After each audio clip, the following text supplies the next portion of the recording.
The Secret of Success. In every chapter of this book, mention is made of the money-making secret that has made fortunes for the exceedingly wealthy men whom I have carefully analyzed over a long period of years.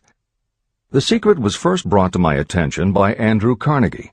The canny, lovable old Scotsman carelessly tossed it into my mind when I was but a boy. Then he sat back in his chair with a merry twinkle in his eyes, and watched carefully to see if I had brains enough to understand the full significance of what he'd said to me. When he saw that I had grasped the idea, he asked if I would be willing to spend 20 years or more preparing myself to take it to the world, to men and women who, without the secret, might go through life as failures. I said I would, and with Mr. Carnegie's cooperation, I have kept my promise. Editor's Comments. In 1908, during a particularly down time in the U.S. economy and with no money and no work, Napoleon Hill took a job as a writer for Bob Taylor's magazine. He was hired to write success stories about famous men. Although it would not provide much in the way of income, it offered Hill the opportunity to meet and profile the giants of industry and business, the first of whom was the creator of America's steel industry, multimillionaire Andrew Carnegie, who was to become Hill's mentor. Carnegie was so impressed by Hill's perceptive mind that following their 3-hour interview he invited Hill to spend the weekend at his estate so they could continue the discussion. During the course of the next 2 days, Carnegie told Hill that he believed any person could achieve greatness if they understood the philosophy of success and the steps required to achieve it.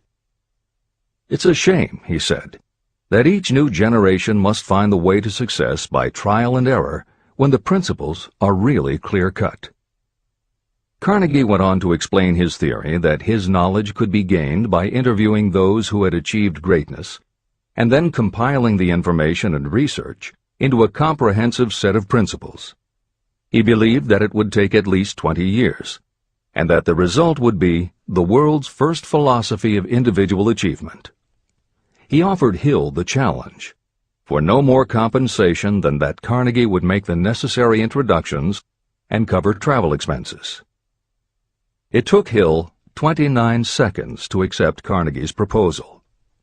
Carnegie told him afterward that had it taken him more than 60 seconds to make the decision, he would have withdrawn the offer, for a man who cannot reach a decision promptly, once he has all the necessary facts, cannot be depended upon to carry through any decision he may make. It was through Hill's unwavering dedication that this book was eventually written. For detailed information on the life of Hill, read or listen to the audiobook of A Lifetime of Riches, the Biography of Napoleon Hill, by Michael J. Ritt, Jr. and Kurt Landers. Michael Ritt worked as Hill's assistant for 10 years and was the first employee of the Napoleon Hill Foundation, where he served as executive director, secretary, and treasurer. The material in his book comes from his own personal knowledge of Hill, as well as from Hill's unpublished autobiography. That is the end of the editor's comment. This book, Think and Grow Rich, contains the Carnegie secret, a secret that has been tested by thousands, now millions of people in almost every walk of life.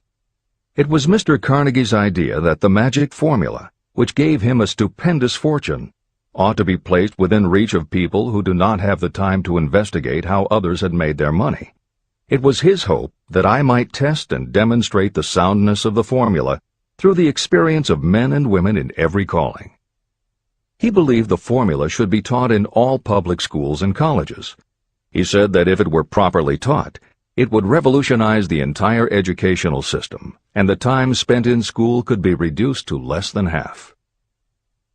In Chapter 4, On Faith, you will read the astounding story of the organization of the giant United States Steel Corporation. It was conceived and carried out by one of the young men through whom Mr. Carnegie proved that his formula will work for all who are ready for it. This single application of the secret, by Charles M. Schwab, made him a huge fortune in both money and opportunity. Roughly speaking, this particular application of the formula was worth $600 million. These facts give you a fair idea of what reading this book may bring to you, provided you know what it is that you want. Editor's comment. According to one method of calculation, through inflation alone, it would take approximately $20 in 2001 to buy what $1 would have bought in 1901. However, to find the contemporary equivalent value of $600 million is not simply a matter of multiplying by the increase in the cost of living. Although there are other factors and variables in calculating buying power, even by conservative estimates, the $600 million would translate into at least $12 billion at the beginning of the 21st century. That's the end of the editor's comment. The secret was passed on to thousands of men and women who have used it for their personal benefit. Some have made fortunes with it. Others have used it successfully in creating harmony in their homes. A clergyman used it so effectively that it brought him an income of upwards of $75,000 a year, approximately $1.5 million in contemporary terms. Arthur Nash, a Cincinnati tailor, used his near-bankrupt business as a guinea pig on which to test the formula. The business came to life and made a fortune for its owners. The experiment was so unique that newspapers and magazines gave it millions of dollars worth of publicity. The secret was passed on to Stuart Austin Weir of Dallas, Texas. He was ready for it, so ready that he gave up his profession and studied law. Did he succeed? You'll read the answer in Chapter 6, Specialized Knowledge. While I was the advertising manager of the LaSalle Extension University, I had the privilege of seeing J.G. Chaplin, president of the university, use the formula so effectively that he made LaSalle one of the great extension schools of this country. The secret is mentioned no fewer than 100 times throughout this book. It has not been directly named, for it seems to work more successfully when it is merely left in sight, where those who are ready and searching for it may pick it up. That is why Andrew Carnegie passed it to me without giving me its specific name. If you are ready to put it to use, you will recognize this secret at least once in every chapter, but you will not find an explanation of how you will know if you are ready. That would deprive you of much of the benefit you will receive when you make the discovery in your own way. If you have ever been discouraged, if you have had difficulties that took the very soul out of you, if you have tried and failed, if you were ever handicapped by illness or physical affliction, the story of my own son's discovery and use of the Carnegie formula may prove to be the oasis in the desert of lost hope for which you have been searching. This secret was extensively used by President Woodrow Wilson during the World War, and by President Roosevelt during the Second World War. It was passed on to every soldier in the training received before going to the front. President Wilson told me it was a powerful factor in raising the funds needed for the war. A peculiar thing about this secret is that those who acquire and use it find themselves literally swept on to success. However, as is often pointed out in this book, there is no such thing as something for nothing. The secret cannot be had without paying a price, although the price is far less than its value. Another peculiarity is that the secret cannot be given away, and it cannot be purchased for money. Unless you are intentionally searching for the secret, you cannot have it at any price. That is because the secret comes in two parts, and in order for you to get it, one of those parts must already be in your possession. The secret will work for anyone who is ready for it. Education has nothing to do with it. Long before I was born, the secret had found its way into the possession of Thomas A. Edison, and he used it so intelligently that he became the world's leading inventor, although he had only 3 months of schooling. The secret was passed on to Edwin C. Barnes, a business associate of Mr. Edison's. He used it so effectively that he accumulated a great fortune and retired from active business while still a young man. You will find his story at the beginning of the next chapter. It should convince you that riches are not beyond your reach, and that no matter where you are in life, you can still be what you wish to be. Money, fame, recognition, and happiness can be had by you if you are ready and determined to have these blessings. How do I know these things? You should have the answer before you finish this book. You may find it in the very first chapter or on the last page. While I was doing the research that I had undertaken at Andrew Carnegie's request, I analyzed hundreds of well-known men. Many of them attributed the accumulation of their vast fortunes to the Carnegie secret. Among these men were Henry Ford. Founder of the Ford Automobile Company, Ford started with no money and little education, yet became one of the most successful self-made businessmen in American history. William Wrigley, Jr., a traveling salesman who found that his customers liked the chewing gum he gave away as a premium better than the goods he sold, so he started his own company. John Wanamaker. Known as the Merchant Prince, he created the world's first department store and was hailed for his innovations in marketing, customer service, and employee benefits. James J. Hill. Known as the Empire Builder, he built the transcontinental Great Northern Railway, encouraged homesteading in the West, then established shipping routes linking America to Asia. George S. Parker. A school teacher who grew tired of fixing his students' pens, he created a new design, founded the Parker Pen Company, and turned a simple idea into a fortune. E. M. Statler. The son of a poor pastor, he started as a bellboy and worked his way up until he was able to start his own chain of Statler hotels, famous for their luxury and service with a smile. Henry L. Doherty. Started at age 12 as an office boy for Columbia Gas, he went on to acquire 53 utilities companies and patented 140 innovations for natural gas and oil production. Cyrus H. K. Curtis. Starting with a small agricultural weekly, Curtis turned it into Ladies' Home Journal, created Saturday Evening Post, then assembled one of the largest newspaper empires. George Eastman. Inventor and founder of the Eastman Kodak Company, he created many of the innovations that popularized photography and transformed the motion picture industry. Charles M. Schwab. The right-hand man of Andrew Carnegie, he was president of Carnegie Steel Company, brokered the deal that formed U.S. Steel, and went on to found Bethlehem Steel.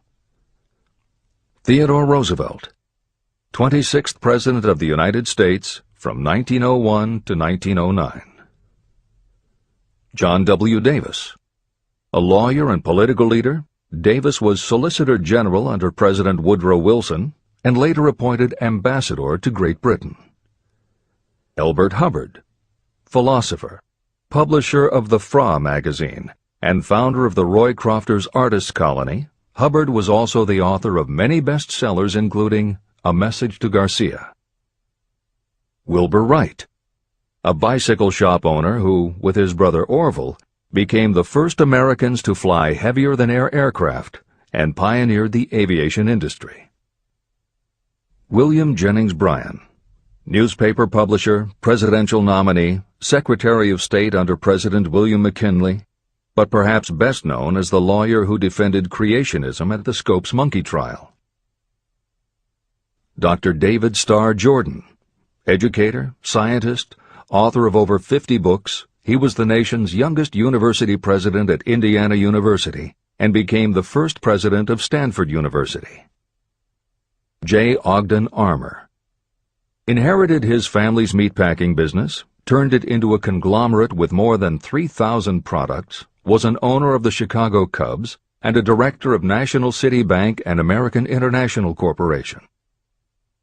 Arthur Brisbane. A crusading journalist and syndicated columnist, Brisbane was sought after by every major news organization and was the most read and highest-paid editorial writer of his day.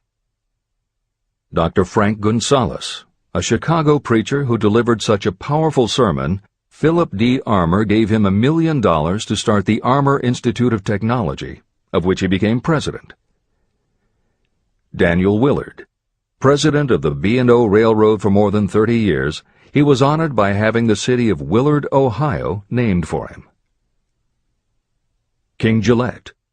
A traveling salesman and born tinkerer, Gillette was trying to shave on a moving train when he came up with the idea of the safety razor, which became the foundation of a corporate giant.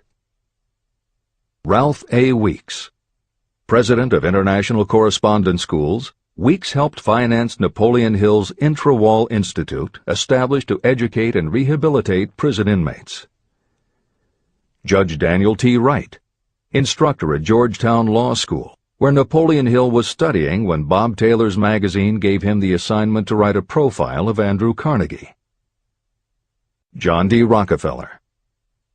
With $1,000 in savings plus another $1,000 borrowed from his father, he started a kerosene company which he grew into the giant Standard Oil and one of the world's greatest fortunes.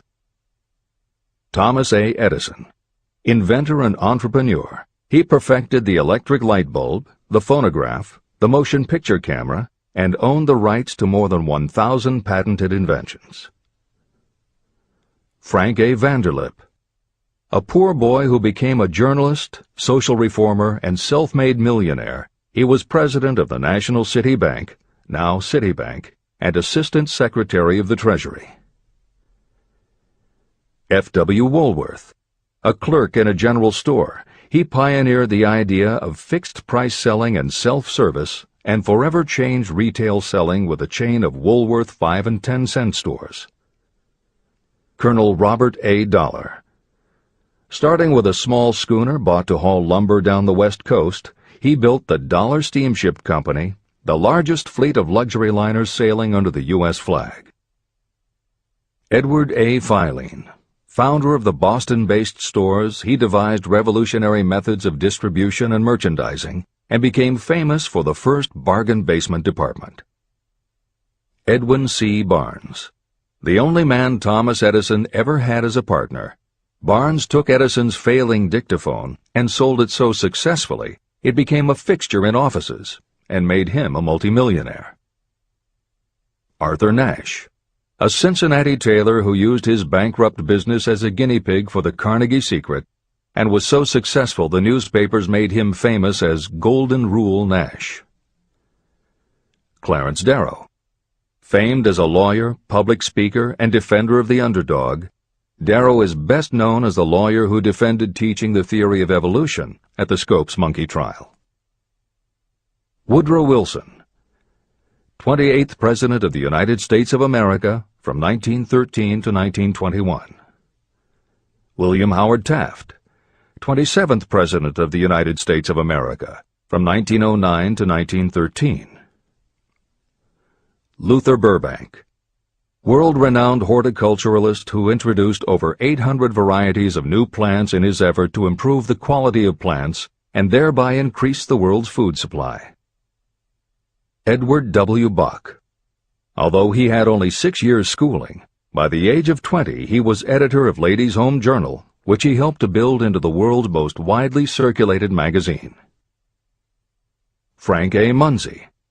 A telegraph operator who quit to launch Argosy magazine, then parlayed his fortune into a newspaper empire that included the Washington Times and the New York Herald. Elbert H. Gary.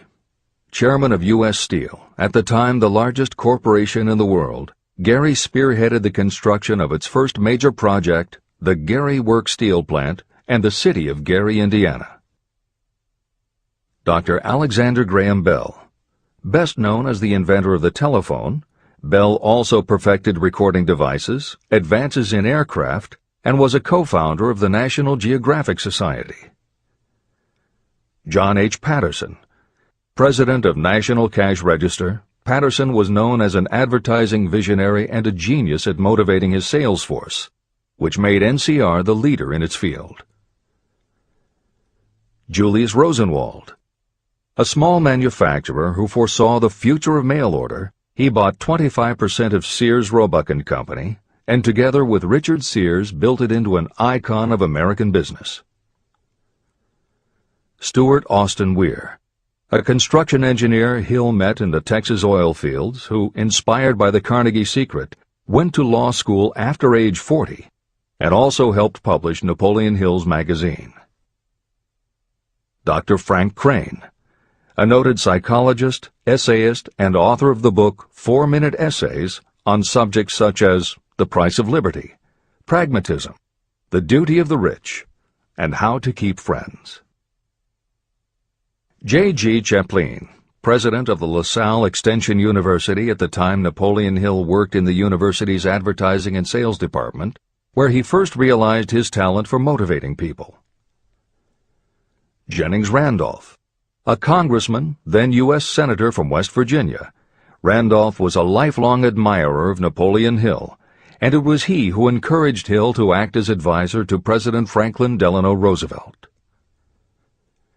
These names represent a small fraction of well-known Americans whose achievements, financial and otherwise, prove that those who understand and apply the Carnegie secret reach high positions in life. Editor's comment. As Napoleon Hill says, the preceding list includes only some of the more than 500 multimillionaires and extraordinarily successful individuals whom Napoleon Hill interviewed prior to writing Think and Grow Rich. It does not include the equally impressive list of people he came in contact with after the publication, nor does it include the names of those who did not have the opportunity to meet Napoleon Hill personally, but who attribute their success to having read this book.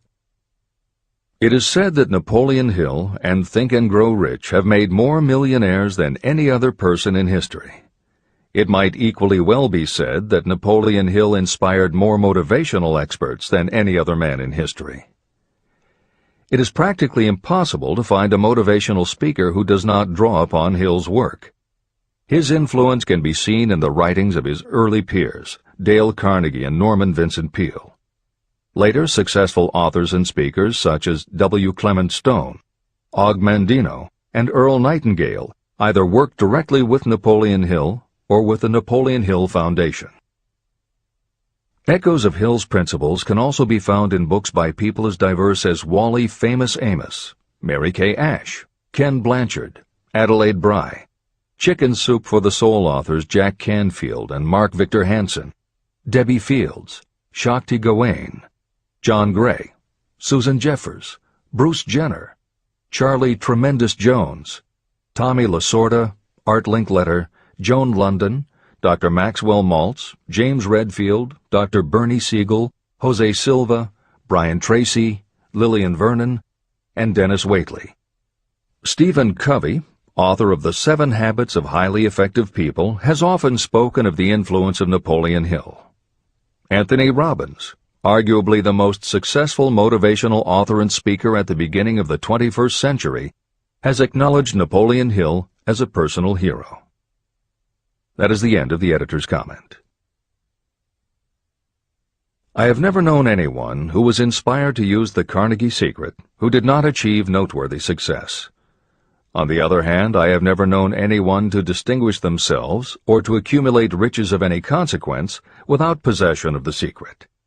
From these two facts, I draw the conclusion that the secret is more important for self-determination than anything you receive through what is popularly known as education. Somewhere, as you read, the secret will jump from the page and stand boldly before you, if you are ready for it. When it appears, you will recognize it. Whether you receive the sign in the first chapter or the last, stop for a moment when it presents itself, and make a note of the time and place. You will want to remember, because it will mark the most important turning point of your life. Remember, too, as you go through the book, that it deals with facts and not with fiction. Its purpose is to convey a great universal truth through which you, if you are ready, may learn what to do and how to do it. You will also receive the needed stimulus to make a start. As a final word of preparation, may I offer one brief suggestion which may provide a clue how the Carnegie secret may be recognized? It is this: achievement and all earned riches have their beginning in an idea. If you are ready for the secret, you already possess one half of it. Therefore, you will recognize the other half the moment it reaches your mind. Editor's comment. Unlike much of the business and motivational literature available, Think and Grow Rich is not written for readers to skip around from chapter to chapter, taking a concept here and an idea there to solve the problem of the moment.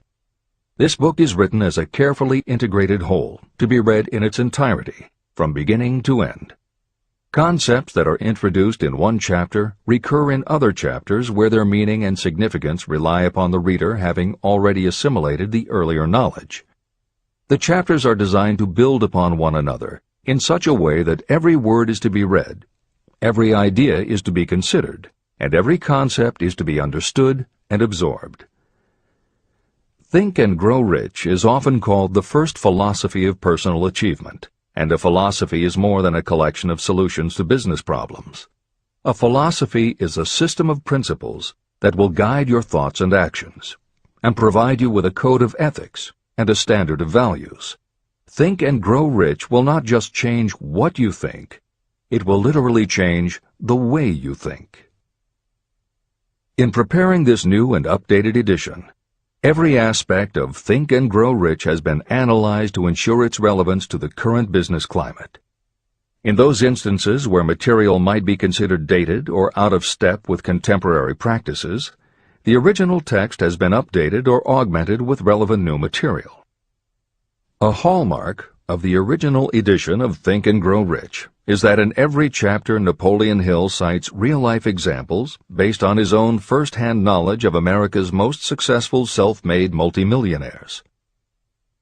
In this edition, every one of Hill's stories has been retained, and the editors have added contemporary examples and modern parallels which clearly demonstrate that Hill's principles are as up-to-date as today and still guiding those who succeed. In addition to contemporary examples, where the editors felt it would be of interest to the reader, we have included marginal notes that provide relevant information about recent developments. Where applicable, we have also suggested books or other materials that complement various aspects of Napoleon Hill's philosophy. On a more technical note, the editors have approached the written text as we would that of a living author. When we encountered what modern grammarians would consider run-on sentences, outdated punctuation, or other matters of form, we opted for contemporary usage. Those readers familiar with earlier editions will note that the chapter numbers have been changed in this edition. Originally, Think and Grow Rich began with an unnumbered chapter, a word from the author.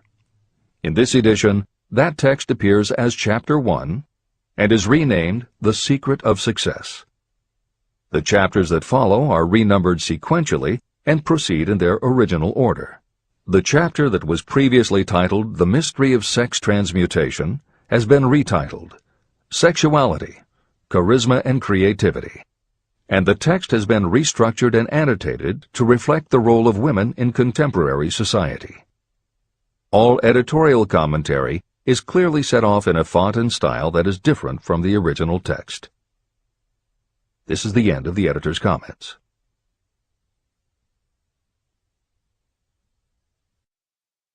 Both poverty and riches are the offspring of thought. Chapter 2. Thoughts are things. The man who thought his way into partnership with Thomas A. Edison.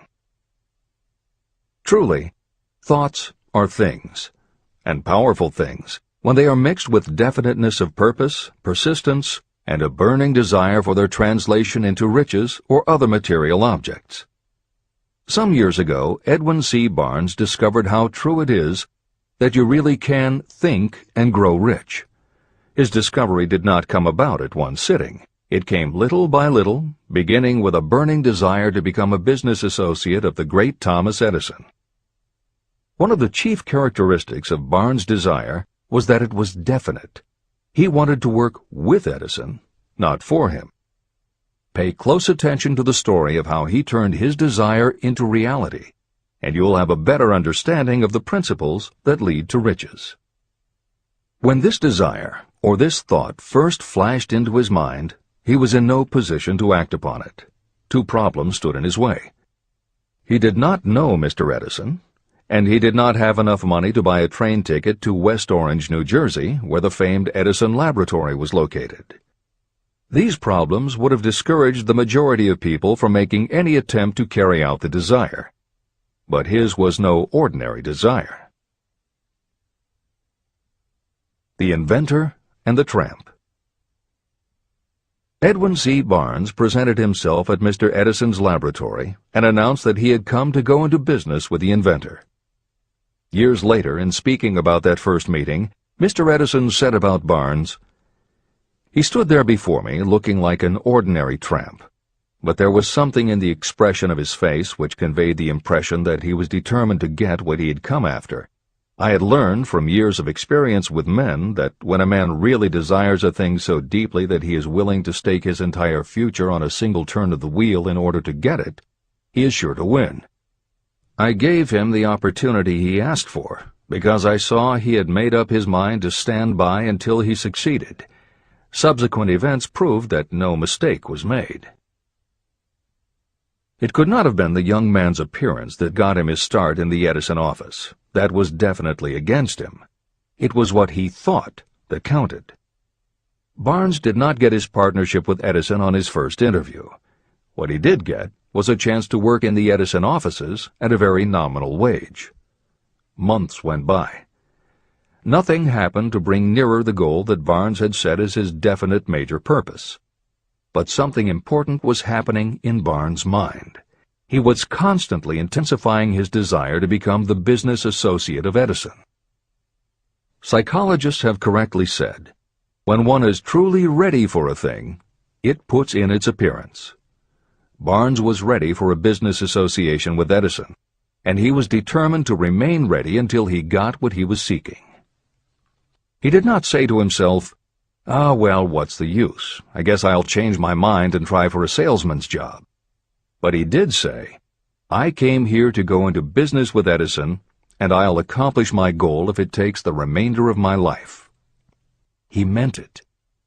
What a different story people would tell if only they would adopt a definite purpose and stand by that purpose until it had time to become an all-consuming obsession.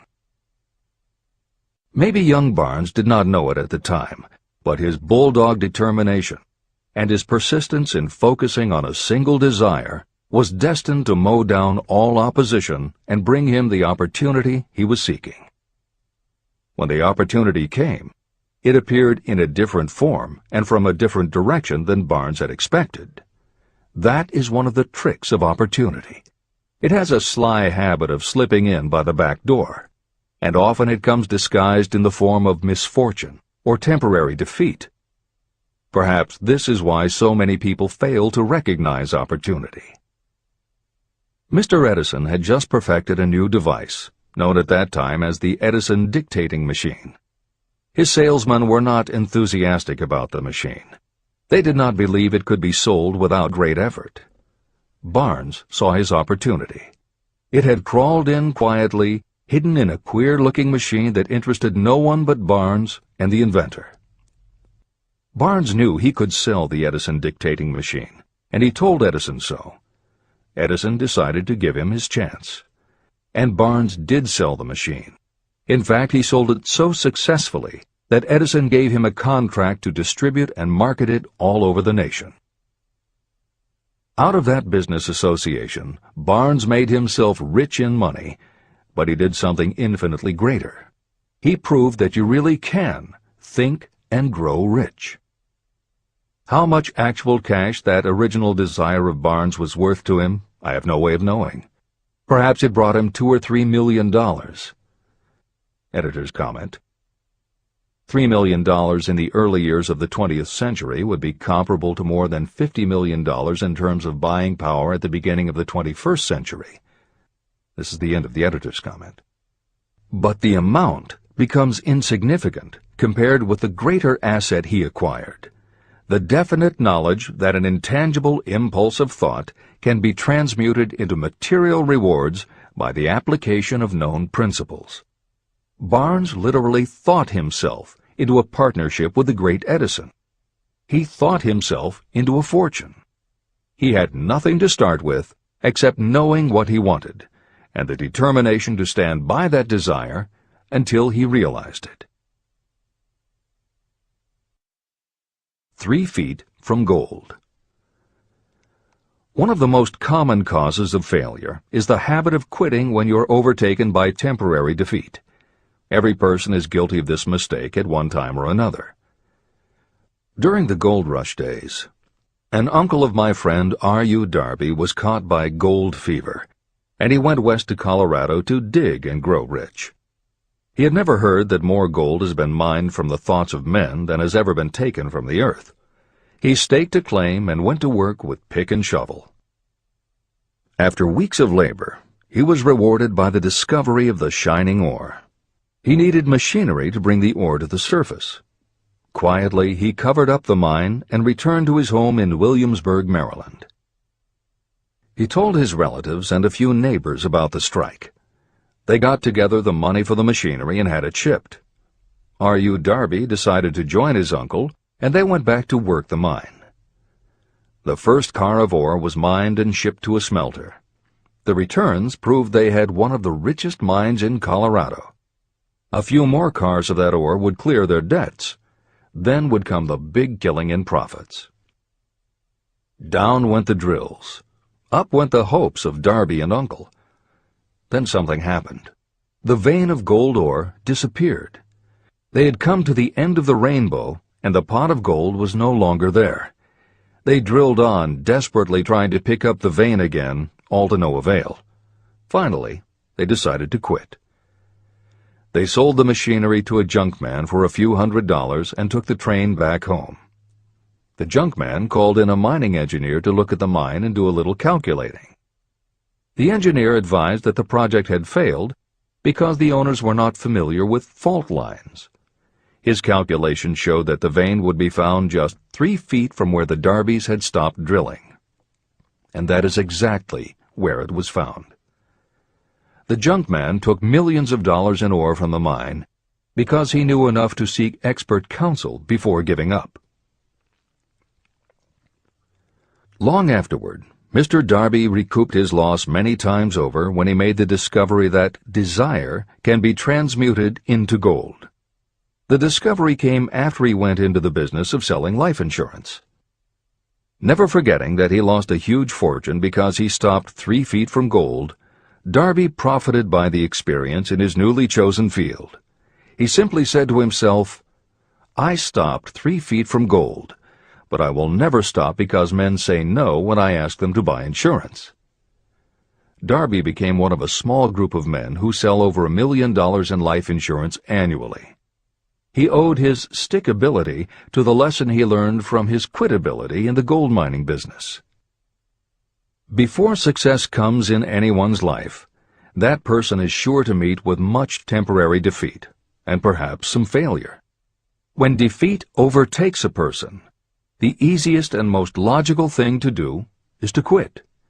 That is exactly what the majority of people do. More than 500 of the most successful people this country has ever known told me their greatest success came just one step beyond the point at which defeat had overtaken them. Failure is a trickster with a keen sense of irony and cunning. It takes great delight in tripping you just when success is almost within reach. Editor's comments. Napoleon Hill's creed, "Every failure brings with it the seed of an equivalent success," was the inspiration for entrepreneur and motivational speaker Wayne Allen Root to write his book, The Joy of Failure. Published in the late 1990s, it not only tells Wayne's personal story of using his failures as stepping stones to success, he also recounts stories from other successful people, which prove that the rich and famous got to be that way only because of what they learned from their failures. People such as Jack Welch, the hugely successful CEO of General Electric, who early in his career failed dramatically when a plastics plant for which he was responsible blew up. Billionaire Charles Schwab was a failure at school and university, flunking basic English twice due to a learning disability, and then failed on Wall Street more than once before he thought of the idea that grew to make him very rich indeed. Sylvester Stallone, Bruce Willis, Oprah Winfrey, Bill Clinton, Stephen Jobs, Donald Trump, and a host of other equally well-known achievers all had to fail in order to learn the lessons that ultimately made them successes. Every one of them was a failure, but none of them was defeated. Charles F. Kettering, who patented more than 200 inventions including the automobile ignition, the spark plug, Freon for air conditioners, and the automatic transmission, said, "From the time a person is 6 years old until he graduates from college, he has to take 3 or 4 examinations a year. If he flunks once, he is out. But an inventor is almost always failing. He tries and fails maybe 1,000 times. If he succeeds once, then he's in." These two things are diametrically opposite. We often say that the biggest job we have is to teach a newly hired employee how to fail intelligently. We have to train him to experiment over and over and to keep on trying and failing until he learns what will work. Failures are just practice shots. This is the end of the editor's comment. A 50-cent lesson in persistence. Shortly after Mr. Darby received his degree from the University of Hard Knocks, he witnessed something that proved to him that no does not necessarily mean no. One afternoon, he was helping his uncle grind wheat in an old-fashioned mill. The uncle operated a large farm on which a number of sharecropper farmers lived. Quietly, the door was opened, and a small child, the daughter of a tenant, walked in and took her place near the door. The uncle looked up, saw the child, and barked at her roughly, "What do you want?" Meekly, the child replied, "My mom says to send her 50 cents. "I'll not do it," the uncle retorted. "Now you run on home." But she did not move. The uncle went ahead with his work, not noticing that she did not leave. When he looked up again and saw her still standing there, he said, "I told you to go on home. Now go, or I'll take a switch to you." But she did not budge. The uncle dropped a sack of grain he was about to pour into the mill hopper and started toward the child. Darby held his breath. He knew his uncle had a fierce temper. When the uncle reached the spot where the child was standing, she quickly stepped forward one step, looked up into his eyes, and screamed at the top of her voice, "My mom's got to have that 50 cents!" The uncle stopped, looked at her for a minute, put his hand in his pocket, took out $50 and gave it to her. The child took the money and slowly backed toward the door, never taking her eyes off the man whom she had just conquered. After she had gone, the uncle sat down on a box and looked out the window into space for more than 10 minutes. He was pondering, with awe, over the whipping he had just taken. Mr. Darby, too, was doing some thinking. This was the first time in all his experience that he had seen a child deliberately master an adult. How did she do it? What happened to his uncle that caused him to lose his fierceness and become as docile as a lamb? What strange power did this child use that made her master of the situation? These questions flashed into Darby's mind, but he did not find the answer until years later, when he told me the story. Strangely, the story of this unusual experience was told to me in the old mill on the very spot where the uncle took his whipping. As we stood there in that musty old mill, Mr. Darby repeated the story and finished by asking, "What can you make of it? What strange power did that child use that so completely whipped my uncle?" The answer to his question will be found in the principles described in this book. The answer is full and complete. It contains enough details and instructions for you to understand and apply the same force that the little child accidentally stumbled upon. Keep your mind alert, and you will learn exactly what strange power came to the rescue of the child. You may catch a glimpse of the power in this chapter, or it may flash into your mind in some later chapter. If you stay alert to the possibility, somewhere you will find the idea that will quicken your receptive powers and place at your command this same irresistible power. It may come in the form of a single idea, or it may come as a complete plan or a purpose. It may even cause you to go back over your past experiences of failure or defeat, and in doing so, it may bring to the surface some lesson by which you can regain all that you lost through defeat. After I had explained to Mr. Darby the power unwittingly used by the little child, he mentally retraced his 30 years as a life insurance salesman. As he did so, it became clear to him that his success was due, in no small degree, to the lesson he had learned from the child. Mr. Darby pointed out, "Every time a prospect tried to bow me out without buying, I saw that child standing there in the old mill, her big eyes glaring in defiance, and I said to myself, I've got to make this sale. The better portion of all sales I have made were made after people had said no." He also recalled his mistake in having stopped only 3 feet from gold. "But," he said, "that experience was a blessing in disguise. It taught me to keep on keeping on, no matter how hard the going may be. A lesson I needed to learn before I could succeed in anything." Mr. Darby's experiences were commonplace and simple enough, yet they held the answer to his destiny in life. In fact, to him the experiences were as important as life itself, and he was able to profit from these 2 important experiences because he analyzed them and found the lesson they taught. But what if you don't see the events of your life as being experiences of such profound significance? And what about the young person who doesn't yet have even minor failures to analyze? Where and how will they learn the art of converting defeats into the stepping stones to opportunity? That is exactly why this book was written, to answer those questions. To convey my answer, I have constructed 13 principles. These principles work individually or together as catalysts. The specific answer that you are looking for may already be in your own mind. Reading these principles may be the catalyst that causes your answer to suddenly come to you as an idea, a plan, or a purpose. One sound idea is all you need to achieve success.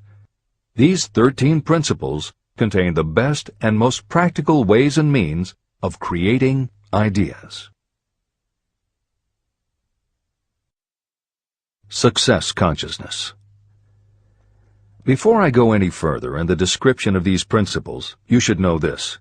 When riches begin to come, they come so quickly and in such great abundance that you will wonder where they've been hiding during all those lean years. This is an astounding statement, especially when you take into consideration the popular belief that riches come only to those who work hard and long. When you begin to think and grow rich, you will observe that riches begin with a state of mind, with definiteness of purpose, with little or no hard work. What you need to know now is how to acquire the state of mind that will attract riches. I spent 25 years researching the answer to that question, because I, too, wanted to know how wealthy men become that way. What you will learn is that as soon as you master the principles of this philosophy, and begin to apply those principles, your financial status will begin to improve. Everything you touch will begin to transmute itself into an asset for your benefit. Impossible? Not at all. One of the main weaknesses the average person suffers is too much familiarity with the word impossible. We know all the rules that will not work. We know all the things that cannot be done.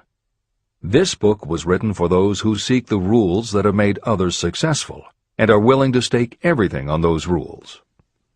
Success comes to those who become success conscious. Failure comes to those who allow themselves to become failure conscious. The object of this book is to help you learn the art of changing your mind from failure consciousness to success consciousness. Another weakness is the habit of measuring everything and everyone by your own impressions and beliefs. Some of you reading this will have trouble believing that you can think and grow rich because your thought habits have been steeped in poverty, misery, failure, and defeat.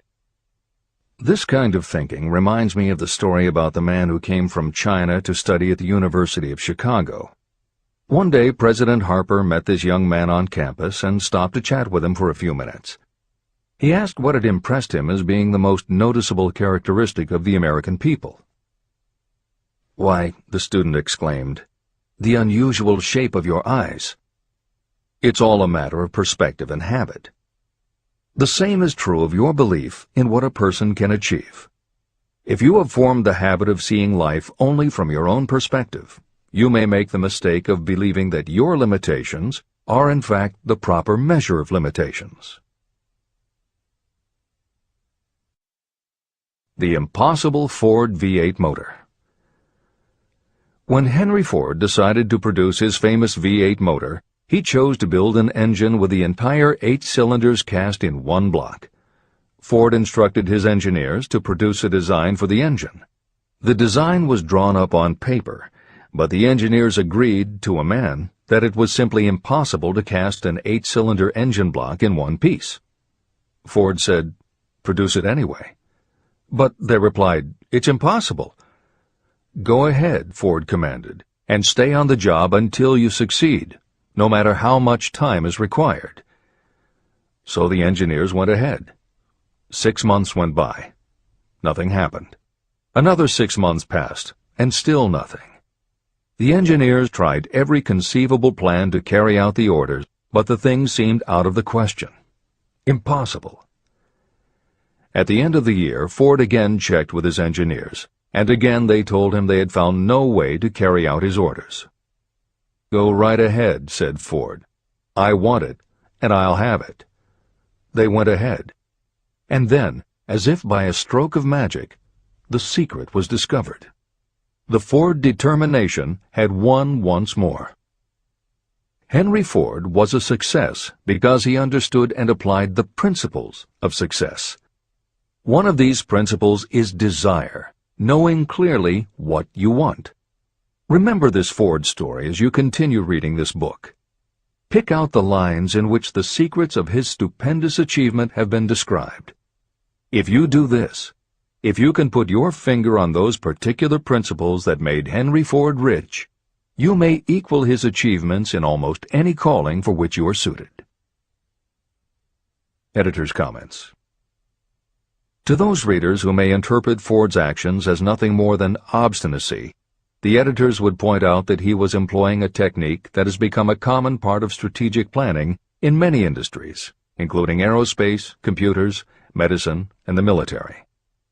When launching large, complicated, long-term projects, the planners often know that at certain points along the way they will need components that simply do not yet exist.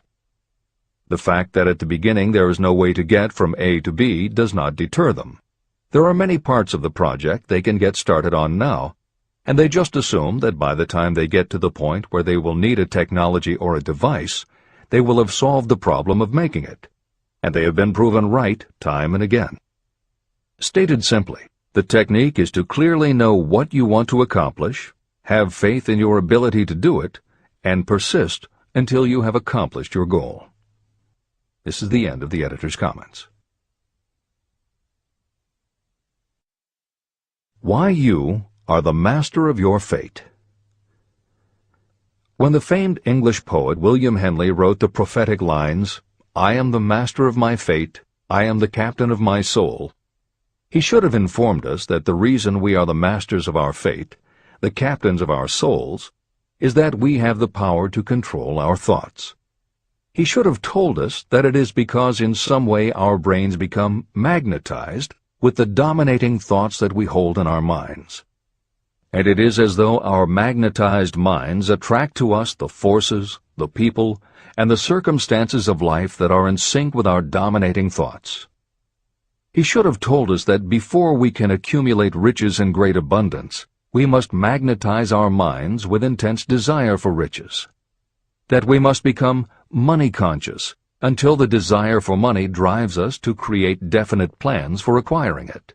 But, being a poet, Henley contented himself by stating a great truth in poetic form, leaving those who followed him to interpret the philosophical meaning of his lines. Little by little, the truth has unfolded itself, until I have come to know with certainty that the principles described in this book hold the secret of mastery over our economic fate. Principles that can change your destiny. We are now ready to examine the first of these principles. And as we do, I ask you to maintain a spirit of open-mindedness. Remember as you read that these principles are not my invention, nor are they the invention of any one person. These principles have worked for literally millions of people. You, too, can put them to work for you and your own enduring benefit. You will find it easy, not hard to do. Some years ago, I delivered the commencement address at Salem College in Salem, West Virginia. I emphasized with so much intensity the need to have a burning desire that one of the members of the graduating class became completely convinced and made it a cornerstone of his own philosophy. That young man became a congressman and an important factor in President Franklin D. Roosevelt's administration. He wrote me a letter in which he so clearly stated his opinion of the principle of desire outlined in the next chapter that I have chosen to publish his letter as an introduction to that chapter. It gives you an idea of the rewards to come. My dear Napoleon, my service as a member of Congress having given me an insight into the problems of men and women, I am writing to offer a suggestion which may become helpful to thousands of worthy people. In 1922, you delivered the commencement address at Salem College when I was a member of the graduating class. In that address, you planted in my mind an idea which has been responsible for the opportunity I now have to serve the people of my state, and will be responsible, in a very large measure, for whatever success I may have in the future. I recall, as though it were yesterday, the marvelous description you gave of the method by which Henry Ford, with but little schooling, without a dollar, with no influential friends, rose to great heights. I made up my mind then, even before you had finished your speech, that I would make a place for myself, no matter how many difficulties I had to surmount. Thousands of young people will finish their schooling this year and within the next few years. Every one of them will be seeking just such a message of practical encouragement as the one I received from you. They will want to know where to turn, what to do to get started in life. You can tell them, because you have helped to solve the problems of so many, many people. There are thousands of people in America today who would like to know how they can convert ideas into money. People who must start from scratch, without finances, and recoup their losses. If anyone can help them, you can. If you publish the book, I would like to own the first copy that comes from the press, personally autographed by you. With best wishes, believe me, cordially yours, Jennings Randolph. Since that time in 1922, I watched Jennings Randolph rise to become one of the nation's leading airline executives, a great inspirational speaker, and a United States Senator from West Virginia. 35 years after I made that speech, it was my pleasure to return to Salem College in 1957 and deliver the baccalaureate sermon. At that time, I received an honorary Doctor of Literature degree from Salem College. Editor's comments. As you begin the next chapter, the editors would like to reinforce the earlier statement that what you are reading is not just a collection of theories out of which you can cherry-pick what you like. The 13 principles of success were proven by the real-life experiences of the long list of famous successful people cited earlier by Napoleon Hill. His techniques are also practiced and endorsed by the contemporary experts and authors whom the editors mentioned, following Hill's list. More than 60 million people have purchased copies of the book that you are now holding in your hands. If this book has proven to be that successful, surely you owe it to yourself to give it every chance to work for you too. Read it. Don't question it. Do it. If you don't, if you think that you know better than Napoleon Hill, if you decide to pick and choose the parts that you will believe or follow, then, if you don't succeed, you will never know if your failure lies with this book or with you. This is the end of the editor's comments. Whatever the mind of man can conceive and believe, it can achieve. Chapter 3. Desire, the starting point of all achievement. The first step toward riches. When Edwin C. Barnes climbed down from the freight train in West Orange, New Jersey, he may have resembled a tramp, but his thoughts were those of a king. As he made his way from the railroad tracks to Thomas A. Edison's office, his mind was at work. He saw himself standing in Edison's presence. He heard himself asking Mr. Edison for an opportunity to carry out the one consuming obsession of his life, a burning desire to become the business associate of the great inventor. Barnes' desire was not a hope. It was not a wish. It was a pulsating desire which transcended everything else. It was definite. A few years later, Edwin C. Barnes again stood before Edison, in the same office where he first met the inventor. This time, his desire had been translated into reality. He was in business with Edison. The dominating dream of his life had become a reality. Barnes succeeded because he chose a definite goal, placed all his energy, all his willpower, all his effort. He put everything he had into achieving that goal. 5 years passed before the chance he had been seeking made its appearance. To everyone except himself, he appeared to be just another cog in the Edison business wheel. But in Edwin Barnes' own mind, he was the partner of Edison every minute from the very day that he first went to work there. It is a remarkable illustration of the power of a definite desire. Barnes won his goal because he wanted to be a business associate of Mr. Edison's more than he wanted anything else. He created a plan by which to attain that purpose, and he burned all bridges behind him. He stood by his desire until it became the dominating obsession of his life, and finally, a fact. When he went to West Orange, he did not say to himself, "I will try to induce Edison to give me a job of some sort." He said, "I will see Edison and put him on notice that I have come to go into business with him." He did not say, "I will keep my eyes open for another opportunity in case I fail to get what I want in the Edison organization." He said, "There is one thing in this world that I am determined to have, and that is a business association with Thomas A. Edison. I will burn all bridges behind me and stake my entire future on my ability to get what I want." He left himself no possible way of retreat. He had to win or perish. That is all there is to the Barnes story of success. Allow yourself no retreat. A long while ago, a great warrior faced a situation in which he had to make a decision that ensured his success on the battlefield. He was about to send his armies against a powerful foe whose men outnumbered his. He loaded his soldiers into boats, sailed to the enemy's country, and unloaded the soldiers and equipment. Then he gave the order to burn the ships that had carried them. Addressing his men before the first battle, he said, "You see the boats going up in smoke. That means we cannot leave these shores alive unless we win. We now have no choice. We win or we perish." They won. Every person who wins in any undertaking must be willing to burn his ships and cut all sources of retreat. That is the only way you can be sure of maintaining the state of mind known as a burning desire to win. It is essential to success.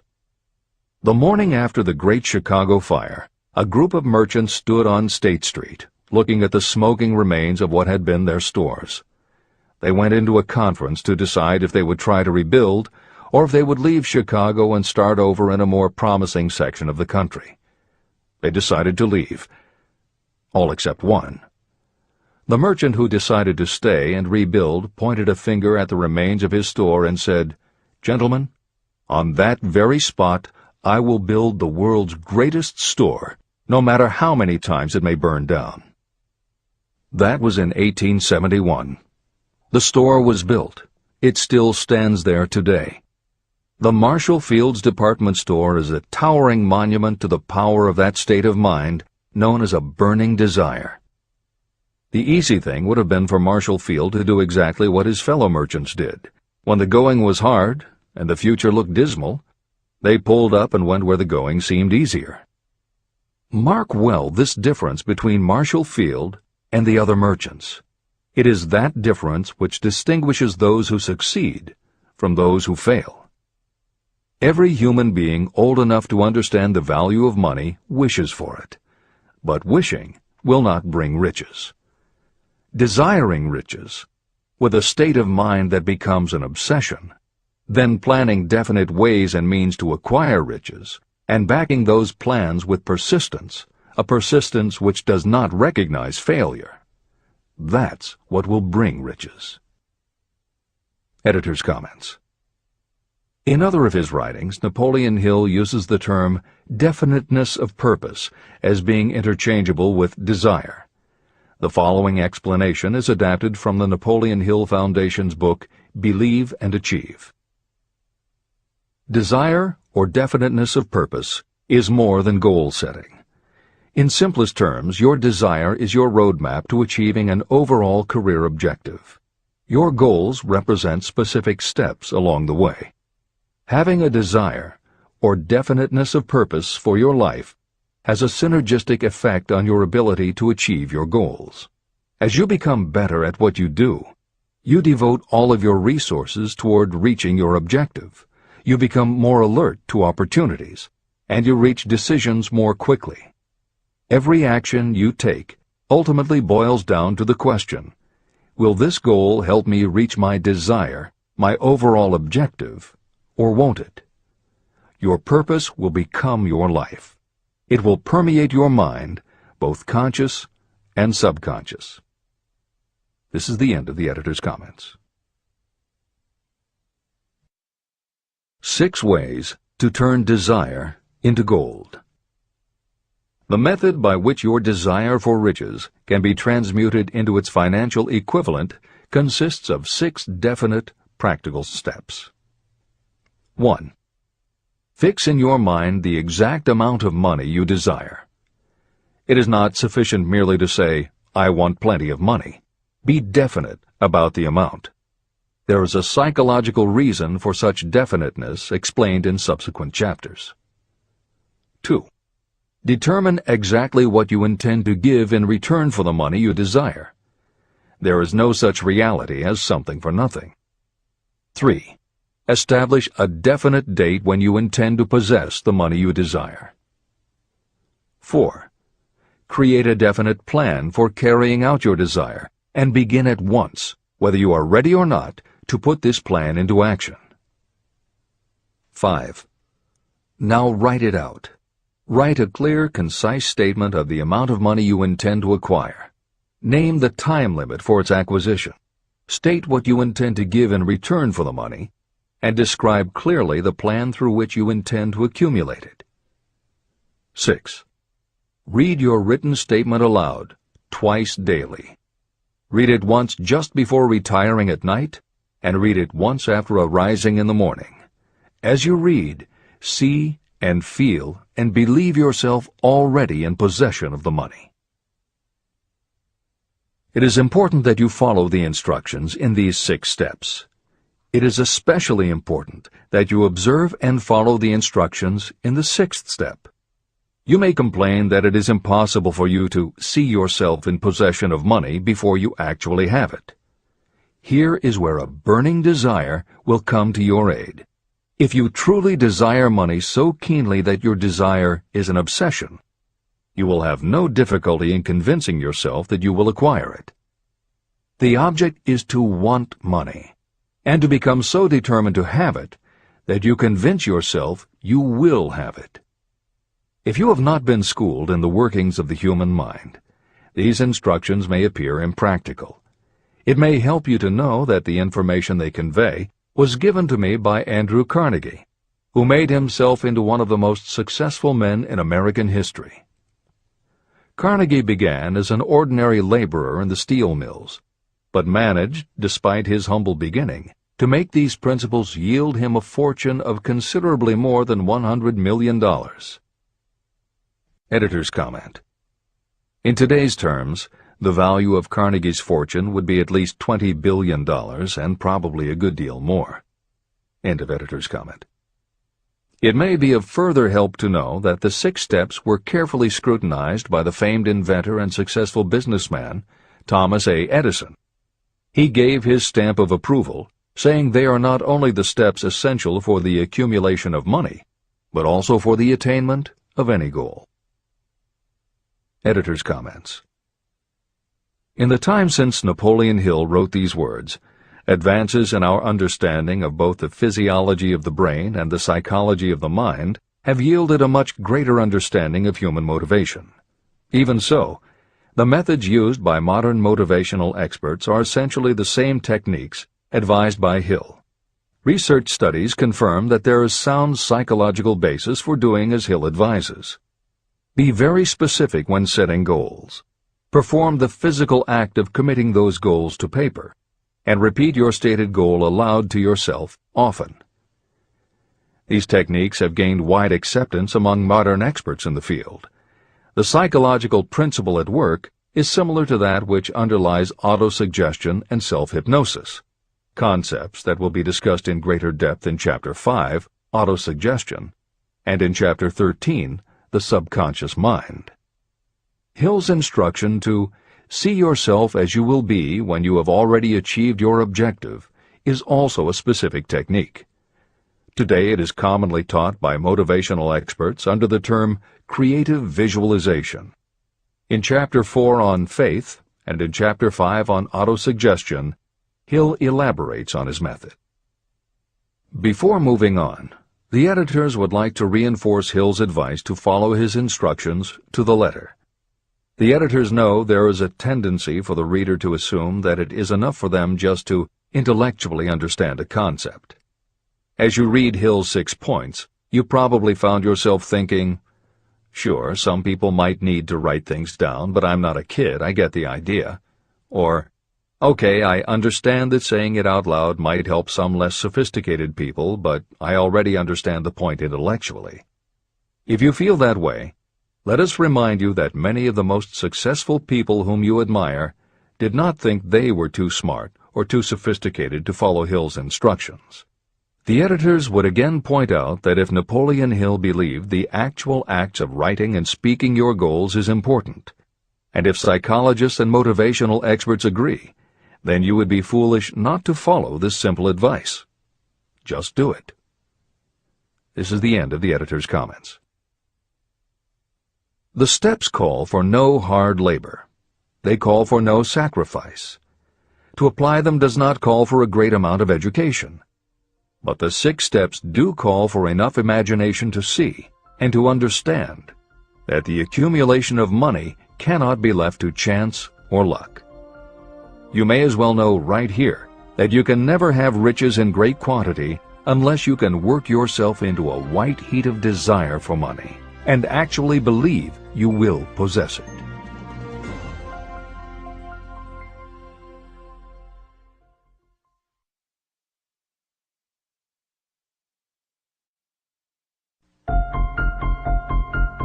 The power of great dreams.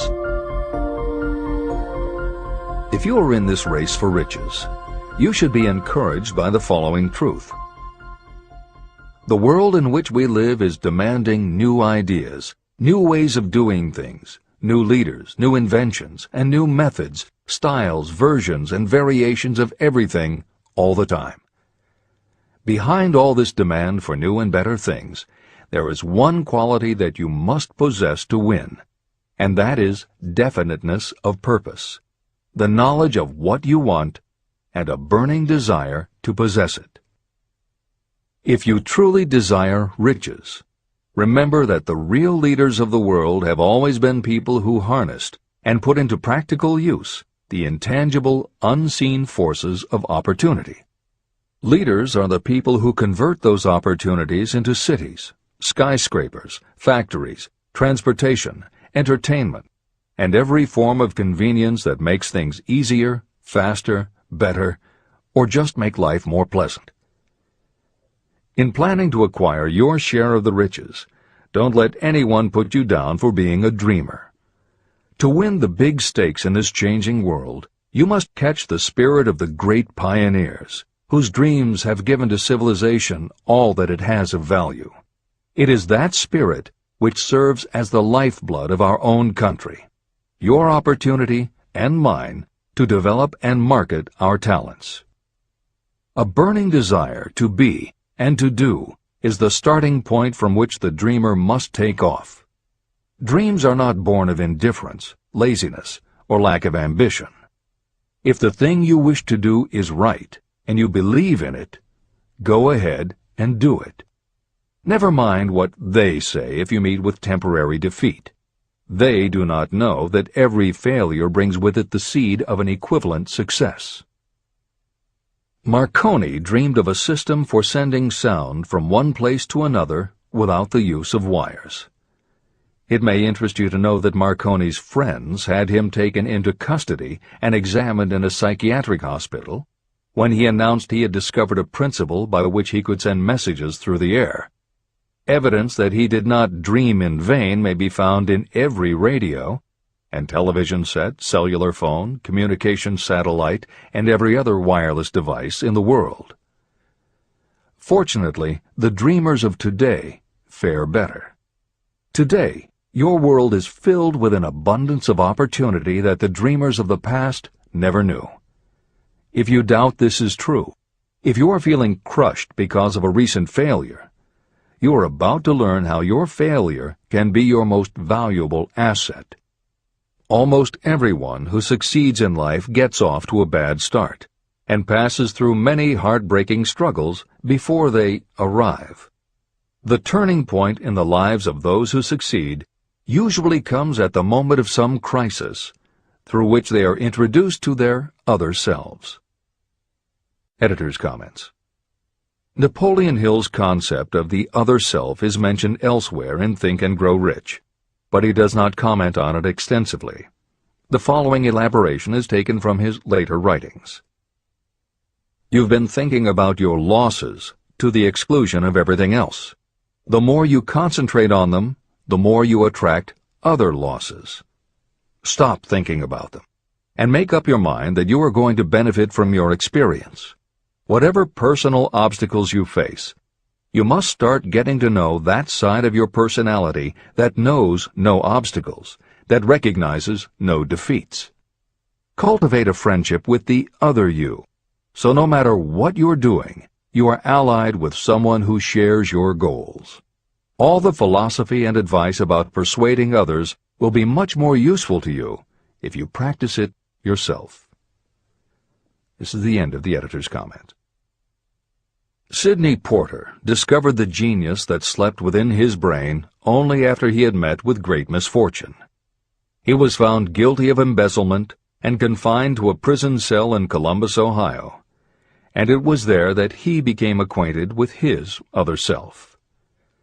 He began to write short stories. Then, while locked in his cell, he began to sell those stories to magazines under the pen name O. Henry. Through the use of his imagination, he discovered himself to be a great author instead of a miserable criminal and outcast. By the time he was released from prison, O. Henry was the most popular short story writer in the country. Editor's comments. More recently, in another prison, another kind of writer met his other self, and country music gained one of its most talented songwriters and biggest stars.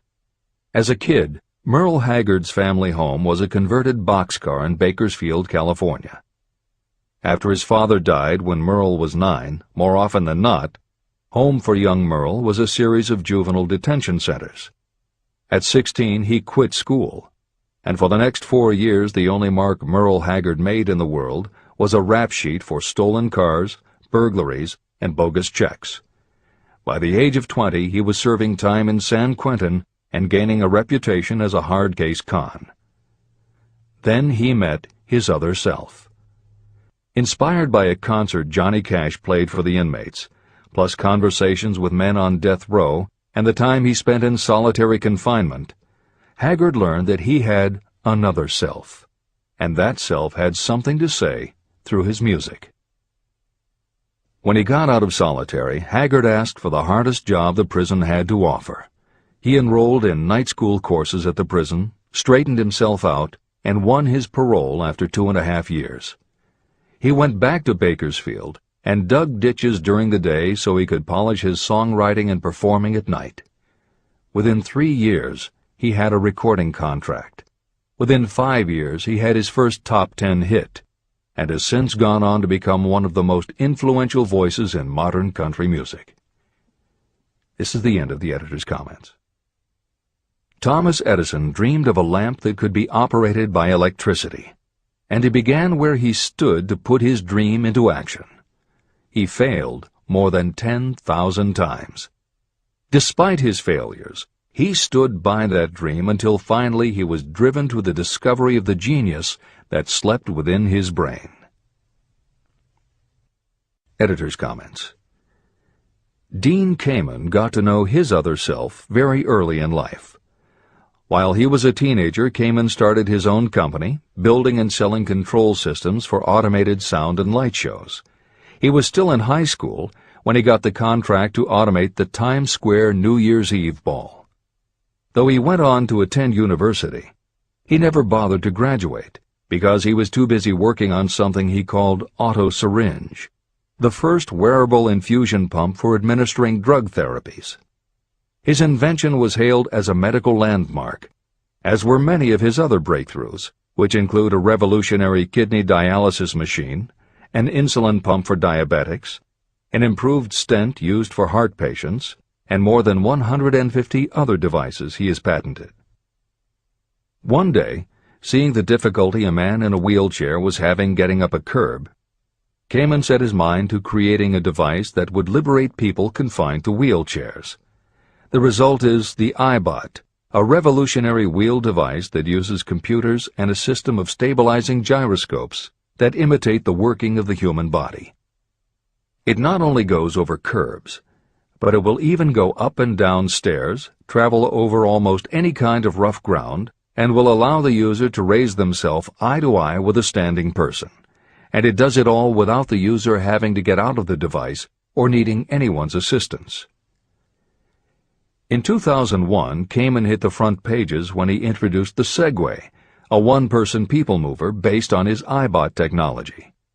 It's a two-wheel scooter-like device that zips and zooms forward, backward, left, right, and comes to a stop without the rider doing anything more than barely shifting his or her body. It is so sensitive that it is almost as though it obeys the user's thoughts. The Segway may be a world-changing invention, with possible applications for work and travel that stagger the imagination. As this is being written, the Segway is already being used to navigate large warehouses and is being tested by police departments and postal employees. While traffic cops in City Hall wrangle over whether the Segway belongs on the sidewalk or the road, Dean Kamen is dreaming a new dream. This time, the dream is an invention that may literally bring light to some of the darkest corners of the earth. Kamen has developed a non-polluting electric generator that can use almost anything as fuel. But here's the extraordinary part. He has created a revolutionary closed system so that the engine's heat is used to purify 10 gallons of drinkable water every hour. This amazing invention could bring safe drinking water to parts of the world where contaminated water kills millions, and at the same time, it will provide a source of cheap, reliable electric power. Dean Kamen is not some academic hidden in a lab somewhere. Kamen is an inventor. But like Thomas Edison, he is also an entrepreneur and businessman, creating and marketing devices that are changing the public perception of what an inventor is. This is the end of the editor's comments. Henry Ford, poor and uneducated, dreamed of a horseless carriage. He went to work with what tools he possessed without waiting for opportunity to favor him, and now evidence of his dream belts the entire earth. He put more wheels into operation than any man who ever lived because he was not afraid to back his dreams. Editor's comments. Stephen Jobs and Steve Wozniak, two university dropouts, dreamed of making and selling computers that the average person could use. Like Ford, Working with the tools they possessed, they built the first Apple computer in the Jobs family garage. And like Ford, they weren't afraid to back their dreams. After showing their prototype to a local retailer, they got an order for 25 machines. Jobs sold his Volkswagen, and Woz sold his expensive Hewlett-Packard scientific calculator to raise $1,300 to start their new company. They took the money, convinced the local electronics suppliers to grant them a line of credit, and started production of the Apple I. They revolutionized the computer hardware and software industry. Released in 1976 and priced at $666, the Apple I earned them $774,000. 2 years later, they introduced the Apple II, which in the next 3 years earned $140 million. In 1980, Apple went public, and after the first day of trading, the company had a market value of $1.2 billion. Wozniak left the company in 1981, but Jobs pushed through the development of the Macintosh in 1984. In 1985, Jobs left too, but in 1998 he came back to Apple to revitalize the floundering company with the creation of the iMac computers, the animation company Pixar, the iPod, and iTunes. In presenting stories of contemporary successes, the editors have followed Hill's style of using real people to illustrate the principles of success. But Napoleon Hill was granted a rare privilege. Unlike anyone before or after, he had the opportunity to personally meet the most powerful and successful people and learn firsthand the dreams that inspired them, the obstacles that confronted them, and how they found the courage within themselves to overcome their failures. Hill met many of the inventors and the empire builders who laid the foundations of 20th century American industry while they were still news, not history. Then, for more than 25 years, he studied the habits and learned the secrets of the next generations who built on the foundations, forged new industries, devised new systems, and dreamed new dreams. It was only because Hill was given such unprecedented access over such a long period that he was able to compare, contrast, analyze, and then formulate a philosophy of achievement based on the real stories of real people who had used these techniques to create their success. Think and Grow Rich revolutionized self-help writing, and to this day is the standard against which all motivational literature is measured. Its success also helped create the market for the thousands of business biographies that tell in detail how the dreams were born, plans were made, frustrations were faced, and triumphs achieved in every sector of modern business. And because this wealth of information is now available, with little more than the click of a mouse, you can read, hear, or watch today's greatest entrepreneurs and most successful CEOs confirming in their own words the basic truth behind every one of the principles Napoleon Hill explains in this book. The products or services they sell may be different, but the story of their success is the same. Dreams, followed by failures, followed by lessons learned, then success. For every Henry Ford, Thomas Edison, or O. Henry that Napoleon Hill cites to make a point, today there is a Steve Jobs, Dean Kamen, or Merle Haggard, proving that Hill's points are still valid. This is the end of the editor's comments. There is a difference between wishing for a thing and being ready to receive it. No one is ready for a thing until they believe they can acquire it. The state of mind must be belief, not mere hope or wish. Open-mindedness is essential for belief. Closed minds do not inspire faith, courage, and belief. Remember, no more effort is required to aim high in life, to demand abundance and prosperity, than is required to accept misery and poverty. A great poet has correctly stated this universal truth through these lines. I bargained with life for a penny, and life would pay no more. However, I begged at evening when I counted my scanty store. For life is a just employer. He gives you what you ask. But once you have set the wages, why, you must bear the task. I worked for a menial's hire, only to learn dismayed that any wage I had asked of life, life would have willingly paid. Desire outwits Mother Nature. As a fitting climax to this chapter, I wish to introduce one of the most unusual persons I have ever known. I first saw him a few minutes after he was born. He came into the world without any physical sign of ears.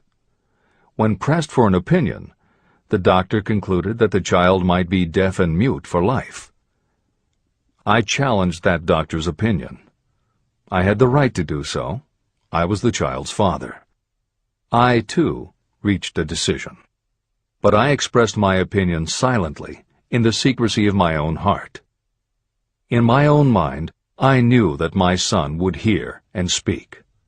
How? I was sure there must be a way, and I knew I would find it. I thought of the words of the immortal Emerson. The whole course of things goes to teach us faith. We need only obey. There is guidance for each of us, and by lowly listening, we shall hear the right word. The right word? Desire. More than anything else, I desired that my son should not be deaf and unable to speak. From that desire, I never receded, not for a second. What could I do about it? Somehow, I would find a way to transplant into that child's mind my own burning desire for ways and means of conveying sound to his brain without the aid of ears. As soon as the child was old enough to cooperate, I would fill his mind so completely with a burning desire to hear that nature would, by methods of her own, translate it into physical reality. All this thinking took place in my own mind, but I spoke of it to no one. Every day I renewed the pledge I had made to myself that my son should not be deaf. As he grew older and began to take notice of things around him, we observed that he had a slight degree of hearing. When he reached the age when children usually begin talking, he made no attempt to speak, but we could tell by his actions that he could hear certain sounds slightly. That was all I needed to know. I was convinced that if he could hear, even slightly, he might develop still greater hearing capacity. Then something happened that gave me hope. It came from an entirely unexpected source. We bought a phonograph. When the child heard the music for the first time, he went into ecstasies. He promptly appropriated the machine. On one occasion, he played a record over and over for almost 2 hours, standing in front of the phonograph with his teeth clamped on the edge of the case. The significance of this did not become clear to us until years afterward. At the time, we had never heard of the principle of bone conduction of sound. Shortly after he appropriated the phonograph, I discovered that he could hear me quite clearly when I spoke with my lips touching his mastoid bone at the base of the skull. Having determined that he could hear the sound of my voice plainly, I began immediately to transfer to his mind the desire to hear and speak. When I discovered that my son enjoyed bedtime stories, I went to work creating stories designed to develop in him self-reliance, imagination, and a strong desire to hear. There was one storyline in particular that I emphasized over and over. Every time I told it, I gave it some new and dramatic coloring. These stories were designed to plant in his mind the thought that his affliction was not a liability, but an asset of great value. As a result of my studies and personal experience, I firmly believe that every adversity brings with it the seed of an equivalent advantage. However, despite my beliefs, I must confess that I did not have the slightest idea how this disability could ever become an asset. He won a new world with 6 cents. As I analyze the experience in retrospect, I can see now that my son's faith in me had much to do with the astounding results. He did not question anything I told him. I sold him on the idea that he had a distinct advantage over his older brother, and that this advantage would reflect itself in many ways. For example, the teachers in school would observe that he had no ears, and because of this they would show him special attention and treat him with extraordinary kindness. And they always did. I also sold him on the idea that when he became old enough to sell newspapers, his older brother had already become a newspaper merchant, he would have a big advantage over his brother.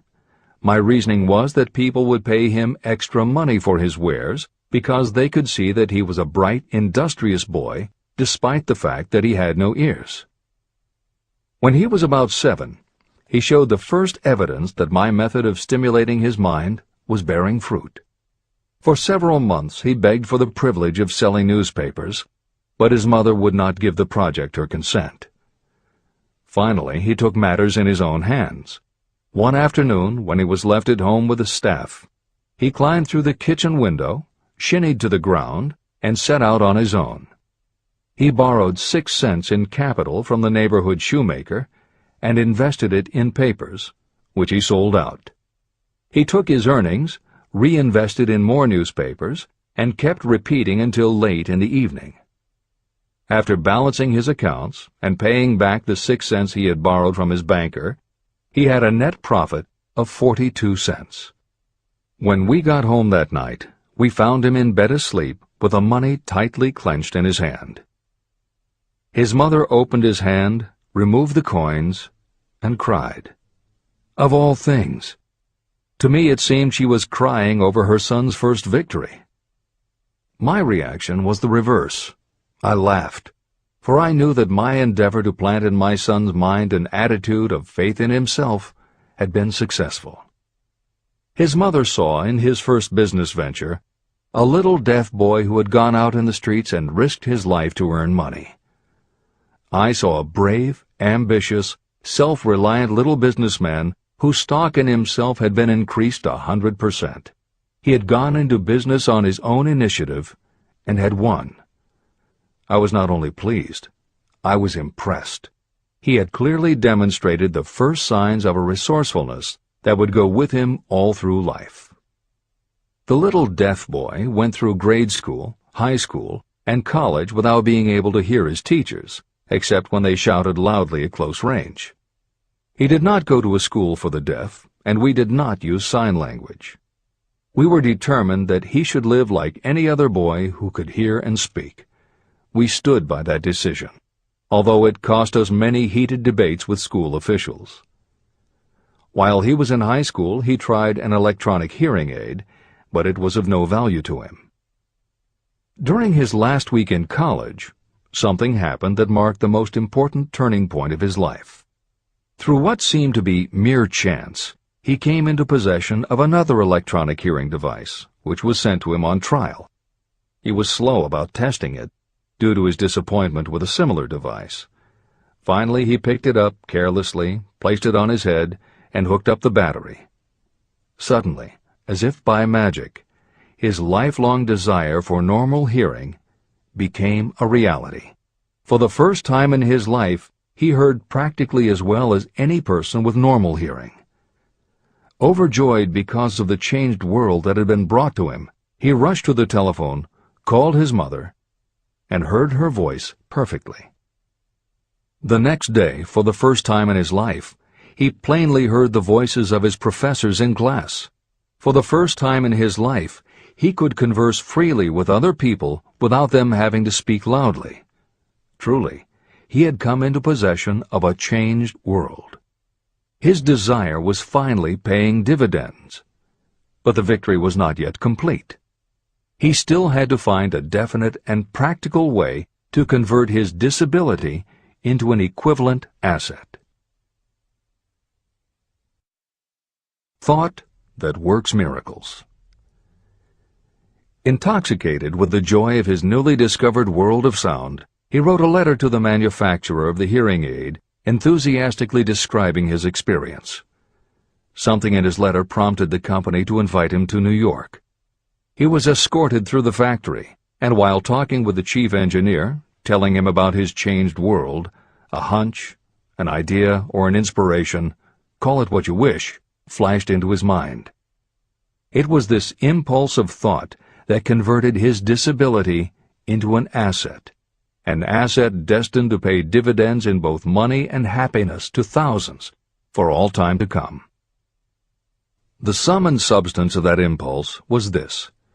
It occurred to him that he might be of help to the millions of people who go through life without the benefit of hearing devices, if he could find a way to tell them the story of his changed world. For an entire month, he carried out intensive research, during which he analyzed the entire marketing system of the manufacturer of the hearing device. Then he created a plan for reaching out to other hearing-impaired people all over the world, to share with them his newly discovered changed world. When this was done, he put in writing a 2-year plan based upon his findings. When he presented the plan to the company, he was instantly given a position for the purpose of carrying out his ambition. Little did he dream when he went to work that he was destined to bring hope and practical relief to thousands of people who, without his help, would have been limited forever by deafness. There's no doubt in my mind that Blair would have been deaf and unable to speak all his life if his mother and I had not managed to shape his mind as we did. When I planted in his mind the desire to hear and talk and live as other people, there went with that impulse some strange influence that caused nature to become bridge builder and span the gulf of silence between his brain and the outer world. Truly, a burning desire has devious ways of transmuting itself into its physical equivalent. Blair desired normal hearing. Now he has it. He was born with a condition that in those days might easily have sent a person with a less defined desire to the street with a bundle of pencils and a tin cup. The little white lie I planted in his mind when he was a child, by leading him to believe his impaired hearing would become a great asset, has justified itself. I am convinced it is a fact that there is nothing, right or wrong, that belief plus burning desire cannot make real. These qualities are free to everyone. Editor's comments. As Napoleon Hill was finishing this chapter on desire, it was reported that the famed opera singer Madame Schumann-Heink had died. A passage in her obituary struck Hill as being so appropriate to the subject of this chapter that he was moved to comment as follows. End of editor's comment. One short paragraph in the newspaper story about the famed opera singer Madame Schumann-Heink gives the clue to this unusual woman's stupendous success. I quote the paragraph because the clue it contains is none other than desire. Early in her career, Madame Schumann-Heink visited the director of the Vienna Court Opera to have him test her voice. But he did not test it. After taking one look at the awkward and poorly dressed girl, he exclaimed, none too gently, "With such a face, and with no personality at all, how can you ever expect to succeed in opera? My good child, give up the idea.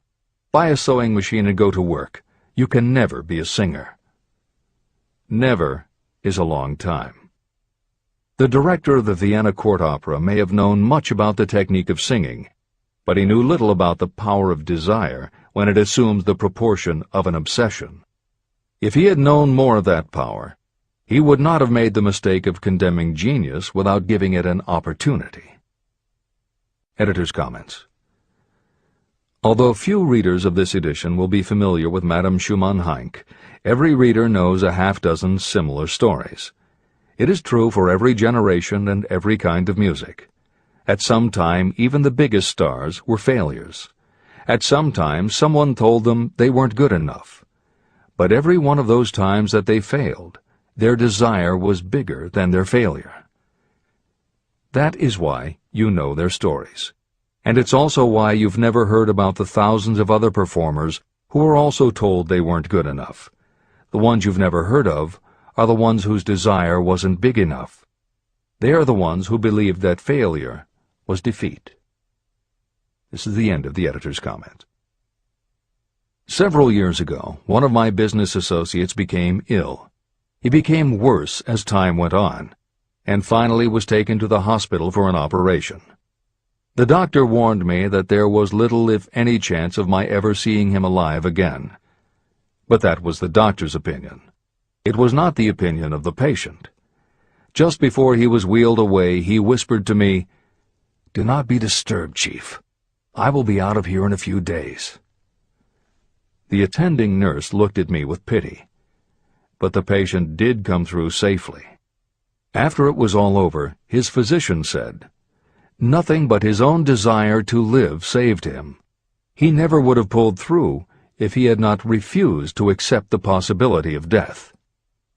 Editor's comments. By the 1980s, the phenomenon that Napoleon Hill wrote about in the preceding paragraph was embraced by a growing segment of the population. Among the adherents were numerous medical professionals who incorporated the concept under the term the body-mind connection. And by the turn of the 21st century, the belief that the mind can manifest physical changes in the body had become a part of mainstream medical practice.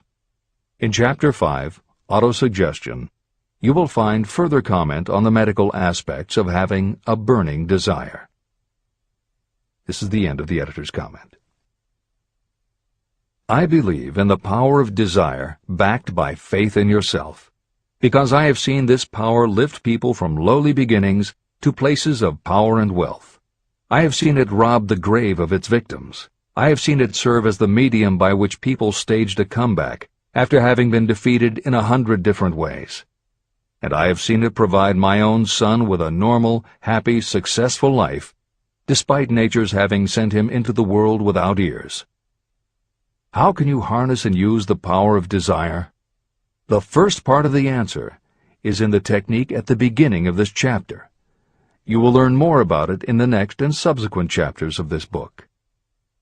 Through some strange and powerful principle, nature wraps up in the impulse of strong desire that something that recognizes no such word as impossible, and accepts no such reality as failure. There are no limitations to the mind except those we acknowledge. Chapter 4.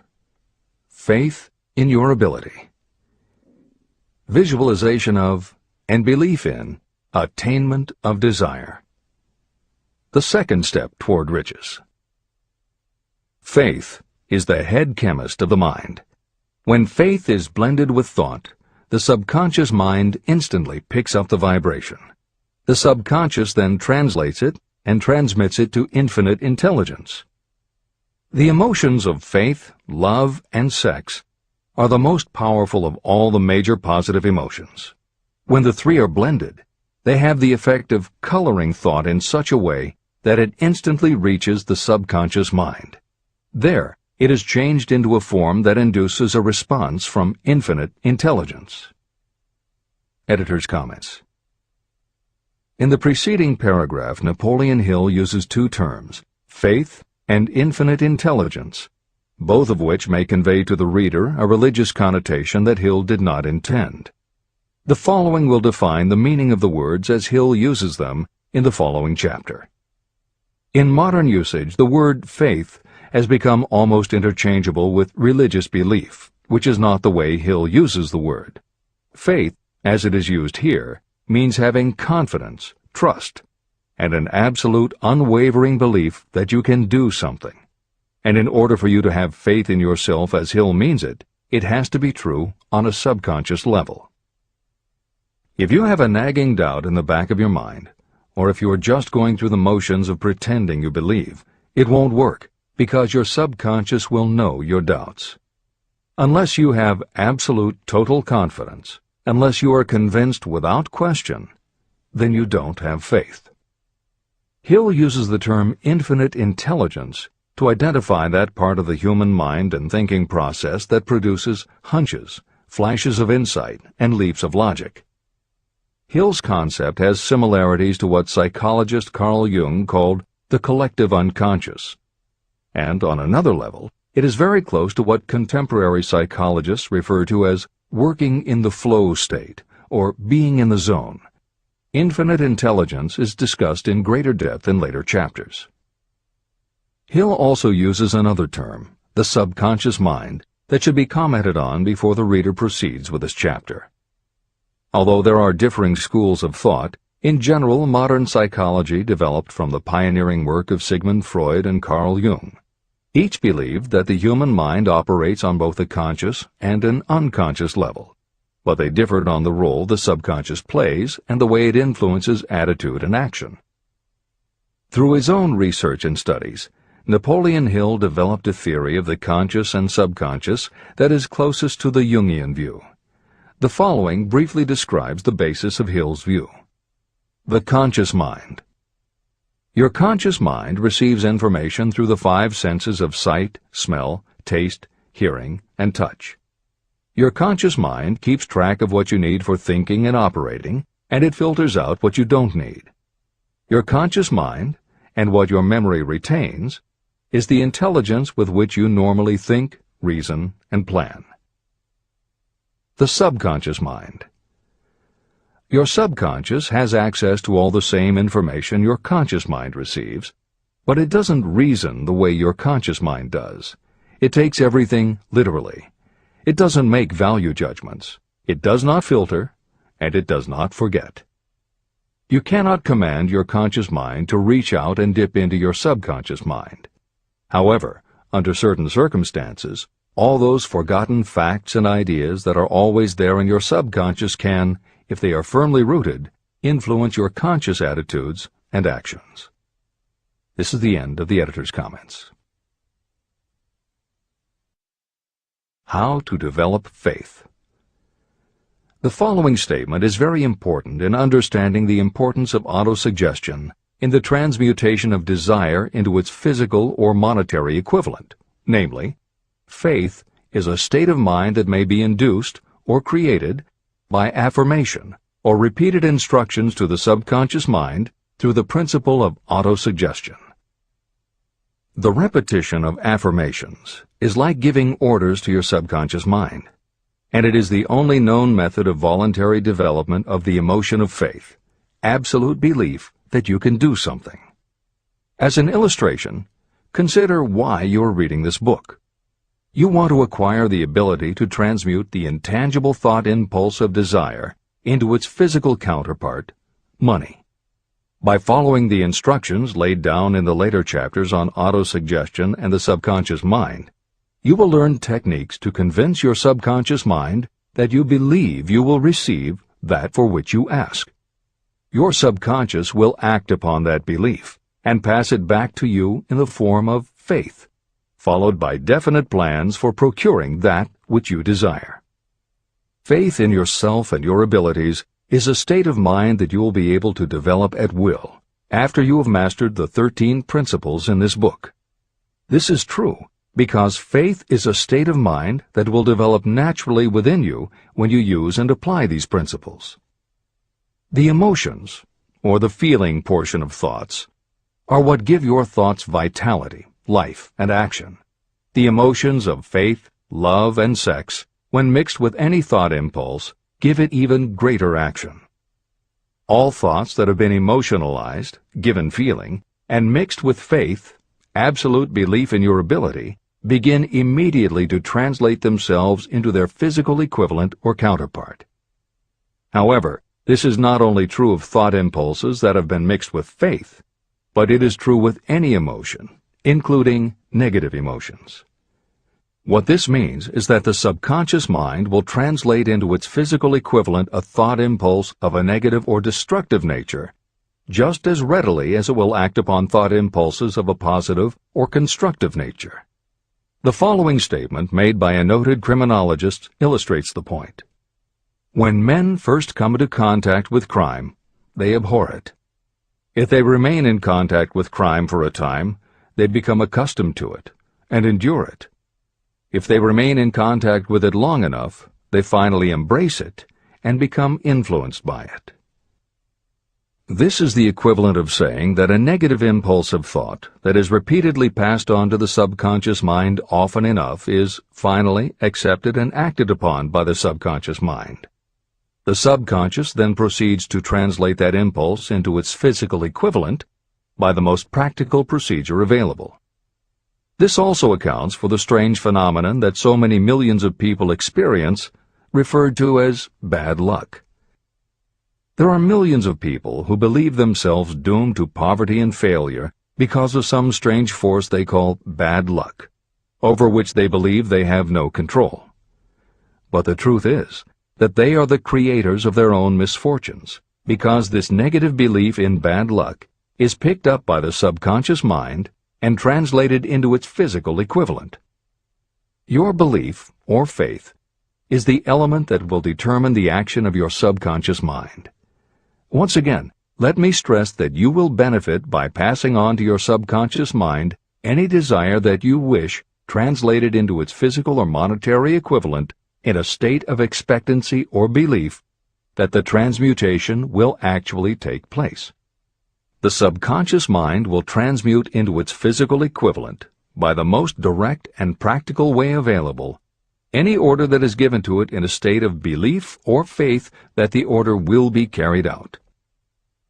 At this point, it should also be noted that because of the way that the subconscious operates, there is nothing to stop you from deceiving your subconscious mind when giving it instructions through autosuggestion.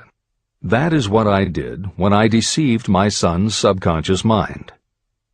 To make this deception more realistic, when you call upon your subconscious mind, you must conduct yourself just as you would if you were already in possession of the material thing that you are demanding. Editor's comments. It is an axiom of contemporary motivation theory that the subconscious mind cannot distinguish between what is real and what is vividly imagined. One of the most frequently cited studies supporting this concept was done with a group of basketball players. The players were divided into 3 teams, and the players on each team were tested on their ability to make free throws. The teams were then separated for a period of time, and each team was given instructions which they were told would improve their abilities. One team was instructed to practice making baskets on a daily basis. The second team was instructed not to practice during the period, and not to even think about basketball. The third team was also instructed not to practice during the period, but instead the members were told to spend their daily practice time visualizing in detail the process of making baskets. At the end of the experiment, the teams were again tested. The team that rested showed a decrease in ability. The team that practiced showed a marked increase in ability, and the team that didn't practice but visualized making baskets showed an increase in ability almost equal to those who had practiced daily. As Hill says, you can deceive your subconscious through autosuggestion. If you convincingly plant an idea in your subconscious will accept and work with the idea as though it were a fact. But the key word is convincingly. If you try to send a message to your subconscious, but in the back of your mind you have a nagging doubt whether it will work, your subconscious will pick that up also. You will have sent mixed messages that cancel each other out. That is why Hill stresses the importance of doing it with faith. Your subconscious will not judge if it is true or false, positive or negative, but it does respond to the power of the input, how emotionalized the thought is. This is the end of the editor's comment. It is essential for you to encourage the positive emotions as the dominating forces of your mind. But faith in yourself doesn't come from merely reading instructions. Now that you understand the theory, you must begin to apply it. By experimenting and practicing, you will develop your ability to mix faith with any order you give to your subconscious.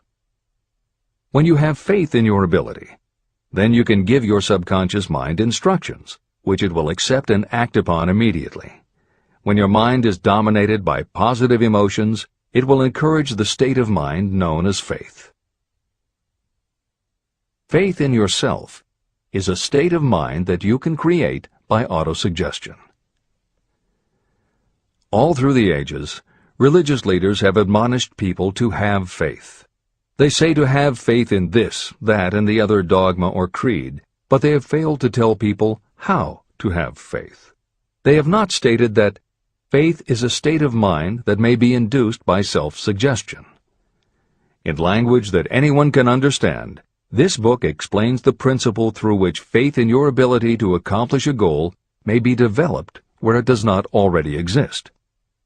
Before we begin, you should be reminded again that faith is the eternal elixir that gives life, power, and action to the impulse of thought. Faith is the starting point of all accumulation of riches. Faith is the basis of all miracles and of all mysteries that cannot be analyzed by the rules of science. Faith is the only known antidote for failure. Faith is the element that, when mixed with desire, gives you direct communication with infinite intelligence. Faith is the element that transforms the ordinary vibration of thought created by the human mind into the spiritual equivalent. Faith is the only way the force of infinite intelligence can be harnessed and used. The magic of self-suggestion. It is a fact that you will come to believe whatever you repeat to yourself, whether the statement is true or false. If you repeat a lie over and over, you will eventually accept that lie as truth. Moreover, you will believe it to be the truth. You are what you are because of the dominating thoughts that you permit to occupy your mind. Thoughts that you deliberately place in your own mind and encourage with sympathy, and with which you mix any one or more of the emotions, constitute the motivating forces that direct and control your every movement, act, and deed. The following sentence is a very significant statement of truth. Thoughts that are mixed with any of the feelings of emotions become like a magnetic force, which attracts other similar or related thoughts. A thought that is magnetized with one of the emotions may be compared to a seed. When it is planted in fertile soil, it germinates, grows, and multiplies itself over and over again. What was originally one small seed becomes countless millions of seeds of the same kind. The human mind is constantly attracting vibrations that are in sync with whatever dominates the mind. Any thought, idea, plan, or purpose that you hold in your mind attracts a host of its relatives.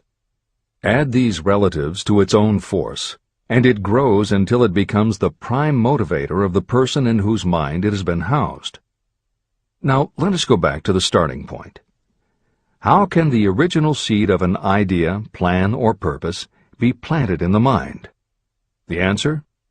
Any idea, plan, or purpose may be placed in the mind through repetition of thought. This is why you are asked to write out a statement of your major purpose, or definite chief aim.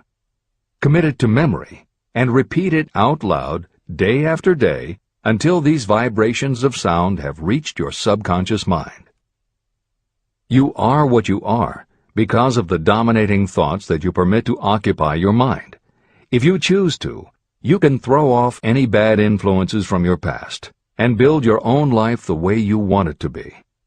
For instance, by taking inventory of your mental assets and liabilities, you might discover that your greatest weakness is lack of self-confidence. This can be overcome and translated into courage through the principle of autosuggestion. You can do this by writing out a set of simply stated positive thought impulses, memorizing them, and repeating them until they become a part of the working equipment of your subconscious mind. The following is an example for someone whose definite purpose is to overcome a lack of self-confidence. Self-confidence formula. 1. I know that I have the ability to achieve the object of my definite purpose in life. Therefore, I demand of myself persistent, continuous action toward its attainment, and I here and now promise to render such action. 2. I realize the dominating thoughts of my mind will eventually reproduce themselves in outward physical action and gradually transform themselves into physical reality. Therefore, I will concentrate my thoughts for 30 minutes each day, visualizing the person I intend to become. In this way, I will create in my mind a clear mental picture. 3. I know, through the principle of autosuggestion, that any desire I persistently hold in my mind will eventually find some practical means of attaining my objective. Therefore, I will devote 10 minutes daily to demanding of myself the development of self-confidence. 4. I have clearly written down a description of my definite chief aim in life, and I will never stop trying until I have developed sufficient self-confidence for its attainment. 5. I fully realize that no wealth or position can last unless it is built upon truth and justice. Therefore, I will engage in no transaction that does not benefit all whom it affects. I will succeed by attracting to myself the forces I wish to use and the cooperation of others. I will persuade others to help me because of my willingness to help others. I will eliminate hatred, envy, jealousy, selfishness, and cynicism by developing love for all humanity, because I know that a negative attitude toward others can never bring me success. I will cause others to believe in me because I will believe in them and in myself. I will sign my name to this formula, commit it to memory, and repeat it aloud once a day, with full faith that it will gradually influence my thoughts and actions so that I will become a self-reliant and successful person. Behind this formula is a law of nature that psychologists call autosuggestion or self-suggestion. It is a proven technique that will work for your success if it is used constructively. On the other hand, if used destructively, it will destroy just as readily. In this statement may be found a very significant truth, namely that those who go down in defeat and end their lives in poverty, misery, and distress do so because of negative application of the principle of autosuggestion. All impulses of thought have a tendency to clothe themselves in their physical equivalent. The disaster of negative thinking. The subconscious mind makes no distinction between constructive and destructive thought impulses. It works with the material we feed it through our thought impulses. The subconscious mind will translate into reality a thought driven by fear just as readily as it will translate into reality a thought driven by courage or faith. Just as electricity will turn the wheels of industry and render useful service if used constructively, it will snuff out life if wrongly used. So, too, will the law of autosuggestion lead you to peace and prosperity, or down into the valley of misery, failure, and death. It depends on your degree of understanding and application of it. If you fill your mind with fear or doubt, and if you do not believe in your ability to connect with and use the forces of infinite intelligence, then you will not be able to use those forces. The law of autosuggestion will take your lack of belief and use that doubt as a pattern by which your subconscious mind will translate it into its physical equivalent. Editor's comments. When you have faith in your ability to accomplish what you want, it not only firmly plants ideas in your subconscious, but it then works to reinforce itself. When you have faith in your abilities, part of what you must have faith in is that it is possible to tap into infinite intelligence. And because you have faith that it will work, your conscious mind won't be resistant. When your conscious doesn't resist, your subconscious mind can send creative ideas to your conscious mind more easily. Then, the more you see the power working in your life, the easier it is for you to act on faith the next time. Will it work for you? You will never know unless you relax your resistance and just have faith that it will. This is the end of the editor's comment. Like the wind that carries one ship east and another west, the law of autosuggestion will lift you up or pull you down according to the way you set your sails of thought. The law of autosuggestion, through which any person may rise to altitudes of achievement that stagger the imagination, is well described in the following verse. Observe the words that have been emphasized, and you will catch the deep meaning that the poet had in mind. If you think you are beaten, you are. If you think you dare not, you don't. If you like to win, but you think you can't, it is almost certain you won't. If you think you'll lose, you're lost. For out in the world we find, success begins with a fellow's will, It's all in the state of mind. If you think you are outclassed, you are. You've got to think high to rise. You've got to be sure of yourself before you can ever win a prize. Life's battles don't always go to the stronger or faster man, but soon or late the man who wins is the man who thinks he can. Editor's comments. As noted at the beginning of this chapter, the way in which Napoleon Hill uses the word faith is meant to have no religious connotation. However, it would be impossible for Hill to write this chapter without acknowledging the power of religious faith.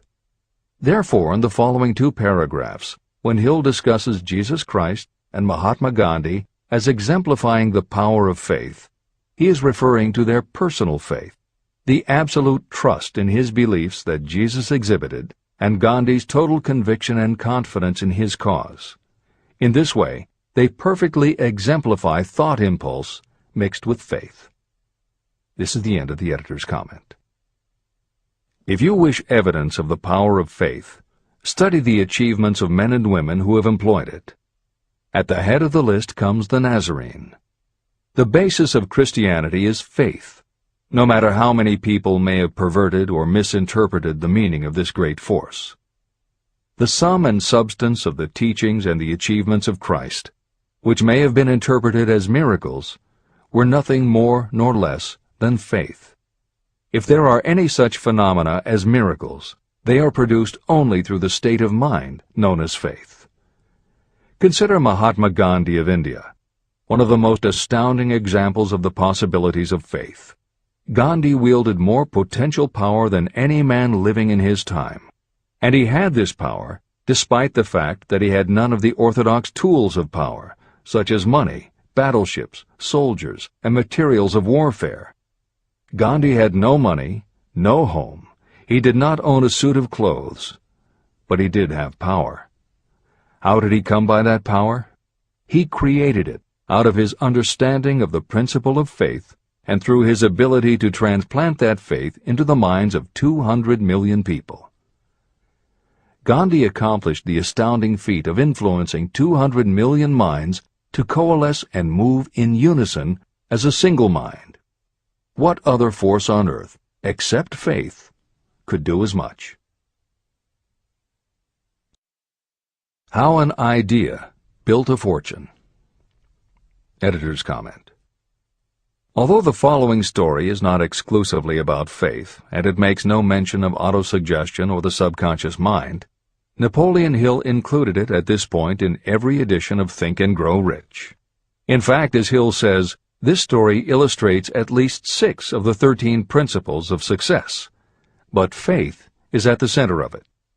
If the central figure, Charles M. Schwab, had not mixed his big idea with absolute unwavering faith that he could pull it off, the whole history of American business would have been different. This is the end of the editor's comment. The event chosen for this illustration dates back to 1900, when the United States Steel Corporation was being formed. As you read the story, keep in mind the following fundamental facts and you will understand how ideas have been converted into huge fortunes. First, the United States Steel Corporation was born in the mind of Charles M. Schwab in the form of an idea he created through his imagination. Second, he mixed faith with his idea. Third, he formulated a plan for the transformation of his idea into physical and financial reality. Fourth, he put his plan into action with his famous speech at the University Club. Fifth, he applied and followed through on his plan with persistence and backed it with firm decision until it had been fully carried out.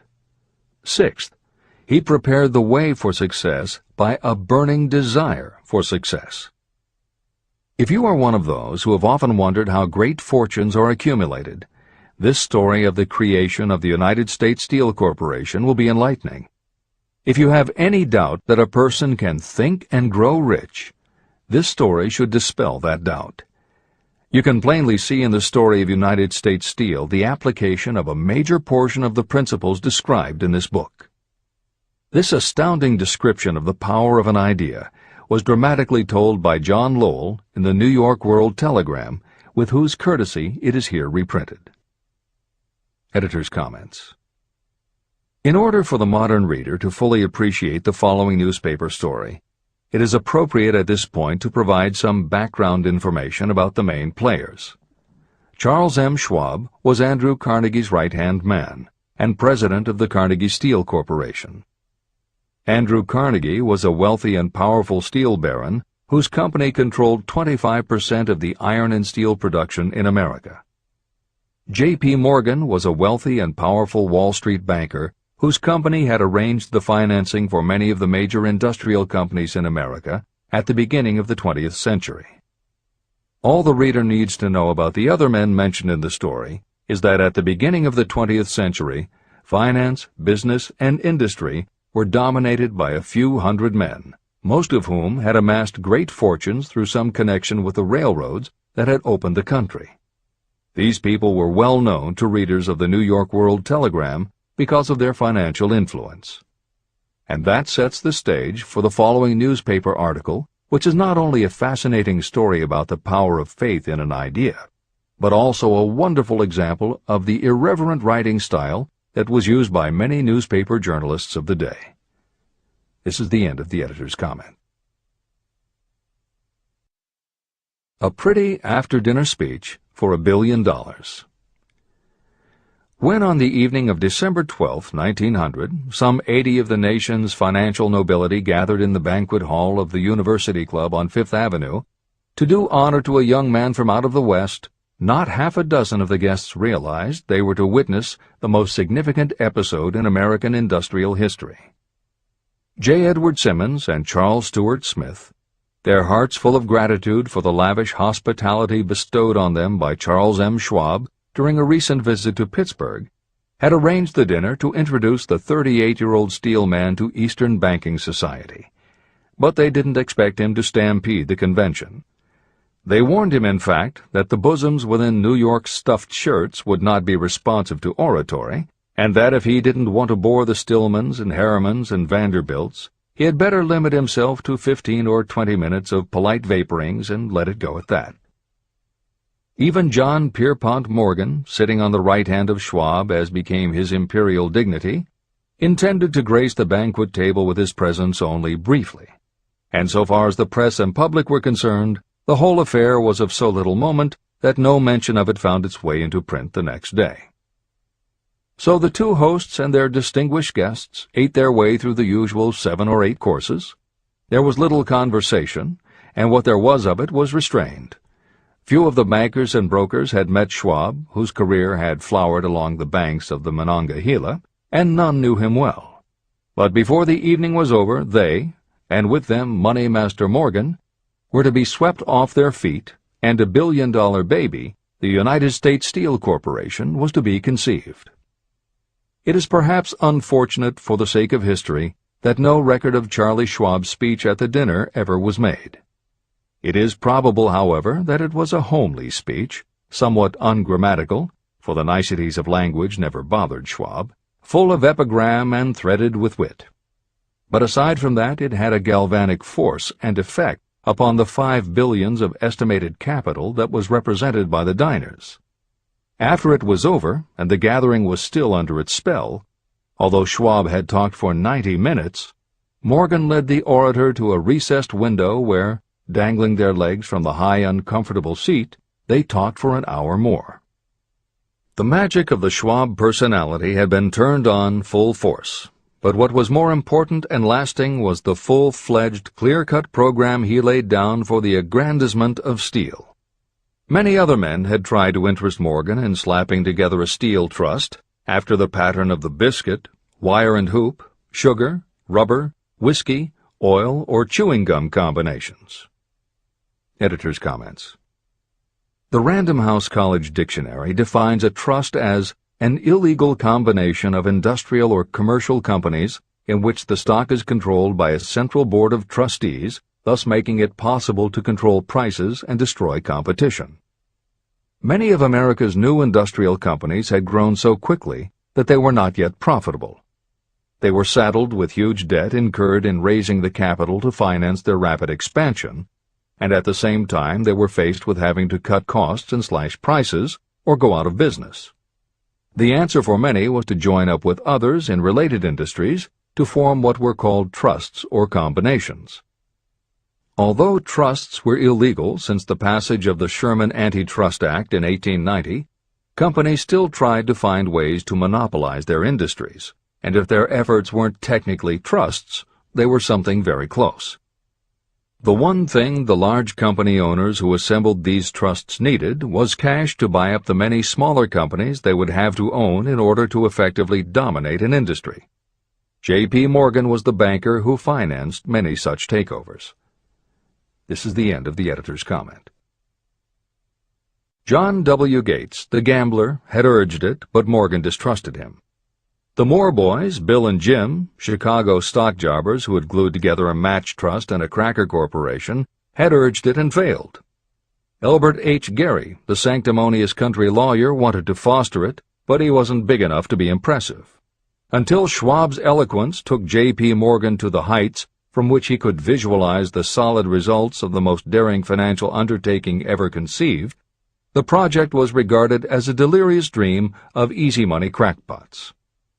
The financial magnetism that began a generation ago to attract thousands of small and sometimes inefficiently managed companies into large and competition-crushing combinations had become operative in the steel world through the devices of that jovial business pirate, John W. Gates.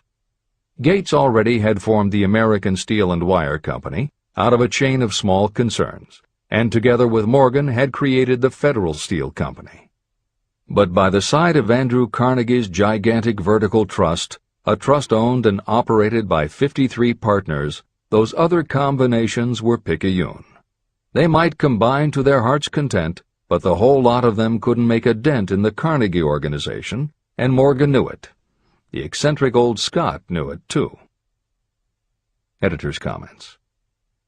Andrew Carnegie was born in Scotland and came to America when he was just a boy. He made his first move to join the elite group of American tycoons when he quit his job as a bobbin boy in a cotton mill, earning $1.20 a week, and got a job as a telegraph messenger boy. He soon taught himself to operate a telegraph key, which got him hired as personal telegrapher and secretary to the head of the Pennsylvania Railroad. It wasn't long before he'd worked his way up the ranks to superintendent of the Pittsburgh division, which in turn put him in a position to become an early investor in the Pullman Company, which became the leading manufacturer of railway cars. Carnegie's investment in Pullman and some successful real estate ventures gave him the capital to go into business for himself. At the end of the Civil War, Carnegie left railroading and started a company that built iron bridges for railroad companies. From building iron bridges, it was a short step to starting his own steel mill, which led him to acquire control of other steel mills, then his own coal fields to supply his smelters, then his own ore boats and rail lines to haul the ore and coal. Because of Carnegie's vertical integration and his use of the most up-to-date manufacturing methods, he was able to sell top-grade steel at the lowest price. He managed to drop the price of steel from $140 a ton to $20 a ton. By 1899, the Carnegie Steel Company controlled about 25% of the iron and steel production in America. The smaller steel manufacturers couldn't compete with Carnegie, so they went to J.P. Morgan for help. He arranged for the financing, and a wide-ranging alliance was put together of companies that were in the business of manufacturing products made from steel. Part of the deal was that they would not buy steel from Carnegie. Andrew Carnegie was not about to be put out of business by a collection of small companies. He announced that he would buy or build his own manufacturing companies to produce finished goods made of steel. This is the end of the editor's comments, and the New York World Telegram story continues. From the magnificent heights of Skibo Castle he had viewed, first with amusement and then with resentment, the attempts of Morgan's smaller companies to cut into his business. When the attempts became too bold, Carnegie's temper was translated into anger and retaliation. He decided to duplicate every mill owned by his rivals. Hitherto, he hadn't been interested in wire, pipe, hoops, or sheet. Instead, he was content to sell such companies the raw steel and let them work it into whatever shape they wanted. Now, with Schwab as his chief and able lieutenant, he planned to drive his enemies to the wall. So it was that in the speech of Charles M. Schwab, Morgan saw the answer to his problem of combination. A trust without Carnegie, giant of them all, would be no trust at all, a plum pudding, as one writer said, without the plums. Schwab's speech on the night of December 12, 1900, undoubtedly carried the inference, though not the pledge, that the vast Carnegie enterprise could be brought under the Morgan tent. He talked of the world future for steel, of reorganization for efficiency, of specialization, of the scrapping of unsuccessful mills and concentration of effort on the flourishing properties, of economies in the ore traffic, of economies in overhead and administrative departments, of capturing foreign markets. More than that, he told the buccaneers among them wherein lay the errors of their customary piracy. Their purposes, he inferred, had been to create monopolies, raise prices, and pay themselves fat dividends out of privilege. Schwab condemned the system in his heartiest manner. The short-sightedness of such a policy, he told his hearers, lay in the fact that it restricted the market in an era when everything cried for expansion. By cheapening the cost of steel, he argued, an ever-expanding market would be created. More uses for steel would be devised, and a goodly portion of the world trade could be captured. Actually, though he did not know it, Schwab was an apostle of modern mass production. Editor's comments.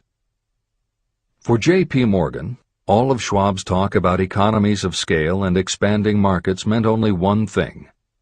Until that night, it was assumed that Andrew Carnegie would continue building his own manufacturing companies to compete with the steel trusts that Morgan had helped put together. Morgan knew that for Carnegie to do so would require an enormous amount of capital, and Morgan also knew that Carnegie had always been strongly against raising money by selling stock in his company. What Schwab seemed to be implying was that rather than going to Wall Street for the money needed to fight the trusts, Carnegie might be interested in selling his business. This is the end of the editor's comment.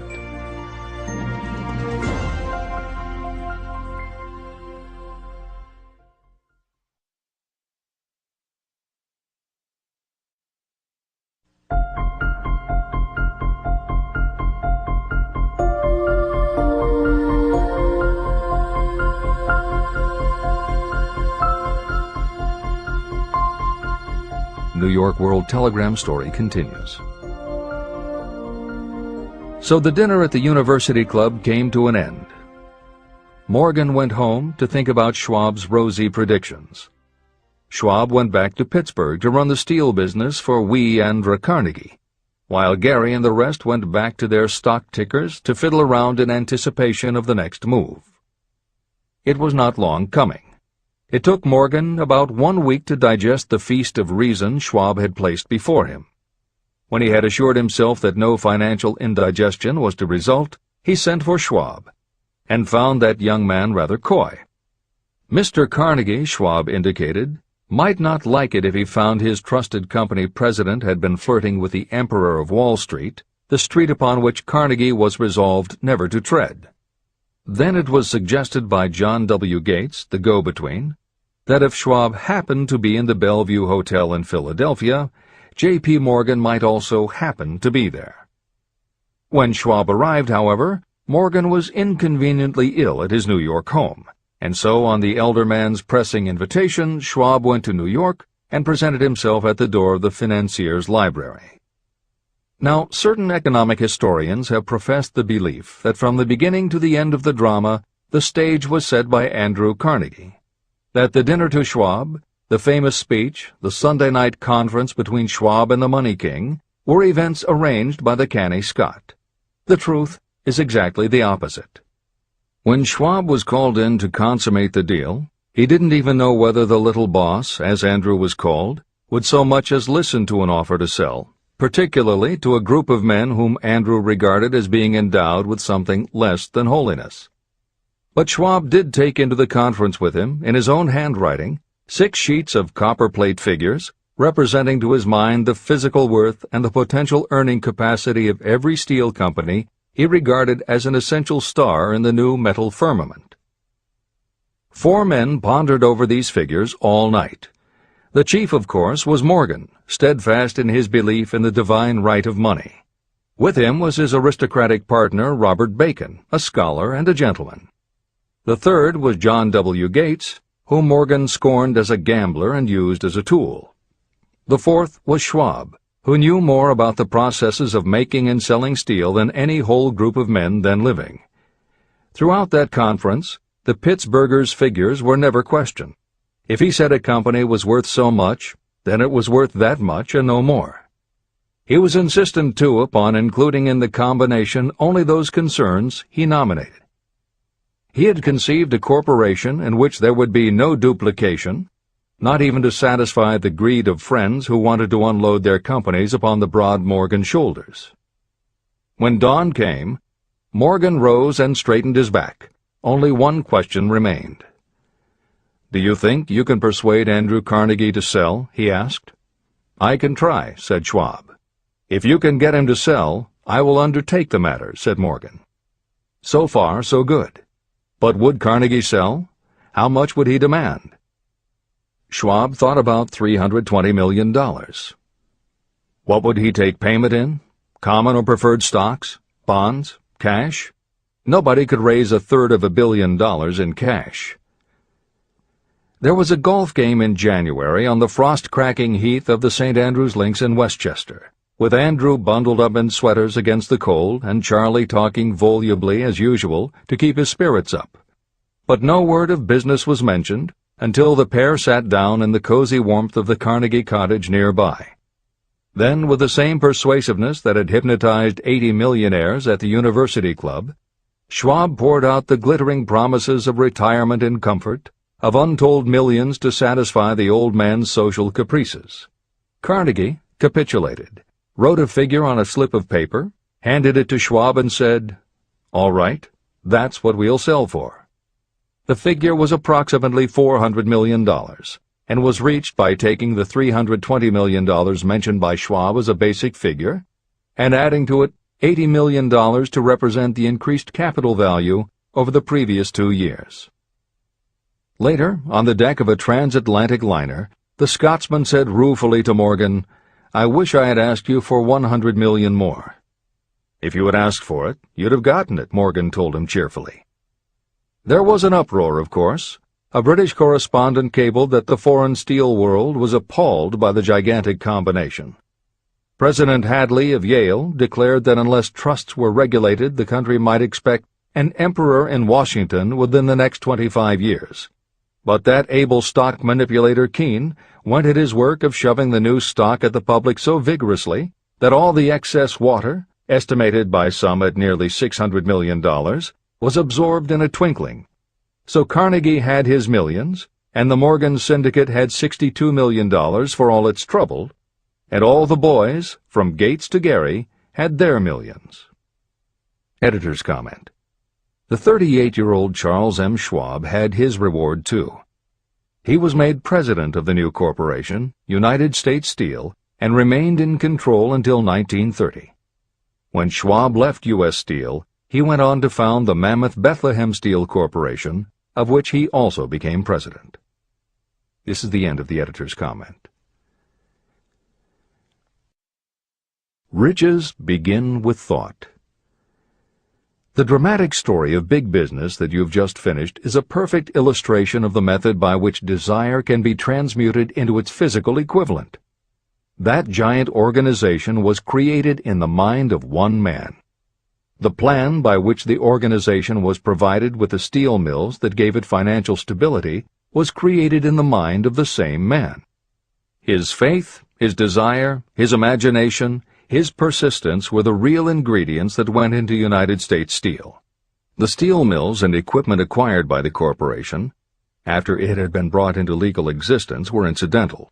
However, careful analysis reveals that the appraised value of the properties acquired by the corporation increased in value by an estimated $600 million, approximately $12 billion today.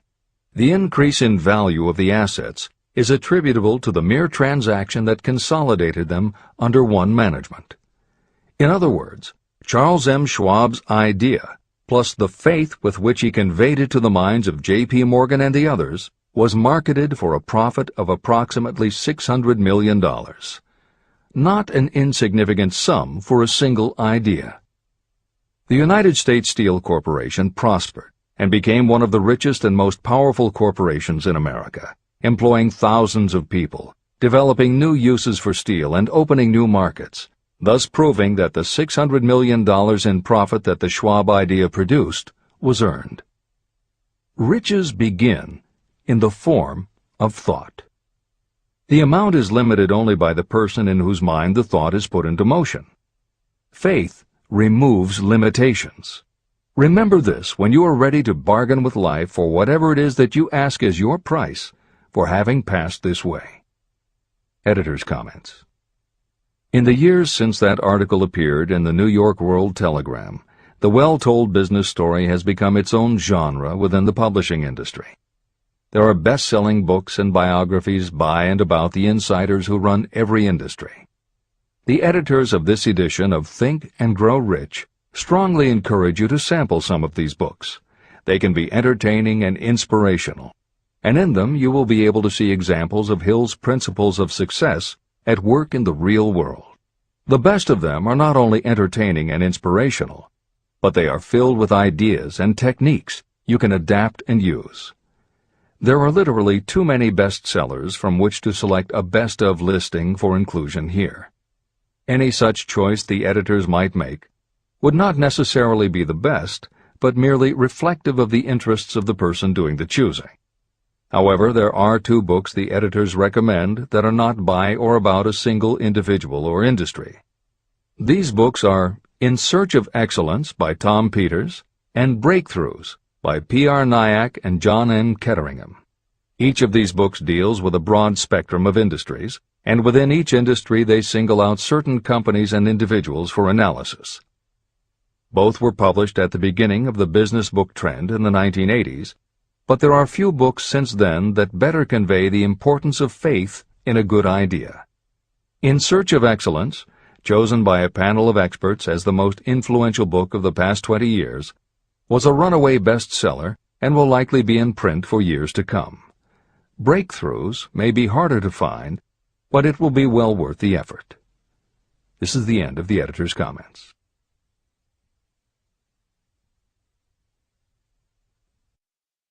A quitter never wins, and a winner never quits. Chapter 5. Autosuggestion. The medium for influencing the subconscious mind. The third step toward riches. Autosuggestion is a term that applies to all suggestions and all self-administered stimuli that reach your mind through the five senses. Stated in another way, autosuggestion is self-suggestion. It is the way of communicating between that part of the mind where conscious thought takes place and that which serves as the seat of action for the subconscious mind. Through the dominating thoughts that you permit to remain in your conscious mind, it doesn't matter whether these thoughts are negative or positive, the principle of autosuggestion reaches the subconscious mind and influences it with these thoughts. Nature has built human beings so that we can have control over the material that reaches our subconscious mind through our five senses. However, this does not mean that we always exercise this control. In the great majority of instances, we do not exercise it, which explains why so many people go through life in poverty. Recall what I said about the subconscious mind resembling a fertile garden, in which weeds will grow if the seeds of more desirable crops are not sown. Autosuggestion is the way you may feed your subconscious on creative thoughts. Or you can, by neglecting it, permit thoughts of a destructive nature to find their way into this rich garden of the mind.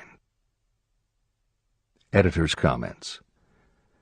Numerous psychological studies and experiments with hypnotherapy have validated Napoleon Hill's concept that a person's subconscious mind retains everything that person ever experienced. Studies also support the theory that the subconscious is non-judgmental. It does not filter or interpret, it simply processes information literally and stores it. For those readers who may be dubious about the subconscious, or that thoughts stored below the level of consciousness can exert enough influence to affect attitude and behavior, the following explanation should alleviate any such doubts. There is no doubt about the existence of the conditions known by the psychological terms fixations, phobias, and compulsive behaviors. These conditions occur when a child has learned something in such a powerful or dramatic way that the knowledge becomes firmly planted in the child's subconscious mind. Then, even as the child grows to adulthood and the conscious mind learns to understand that information from a mature point of view, because the childhood learning experience was so powerful, the subconscious still retains the childhood understanding of the information. The result is a fixation, phobia, or compulsive behavior that causes a response rooted in childhood, which does not make logical sense to the adult's conscious mind. That is because it does not come from the conscious. It comes from the subconscious belief that was so emotionalized it overrides the adult's logical conscious mind. Hill's theory is based on exactly the same psychological principles. Thoughts do remain stored in the subconscious. They remain just as they were when they were input, and the more highly emotionalized the thoughts are when they are input, the more influence they exert on attitude and behavior. It is this aspect of the subconscious that will allow you to use autosuggestion as a tool with which to input the positive thoughts that will help you achieve the success you desire. This is the end of the editor's comments. See and feel money in your hands. You were instructed in the last of the 6 steps described in Chapter 3 on Desire to read aloud twice daily the written statement of your desire for money. You were also directed to see and feel yourself already in possession of the money. By following these instructions, you communicate the object of your desire directly to your subconscious mind in a spirit of absolute faith. Through repetition of this procedure, you will create thought habits that reinforce your efforts to transmute desire into its monetary equivalent. Read these steps again, very carefully, before you proceed further. 1. Fix in your mind the exact amount of money you desire. It is not sufficient merely to say, "I want plenty of money." Be definite about the amount. 2. Determine exactly what you intend to give in return for the money you desire. There is no such reality as something for nothing. 3. Establish a definite date when you intend to possess the money you desire. 4. Create a definite plan for carrying out your desire and begin at once, whether you are ready or not, to put this plan into action. 5. Now write it out. Write a clear, concise statement of the amount of money you intend to acquire, name the time limit for its acquisition, state what you intend to give in return for the money, and describe clearly the plan through which you intend to accumulate it. 6. Read your written statement aloud, twice daily. Read it once just before retiring at night, and read it once after arising in the morning. As you read, see and feel and believe yourself already in possession of the money. Remember, when reading aloud the statement of your desire, through which you will develop a money consciousness, that the mere reading of the words is of no consequence, unless you mix emotion or feeling with your words. Your subconscious mind recognizes and acts only upon thoughts that have been well mixed with emotion or feeling. This is a fact of such importance as to warrant repetition in practically every chapter. The lack of understanding of this is the main reason the majority of people who try to apply the principle of autosuggestion get no desirable results. Plain, unemotional words do not influence the subconscious mind. You will get no appreciable results until you learn to reach your subconscious mind with thoughts or spoken words that have been well emotionalized with belief. Do not become discouraged if you cannot control and direct your emotions the first time you try. Remember, there is no such possibility as something for nothing. You cannot cheat even if you desire to do so. The price of ability to influence your subconscious mind is persistence in applying the principles described here. You cannot develop the desired ability for a lower price. You, and you alone, must decide whether or not the reward, the money consciousness, is worth the price you must pay for it in effort. Your ability to use the principle of autosuggestion will depend very largely upon your capacity to concentrate on a given desire until that desire becomes a burning obsession. How to strengthen your powers of concentration. When you begin to carry out the instructions in the 6 steps, it will be necessary for you to make use of the principle of concentration. Following are suggestions for the effective use of concentration. When you begin the first of the 6 steps, which instructs you to fix in your own mind the exact amount of money you desire, close your eyes and hold your thoughts on that amount of money until you can actually see the physical appearance of the money. Do this at least once each day. As you go through these exercises, follow the instructions given in Chapter 4 on faith and see yourself actually in possession of the money. Here is a most significant fact. The subconscious mind takes any orders given to it in a spirit of absolute faith and acts upon those orders. But the orders often have to be presented over and over again, repeated positive affirmation, before they are interpreted by the subconscious mind. Because of this, you might consider the possibility of playing a perfectly legitimate trick on your subconscious mind. Make it believe, because you believe it, that you must have the amount of money you are visualizing. Make it believe that this money is already awaiting your claim, so the subconscious mind must hand over to you practical plans for acquiring the money that is yours.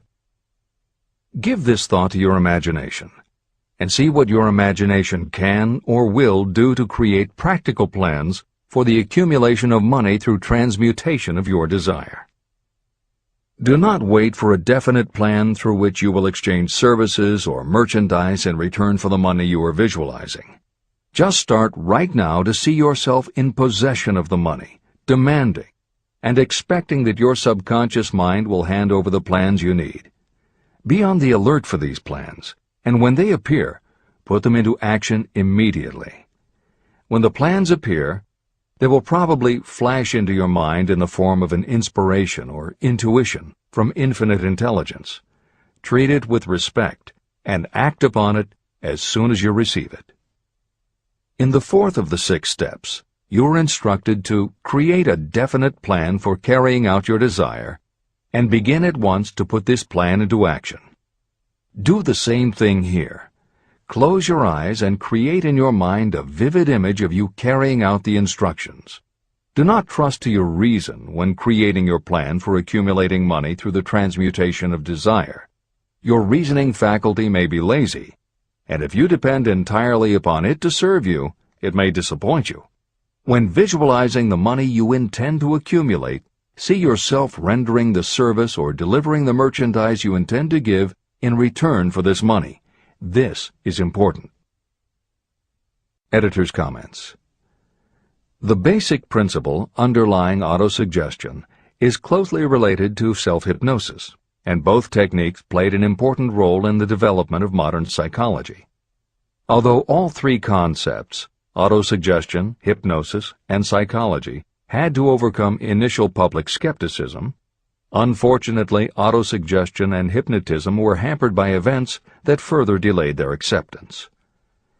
Hypnosis was an integral part of the therapies used by the major figures in the development of psychology, including Sigmund Freud, Carl Jung, and William James.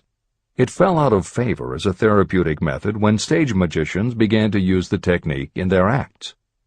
People found it difficult to give serious consideration to a method that was being used in theaters and nightclubs to make members of the audience do ridiculous things for comic effect. Autosuggestion encountered a similar problem. French psychiatrist Émile Coué was the best-known early advocate of autosuggestion.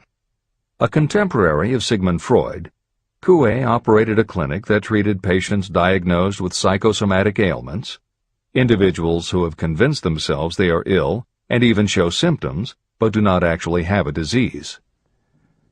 Coué treated his patients with an autosuggestion technique that involved the repetition of statements he termed positive affirmations. Coué devised a general, non-specific phrase that would give the subconscious a positive instruction, but was open enough that it did not tell the subconscious how to do it. The positive affirmation was, "Every day, in every way, I am getting better and better." And he instructed his patients to repeat the phrase several times a day. Improvements among his patients happened so quickly and dramatically that his method became the talk of medical and scientific circles, and the use of the phrase practically became a movement in Europe. Word of the success Coué was having with his method spread to America, and he was soon booked to do a lecture tour. At one of his early speaking engagements, a cynical newspaper reporter made a joke of the technique, calling it, "Hell's bells, I'm well." The joke followed Coué wherever he spoke, and the press coverage was so negative he canceled his tour and returned to practice in Europe. Serious scientists and therapists continued to work with autosuggestion. But just as had happened when stage magicians cast doubt upon the efficacy of hypnosis, Coué's method of positive affirmation fell out of favor with the general public. It took the openness of the latter part of the 20th century before the techniques of hypnosis and autosuggestion gained general acceptance once again. Today, if you go on the Internet, there are over 40,000 web links featuring positive affirmations, and numerous bestsellers have been written on the subject. Virtually every newspaper, magazine, and television news program regularly features stories on the crucial role the mind plays in personal growth and achievement. Techniques based on autosuggestion have fostered countless best-selling books, audiobooks, and video programs. And every week thousands of people attend seminars, lectures, and retreats to be inspired by motivational speakers or spiritual leaders, and to learn techniques that will help them achieve success, almost all of which are based on the basic principles Napoleon Hill advocates in this book. When Hill instructs the reader to close your eyes and hold your thoughts on that amount of money until you can actually see the physical appearance of the money, he is in fact describing the autosuggestion technique most widely taught by contemporary motivational experts. Today it is called creative visualization, and it is regularly used by some of the most successful trainers of Olympic athletes and professional sports teams. It is used by NASA in training astronauts, and medical professionals use it in a variety of ways, including teaching it to patients who need to elevate their autoimmune system. Using visualization effectively is much more than simply daydreaming about something you would like to have or a goal you would like to achieve. Visualization is a specific technique that involves the use of imagination, creativity, vivid imagery, and affirmations, all focused on creating something you wish to manifest in reality. Napoleon Hill identified the practice of visualization and wrote about it as early as 1928 in his first bestseller, Law of Success. Since then, many other psychologists, medical professionals, motivational speakers, and authors have developed systems based on the same principles. Dr. Maxwell Maltz, a noted plastic surgeon, found that often it was as important for his patients to change their inner perception of themselves as it was to change their outer appearance. Dr. Maltz's landmark bestseller, Psycho-Cybernetics, draws heavily on visualization as a way to increase self-esteem and improve a wide range of abilities.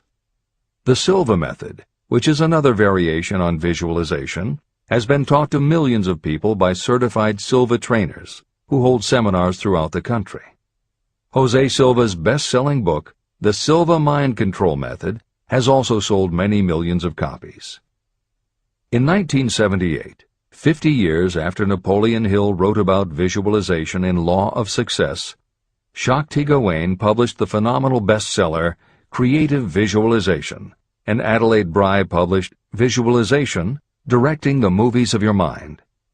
At about the same time, Dr. O. Carl Simonton, an oncologist, concluded that cancer patients who used visualizations in conjunction with chemotherapy treatments had a marked improvement over those who didn't.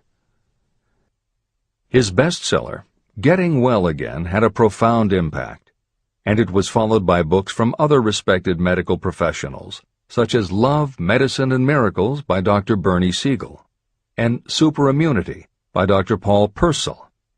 Other bestsellers by Dr. John Sarno, Dr. Deepak Chopra, and Dr. Andrew Weil have made what once was referred to as alternative medicine now part of mainstream medical practice. This is the end of the editor's comments. Stimulate your subconscious mind.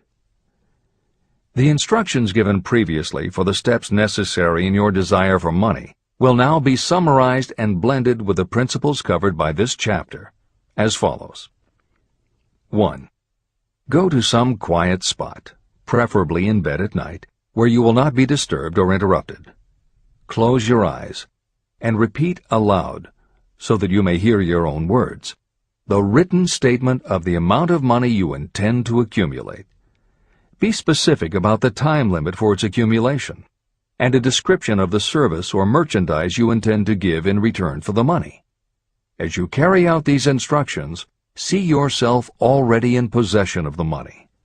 For example, suppose that you intend to accumulate $50,000 by the 1st of January, 5 years from now, and that you intend to give your personal services as a salesperson in return for the money. Your written statement of your purpose should be similar to the following. By the 1st day of January, I will have in my possession $50,000, which will come to me in various amounts from time to time during the interim. In return for this money, I will give the most efficient service of which I am capable. I will give the fullest possible quantity and the best possible quality of service as a salesperson of, and describe the service or merchandise you intend to sell. I believe that I will have this money in my possession. My faith is so strong that I can now see this money before my eyes. I can touch it with my hands. It is now awaiting transfer to me at the time and in the proportion that I deliver the service in return for it. I am awaiting a plan for getting this money, and I will follow that plan when it is received. 2. Repeat this program night and morning until you can see in your imagination the money you intend to accumulate. 3. Place a written copy of your statement where you can see it night and morning, and read it just before retiring and upon rising until it has been memorized. Editor's comments. The following is another suggestion, adapted from Hill's later writings, which appear in Napoleon Hill's Keys to Success. Surround yourself with books, pictures, mottos, and other suggestive devices.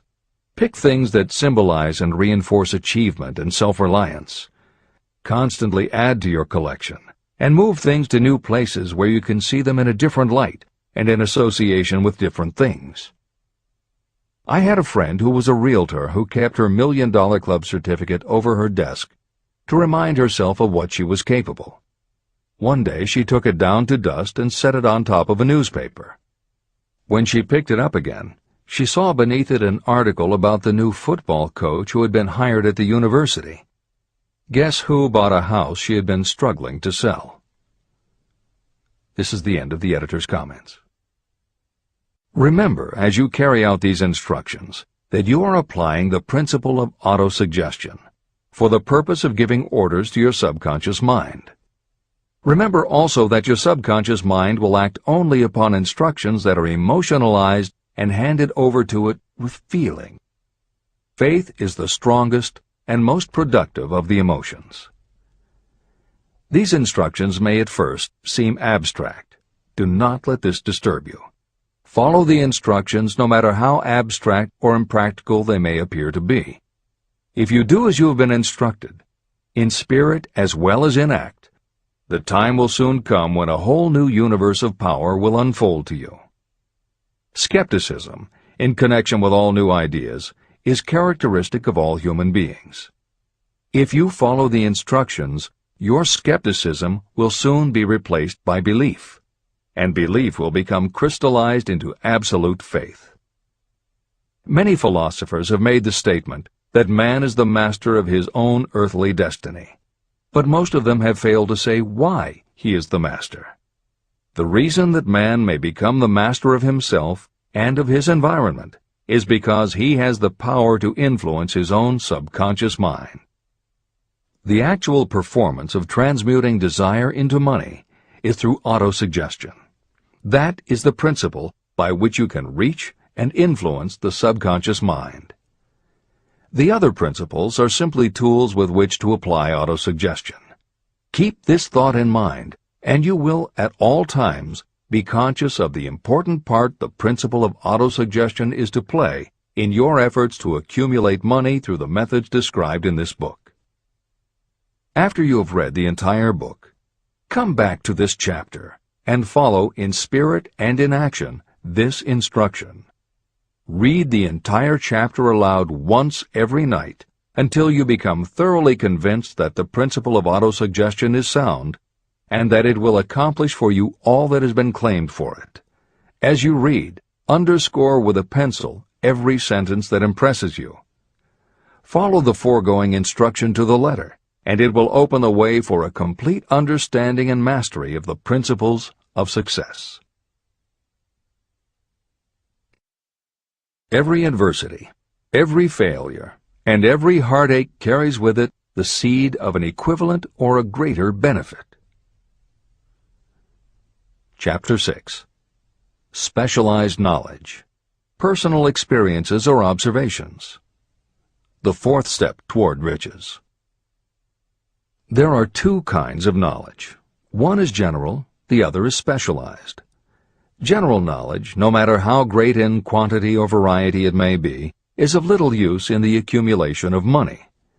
The faculties of the great universities possess practically every form of general knowledge known to civilization. Most of the professors have little money. They specialize in teaching knowledge, but they do not specialize in the organization or the use of knowledge. Knowledge will not attract money unless it is organized and directed through practical plans for the specific purpose of accumulating money. Lack of understanding of this fact has been the source of confusion to millions of people who falsely believe that knowledge is power. It is nothing of the sort. Knowledge is only potential power. It becomes power only when and if it is organized into definite plans of action and directed to a definite end. The missing link in all systems of education is that educational institutions fail to teach their students how to organize and use the knowledge after they have acquired it. Many people made the mistake of assuming that because Henry Ford had little schooling, he was not a man of education. Those who made this mistake did not understand the real meaning of the word educate. That word is derived from the Latin word educo, meaning to educe, to draw out, or to develop from within. An educated person is not necessarily one who has an abundance of general or specialized knowledge. An educated person is one who has so developed the faculties of their mind that he or she may acquire anything they want or its equivalent without violating the rights of others. During the World War, a Chicago newspaper published editorials in which, among other statements, Henry Ford was called an ignorant pacifist. Mr. Ford objected to the statements and sued the paper for libeling him. When the suit was tried in the courts, the attorneys for the paper called Mr. Ford to the witness stand for the purpose of proving to the jury that he was ignorant. They asked Mr. Ford a great variety of questions. All of them intended to prove that while he might possess considerable specialized knowledge about manufacturing automobiles, he was in the main ignorant. Mr. Ford was asked such questions as, who was Benedict Arnold, and how many soldiers did the British send over to America to put down the rebellion of 1776? In answer to the last question, Mr. Ford replied, I do not know the exact number of soldiers the British sent over, but I have heard that it was a considerably larger number than ever went back. Finally, Mr. Ford became tired of this line of questioning. In reply to a particularly offensive question, he leaned over, pointed his finger at the lawyer who had asked the question, and said, If I should really want to answer the foolish question you have just asked, or any of the other questions you have been asking me, let me remind you that I have a row of electric push buttons on my desk, and by pushing the right button I can summon to my aid men who can answer any question I desire to ask concerning the business to which I am devoting most of my efforts. Now, will you kindly tell me why I should clutter up my mind with general knowledge for the purpose of being able to answer questions when I have men around me who can supply any knowledge I require? That answer floored the lawyer. Every person in the courtroom realized it was the answer not of an ignorant man, but of a man of education. Any person is educated who knows where to get knowledge when they need it and how to organize that knowledge into definite plans of action. Through the assistance of his Mastermind group, Henry Ford had at his command all the specialized knowledge he needed to become one of the wealthiest men in America. It was not essential that he have this knowledge in his own mind. You can get all the knowledge you need. Before you can transmute your desire into money, you will require specialized knowledge of the service, merchandise, or profession that you intend to offer in return for fortune. Perhaps you may need much more specialized knowledge than you have the ability or the inclination to acquire. If this is true, you may bridge your weakness through the aid of your Mastermind group. The Mastermind is defined as coordination of knowledge and effort in a spirit of harmony between two or more people for the attainment of a definite purpose. The larger meaning of the Mastermind group is explained in greater detail in later chapters. Editor's comments. After reading Hill's definition of the Mastermind, many people may assume that he is describing teamwork. That would not be correct. The following explanation is adapted from the Napoleon Hill Foundation's book, Believe and Achieve. Teamwork can be achieved by any group, even one whose members have disparate interests, because all it requires is cooperation. In teamwork, people might simply be cooperating because they like the leader or out of a sense of duty. Some team members will give 100% to any team that pays them enough, but they have little concern about the objective. And sometimes there is good teamwork because different members have different agendas. A board of directors may disagree, even be unfriendly, and still run a business successfully. Musical groups are made up of notoriously self-centered people who work as a team if it will help them get ahead. Masterminds, on the other hand, are formed of individuals who have the same agenda, a deep sense of mission, and commitment to the same goal. Masterminds represent the highest order of thinking by a group of knowledgeable people, each contributing their absolute best according to their abilities, expertise, and background. If you have ever been a part of a meeting when everything just clicked, and ideas built upon other ideas, with each member contributing until out of the group activity came the best possible idea or solution, that was a mastermind at work. Napoleon Hill believed that you must make the mastermind experience a regular part of your life if you really want to succeed. How to select the right people for your mastermind will be discussed further in Chapter 11, The Power of the Mastermind. This is the end of the editor's comment. The accumulation of great fortunes calls for power, and power is acquired through highly organized and intelligently directed specialized knowledge. That knowledge does not, necessarily, have to be in the possession of the person who accumulates the fortune. This should give hope and encouragement to those who want to accumulate a fortune, but don't have the necessary education to supply such specialized knowledge. People sometimes go through life suffering from inferiority complexes because they are not people of education. The person who can organize and direct a mastermind group of people who possess the knowledge needed is just as much a person of education as any other individual in the group. Thomas A. Edison had only 3 months of schooling during his entire life, but he did not lack education. Neither did he die poor. Henry Ford had less than a 6th grade schooling, but he managed to do pretty well by himself financially. Albert Einstein was working as a clerk in a patent office when he began to develop his world-altering scientific theories. Editor's comments. Had Einstein been born today, he might have been diagnosed in his early years as having attention deficit disorder. As a child, he was slow to learn to talk. As a student, he showed little promise and was expelled from at least one school. But what Einstein could do was to focus his concentration on a goal of his choice. His famous theories were the result of thought experiments that took place inside his mind. It is said that the breakthrough which led him to the theory of relativity came not from specialized knowledge of physics or mathematics, but from his ability to imagine what would happen if he were riding on a beam of starlight through space. This is the end of the editor's comments. Specialized knowledge is among the most plentiful and the cheapest forms of service that may be had. If you doubt this, consult the payroll of any university. It pays to know how to purchase knowledge, and it pays to know where to look. First of all, decide the sort of specialized knowledge you require and the purpose for which it is needed.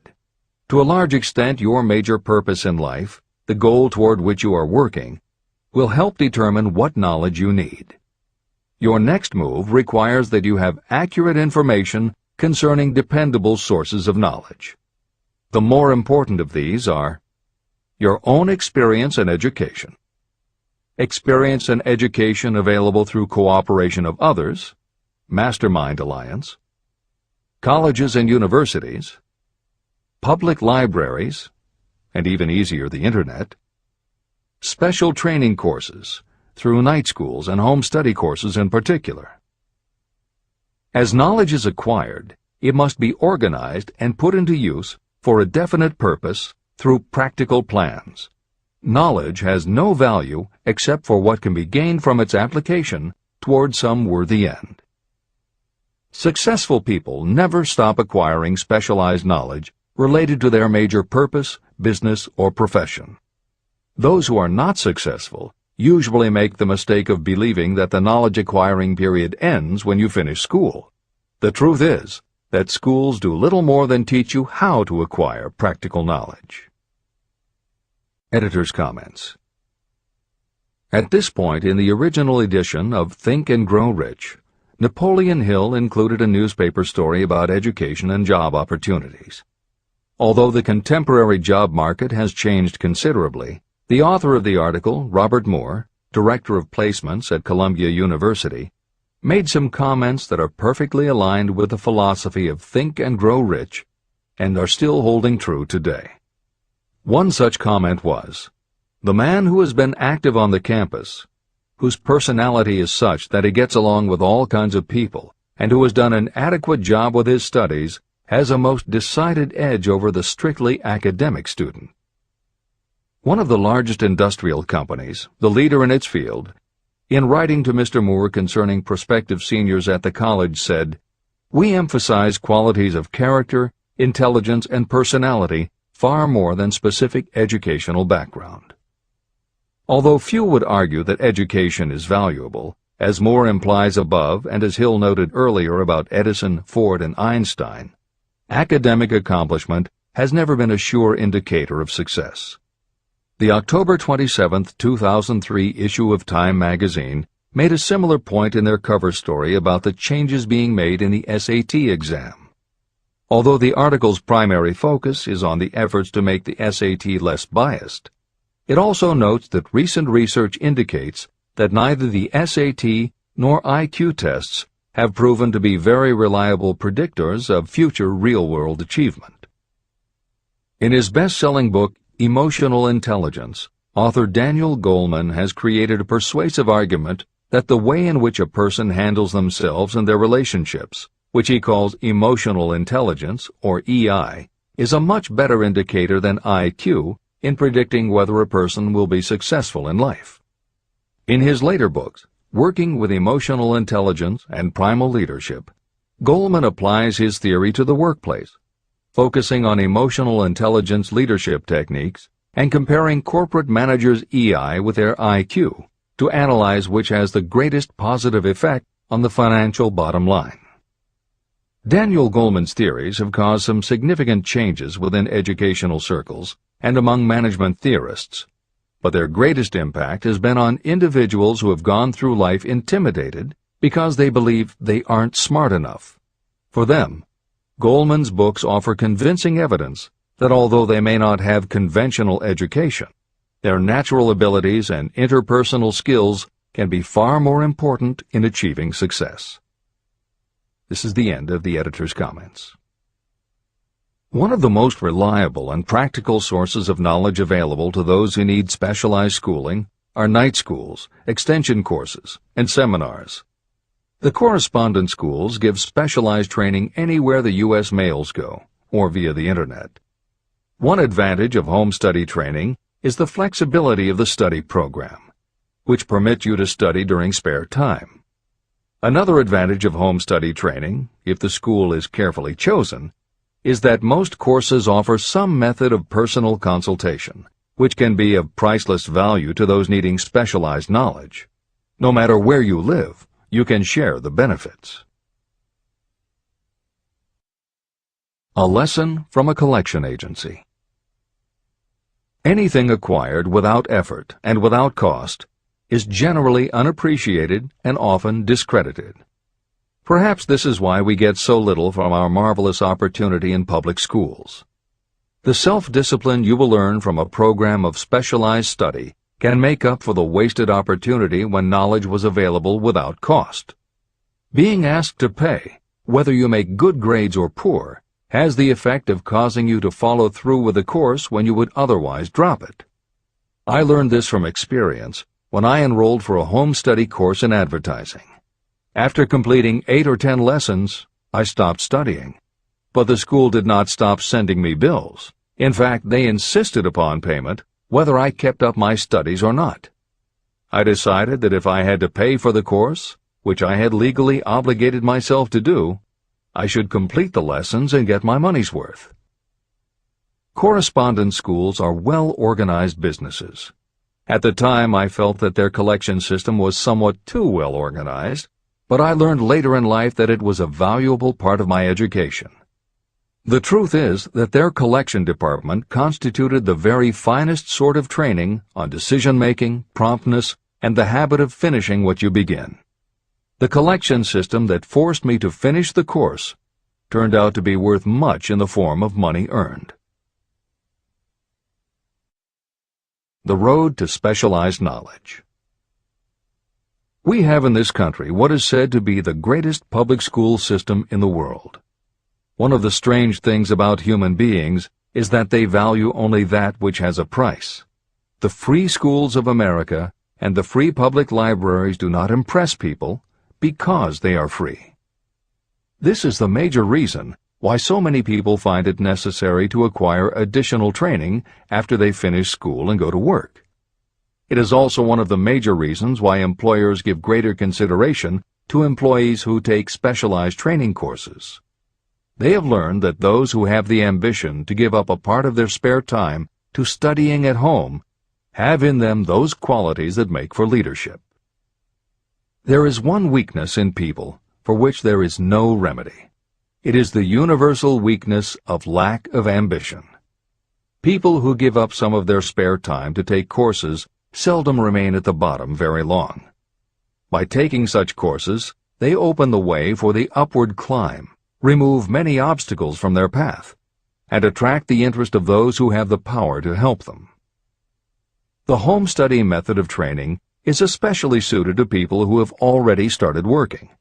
They often find that after having left school, they still need additional specialized knowledge, but cannot spare the time to go back to school. Stuart Austin Weir was a construction engineer. He followed this line of work until the Depression hit and severely limited the construction business. He took inventory of himself and decided to change his profession to law. He went back to school and took special courses to prepare himself as a corporation lawyer. He completed his training, passed the bar examination, and quickly built a lucrative law practice as a patent attorney. Just to keep the record straight, and to anticipate the excuses of those who will say, "I couldn't go to school because I have a family to support," or "I'm too old," I will add that Mr. Weir was past 40 and married when he went back to school. Moreover, by carefully selecting highly specialized courses, Mr. Weir completed in 2 years the work that it takes the majority of law students 4 years to do. It pays to know how to purchase knowledge. A simple idea that paid off. Here's another specific example about a salesman in a grocery store who found himself suddenly unemployed.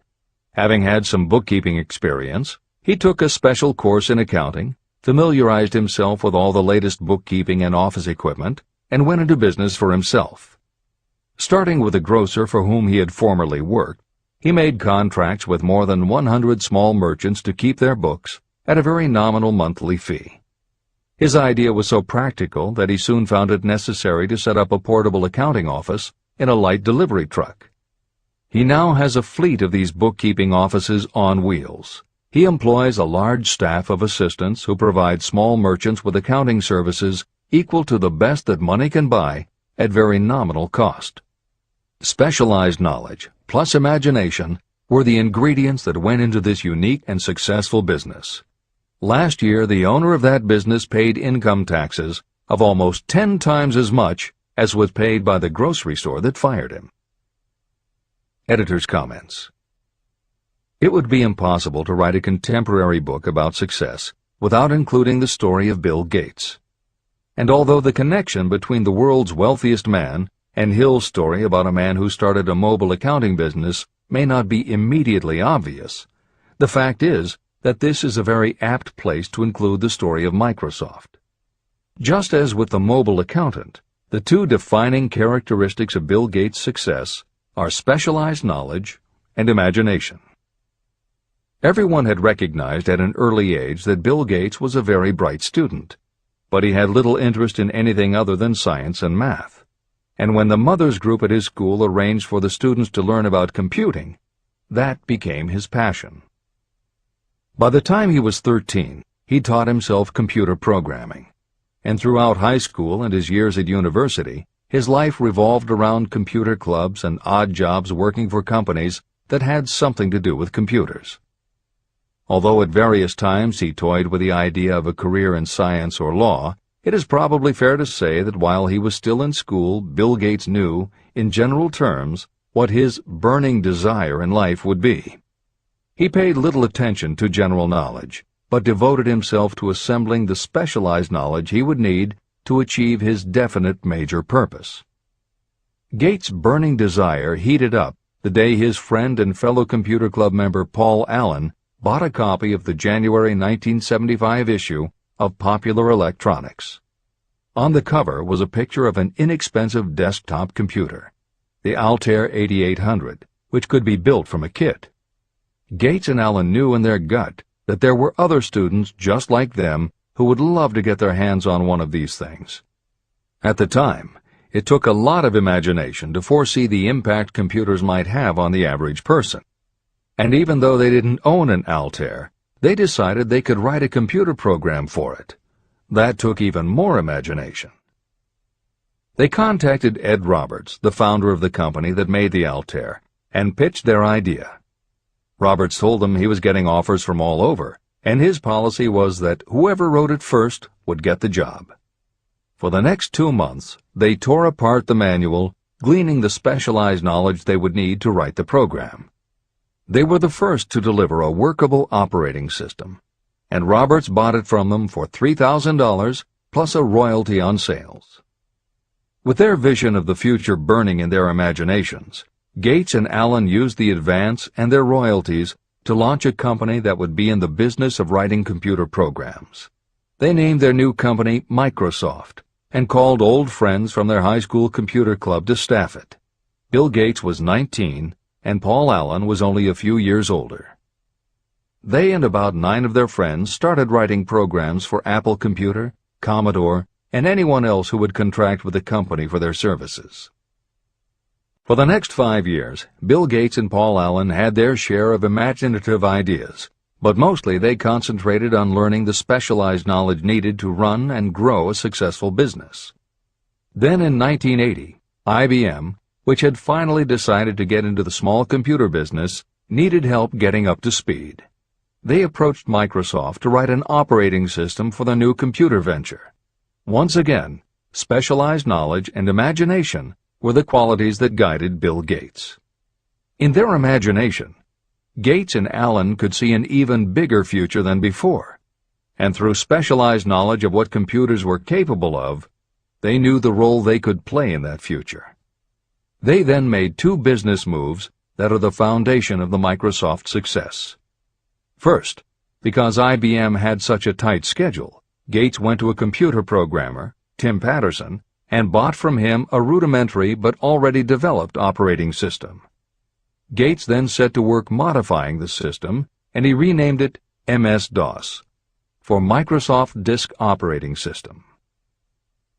The other move that was crucial to their success was the negotiation with IBM. They started from the position that they would not sell an operating system to IBM. What they would do was license the system to IBM in exchange for a royalty on every copy sold with an IBM computer. And it would not be an exclusive license, which meant that Microsoft could also license the system to other computer companies. If you were to continue to track the history of Microsoft, you would find those same qualities: a burning desire, an idea, specialized knowledge, and imagination behind each move Bill Gates made and continues to make, just as they were behind the success of the man who started the mobile accounting business. This is the end of the editor's comments. The beginning of the successful mobile accounting business was an idea. I know this is true because I was the one who gave him that idea. Now I'd like to pass on the story of another idea. And it was my accountant friend who indirectly suggested this one to me. When I first proposed the accounting idea to him, he said, "I like the idea, but I would not know how to turn it into cash." In other words, he did not know how to market his bookkeeping knowledge after he had acquired it. So, with the aid of a young woman copywriter, a very attractive presentation was prepared describing the advantages of the new system of bookkeeping. The brochure told the story of this new business so effectively that its owner soon had more accounts than he could handle. There are thousands of people all over the country who need the services of a merchandising specialist capable of preparing an attractive way to market personal services. This idea was born of the necessity to solve a specific problem. But it did not stop by serving merely one person. The woman who created the presentation has a keen imagination. She saw in her newly born brainchild the making of a new profession to serve thousands of people who need practical guidance in marketing personal services. Spurred to action by the success of her first prepared plan to market personal services, this woman turned to solving a similar problem for her son. He had just finished college, but had been totally unable to find a market for his services.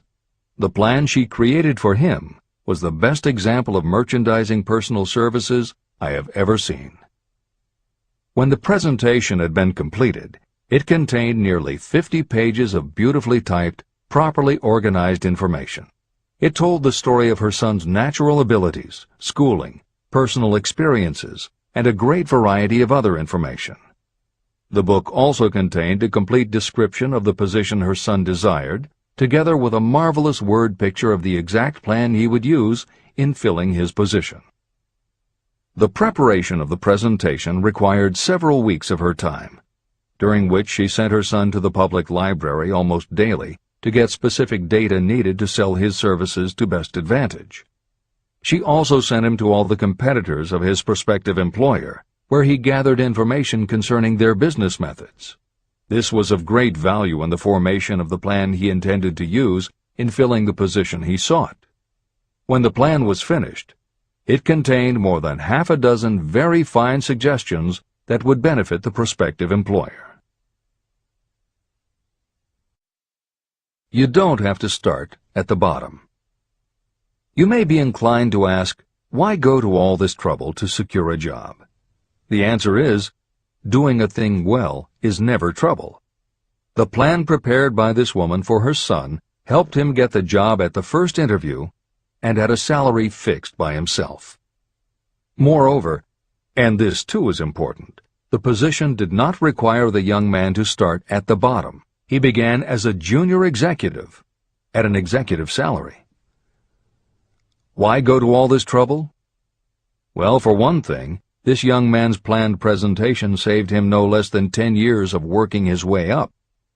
The idea of starting at the bottom and working your way up may appear to be sound, but the major objection to it is this. Too many of those who begin at the bottom never manage to lift their heads high enough to be seen by those who count. And the outlook from the bottom is not very bright or encouraging. It has a tendency to kill off ambition.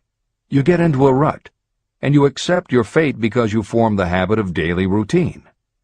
Often this habit finally becomes so strong you don't even try to throw it off. And that is another reason why it pays to start 1 or 2 steps above the bottom.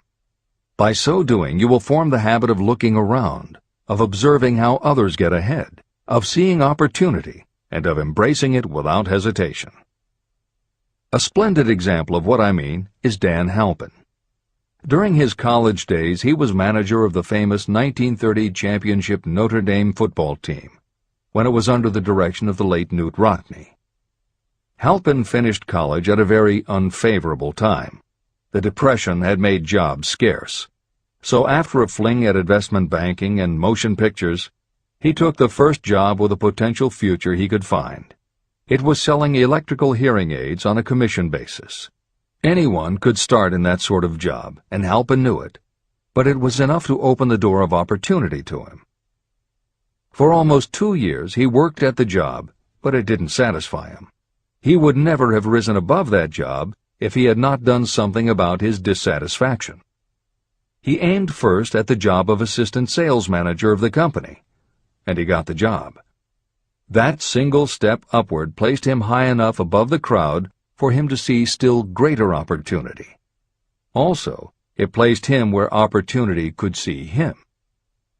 In his new position, he did so well selling hearing aids that A.M. Andrews, chairman of the board of the Dictograph Products Company, a competitor of the company for which Halpin worked, asked to meet with him. Mr. Andrews wanted to know something about that man Dan Halpin, who was taking big sales away from the long-established Dictograph Company.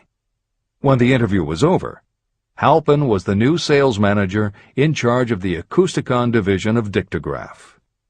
Then, to test young Halpin's mettle, Mr. Andrews went away to Florida for 3 months, leaving him to sink or swim in his new job. He did not sink. Knute Rockne's spirit of all the world loves a winner and has no time for a loser inspired him to put so much into his job that he was elected vice president of the company. Vice president was a job that most would be proud to earn through 10 years of loyal effort, but Halpin turned the trick in little more than 6 months. One of the major points I'm trying to emphasize through this entire philosophy is that we rise to high positions or remain at the bottom because of conditions we can control, but only if we desire to control them. I am also trying to emphasize another point, that both success and failure are largely the results of habit. I have not the slightest doubt that Dan Halpin's close association with the greatest football coach America ever knew planted in his mind the same kind of desire to excel that made the Notre Dame football team world famous. Truly, there's something to the idea that hero worship is helpful, provided you worship a winner.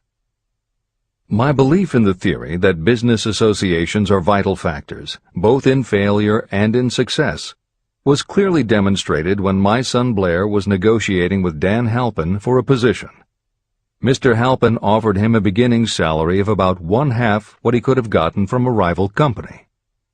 I brought parental pressure to bear, and encouraged Blair to accept the job with Mr. Halpin. I believe that close association with people who refuse to compromise with circumstances is an asset that can never be measured in terms of money. The bottom is a monotonous, dreary, unprofitable place for any person. That is why I have taken the time to describe how lowly beginnings can be overcome by proper planning. Make your ideas pay off through specialized knowledge. The woman who prepared the personal service sales plan for her son now receives requests from all parts of the country, from others who want to market their personal services for more money. But don't think that all her plan consists of is clever salesmanship to help her clients get more money for the same services they formerly sold for less. She looks after the interests of the purchaser as well as the seller of personal services. She prepares her plans so that the employers receive full value for the additional money they pay. If you have the imagination and seek a more profitable outlet for your personal services, this suggestion may be the stimulus for which you have been searching. The idea could earn you an income far greater than that of the average doctor, lawyer, or engineer whose education required several years in college. Editor's comments. Mary Kay Ash was literally researching and writing down specialized knowledge when the idea for a new business was born in her imagination. Mary Kay had quit her job as a very successful sales manager in the gift business because she had become discouraged by seeing the men she had trained earning more and being promoted ahead of her. She decided to write an advice book for career women, but as she assembled the knowledge women would need to get ahead, she realized she was writing a business plan for the kind of business she would like to run. She took her life savings of $5,000, went out and found a skincare cream she liked, acquired the rights to it, and began to contact her friends and friends of friends to see if they would like to be beauty consultants for her new company. But what she was offering wasn't just a chance to sell skincare products. It was a very imaginative combination of philosophy and opportunity that gave women the chance to achieve both personal satisfaction and financial success. The company showed a modest profit in its first year, and continued to grow each year until, by the beginning of the 21st century, there were over 1 million independent beauty consultants in 30 countries with wholesale sales of more than $1.5 billion. 3 times Mary Kay Cosmetics was named as one of the 100 best companies to work for in America, and Lifetime Television Network named Mary Kay the businesswoman of the century. She became one of the most in-demand motivational speakers and the best-selling author of 3 books. Neil Balter also started his company based on specialized knowledge and imagination. He got his specialized knowledge from his job as a carpenter's apprentice. His imagination came into play the day he was hired by a customer who wanted to clear up a messy closet by having shelves installed. Now that kind of job must have been offered to thousands of carpenters, but not one of them had the imagination to see in it what Neil Balter saw. When he finished the work, Balter didn't just see nicely fitted shelves. He saw that he had created a solution for a problem that was common to every household in America. He took the money he earned from the job and started his own business, California Closet Company, which specialized in shelves and fittings designed to attractively organize closet space for maximum efficiency. But Balter's imagination didn't stop once he had his own business up and running. Now he could imagine an even bigger operation. So he went out to find new specialized knowledge about operating and franchising a business. Neil Balter had licensed more than 100 California closet franchises when Williams-Sonoma offered to buy the company for $12 million. Lillian Vernon's specialized knowledge was in an area that many women had, but they didn't have the imagination she had. To quote from her autobiography, An Eye for Winners, handbags. I knew about those, why not sell them, and belts to match. Didn't every teenage girl strolling along the street anywhere in the United States sport a handbag and belt? And my handbags would offer something special. Each one would be personalized with initials. I knew with absolute certainty that teenagers would go for items that made them feel unique. She believed enough in her idea that she spent $495 to take a small ad in 17 magazine. The ad brought in $32,000 in orders. That was when Lillian Vernon started to gather other specialized knowledge about renting space, manufacturing products, warehousing, and shipping, all of which she'd need to grow her idea of bags and belts into a direct response business featuring a whole array of distinctively monogrammed items. Within a few years, she needed more specialized knowledge about product photography, layout, printing, and direct mail, as she imagined having her own catalog. She started by mailing a 16-page black-and-white catalog to 125,000 customers who had bought products from her in the past. At the beginning of the 21st century, Lillian Vernon was still picking the merchandise and overseeing the design of her catalogs, many of which now run well over 100 full-color pages, are mailed to millions of people many times each year, and generate approximately $250 million in annual sales. There is another story about gathering specialized knowledge that is so good we will use it to conclude this editorial comment. It actually comes from the Napoleon Hill archives, and although he did not include it in Think and Grow Rich, he often used it as an example in his lectures and seminars. There was a young man who started out working for the railroad in 1893 as a machinist at 5 cents an hour. He was always taking courses and learning what he could about steam engines, and by 1905 he had worked his way up through the ranks until he was superintendent of motive power for Chicago Great Western in Oelwein, Iowa. Then he did something that must have made his friends think he had taken leave of his senses. He was attending the Chicago Automobile Show when a red and white locomobile caught his attention. He put up his life savings of $700 and convinced a friend to co-sign a loan for $4,300 so he could buy the car. He promptly took it home, put it into a shed, jacked it up, and proceeded to take it apart piece by piece. Then he put it back together again. Then he took it apart and put it back together again. After doing that a few more times, he had learned what he wanted to know. And that was how Walter P. Chrysler gathered the specialized knowledge he needed to get himself out of railroading and into the automobile business. This is the end of the editor's comment. There is no fixed price for sound ideas. Behind all ideas is specialized knowledge. But remember, specialized knowledge is more abundant and more easily acquired than ideas. Because of this truth, there are ever-increasing opportunities for the person capable of helping men and women sell their personal services. Capability means imagination, the one quality needed to combine specialized knowledge with ideas to create organized plans that will yield riches. If you have imagination, this chapter may present you with an idea that is the beginning of the riches you desire. Remember, the idea is the main thing. Specialized knowledge may be found just around the corner, any corner.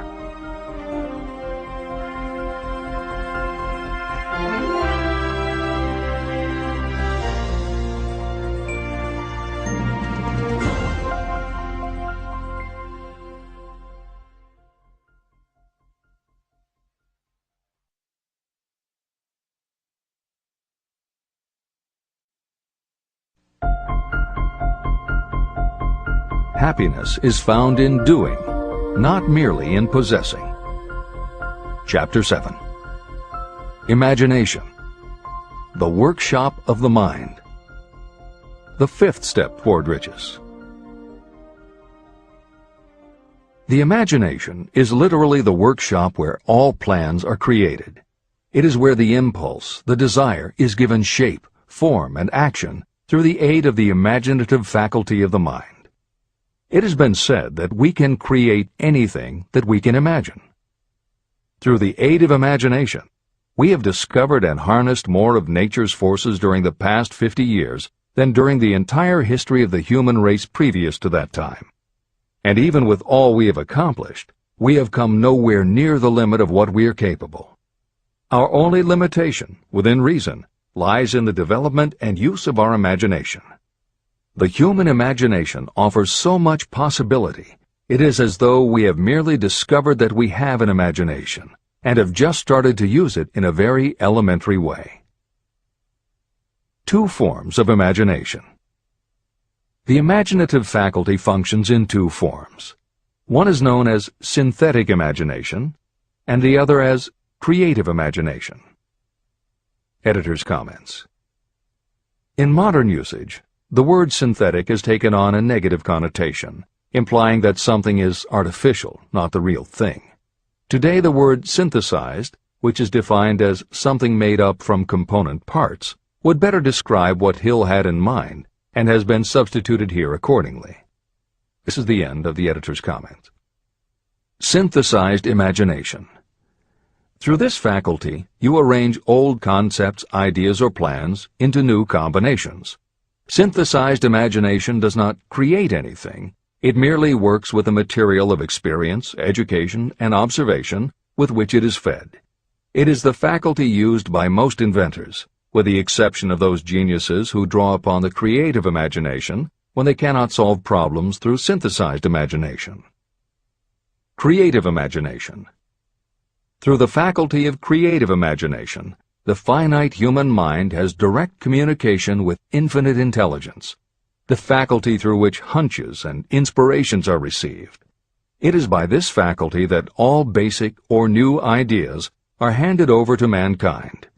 It is through this faculty that we pick up vibes from other people, and in that way one individual may tune in or communicate with the subconscious minds of others. This concept is explained in greater detail later. The creative imagination works automatically, but only when your conscious mind is motivated, energized, and working at such a high rate that it becomes very perceptive and receptive, such as when the conscious mind is stimulated through the emotion of a strong desire.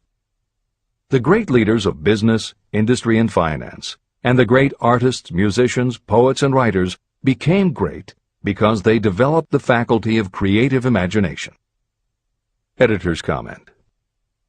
At this point, it should be noted that both kinds of imagination are equally valuable to you, and they work together so seamlessly it is often hard to tell where one ends and the other begins. For instance, when Jeff Bezos created the idea of Amazon.com, was it synthesized imagination or creative imagination? At the time, many people were getting onto the idea of the Internet as a sales medium. From this, it could be concluded that he was drawing upon experience, education, and observation, which would mean he was using synthesized imagination. But why did he decide to sell books? Was that synthesized or creative? Did that idea come out of something in his subconscious that just felt like books were the right thing? And what about that name? Calling a bookstore Amazon didn't make sense to anyone but Bezos, but it certainly caught the public's attention. How important was the name in the store's success? Was that choice creative or synthesized? Now take it a step further. What about eBay? Amazon had already shown that you could sell a lot of goods on the Internet.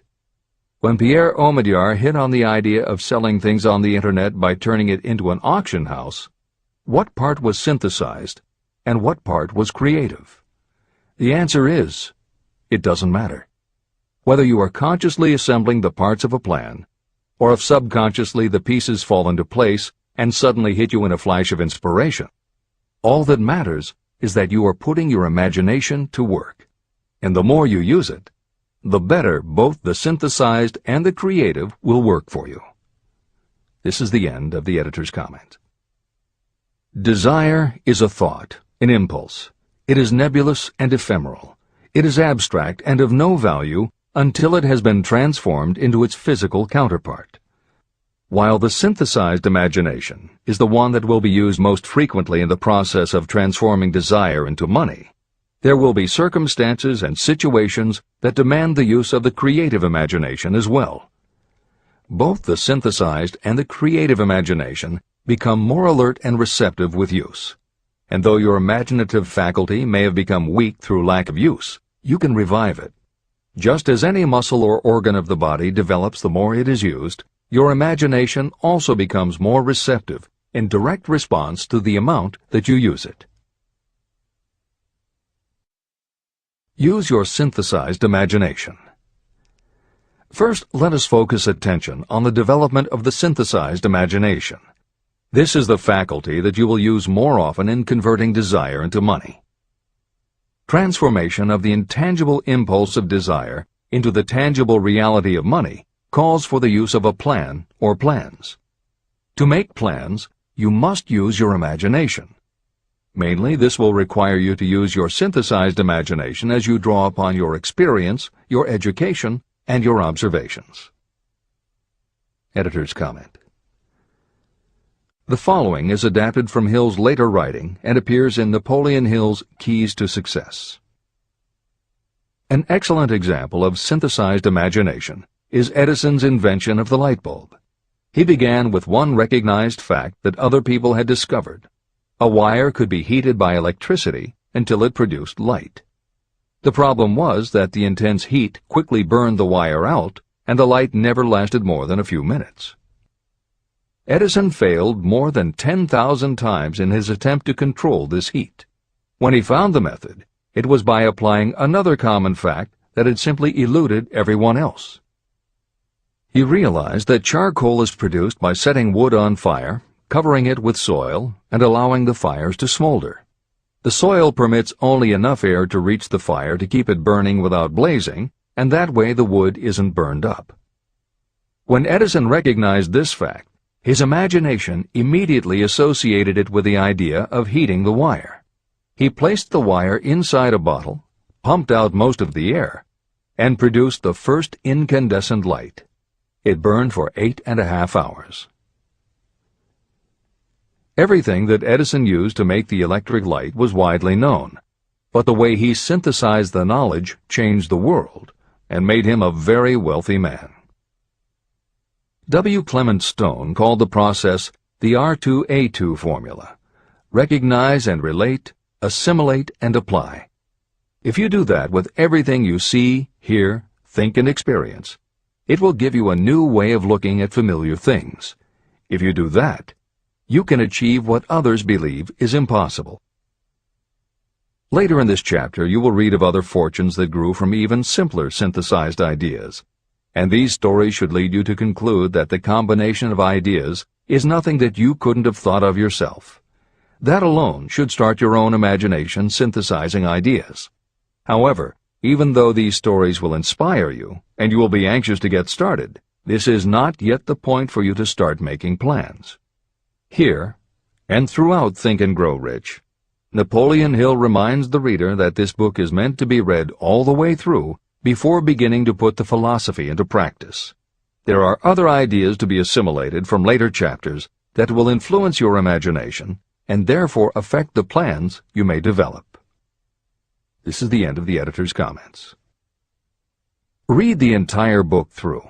Then come back to this chapter and begin to put your imagination to work on the building of a plan for transforming your desire into money.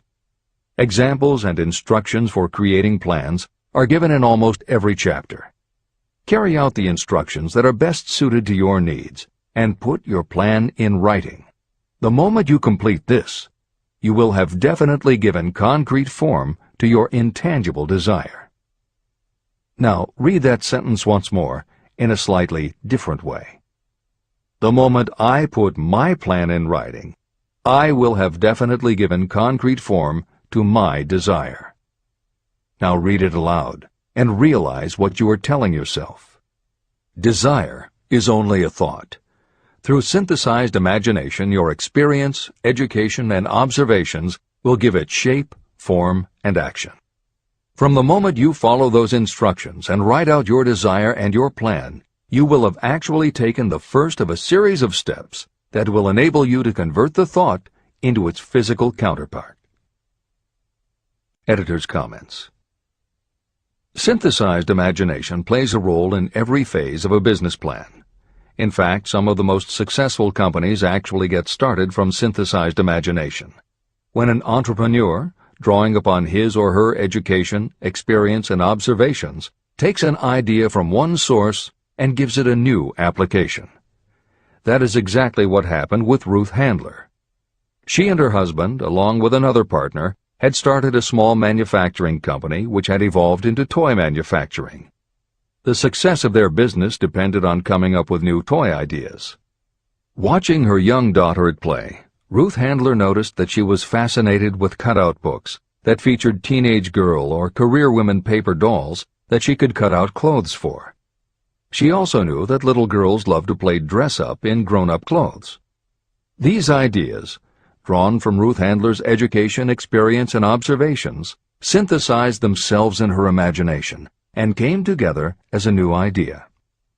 Ruth Handler announced that they should make a lifelike teenage girl doll. Not a paper doll, but a real three-dimensional grown-up doll with a woman's figure, and they could also make grown-up clothes to fit it, so that girls could play dress-up with the doll. In honor of the source of inspiration, Ruth Handler named the new doll after her daughter, Barbie. As obvious as it seems now, until Ruth Handler, no one had the imagination to make and market a doll that looked like a woman, and certainly no one had ever made endless collections of tiny women's fashions for a doll to wear. Previously, we mentioned Jeff Bezos creating Amazon by combining the idea of a bookstore with the Internet, and Pierre Omidyar doing the same thing with auctions when he launched eBay. Mary Kay Ash took the idea of women running their own businesses and added the idea of door-to-door sales. Anita Roddick took the trend of all-natural ingredients, combined it with cosmetics, and created the body shop empire.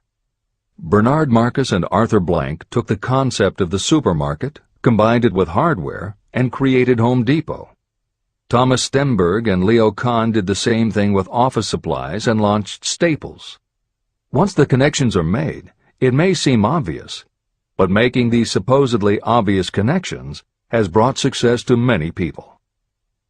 Napoleon Hill says imagination is like a muscle that can be strengthened through use. Just as there are specific exercises that will build and improve physical muscles, specific exercises have been developed to improve and build imagination, and it is commonly accepted that creativity developed in one area will affect your creativity in others. Dr. Edward de Bono, one of the most highly regarded experts in the field, has written more than 25 books, including the bestsellers Lateral Thinking and 6 Thinking Hats, that are literally designed to make you think. Dr. Betty Edwards' bestseller, Drawing on the Right Side of the Brain, uses drawing techniques to awaken creativity. Dr. Gabrielle Rico's bestseller, Writing the Natural Way, uses a technique called clustering as a way to break writer's block, and Tony Buzan uses a similar method for opening your mind that he terms mind mapping. In their bestseller, Super Learning, Sheila Ostrander and Lynn Schroeder show ways to use classical music, and Roger Von Eck suggests puzzles and riddles as stimuli in A Whack on the Side of the Head. This is the end of the editor's comments. Tapping into creative imagination. The earth on which you live, you yourself, and every other material thing are the result of evolutionary change, through which bits of matter have been organized and arranged in an orderly fashion. As far as science has been able to determine, the entire universe consists of but 2 things, matter and energy.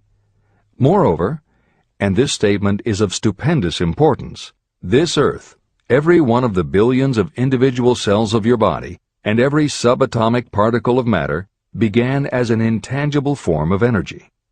Through the combination of energy and matter has been created everything perceptible, from the largest star in the heavens down to and including man himself. Desire is a thought impulse. Thought impulses are forms of energy. When you begin the process of acquiring money by using the thought impulse of desire, you are drafting into your service the same stuff that nature used in creating this earth, as well as every material form in the universe, including your body and your brain, in which the thought impulses function.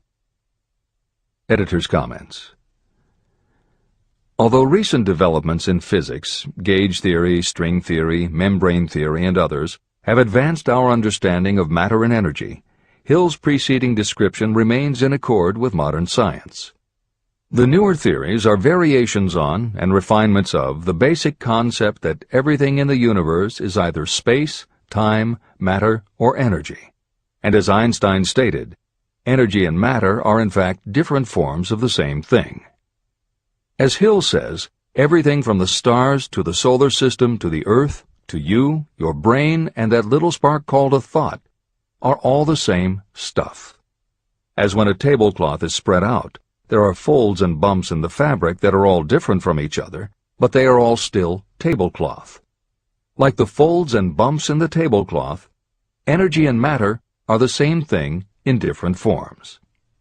Therefore you, matter, your thoughts, energy, and everybody else, matter, and their thoughts, energy, and all other things, matter, are not just interconnected, but are in essence all the same thing. Hill calls this interrelation of everything to everything else infinite intelligence. In the chapter on faith, he made his first mention of infinite intelligence being the source of hunches, intuition, and flashes of inspiration. In the chapter on autosuggestion, he proposed that the subconscious mind is the connection with infinite intelligence. In this chapter, Hill elaborates that creative imagination is the receiver through which these flashes of insight come to us from infinite intelligence. Under some circumstances, when your mind is operating at a high rate, your creative intelligence receives not just an idea, but also a flash of intuition. You get a hunch or a premonition about something or somebody. That flash could not come from your conscious or your subconscious because neither ever had the information. Because everything is a part of everything else, your creative imagination, energy, pulled the thought, energy, directly from the common pool of infinite intelligence, energy, that contains not just your subconscious, energy, but all other subconscious minds, energy, as well. Infinite intelligence is a complex concept, and for those readers who find themselves questioning the process, be assured that Hill expands on the theory in later chapters. The editors advise the reader to set aside any questions for the moment and focus on the logical and practical application Hill had in mind. This is the end of the editor's comments. You are engaged in trying to turn your desire into its physical or monetary counterpart, and there are laws of physics and principles of psychology that can help you. But first, you must give yourself time to become familiar with these laws and learn to use them. Through repetition, and by describing these principles from every conceivable angle, I hope to reveal to you the secret through which every great fortune has been accumulated. Strange and paradoxical as it may seem, the secret is not a secret. It is made obvious in the earth, the stars, the planets, in the elements above and around us, in every blade of grass, and every form of life within our vision. Do not be discouraged if you do not fully understand or accept this theory. I do not expect that you will accept all that is in this chapter on your first reading. Assimilate as much as you can now as you read this for the first time. Later, when you reread and study it, you will discover that something has happened to clarify it and give you a broader understanding of the whole. Above all, do not stop nor hesitate in your study of these principles until you have read the book at least 3 times. Then you will not want to stop. How to make practical use of imagination. Ideas are the beginning points of all fortunes. Ideas are products of the imagination. Following are 2 true stories about ideas that have yielded huge fortunes. I hope that these stories will convey how important a role imagination can play in turning an idea into success, and that they will illustrate the method by which imagination may be used in accumulating riches. The Enchanted Kettle. In the late 1880s, an old country doctor drove to town, hitched his horse, quietly slipped into a drugstore by the back door, and began dickering with a young drug clerk. For more than an hour behind the prescription counter, the old doctor and the clerk talked in low tones. Then the doctor left. He went out to the buggy and brought back a large old-fashioned kettle, a big wooden paddle, used for stirring the contents of the kettle, and deposited them in the back of the store. The clerk inspected the kettle, reached into his inside pocket, took out a roll of bills, and handed it over to the doctor. The roll contained exactly $500, the clerk's entire savings. The doctor handed over a small slip of paper on which was written a secret formula. The words on that small slip of paper were worth a king's ransom, but not to the doctor. Those magic words were needed to start the kettle to boiling, but neither the doctor nor the young clerk knew what fabulous fortunes were destined to flow from that kettle. The old doctor was glad to sell the outfit for $500. The clerk was taking a big chance by staking his entire life savings on a mere scrap of paper and an old kettle. He never dreamed his investment would start a kettle to overflowing with gold that would one day surpass the miraculous performance of Aladdin's lamp. What the clerk really purchased was an idea. The old kettle and the wooden paddle and the secret message on a slip of paper were incidental. The miracle of that kettle only began to take place after the new owner mixed with the secret instructions an ingredient of which the doctor knew nothing. See if you can discover what it was that the young man added to the secret message, which caused the kettle to overflow with gold. Here you have a story of facts stranger than fiction, facts that began in the form of an idea.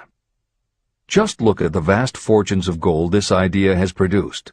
It has paid, and still pays, huge fortunes to men and women all over the world who distribute the contents of the kettle to millions of people. The old kettle is now one of the world's largest consumers of sugar, thus providing jobs to thousands of men and women engaged in growing sugarcane and in refining and marketing sugar. The old kettle consumes annually millions of bottles and cans, providing jobs to huge numbers of workers. The old kettle gives employment to an army of clerks, stenographers, copywriters, and advertising experts throughout the nation. It has brought fame and fortune to scores of artists who have created magnificent pictures describing the product. The old kettle has converted Atlanta, which was a small southern city, into the business capital of the South, where it now benefits, directly or indirectly, every business and practically every resident of the city. The influence of this idea now benefits every civilized country in the world, pouring out a continuous stream of gold to all who touch it. Gold from the kettle built and maintains one of the most prominent colleges of the South, where thousands of young people receive the training essential for success. If the product of that old brass kettle could talk, it would tell thrilling tales in every language, tales of love, of business, of professional men and women who are daily being stimulated by it.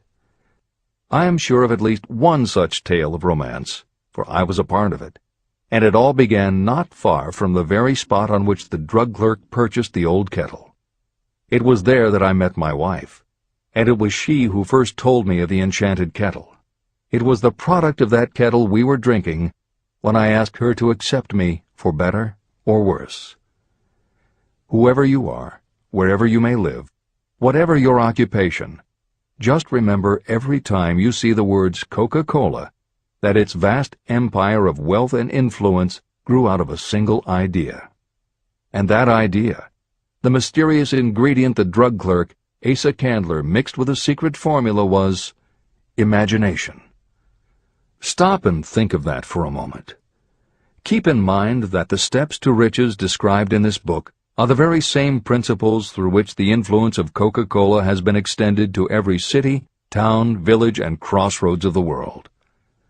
Now here's the most important thing to remember.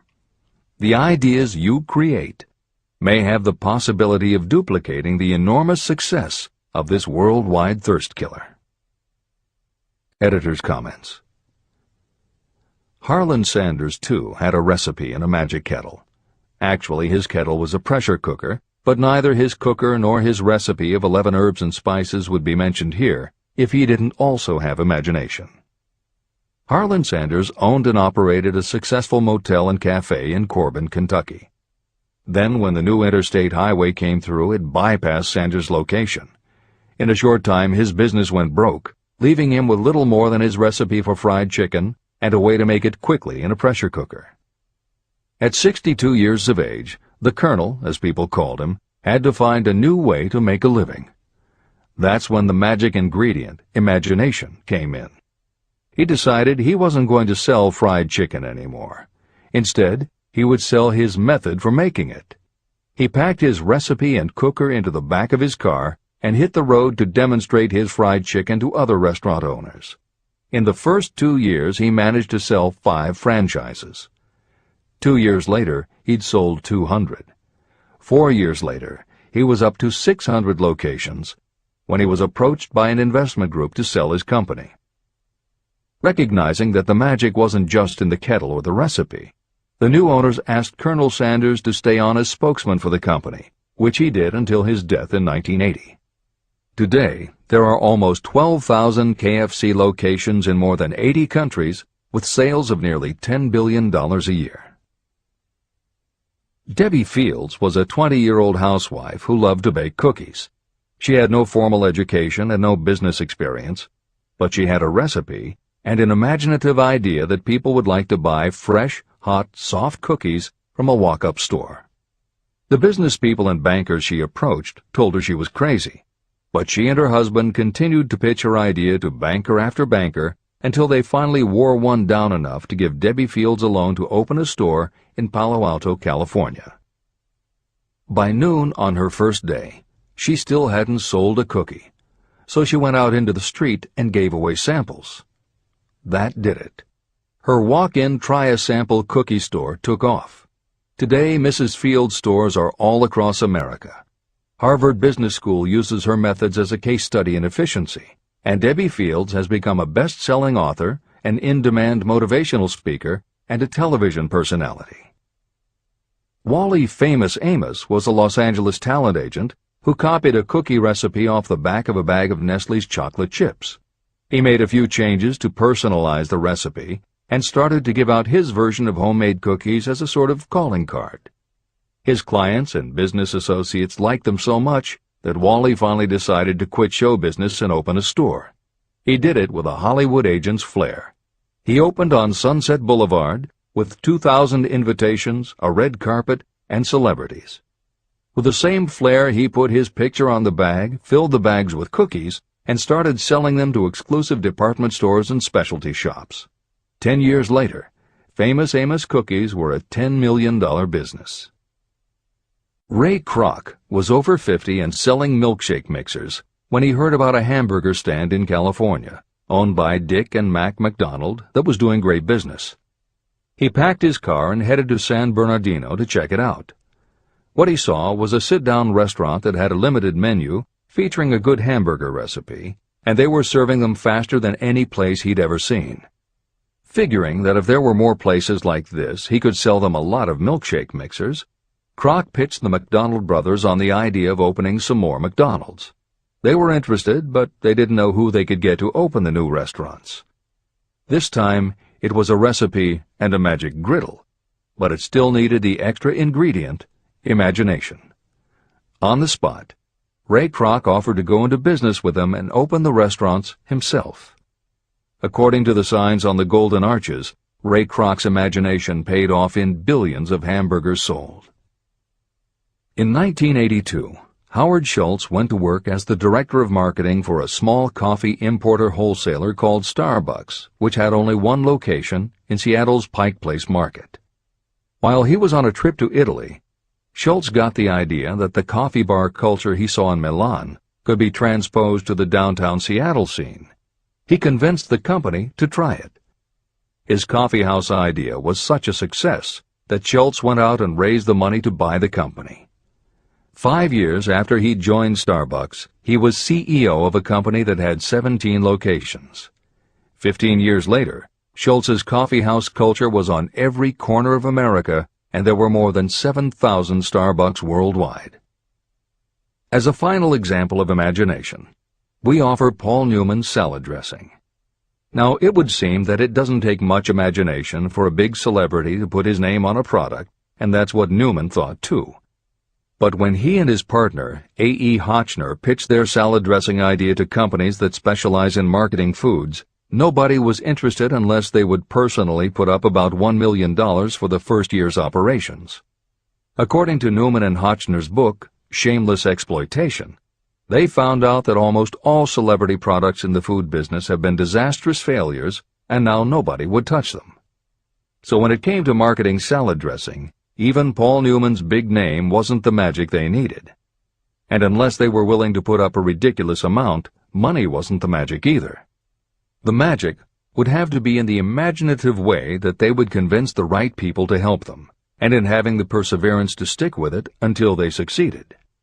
And just like most everyone with an idea, they were told they were crazy to try it. They were turned down by bottling companies that wouldn't do small runs, and they were rejected by distributors who wouldn't take a chance on another celebrity product. In the end, it was one supermarket owner, Stu Leonard, who helped hook them up with the right suppliers. But even that wouldn't have been enough if Stu Leonard hadn't had enough imagination to see the possibilities and agree to put Newman's own salad dressing on the shelves in his store. 15 years later, Newman's Own Brands was a $100 million company, which gives all profits to charity.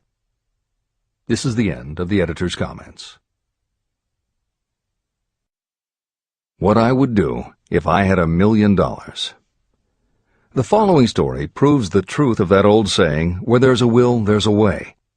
It was told to me by that beloved educator and clergyman Frank W. Gonzalez, who began his preaching career in the Stockyards region of Chicago.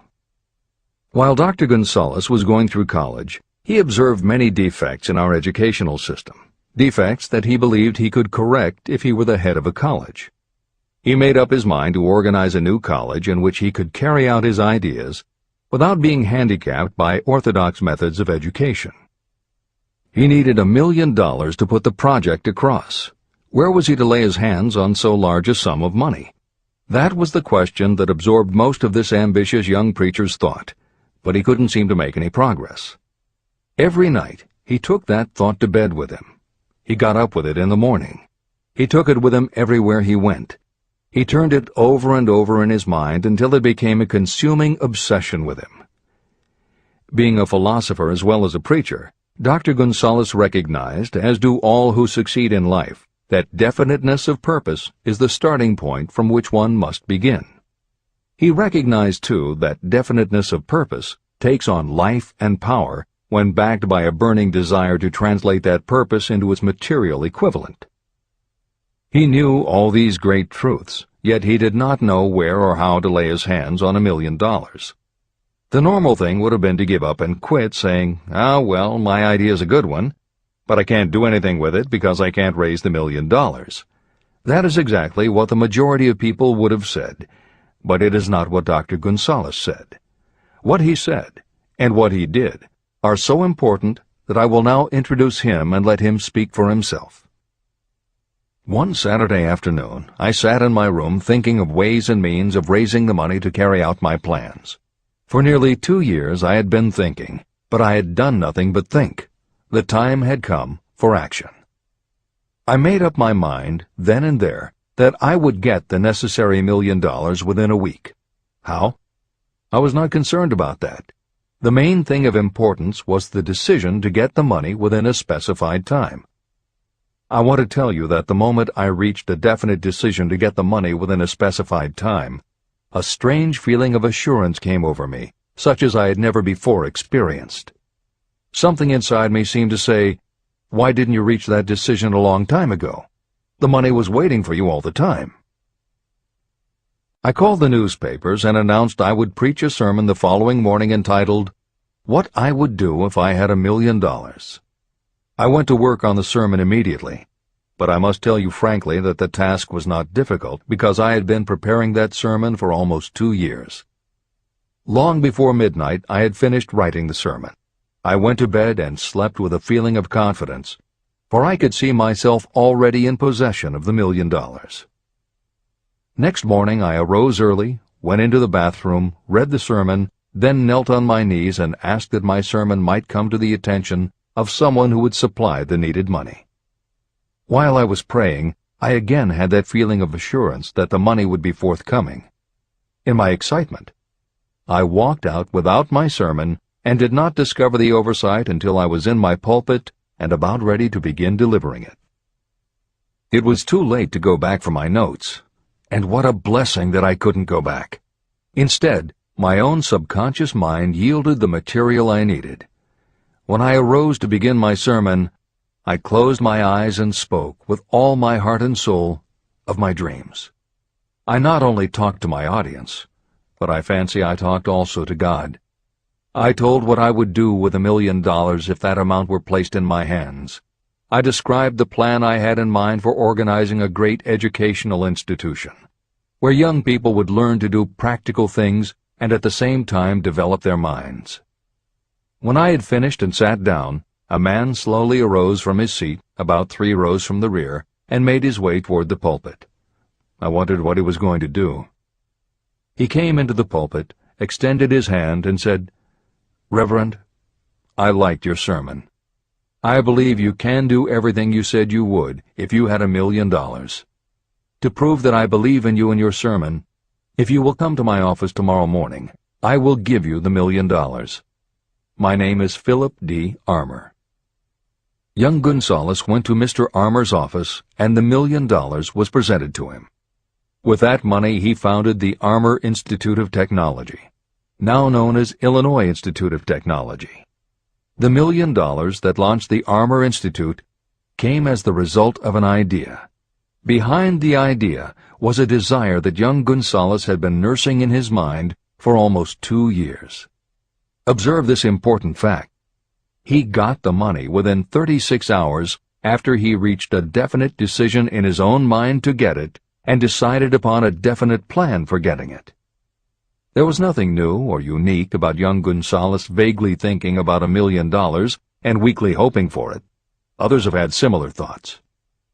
But there was something very unique and different about the decision he reached on that memorable Saturday, when he put vagueness into the background and definitely said, "I will get that money within a week." The principle through which Dr. Gonzalez got his $1 million is still alive. It is available to you. This universal law is as workable today as it was when the young preacher made use of it so successfully. Editor's comments.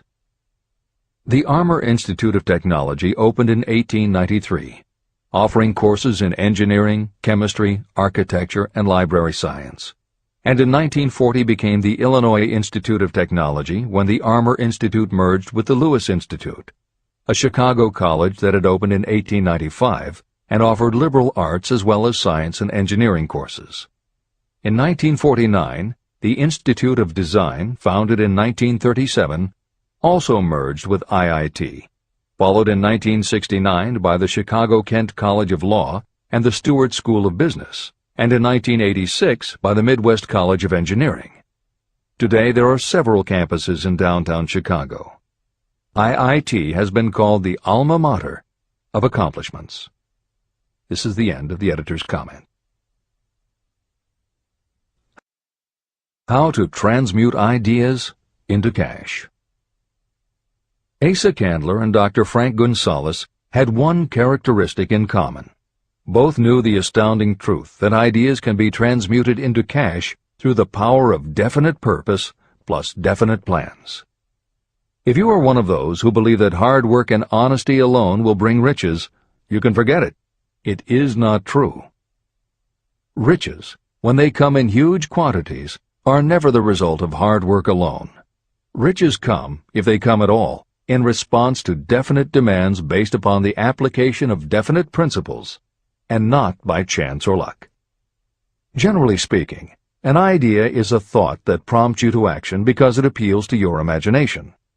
All master salespeople know that ideas can be sold where merchandise cannot. Ordinary salespeople do not know this. That is why they are ordinary. A publisher of low-priced books made a discovery that has been worth much to publishers. He learned that many people buy titles and not the contents of books.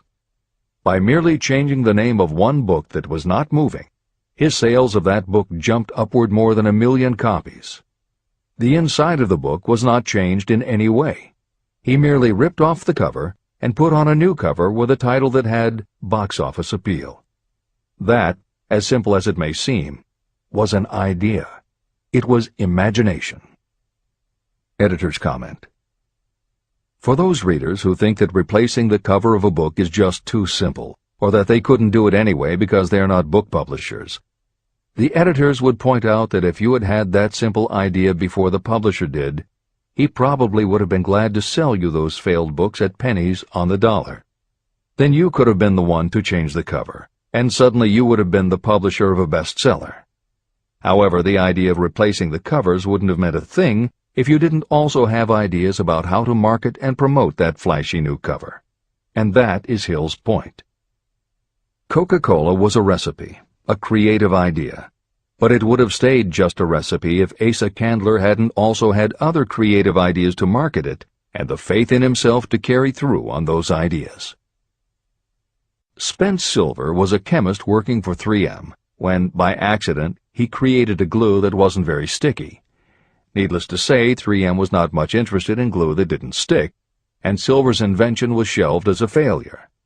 But Silver liked his glue, so for 5 years he kept demonstrating it to anyone who would listen. Nobody did, until Arthur Fry, who worked in the tape division at 3M, found that when he was at choir practice, he kept losing his place in the hymnal because the pieces of paper he used to mark his place slipped down or fell out of the book. A little of Silver's not very sticky glue on the slips of paper, and they stayed where he wanted them, then peeled off easily when he was done. That was the eureka moment. They had just invented the world's best bookmark, Post-its.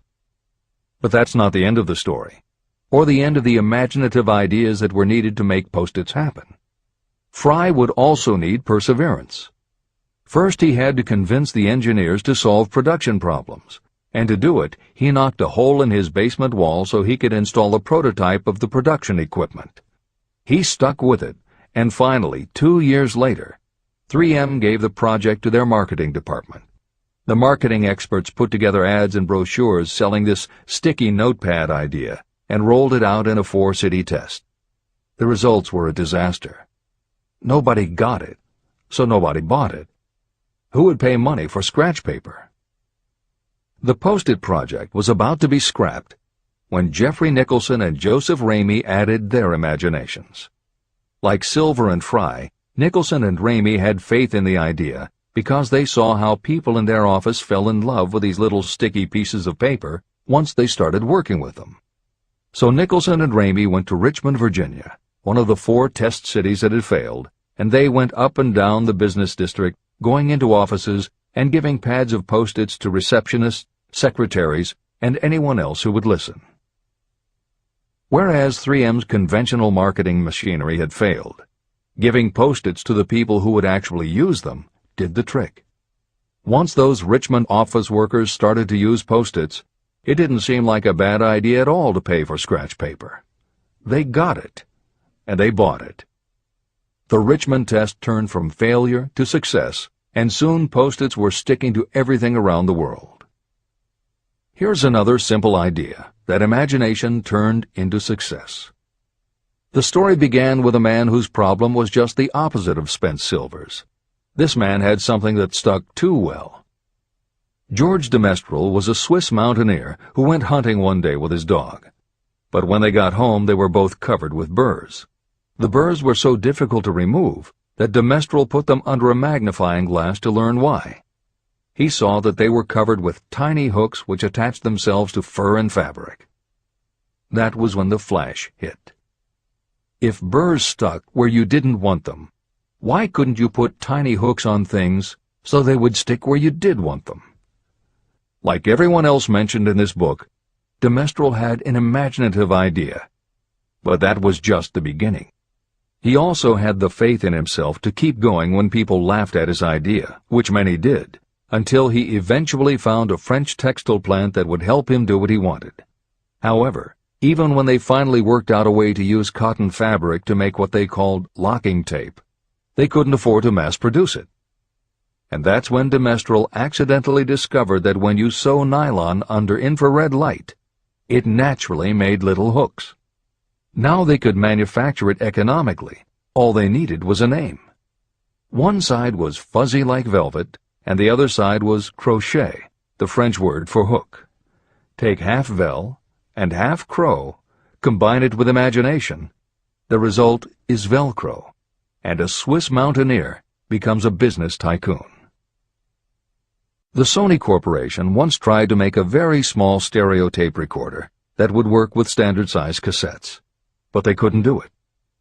They could make a small playback machine, but at the time the electronics needed to also make it a recording machine just couldn't be made small enough. They concluded that the design was a failure. Then one day Sony's honorary chairman, Masaru Ibuka, walked into the laboratory and saw that a few of the engineers were using the prototypes of the failed tape recorder to listen to music tapes. They didn't seem to care that it couldn't record. They just liked to be able to walk around listening to their favorite music. Then came the imaginative idea that made all the difference. Ibuka remembered that another division was working on lightweight headphones. That was the flash. Ibuka's imagination made the connection that the rest of the engineers had not. In Ibuka's view, they hadn't made a failed recorder. They had created a successful private stereo listener. They added the headphones, named it the Walkman, and it revolutionized both the music business and the electronics industry. Clarence Saunders was a grocery clerk in a small southern retail store. One day he was standing with a tray in his hands waiting his turn in a cafeteria. He had never earned more than $20 a week before then, and no one had ever noticed anything about him that indicated unusual ability, but something took place in his mind as he stood in the line of waiting people that put his imagination to work. That was when he came up with the idea that this same self-serve concept would also work at the grocery store. Clarence Saunders took the idea to his boss. Naturally, his boss told him he was crazy. So Clarence Saunders quit his job, went out and did what he needed to do to raise the money, and opened the first self-serve grocery store. He called it Piggly Wiggly, and Clarence Saunders, the $20-a-week grocery clerk, rapidly became the multi-million-dollar chain store grocery man of America. Sylvan Goldman was the owner of a number of Piggly Wiggly stores in Oklahoma, and like any good businessman, he spent a lot of time watching his customers go up and down the aisles, putting their choices into their baskets or net shopping bags. One night, while trying to figure out how to get his customers to buy more at one time, he found himself staring at a basket sitting on the seat of a wooden folding chair. Eureka! He called in his mechanic, Fred Young. They put some wheels on the bottom of the legs, added another basket below the seat, and the shopping cart was born. As this edition is being readied for publication, there are about 35 million shopping carts in America, and approximately 1.25 million new carts are sold each year. Thomas Stemberg, whom we also mentioned earlier, was another supermarket executive who watched his customers as they shopped. By this time, shopping carts were well established in supermarkets, and it was because his customers were pushing shopping carts up and down the aisles that he got his flash of inspiration. He was so sure of his idea that he convinced another supermarket executive, Leo Kahn, to join him. Together, they took the supermarket concept and applied it to selling office supplies. And in 1986 they opened their first store in Brighton, Massachusetts. They called it Staples. In 1989 they took the company public, and 10 years later there were more than 1,000 Staples stores with revenues exceeding $7 billion. We'll end this commentary with another set of connected stories, which make the point that sometimes the most imaginative part of marketing is in the timing. If you were to go shopping in the late 1800s, it usually meant bartering with a merchant who would then have to get the goods from storage shelves kept behind the counter. In the 1870s, fixed pricing was just starting to be used by storekeepers. Merchants were trying the idea by setting out a table of merchandise that was all priced the same, usually 5 cents. Frank Winfield Woolworth was a clerk in a general store, and he convinced the store owner to let him try the 5-cent table idea. Although it worked, the owner wasn't impressed. So Woolworth borrowed $350 from his boss, and in 1879 opened his first 5-cent store in Utica, New York. It was an entire store full of goods where everything cost a nickel. A year later, he had 4 stores, and the 4th one, in Lancaster, Pennsylvania, was the first that he named F.W. Woolworth's 5 and 10 cent store. 20 years later, he had 238 stores. By the time of his death in 1919, there were over 1,000 F.W. Woolworth locations. He had established the first nationwide chain of general merchandise stores, and he had built the tallest building in New York City as his headquarters. The Woolworth Company stayed true to the original idea and didn't carry any merchandise that cost more than a dime until 1932, when the top price was raised to 20 cents. But as times changed, the fixed price was dropped, the merchandise became more varied, and the company kept growing until it had over 8,000 stores worldwide, selling everything from notions to appliances and furniture. Then in the 1960s and 1970s, something started to happen. The mood of America was changing, but the Woolworth stores weren't. And that was when Sam Walton opened the first Walmart in Rogers, Arkansas, in 1962.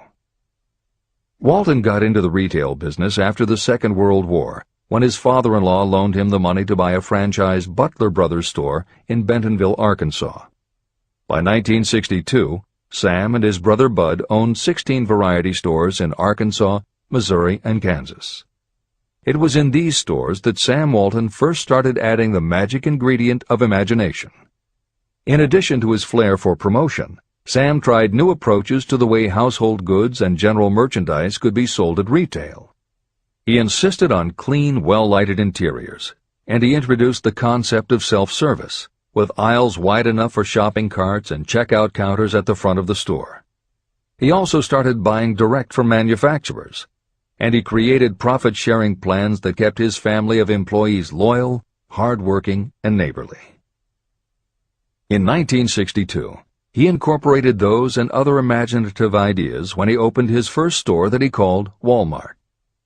The basic magic was that he sold brand-name merchandise at discount prices, but there was also magic in the way he kept a friendly hometown feel to his store, even though it was what is now called a big box store. Sam Walton's Walmart store was a success, so he just kept building and opening more of them, first in small towns and rural areas, then in larger towns, then big cities, and it wasn't long before he had a national chain. By 1992, when Sam Walton died, there were more than 1,700 Walmart stores. It was the biggest retailer in the country, it employed more than 600,000 people, and Sam Walton was the richest man in America. In 2003, the stores numbered more than 3,200 in the U.S. and more than 1,100 in foreign countries. The company employed more than 1,300,000 people worldwide and served more than 1 million customers a week. Along the way, Woolworths and other older retailers such as Kresge's tried to get on the bandwagon with their Woolco and Kmart stores, but they couldn't seem to get it right. They had given up their old five-and-dime identity to become higher-priced general retailers, and when Walmart came along and redefined that part of the market, the others seemed to have run out of the kind of imagination they'd had in the beginning. Now, here's the twist to the story. David Gold was running a liquor store that he had inherited from his father. He noticed that whenever he put out a display of goods priced at 98 cents or $1, the goods would sell okay. But if his sign said 99 cents, the goods sold out in no time. He decided that he would open a store called the 99-cent only store, where everything would be priced at 99 cents. Sound familiar? Frank Woolworth's imaginative idea from 1879, which had been dropped at his namesake chain by the 1940s and 1950s, had just gotten a fresh shot of imagination from David Gold in 1982. As usual, friends and family told him he was crazy, but David Gold went out to find suppliers who would sell him discontinued merchandise or overproduced products at a price low enough that he could offer them to the public at 99 cents. He found them. And they even had brand-name products of everything from hardware to pantyhose, cleaning products, motor oil, kitchenware, cosmetics, electronics, toys, canned goods, frozen foods, cookies, fresh fruit, even gourmet foods. More than 5,000 items that he could sell for 99 cents and still make a profit. David Gold opened his first well-lighted, brightly colored green and fuchsia wide-aisle store in Inglewood, California in 1982. By 2003, he had 142 stores in California, Nevada, and Arizona, and he was listed on the Forbes 400 as having earned a personal fortune estimated at more than $650 million. As Napoleon Hill wrote elsewhere about the creation of Piggly Wiggly, where in this story do you see the slightest indication of something that you could not duplicate? The plan, which made millions of dollars for its originator, was a very simple idea that anyone could have adopted. yet considerable imagination was required to put the idea to work in a practical sort of way. The more simple and easily adapted an idea is, the greater is its value, as no one is looking for ideas that are involved with great detail or are in any way complicated.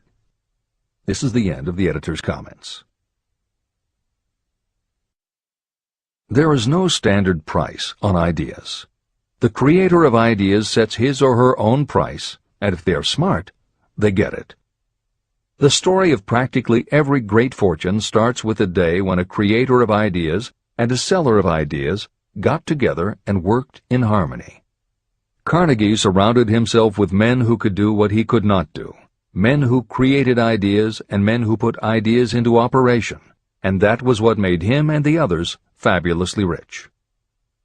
Millions of people go through life hoping for favorable breaks. Perhaps a favorable break can get you an opportunity, but the safest plan is not to depend upon luck. It was a favorable break that gave me the biggest opportunity of my life, but more than 20 years of determined effort had to be devoted to that opportunity before it became an asset.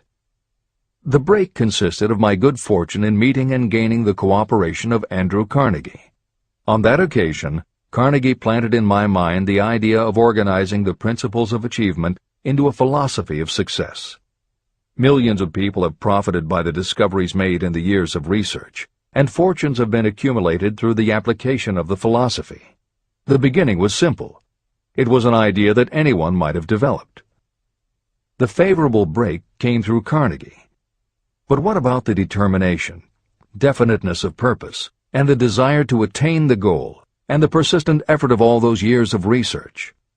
It was no ordinary desire that survived disappointment, discouragement, temporary defeat, criticism, and the constant reminding that I was wasting my time.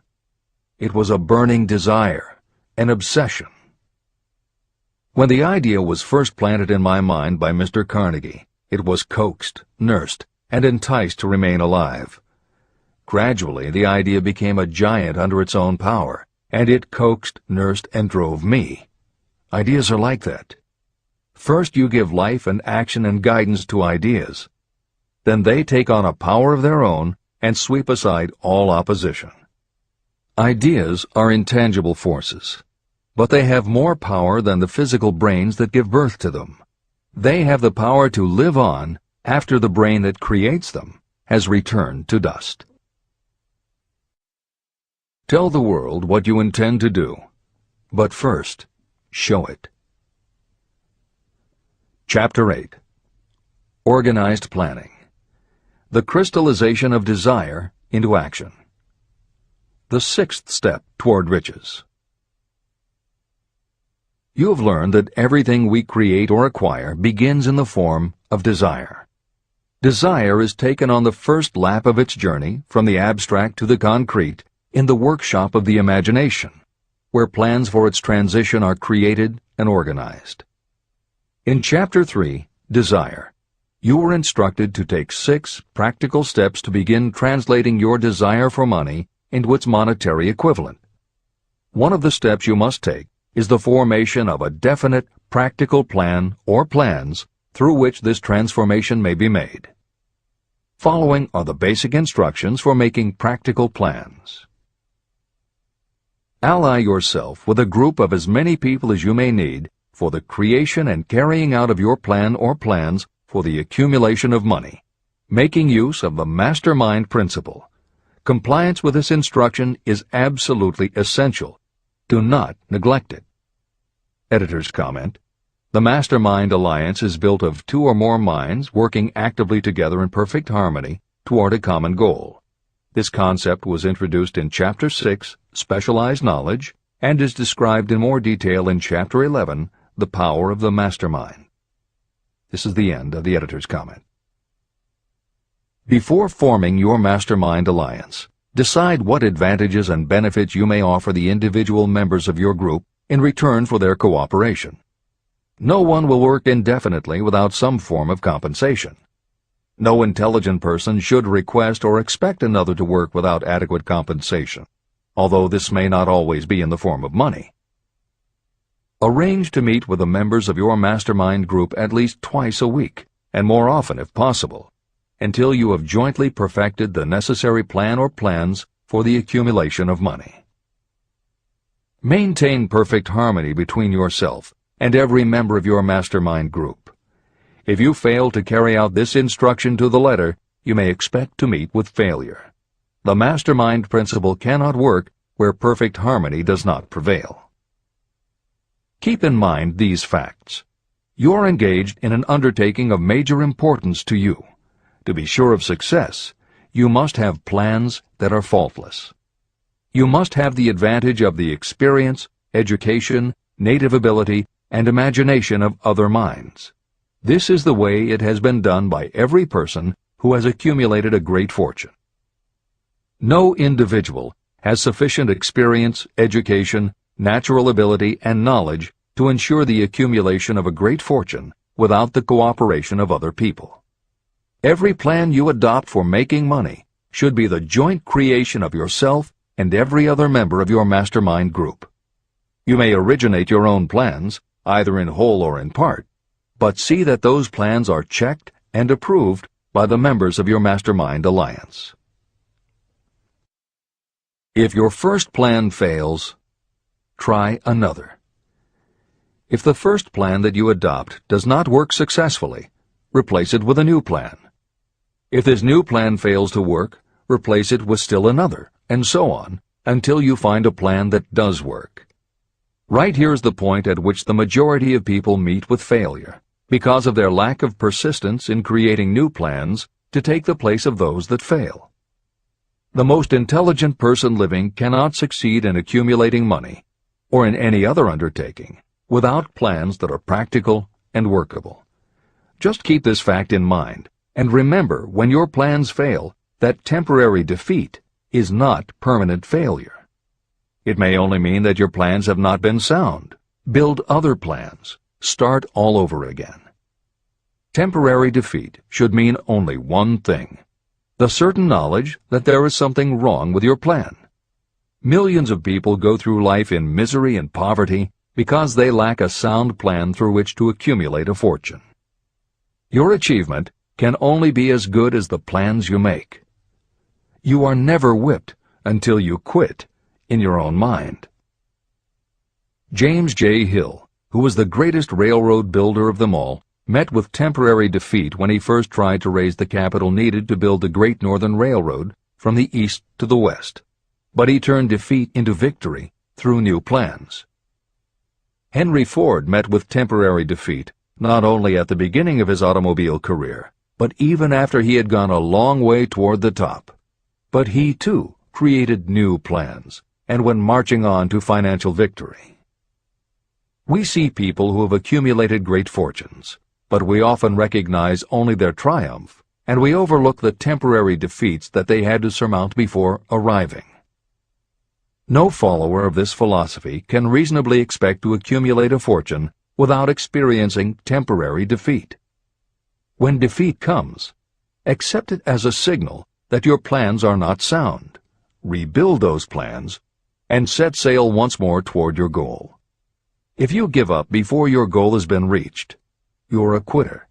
A quitter never wins, and a winner never quits.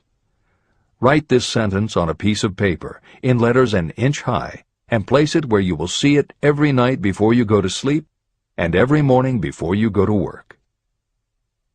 When you begin to select members for your mastermind group, choose those who do not take defeat seriously.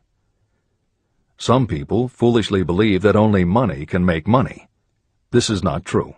Desire, transmuted into its monetary equivalent through the principles in this book, is the way money is made. Money, of itself, is nothing but inert matter. It cannot move, think, or talk, but it can hear when someone who desires it calls it to come. Intelligent planning is essential for success in any undertaking designed to accumulate riches.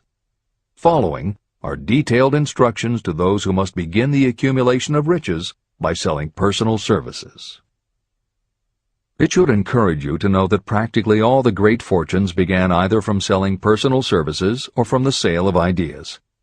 When you think about it, what else except ideas and personal services can you give in return for riches if you don't have products or property? Leaders and followers. Broadly speaking, there are two types of people in the world. One type is known as leaders, and the other as followers. Decide at the outset whether you intend to become a leader in your chosen calling or remain a follower. The difference in compensation is vast. The follower cannot expect to make as much as a leader, although some followers make the mistake of thinking they should. It is no disgrace to be a follower. On the other hand, it is no credit to remain a follower. Most great leaders began as followers. They became great leaders because they were intelligent followers. With few exceptions, the person who cannot follow a leader intelligently cannot become an efficient leader. The person who can follow a leader most efficiently is usually the person who develops into leadership most rapidly. An intelligent follower has many advantages, including the opportunity to acquire knowledge from the leader. The major attributes of leadership. The following are important factors of leadership. 1. Unwavering courage based upon knowledge of yourself and your occupation. No follower wishes to be dominated by a leader who lacks self-confidence and courage. Certainly no intelligent follower will be dominated by such a leader for very long. 2. Self-control. The person who cannot control himself can never control others. Self-control sets a strong example for your followers, which the more intelligent followers will emulate. 3. A keen sense of justice. Without a sense of fairness and justice, no leader can command and retain the respect of their followers. 4. Definiteness of decision. Those who waver in decisions show that they are not sure of themselves and therefore cannot lead others successfully. 5. Definiteness of plans. Successful leaders must plan their work and work their plans. Leaders who move by guesswork, without practical definite plans, are like a ship without a rudder. Sooner or later, they will land on the rocks. 6. The habit of doing more than paid for. One of the penalties of leadership is the necessity of the leaders to willingly do more than they require of their followers. 7. A pleasing personality. Leadership calls for respect. Followers will not respect a leader who does not grade high on all of the factors of a pleasing personality. 8. Sympathy and understanding. Successful leaders must be in sympathy with their followers. Moreover, they must understand them and their problems. 9. Mastery of detail. Successful leadership calls for mastery of the details of the leader's position. 10. Willingness to assume full responsibility. Successful leaders must be willing to assume responsibility for the mistakes and the shortcomings of their followers. If a leader tries to shift this responsibility, that leader will not remain the leader. If one of your followers makes a mistake or is incompetent, you must consider that it is you who failed. 11. Cooperation. The successful leader must understand and apply the principle of cooperative effort and be able to induce followers to do the same. Leadership calls for power, and power calls for cooperation. There are two forms of leadership. The first, and by far the most effective, is leadership by consent of and with the sympathy of the followers. The second is leadership by force, without the consent and sympathy of the followers. History is filled with evidences that leadership by force cannot endure. The downfall and disappearance of dictators and kings is significant. It means that people will not follow forced leadership indefinitely. Napoleon, Mussolini, Hitler were examples of leadership by force. Their leadership passed. Editor's comment.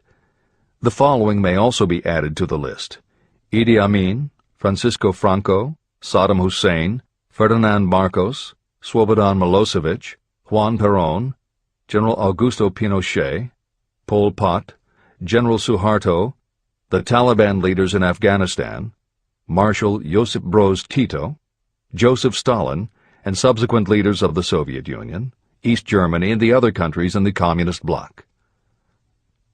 This is the end of the editor's comment. Those that remain see their power eroding and slipping away. Leadership by consent of the followers is the only leadership that can endure. People may follow forced leadership temporarily, but they will not do so willingly. Successful leaders will embrace the 11 factors of leadership described in this chapter, as well as some other factors. Those who make these attributes the basis of their leadership will find abundant opportunity to lead in any walk of life. The 10 major causes of failure in leadership. The following are the major faults of leaders who fail. It is just as essential for you to know what not to do as it is to know what to do. 1. Inability to organize details. Efficient leadership calls for the ability to organize and master details. No genuine leader is ever too busy to do anything that may be required in the capacity as leader. Whether a leader or follower, when you admit that you are too busy to change your plans or to give attention to any emergency, you are admitting your inefficiency. The successful leader must be the master of all details connected with the position. That means, of course, that you must acquire the habit of relegating details to capable lieutenants. 2. Unwillingness to render humble service. Truly great leaders are willing, when occasion demands, to perform any sort of labor that they would ask another to perform. The greatest among ye shall be the servant of all is a truth that all able leaders observe and respect. 3. Expectation of pay for what they know, instead of what they do with what they know. The world does not pay you for what you know, it pays you for what you do, or what you induce others to do. 4. Fear of competition from followers. Leaders who fear that one of their followers may take their position are practically sure to realize that fear sooner or later. Able leaders train understudies to whom they may delegate any of the details of their position. Only in this way can leaders multiply themselves and be at many places and give attention to many things at one time. It is an eternal truth that leaders receive more pay for their ability to get others to perform than they could possibly earn by their own efforts. An efficient leader may, through knowledge of the job and a magnetic personality, greatly increase the efficiency of others and get them to render more service and better service than they could render without the leader's guidance. 5. Lack of imagination. Without imagination, the leader is incapable of meeting emergencies or of creating plans by which to guide followers efficiently. 6. Selfishness. Leaders who claim all the honor for the work of their followers are sure to be met by resentment. The really great leader claims none of the honors. Great leaders are content to see the honors, when there are any, go to their followers, because the great leaders know that most people will work harder for commendation and recognition than they will for money alone. 7. Intemperance. Followers do not respect an intemperate leader. Moreover, intemperance in any form destroys the endurance and the vitality of those who indulge in it. 8. Disloyalty. Perhaps this should have come at the head of the list. Leaders who are not loyal to their duty, and to those both above and below them, cannot maintain their leadership for long. Disloyalty marks you as being less than the dust of the earth, and it will bring the contempt it deserves. Lack of loyalty is one of the major causes of failure in every walk of life. 9. Emphasis of the authority of leadership. The efficient leader leads by encouraging, and not by trying to instill fear in the hearts of those who follow. Leaders who try to impress their followers with their authority come within the category of leadership through force. If you are a real leader, you will have no need to advertise that fact. It is apparent in your conduct, by your sympathy, understanding, fairness, and a demonstration that you know your job. 10. Emphasis of title. Competent leaders require no title to give them the respect of their followers. Leaders who make too much of their titles generally have little else to emphasize. The doors to the office of the real leader are open to all and free from formality or ostentation. These are among the most common causes of failure in leadership. Any one of these faults is sufficient to cause failure. Study the list carefully if you aspire to leadership, and make sure that you are free of these faults. Editor's comment. Warren Bennis, a professor who teaches management and organization, said, "A manager is someone who does things right. A leader is someone who does the right thing." Admiral Grace Hopper was the ranking female Navy officer when she was interviewed for 60 Minutes. She said, "You manage things. You lead people." This is the end of the editor's comment.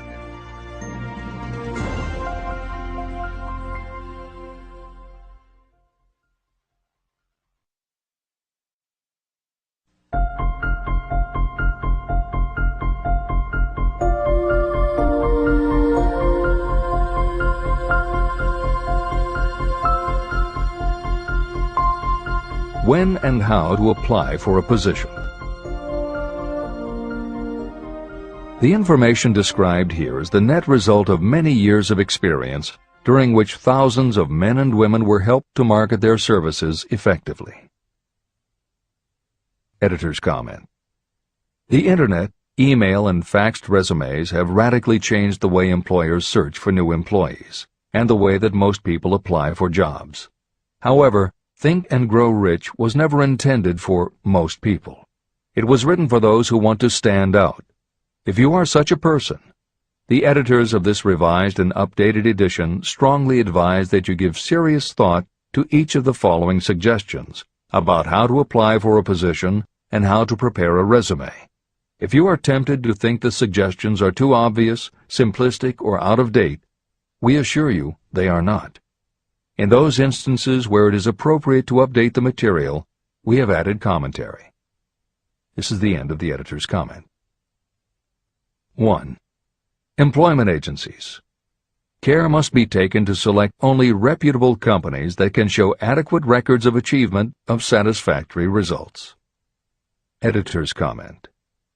As anyone in the job market knows, today employment agencies range from companies that supply temporary office help to headhunters who connect high-level executives with companies seeking experienced management talent.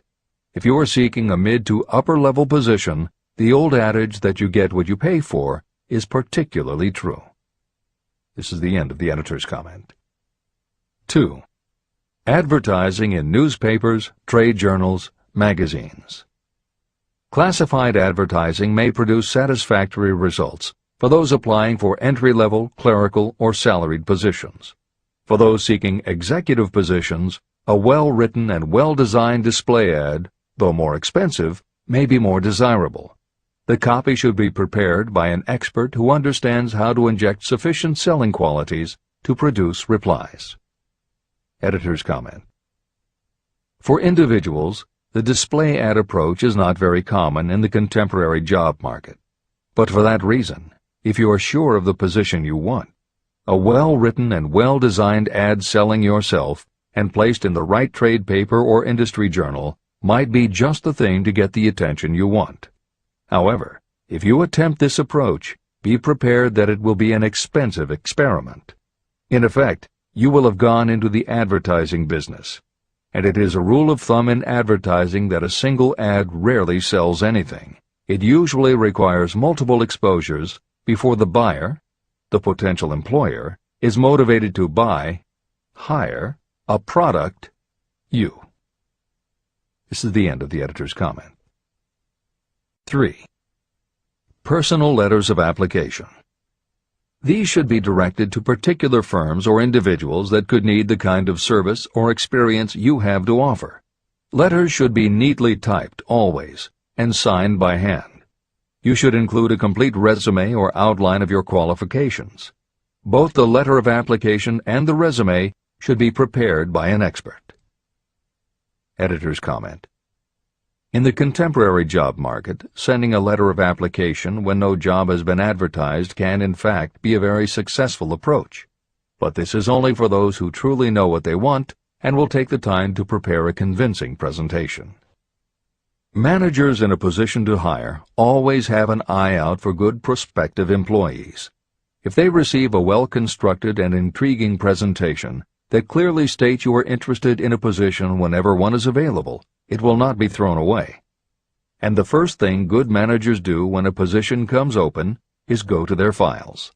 When that happens, if your presentation made a good and convincing impression, it will be there. The only question is, are you willing to make yourself available when they are ready for you? If you are just blanketing everyone with a stock letter in hopes of getting a job, it very likely won't work. This approach is not for someone looking for a job. This approach is only for those who really want a specific career. This is the end of the editor's comment. 4. Application in person.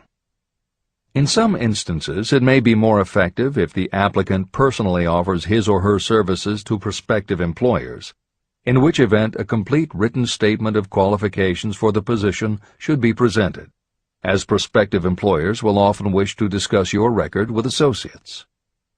Editor's comment. Asking for an interview when no job has been advertised is an even stronger statement that you know what you want and you are serious about working in a particular industry. If you pursue this approach, keep in mind that you are asking someone to give you their time. Some managers will not be receptive because it does not fit into their company's business practice, and some managers will just find it an annoyance. This approach will work for you only if you are confident that you can make an outstanding impression in person. If you make a strong, positive impression, it will be remembered when an opening is available. This is the end of the editor's comment. 5. Application through personal acquaintances. When possible, the applicant should approach prospective employers through some mutual acquaintance. This method is particularly advantageous in the case of those who seek executive connections and do not wish to appear to be peddling themselves. Information to be supplied in a written resume. A good resume should be prepared as carefully as a lawyer would prepare the brief for a case to be tried in court. Unless the applicant is experienced in the preparation of such briefs, an expert should be consulted for this purpose. When successful businesses want to advertise, they hire specialists who understand the psychology of advertising to sell their products. If you are selling your personal services, you should do the same. Editor's comment. The job market in America has never been as bad as it was when Napoleon Hill wrote the preceding paragraph. Because of the Great Depression, many adults had never had any kind of steady job, let alone sought a career position, and there were few places to learn how to do it. Since that time, many excellent books have been published on the subject, and companies that offer professional help in preparing resumes have become very common. However, neither books nor copywriters are magic. It all begins with what you have to offer. The editors of this edition suggest that you start to assemble your presentation using the guidelines that appear below.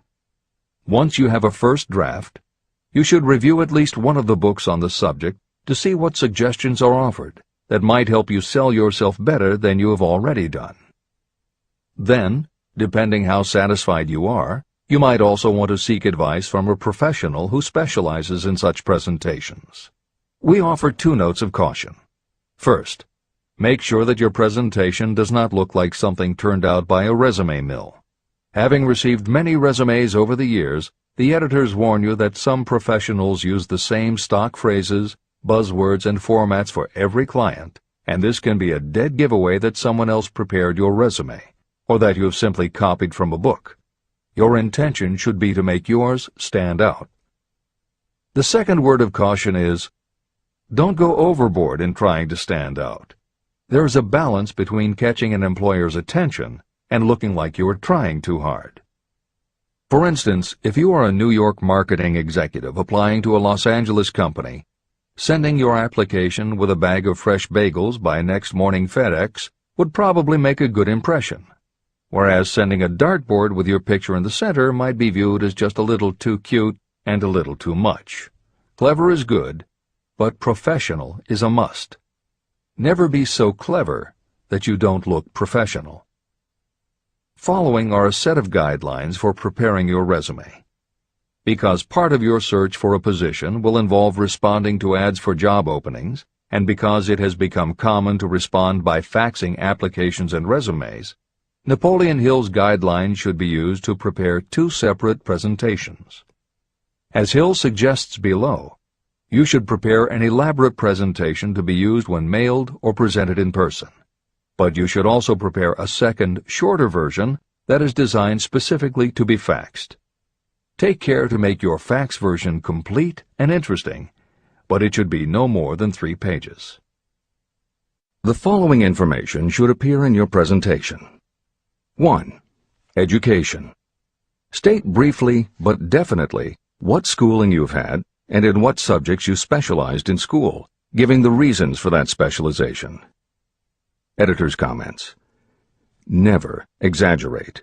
This is very serious advice, and it applies not only to education, but also the next 2 categories, experience and references. Smart employers will check in all 3 areas. Labor laws have become so demanding that employers filling responsible positions are very cautious about whom they hire in the first place. There are rules about such things as the difference between salaried and hourly employment, sexual harassment, what constitutes grounds for dismissal, what questions can and cannot be asked in job interviews, and a host of other things that leave the employer open to potential lawsuits. Consequently, smart employers, the kind you want to work for, will check your education, experience, and references.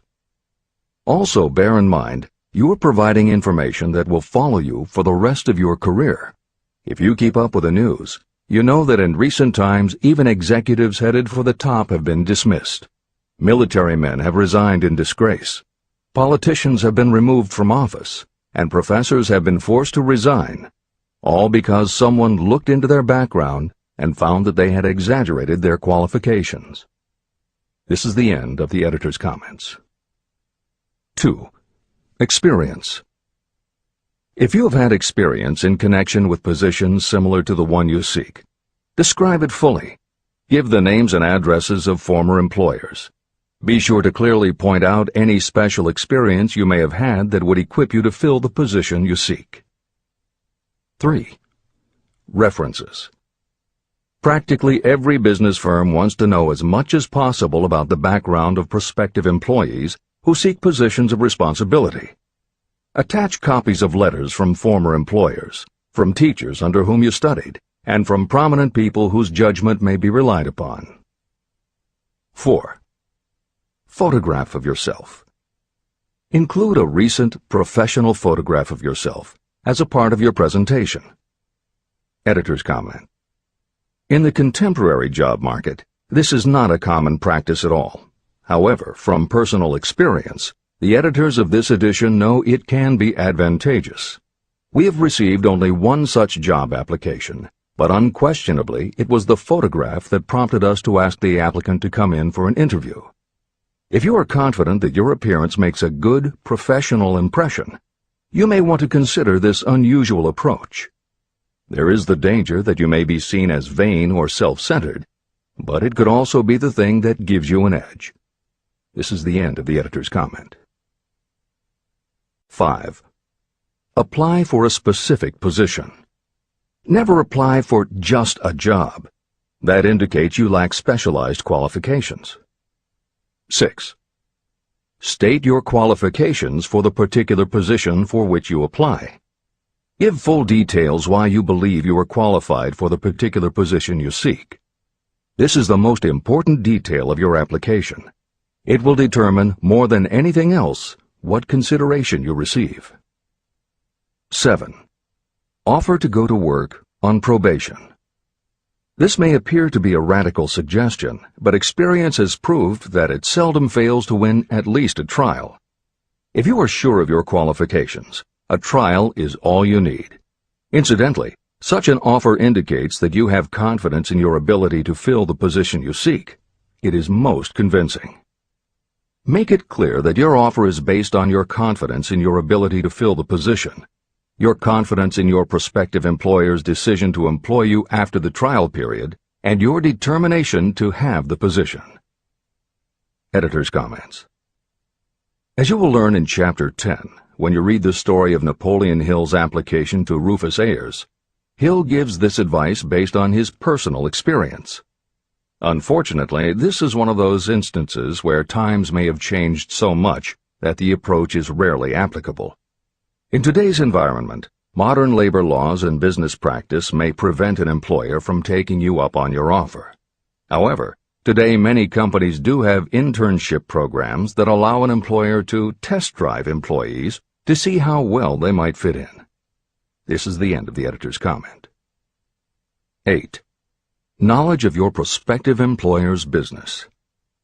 Before applying for a position, do sufficient research to familiarize yourself thoroughly with that business and indicate the knowledge you have acquired in this field. This will be impressive because it indicates that you have imagination and a real interest in the position you seek.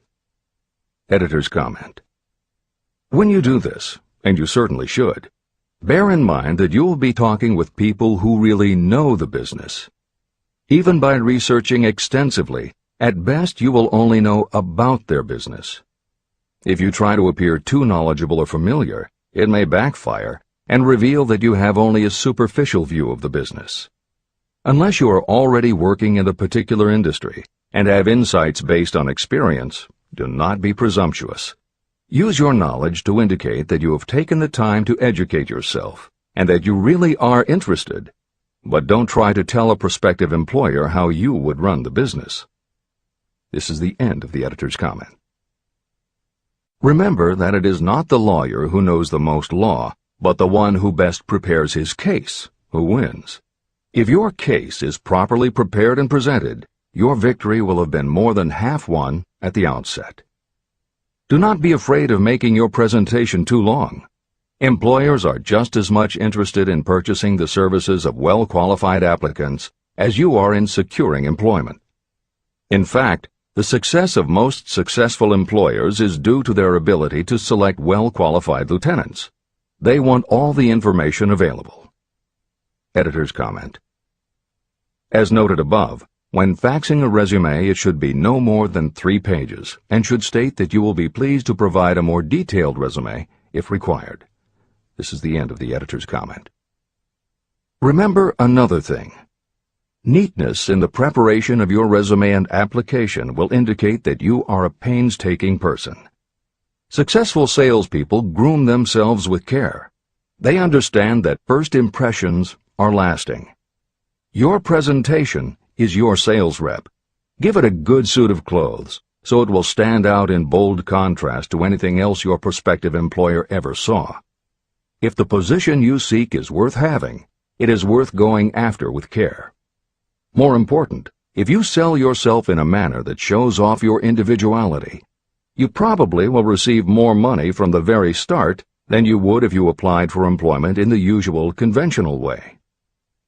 When your resume package has been completed, you should prepare individual and personalized copies for each company or person to whom it will be presented. This personal touch is sure to command attention. Have it neatly typed, proofread, printed, and properly bound on the finest paper you can obtain. Your photograph should be mounted and included on one of the pages. Prepare a separate binding with the proper company name inserted if it is to be shown to more than one company. If you seek employment through an employment agency, have the agent use copies of your presentation in marketing your services. This will help to gain preference for you, both with the agent and the prospective employers. I've helped to prepare presentations for clients that were so striking and out of the ordinary that they resulted in the employment of the applicant without a personal interview. If you want similar results, follow the instructions to the letter, improving upon them however your imagination suggests. Editor's comments. Today, every office supply store offers a wide variety of paper stock, folders, binders, and presentation materials that can be put together in a way that is both unique and professional looking.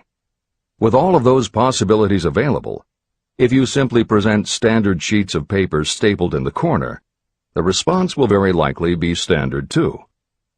If you apply a little creativity, you should have no trouble preparing a presentation that is tailored to the company to which you are applying, appropriate for the position you seek, and reflective of your personality and style.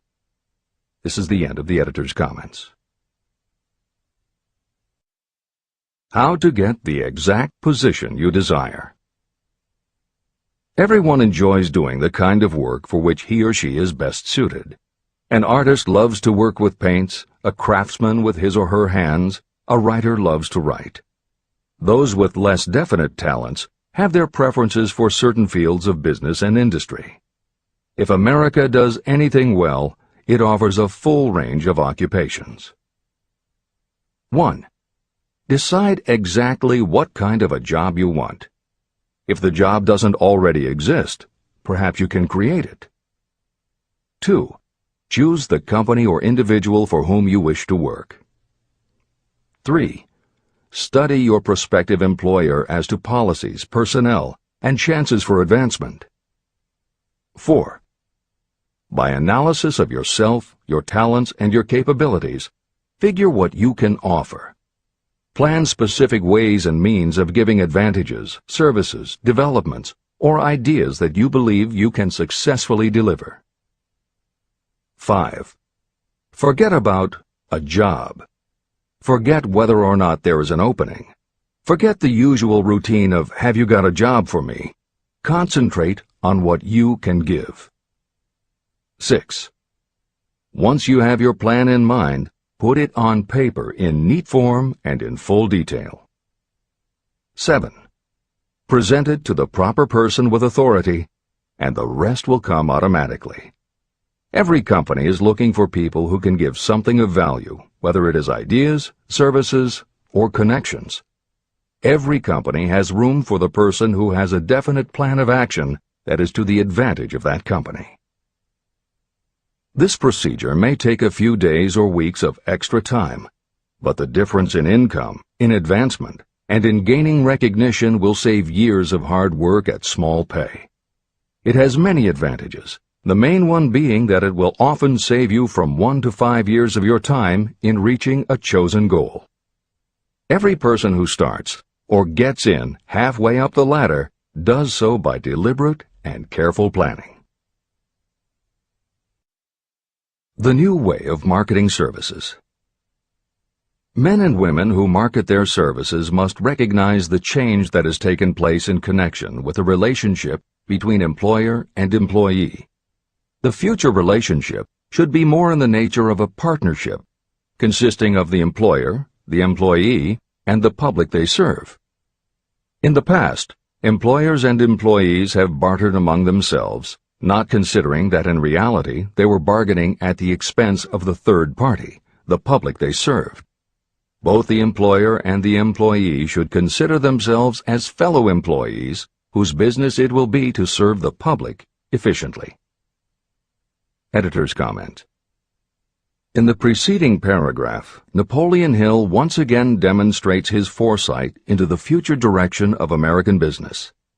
As you will recognize in the following section, the point he makes by citing the coal and gas companies would at a later time be equally applicable to the telephone monopolies, and later still to computer software and internet companies, and to cable television suppliers when competitors started to offer satellite TV.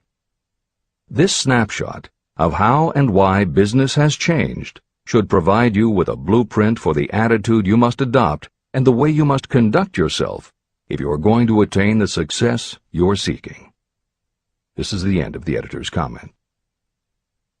During the Depression, I spent several months in the anthracite coal region of Pennsylvania, studying conditions that all but destroyed the coal industry. The coal operators and the unions drove hard bargains in negotiating their labor contracts. The cost of the bargaining was passed on to the customer by adding to the price of the coal. However, in the end, they discovered their actions had worked against them. What their delays and high prices had actually accomplished was to open the market to their competitors. Inadvertently, They had built up a wonderful business for the manufacturers of oil-burning stoves and furnaces, as well as for the producers of oil. A similar experience happened to the gas companies. We can all remember the time when the gas meter reader pounded on the door hard enough to break the panels. When the door was opened, he pushed his way in uninvited with a scowl on his face that plainly said, "What the hell did you keep me waiting for?" All that has undergone a change. The meter man now conducts himself as a gentleman who is delighted to be at your service, sir. Before the gas companies learned that their scowling meter men were offending customers, their competitors, the polite salesmen of oil burners, came along and did a land office business. These illustrations are mentioned here to show that we are where we are and what we are because of our own conduct. If there is a principle of cause and effect that controls business, finance, and transportation, this same principle controls individuals and determines their economic status. Courtesy and service are the watchwords of merchandising today, and they apply to the person who is marketing personal services even more directly than to the employer. In the final analysis, you are employed by the customer. If you fail to serve well, both you and your employer will pay for it by the loss of the privilege of serving. What is your QQS rating? In the preceding, the causes of success in marketing services effectively and permanently have been clearly described. Unless those causes are studied, analyzed, understood, and applied, no one can market services effectively and permanently. Every man or woman must be their own sales force of their personal services. The quality and the quantity of service rendered, and the spirit in which it is rendered, determine the price and the duration of employment.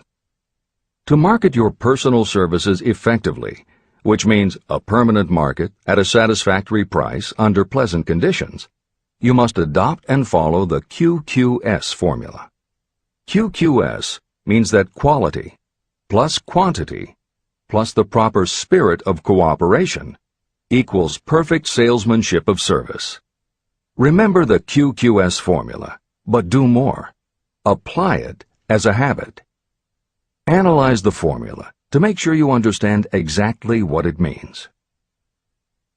Quality of service means the performance of every detail in connection with your position in the most efficient manner possible, with the object of greater efficiency always in mind.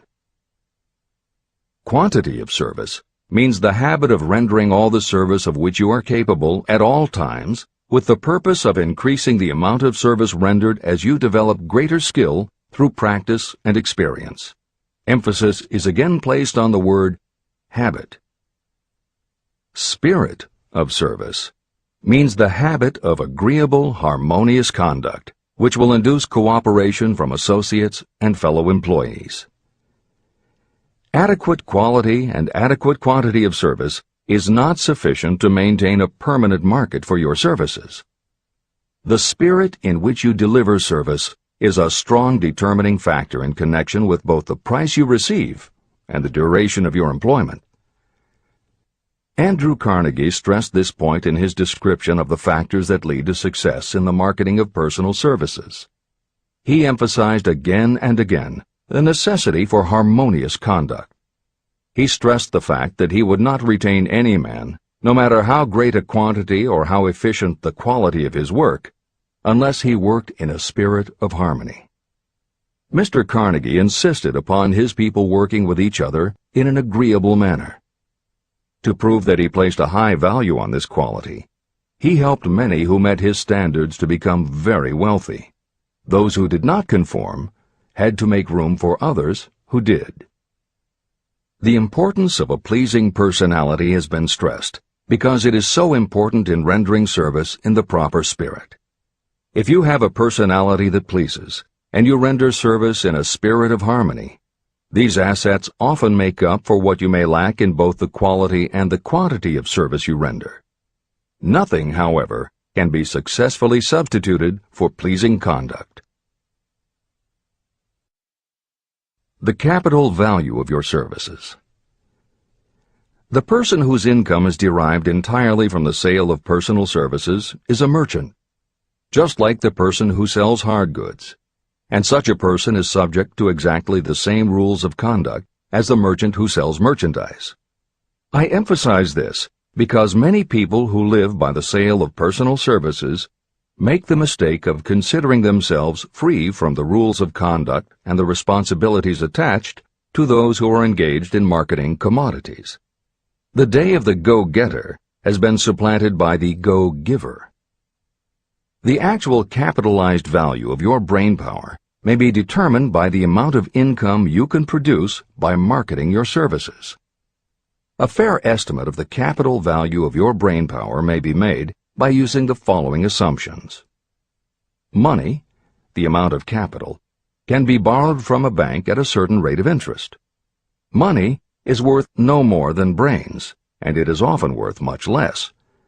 Therefore, if your brainpower is as valuable as money, in effect, you should be lending your brainpower, your amount of capital, at least at the same rate that banks charge to lend money.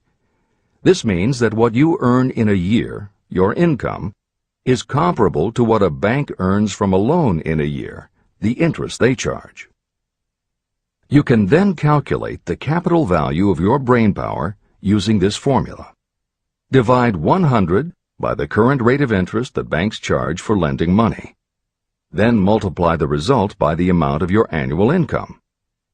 As an example, assume that the current interest rate is 5%. Assume your annual income is $50,000. The formula would be as follows. 100 divided by 5 equals 20, and 20 multiplied by 50,000 equals $1 million. Therefore, if you lend out your brainpower, your capital, at the same rate as the bank lends money, 5% interest, your brainpower is worth $1 million. Competent brains, if effectively marketed, represent a much more desirable form of capital than the money that is required to conduct a business dealing in commodities. This is true because brains are a form of capital that cannot be permanently depreciated by economic depressions, nor can this form of capital be stolen or spent. Moreover, the money that is essential for the conduct of business is as worthless as a sand dune until it has been mixed with efficient brains. The 31 Major Causes of Failure. Life's greatest tragedy consists of men and women who earnestly try and fail. The tragedy lies in the overwhelmingly large majority of people who fail as compared with the few who succeed. I have had the privilege of analyzing several thousand men and women, 98% of whom were classed as failures. My analysis proved that there are 13 major principles through which people accumulate fortunes. Each of the 13 principles of success has its own chapter in this book, and there are 31 major reasons for failure. The 31 causes of failure are listed below. As you go through the list, measure yourself point by point. It will help you to discover how many of these causes of failure stand between you and success. 1. Unfavorable hereditary background. There is little, if anything, that can be done for people who are born with a deficiency in brain power. This is the only one of the 31 causes of failure that may not be easily corrected by any individual. My philosophy can offer only one method of bridging this weakness, through the aid of the Mastermind. 2. Lack of a well-defined purpose in life. There is no hope of success for the person who does not have a central purpose or definite goal at which to aim. 98 out of every 100 of those whom I have analyzed had no such aim. Perhaps this was the major cause of their failure. 3. Lack of ambition to aim above mediocrity. I can offer no hope for those who are so indifferent they do not want to get ahead in life and are not willing to pay the price. 4. Insufficient education. This is a handicap that may be overcome with comparative ease.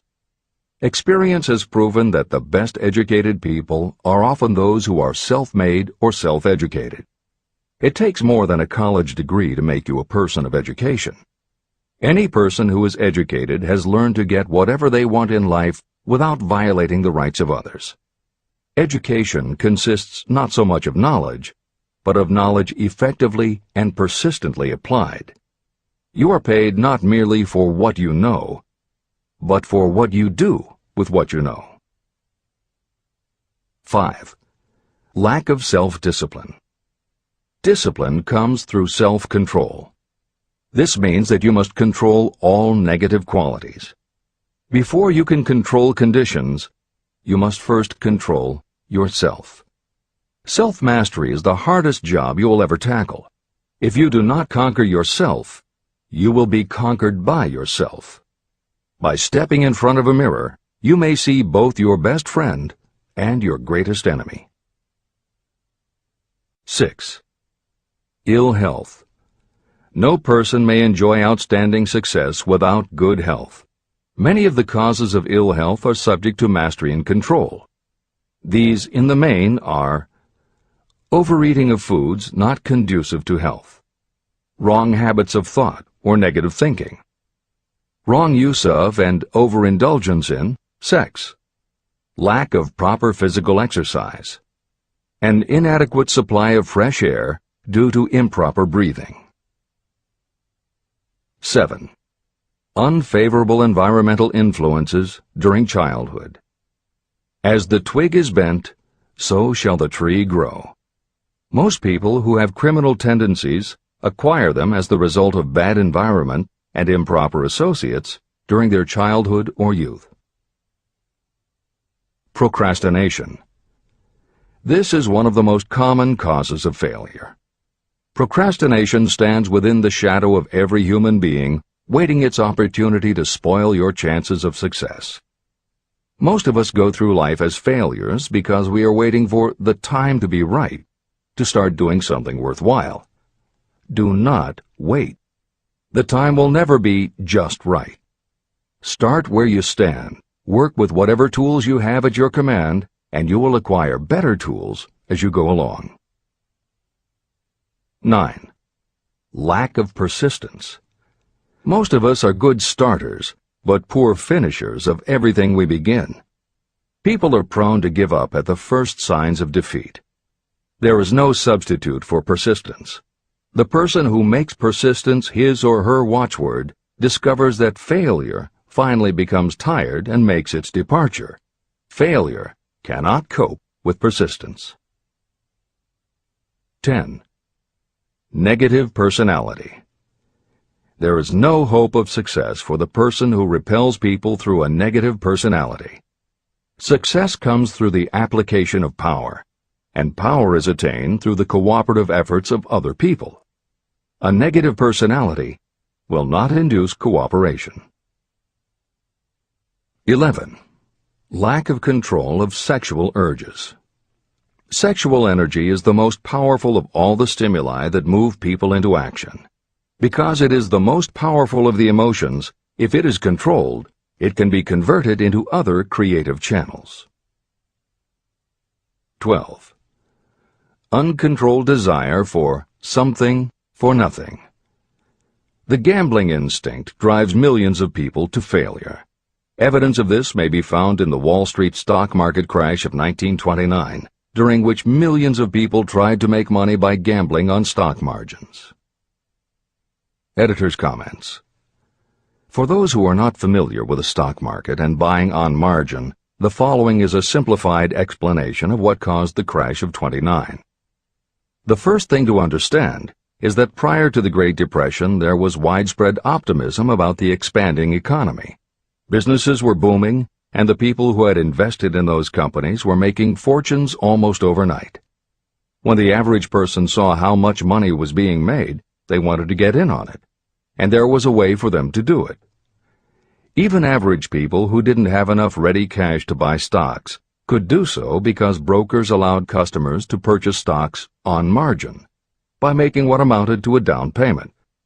However, Part of the purchase agreement stated that when the brokers called in the margin accounts, which they could do at any time, the customers would have to come up with the rest of the cash immediately to pay the balance owing on the original purchase price.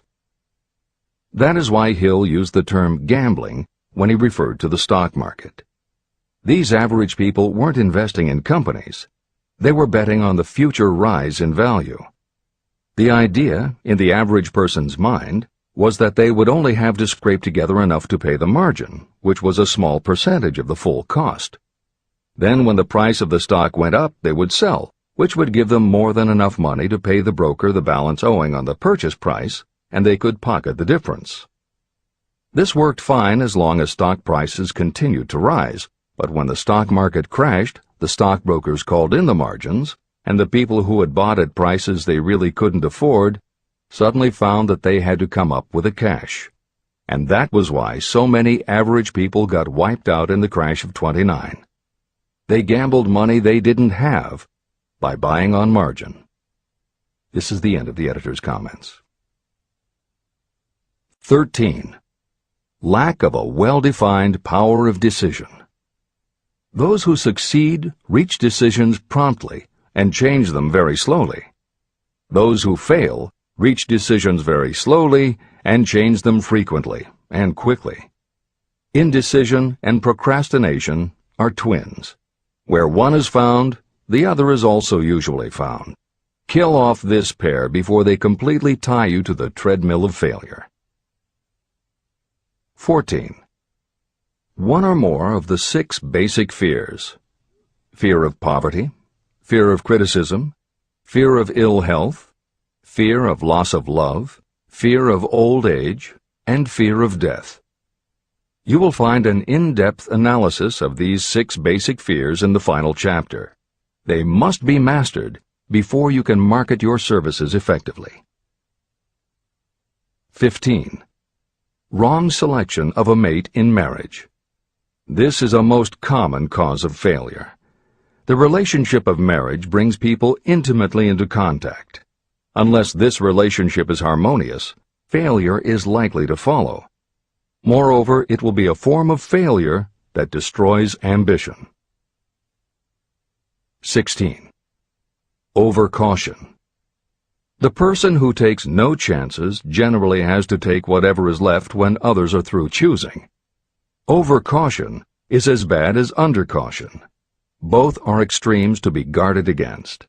Life itself is filled with the element of chance.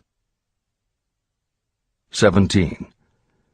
Wrong selection of associates in business. This is one of the most common causes of failure in business. In marketing personal services, you should use great care to select an employer who will be an inspiration and who is intelligent and successful.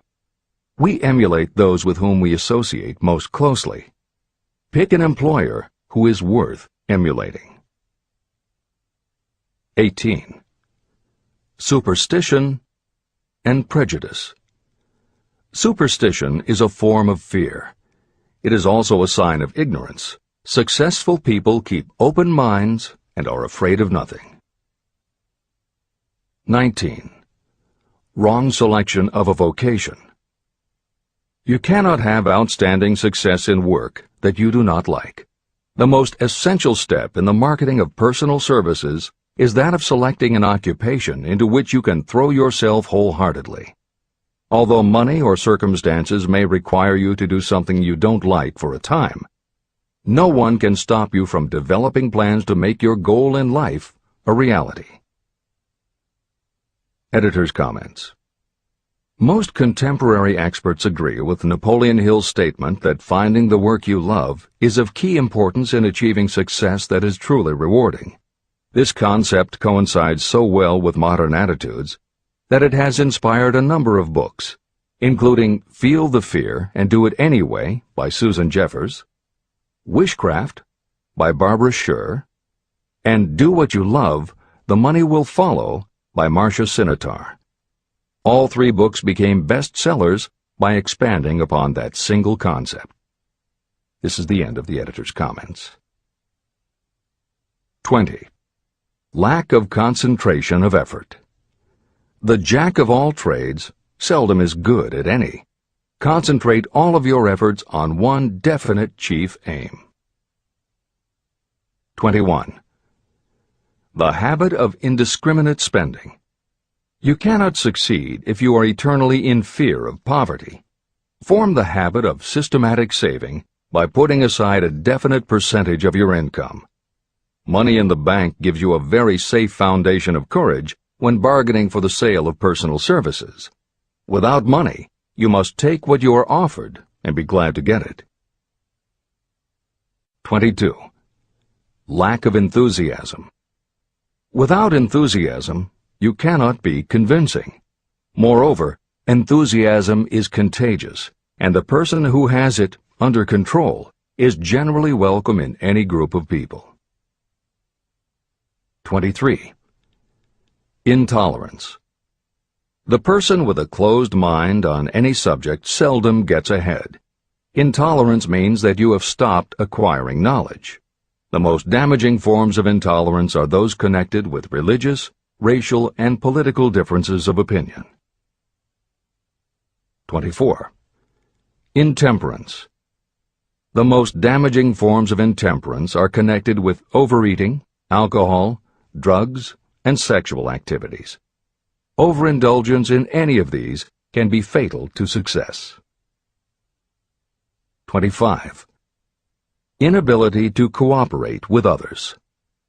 More people lose their positions and their big opportunities in life because of this fault than for all other reasons combined. It is a fault that no well-informed business person or leader will tolerate. 26. Possession of power that was not acquired through self-effort. Sons and daughters of wealthy parents, and others who inherit money that they did not earn. Power in the hands of one who did not acquire it gradually is often fatal to success.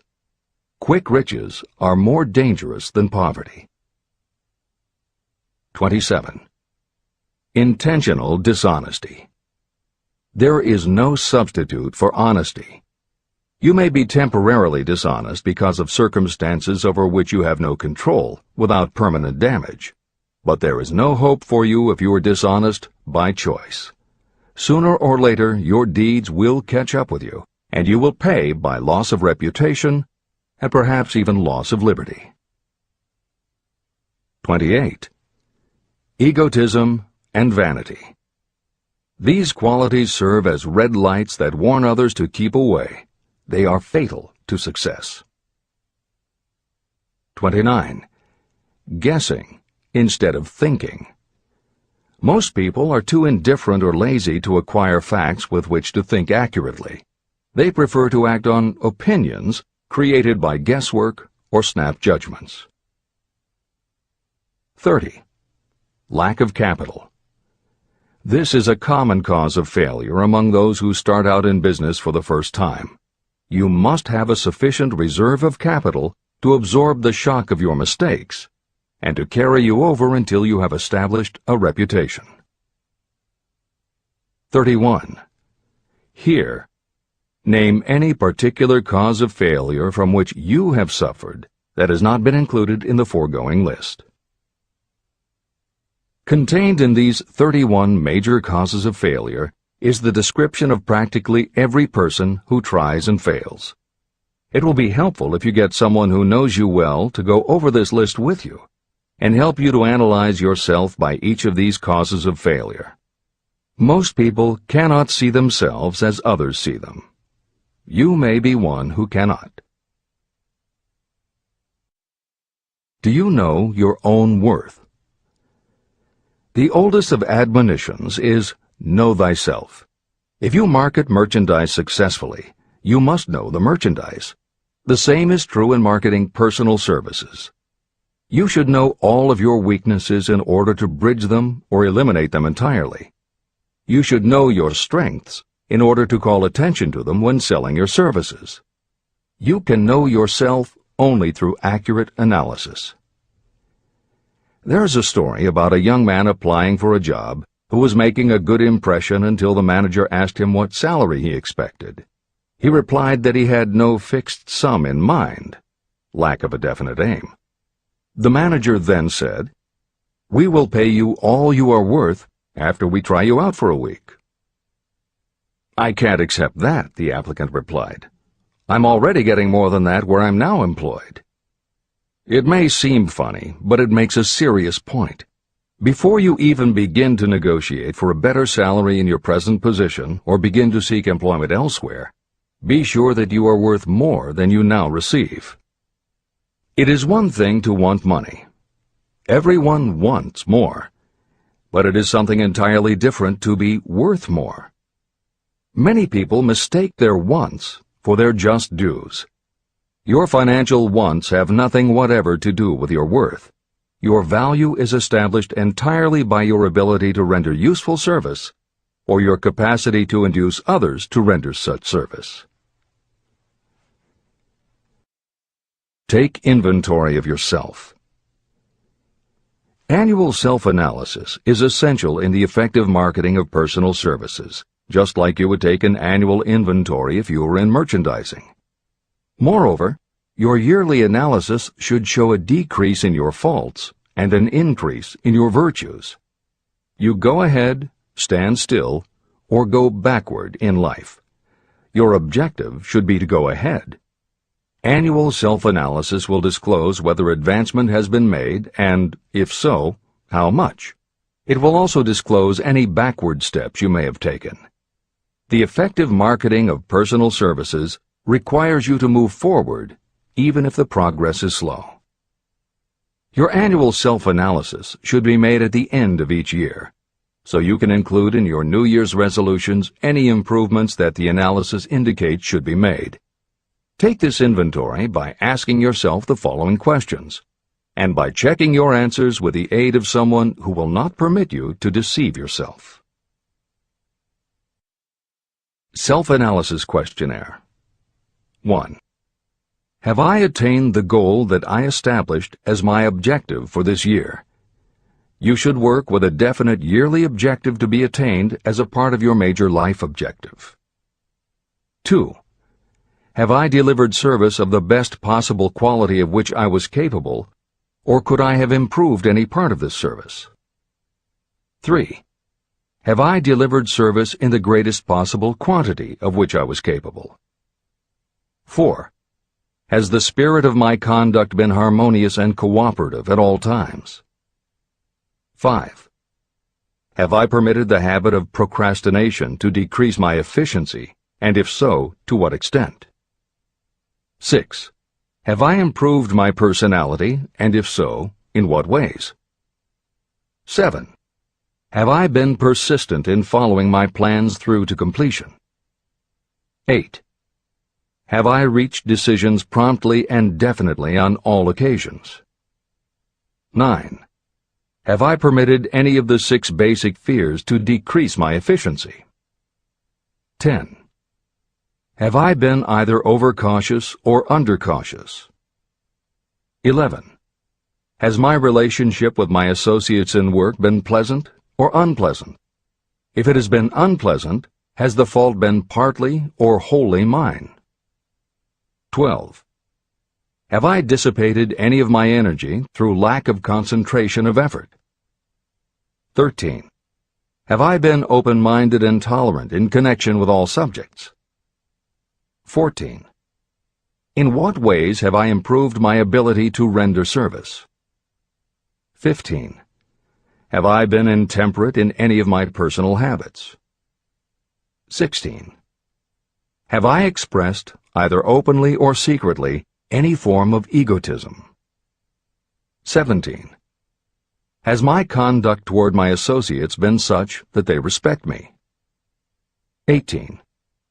Have my opinions and decisions been based upon guesswork or accuracy of analysis and thought? 19. Have I followed the habit of budgeting my time, my expenses, and my income, and have I been conservative in these budgets? 20. How much time have I devoted to unprofitable effort which I might have used to better advantage? 21. How may I rebudget my time and change my habits so I will be more efficient during the coming year? 22. Have I been guilty of any conduct that was not approved by my own conscience? 23. In what ways have I rendered more service and better service than I was paid to render? 24. Have I been unfair to anyone, and if so, in what way? 25. If I had been the purchaser of my own services for the year, would I be satisfied with my purchase? 26.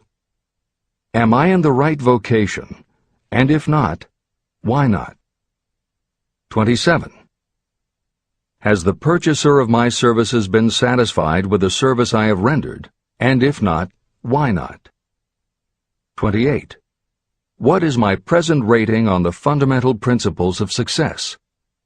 Make this rating fairly and frankly, and have it checked by someone who is courageous enough to do it accurately. After you have finished reading through to the end of this book at least once, and you are sure you have assimilated the information in this chapter, you will be ready to create a practical plan for marketing your personal services. In this chapter, you should have found adequate descriptions of every principle essential in planning the sale of personal services. These include the major attributes of leadership, the most common causes of failure in leadership, a description of the fields of opportunity for leadership, the main causes of failure in all walks of life, and the important questions that should be used in self-analysis. This extensive and detailed presentation has been included because it will be needed by you if you are going to earn your riches by marketing your personal services. Those who have lost their fortunes and those who are just beginning to earn money have nothing but personal services to offer in return for riches. Therefore, it is essential that you have real, practical information that you'll need to market your services to best advantage. Complete assimilation and understanding of the information will help you to market your services, and it will help you to become more analytical and capable of judging people. The information will be priceless to you if you work in an executive position where you select employees. Where and how to find opportunities to accumulate riches. Now that we have analyzed the principles by which riches may be accumulated, you naturally ask, where can I find the opportunities to apply these principles? Very well. Let us take inventory and see what the United States of America offers the person seeking riches. To begin with, remember that we live in a country where every law-abiding citizen enjoys freedom of thought and freedom of deed unequaled anywhere in the world. Most of us have never taken inventory of the advantages of this freedom. We have never compared our unlimited freedom with a curtailed freedom in other countries. Here we have freedom of thought, freedom in the choice and enjoyment of education, freedom in religion, freedom in politics, freedom in the choice of a business, profession, or occupation, freedom to accumulate and own all the property we can accumulate, freedom to choose our place of residence, freedom in marriage, freedom through equal opportunity to all races, freedom of travel from one state to another, freedom in our choice of foods, and freedom to aim for any station in life for which we have prepared ourselves, even for the presidency of the United States. We have other forms of freedom, but this list gives an overview of the most important freedoms that offer you the opportunity to think and grow rich. The United States is the only country guaranteeing to every citizen, whether native-born or naturalized, so broad and varied a list of freedoms. Next, let us recount some of the blessings that our widespread freedom has placed within our hands. Take the average American family of average income and sum up the benefits available to every member of the family in this land of opportunity and plenty. Food. Next to freedom of thought and deed comes food, clothing, and shelter, the three basic necessities of life. Because of our universal freedom, the average American family has available at its door the choicest selection of food to be found anywhere in the world, and at prices within its financial range. Shelter. This family lives in a comfortable apartment or house, complete with light, heat, water, and many conveniences. The toast they had for breakfast was toasted in an electric toaster, which cost but a few dollars. The apartment is cleaned with a vacuum cleaner that is run by electricity. Hot and cold water is available at all times in the kitchen and the bathroom. The food is kept cool in a refrigerator. Clothes are washed and dried, dishes are cleaned, and numerous labor-saving devices are run on power obtained by putting a plug into a wall socket. The family receives entertainment and information from all over the world 24 hours a day if they want it, by merely flipping a switch on their radio or television or computer. There are other conveniences, but the foregoing list will give a fair idea of some of the concrete evidences of the freedoms that we, of America, enjoy. Clothing. Anywhere in the United States, the family with average clothing requirements can dress very comfortably at a cost that is only a small portion of their earnings. Only the three basic necessities of food, clothing, and shelter have been mentioned. The average American also has other options and advantages that are available in return for reasonable effort. The average American has security of property rights not found in any other country in the world. We can place any surplus money in a bank with the assurance that our government will protect it and make good to us if the bank fails. If an American citizen wants to travel from one state to another, he or she needs no passport and no one's permission. You may go when you please, and you may travel by car, train, bus, airplane, ship, or any other method that you can afford. The miracle that has provided these blessings. We often hear politicians proclaiming the freedom of America when they solicit votes, but they seldom take the time or trouble to analyze the source of this freedom. Having no axe to grind, no grudge to express, and no ulterior motives, I will give you a frank analysis of that mysterious, abstract, greatly misunderstood something that gives to every citizen of America more blessings, more opportunities to accumulate wealth, and more freedom of every nature than may be found in any other country. I have the right to analyze the source and nature of this unseen power because I know, and have known for more than half a century, many of the men who organized that power, and many who are now responsible for its maintenance. The name of this mysterious benefactor of mankind is capital. Capital consists not only of money, but also of highly organized, intelligent groups of individuals who plan ways and means of using money efficiently for the good of the public and profitably to themselves. These groups consist of scientists, educators, chemists, inventors, business analysts, publicists, transportation experts, accountants, lawyers, doctors, and other men and women who have highly specialized knowledge in all fields of industry and business. They pioneer, experiment, and blaze trails in new fields of endeavor. They support colleges, hospitals, schools, build good roads, publish newspapers, pay most of the cost of government, and take care of the many details essential to human progress. Stated briefly, the capitalists are the brains of civilization because they supply the entire fabric of which all education, enlightenment, and human progress consist. Money without brains is always dangerous. Properly used, it is the most important essential of civilization. To give you an idea of how important organized capital is, try to imagine that it is your job to provide and prepare a simple family breakfast, but you have to do it without the aid of capital. To supply the tea, you would have to make a trip to China or India.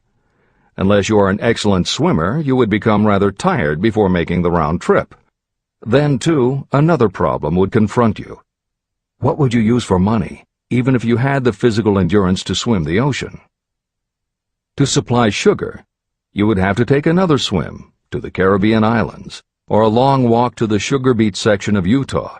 But even then you might come back without the sugar, because organized effort and money are necessary to produce sugar, to say nothing of what is required to refine, transport, and deliver it to the breakfast table anywhere in the United States. Eggs you could obtain easily enough from nearby farms, but you might have a very long walk to Florida or California and back before you could serve grapefruit juice. You would have another long walk to Kansas or one of the other wheat-growing states when you went after wheat bread. Dry cereal would have to be omitted from the menu because it would not be available except through the labor of a trained group of workers and suitable machinery, all of which call for capital. After resting, you could take off for another little swim down to South America, where you would pick up a couple of bananas. On your return, you could take a short walk to the nearest farm having a dairy and pick up some butter and cream. Then your family would be ready to sit down and enjoy breakfast. Seems absurd, doesn't it? Well, the procedure described would be the only possible way these simple items of food could be delivered if we had no capitalistic system. The capital cornerstone of our lives. The sum of money required for the building and maintenance of the planes, trucks, trains, and cargo ships used in the delivery of that simple breakfast is so huge that it staggers imagination. It runs into billions of dollars. Not to mention the armies of trained employees required to run all those planes, trucks, ships, and trains.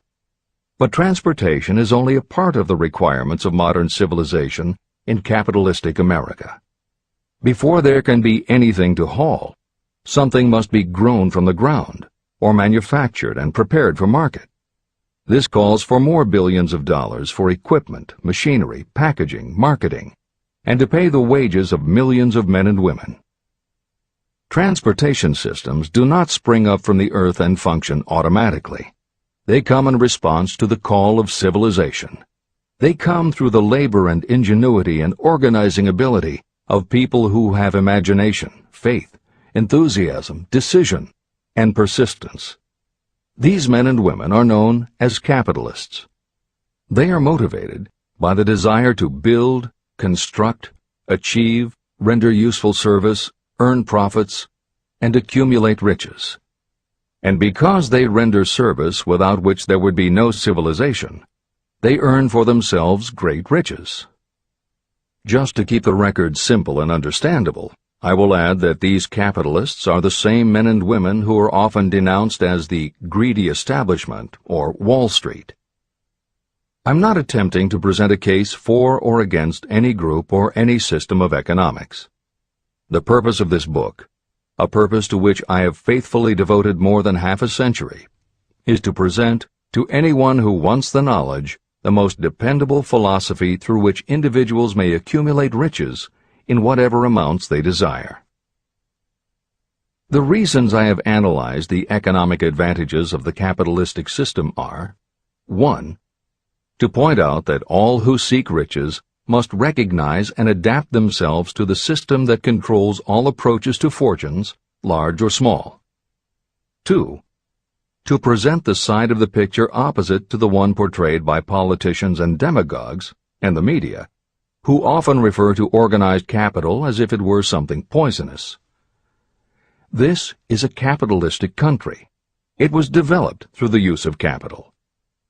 We who claim the right to partake of the blessings of freedom and opportunity, we who seek to accumulate riches here, should know that neither riches nor opportunity would be available to us if organized capital had not provided these benefits. There is only one dependable method of accumulating and legally holding riches, and that is by rendering useful service. No system has ever been created by which anyone can legally acquire riches through mere force of numbers, or without giving in return an equivalent value of one form or another. Your opportunities in the midst of riches. America provides all the freedom and all the opportunity to accumulate riches that any honest person may require. When you go hunting for game, you select hunting grounds where game is plentiful. When you are seeking riches, the same rule naturally applies. If it is riches you are seeking, do not overlook the possibilities of a country whose citizens are so rich that women alone spend billions of dollars each year for cosmetics and other beauty products. Do not be in too big a hurry to get away from a country whose men willingly, even eagerly, hand over more billions of dollars annually for football, basketball, baseball, and all the related products that go with these and other sporting events. Only a few of the luxuries and non-essentials have been mentioned, but remember that the business of producing and marketing these few products gives regular employment to many millions of men and women, who receive for their services many millions of dollars monthly, and spend it freely for both the luxuries and the necessities. Especially, remember that behind all this exchange of merchandise and personal services is an abundance of opportunity to accumulate riches. Here our American freedom comes to your aid.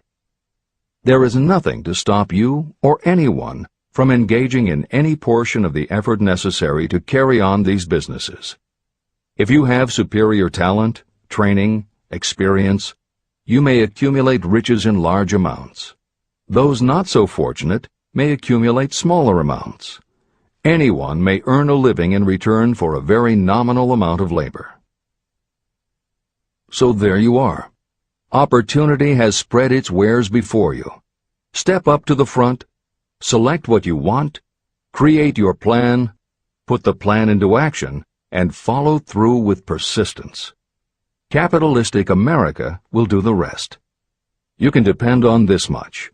Capitalistic America ensures every person the opportunity to render useful service and to collect riches in proportion to the value of the service. The system denies no one this right, but it does not and cannot promise something for nothing. The system itself is irrevocably controlled by the law of economics, which neither recognizes nor tolerates for long getting without giving.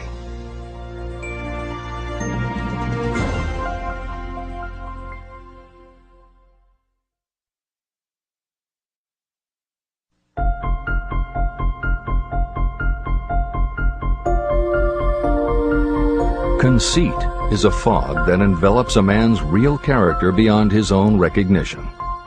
It weakens his native ability and strengthens all his inconsistencies. Chapter 9. Decision. The mastery of procrastination. The seventh step toward riches. Analysis of over 25,000 men and women who had experienced failure reveals that lack of decision was near the head of the list of the 31 major causes of failure. Procrastination, the opposite of decision, is a common enemy which practically every person must conquer. You will have an opportunity to test your capacity to reach quick and definite decisions when you finish reading this book and begin to put the principles into action. My analysis of several hundred people who had accumulated fortunes well beyond the $1 million mark disclosed the fact that every one of them had the habit of reaching decisions promptly and of changing these decisions slowly. People who fail to accumulate money, without exception, have the habit of reaching decisions, if at all, very slowly, and of changing these decisions quickly and often. One of Henry Ford's most outstanding qualities was his habit of reaching decisions quickly and definitely and changing them slowly. This quality was so pronounced in Mr. Ford that it gave him the reputation of being obstinate. It was this quality that prompted Mr. Ford to continue to manufacture his famous Model T, the world's ugliest car, when all of his advisors and many of the purchasers of the car were urging him to change it.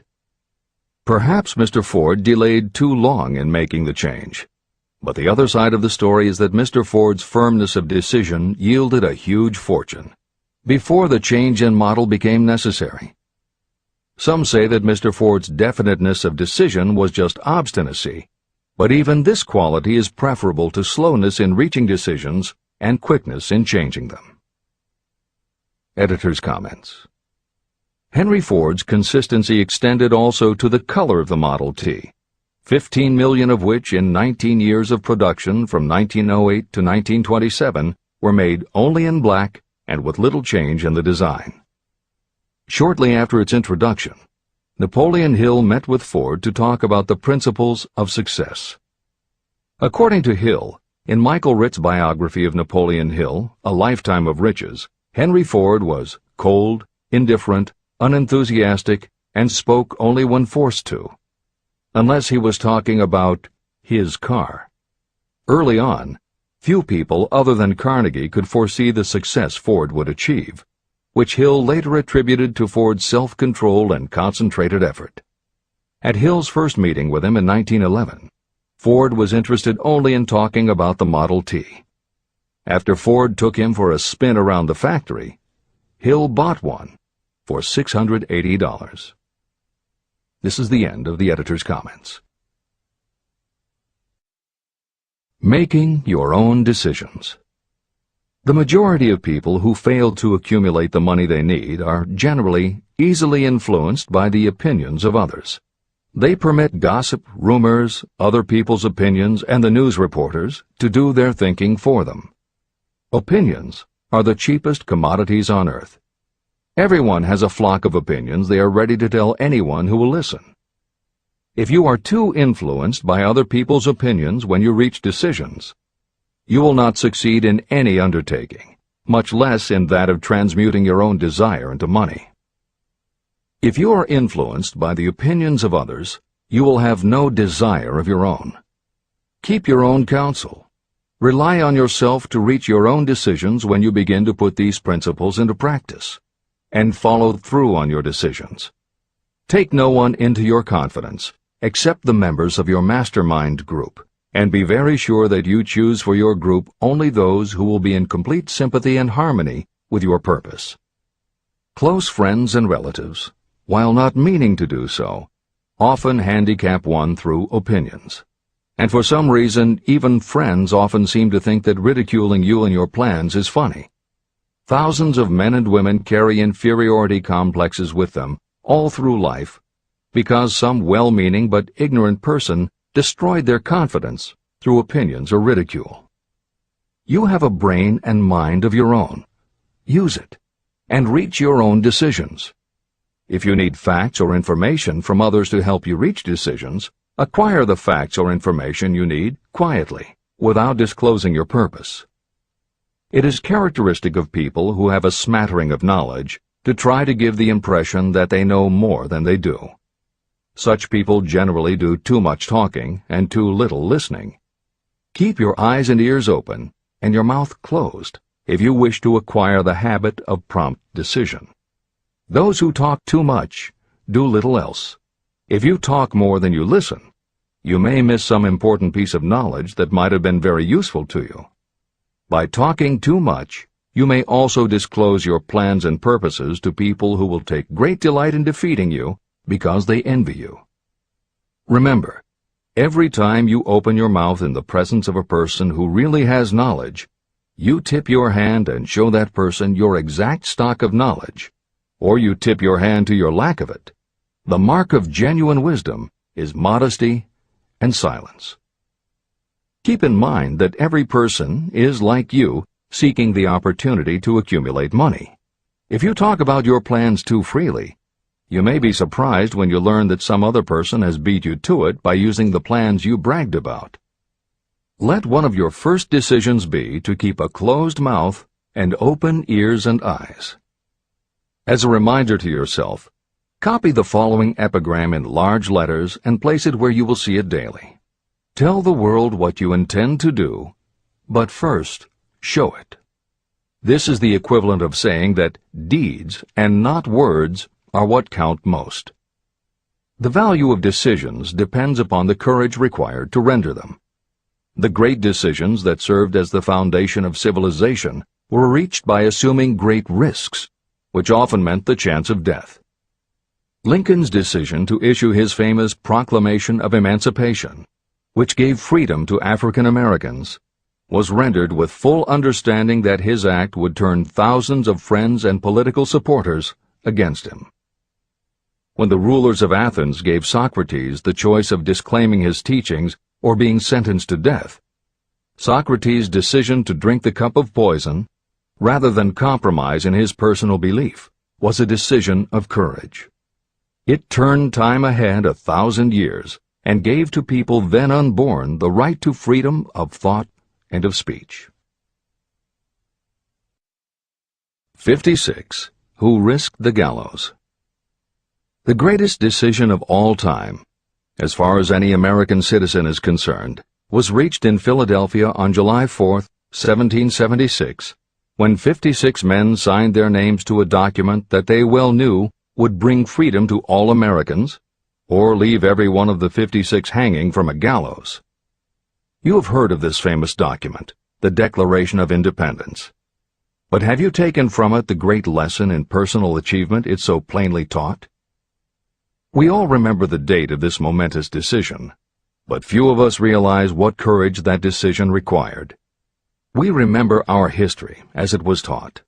We remember dates and the names of the men who fought. We remember Valley Forge and Yorktown. We remember George Washington and Lord Cornwallis. But we know little of the real forces behind these names, dates, and places. We know even less of that intangible power that ensured freedom long before Washington's armies reached Yorktown. It is nothing short of tragedy that the writers of history have missed entirely even the slightest reference to the irresistible power that gave birth and freedom to the nation destined to set up new standards of independence for all the peoples of the earth. I say it is a tragedy because it is the same power that must be used by every individual who overcomes the difficulties of life and forces life to pay the price asked. Let us briefly review the events that gave birth to this power. The story begins with an incident in Boston on March 5, 1770. British soldiers were patrolling the streets, openly threatening the citizens by their presence. The colonists resented armed men marching in their midst. They began to express their resentment openly, hurling stones as well as epithets at the marching soldiers, until the commanding officer gave orders. Fix bayonets, charge. The battle was on. It resulted in the death and injury of many. The incident aroused such resentment that the Provincial Assembly, made up of prominent colonists, called a meeting for the purpose of taking definite action. Two of the members of that assembly were John Hancock and Samuel Adams. They spoke up courageously and declared that a move must be made to eject all British soldiers from Boston. Remember this: a decision, in the minds of two men, might properly be called the beginning of the freedom that we of the United States now enjoy. Remember, too, that the decision of these two men called for faith and courage because it was dangerous. Before the assembly adjourned, Samuel Adams was appointed to call on Hutchinson, the governor of the province, and demand the withdrawal of the British troops. The request was granted, and the troops were removed from Boston, but the incident was not closed. It had caused a situation that was destined to change the entire trend of civilization. Richard Henry Lee became an important factor in this story, because he and Samuel Adams corresponded frequently, sharing freely their fears and their hopes concerning the welfare of the people of their provinces. From this practice, Adams conceived the idea that a mutual exchange of letters between the 13 colonies might help to bring about the coordination of efforts so badly needed in connection with the solution of their problems. In March of 1772, 2 years after the clash with the soldiers in Boston, Adams presented this idea to the Assembly. He made a motion that a correspondence committee be established among the colonies, with definitely appointed correspondents in each colony, for the purpose of friendly cooperation for the betterment of the colonies of British America. It was the beginning of the organization of the far-flung power destined to give freedom to you and to me. A mastermind group had already been organized. It consisted of Adams, Lee, and Hancock. The Committee of Correspondence was organized. The citizens of the colonies had been waging disorganized warfare against the British soldiers through incidents similar to the Boston riot, but nothing of benefit had been accomplished. Their individual grievances had not been consolidated under one mastermind. No group of individuals had put their hearts, minds, souls, and bodies together in one definite decision to settle their difficulty with the British once and for all, until Adams, Hancock, and Lee got together. Meanwhile, the British were not idle. They too were doing some planning and masterminding, and they had the advantage of having behind them money and organized soldiery. A decision that changed history. The Crown appointed Gage to supplant Hutchinson as the governor of Massachusetts. One of the new governor's first acts was to send a messenger to call on Samuel Adams for the purpose of endeavoring to stop his opposition by fear. You will best understand the spirit of what happened from this quotation of the conversation between Colonel Fenton, the messenger sent by Gage, and Adams. Colonel Fenton: I have been authorized by Governor Gage to assure you, Mr. Adams, that the governor has been empowered to confer upon you such benefits as would be satisfactory, an obvious endeavor to win Adams by promise of bribing him, upon the condition that you engage to cease in your opposition to the measures of the government. It is the governor's advice to you, sir, not to incur the further displeasure of His Majesty. Your conduct has been such as makes you liable to penalties of an act of Henry VIII, by which persons can be sent to England for trial for treason or misprision of treason at the discretion of a governor of a province. But by changing your political course, you will not only receive great personal advantages, but you will make your peace with the king. Samuel Adams had the choice of two decisions. He could cease his opposition and receive personal bribes, or he could continue and run the risk of being hanged. Clearly, the time had come when Adams was forced to reach, instantly, a decision that could have cost his life. Adams insisted upon Colonel Fenton's word of honor that the colonel would deliver to the governor the answer exactly as Adams would give it to him. Adams' answer: Then you may tell Governor Gage that I trust I have long since made my peace with the King of Kings.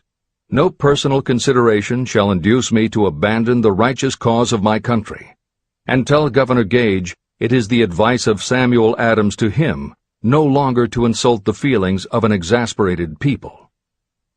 When Governor Gage received Adams' caustic reply, he flew into a rage and issued a proclamation that read, I do hereby, in His Majesty's name, offer and promise His most gracious pardon to all persons who shall forthwith lay down their arms and return to the duties of peaceable subjects, excepting only from the benefit of such pardon Samuel Adams and John Hancock, whose offenses are of too flagitious a nature to admit of any other consideration but that of condign punishment.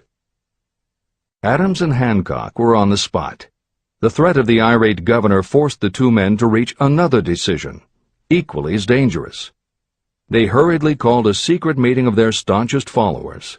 After the meeting had been called to order, Adams locked the door, placed the key in his pocket, and informed all present that it was imperative that a Congress of the colonists be organized, and that no man should leave the room until the decision for such a Congress had been reached. Great excitement followed. Some weighed the possible consequences of such radicalism. Some expressed grave doubt as to the wisdom of so definite a decision in defiance of the Crown. Locked in that room were two men immune to fear, blind to the possibility of failure, Hancock and Adams. Through the influence of their minds, the others were induced to agree that, through the Correspondence Committee, arrangements should be made for a meeting of the First Continental Congress to be held in Philadelphia, September 5, 1774. Remember this date.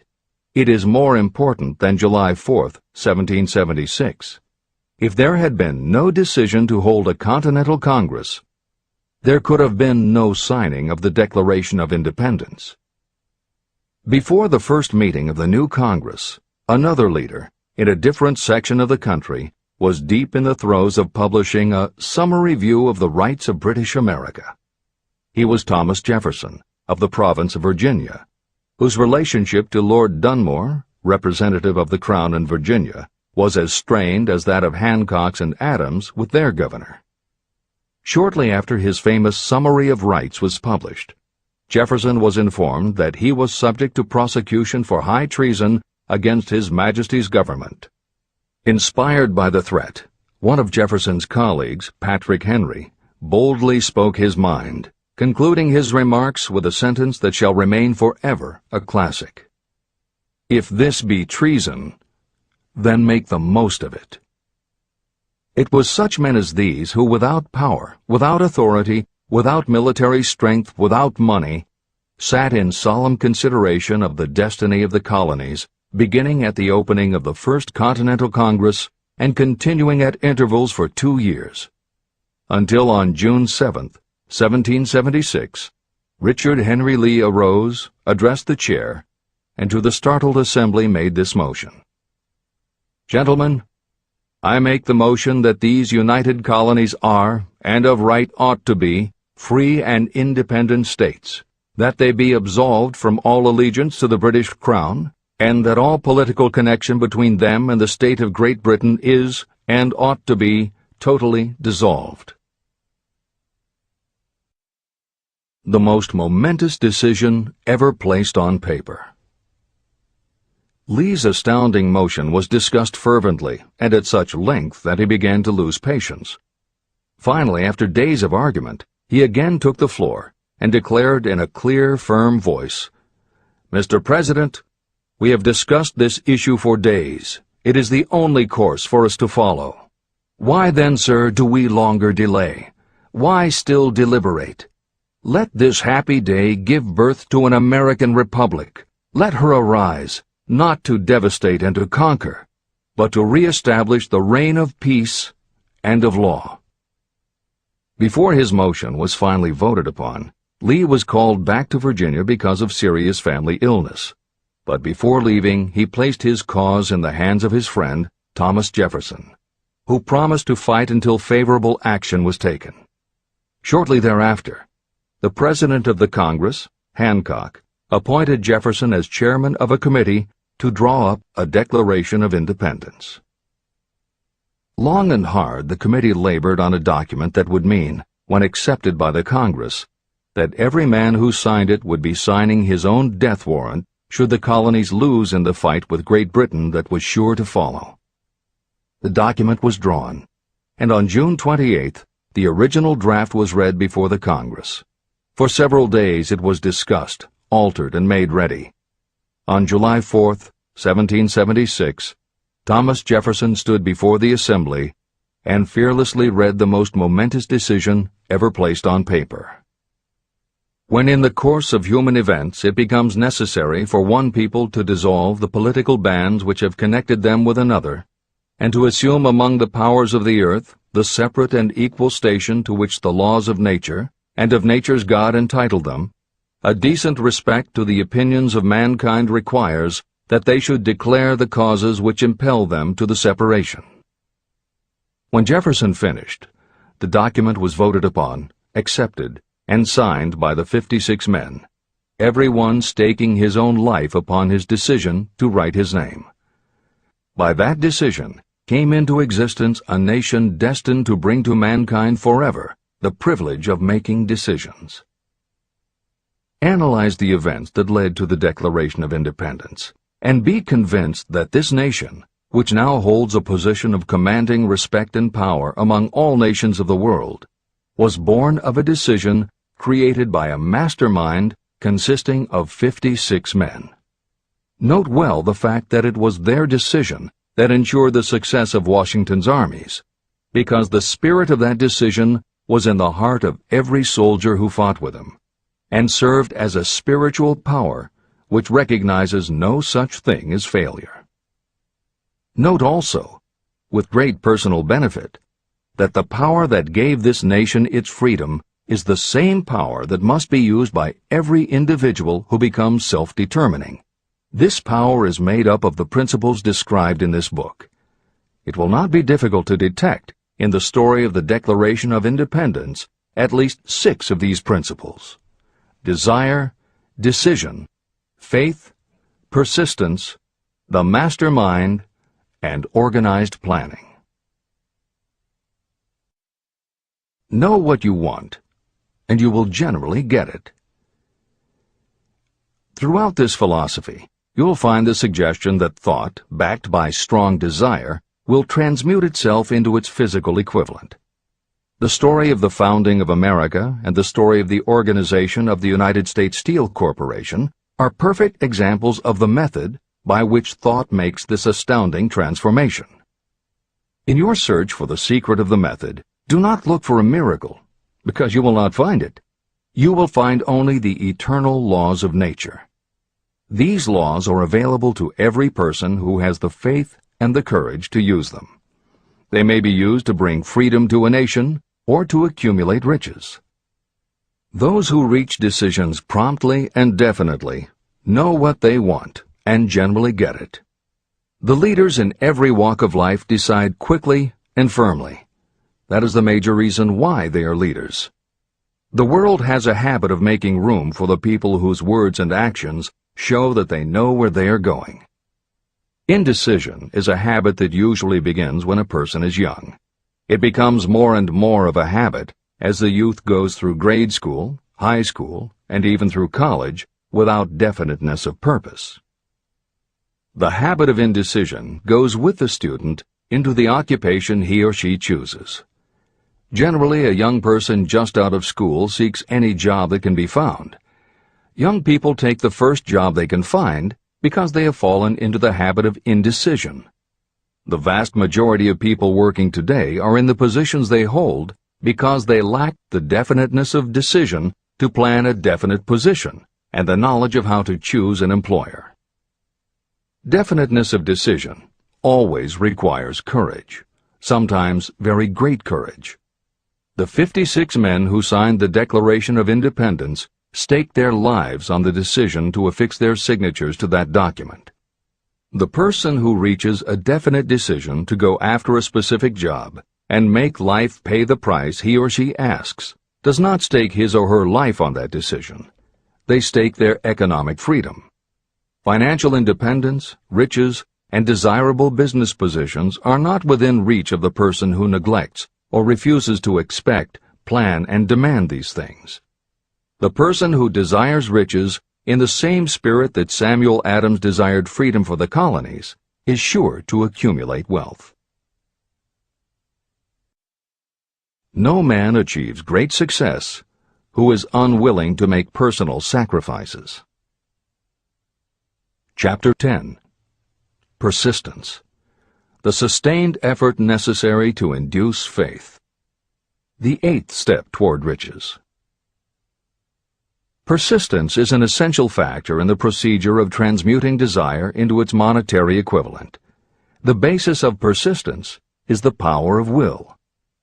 Willpower and desire, when properly combined, make an irresistible pair. Those who accumulate great fortunes are sometimes called cold-blooded or ruthless. Frequently, it is simply because their critics simply don't understand that what they have is a strong desire backed up by willpower, which they mix with persistence. It is the combination that ensures the attainment of their objectives. The majority of people are ready to throw their aims and purposes overboard and give up at the first sign of opposition or misfortune. A few carry on despite all opposition until they attain their goal. There may be no heroic connotation to the word persistence, but persistence does for your character what carbon does to iron. It hardens it to steel. The building of a fortune will involve the application of the entire 13 factors of this philosophy. These principles must be understood, and they must be applied with persistence by all who accumulate money. Your test of persistence. If you are reading this book with the intention of seriously applying the knowledge, the first test of your persistence will come when you begin to follow the 6 steps described in the 3rd chapter. Desire. Unless you are one of the few people who already have a definite goal and a definite plan for its attainment, you may read the instructions, but you will never actually apply them in your daily life. Lack of persistence is one of the major causes of failure.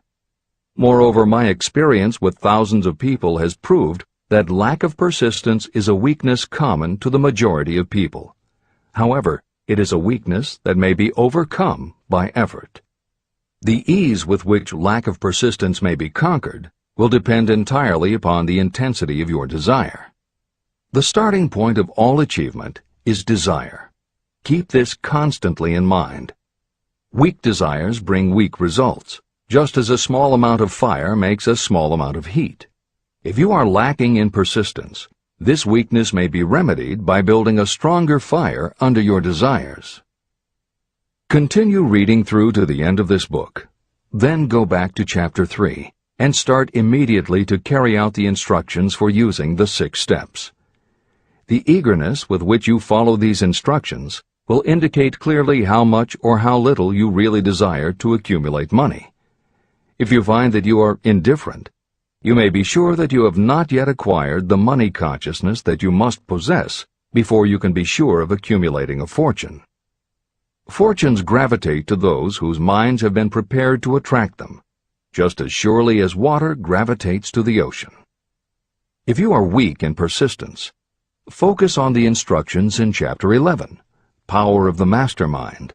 Surround yourself with a mastermind group, and through the cooperation of the members of this group, you can develop persistence. You will find additional instructions for the development of persistence in Chapter 5, Autosuggestion, and in Chapter 13, the subconscious mind. Follow the instructions in these chapters until you build up habits that convey to your subconscious mind a clear picture of the object of your desire. From that point on, you will not be handicapped by lack of persistence. Your subconscious mind works continuously while you are awake and while you are asleep. Are you money conscious or poverty conscious? Occasional effort to apply the rules will be of no value to you. To get results, you must apply all of the rules until they become a fixed habit with you. In no other way can you develop the necessary money consciousness. Just as money is attracted to those who have deliberately set their mind on it, poverty is attracted to those whose mind is open to it. And although money consciousness must be developed intentionally, poverty consciousness develops without conscious application of habits favorable to it. Poverty consciousness will seize the mind that is not occupied with money consciousness. If you understand the point of the preceding paragraph, you will understand the importance of persistence in the accumulation of a fortune. Without persistence, you will be defeated even before you start. With persistence, you will win. If you have ever had a nightmare, you will realize the value of persistence. You are lying in bed, half awake, with a feeling that you are about to smother. You are unable to turn over or to move a muscle. You realize that you must begin to regain control over your muscles. Through persistent effort of willpower, you finally manage to move the fingers of one hand. By continuing to move your fingers, you extend your control to the muscles of one arm until you can lift it. Then you gain control of the other arm. You finally gain control over the muscles of one leg, and then extend it to the other leg. Then, with one supreme effort of will, you regain complete control over your muscular system and snap out of your nightmare. You did it step by step. You may find it necessary to snap yourself out of your mental inertia in a similar way. First, by moving slowly, then increasing your speed until you gain complete control over your will. Be persistent, no matter how slowly you may have to move at first. With persistence will come success. Snap out of mental inertia. If you select your mastermind group with care, you will have in it at least one person who will aid you in the development of persistence. Some people who have accumulated great fortunes did so because of necessity. They developed the habit of persistence because circumstances forced them to become persistent. Those who have cultivated the habit of persistence seem to enjoy insurance against failure. No matter how many times they are defeated, they finally arrive up toward the top of the ladder. Sometimes it appears that there is a hidden guide whose duty is to test us through all sorts of discouraging experiences. Those who pick themselves up after defeat and keep on trying finally arrive, and the world says, "I knew you could do it." The hidden guide lets no one enjoy great achievement without passing the persistence test. Those who can't take it simply do not make the grade. Those who can take it are rewarded for their persistence, and in return they get the goal they are pursuing. But that is not all.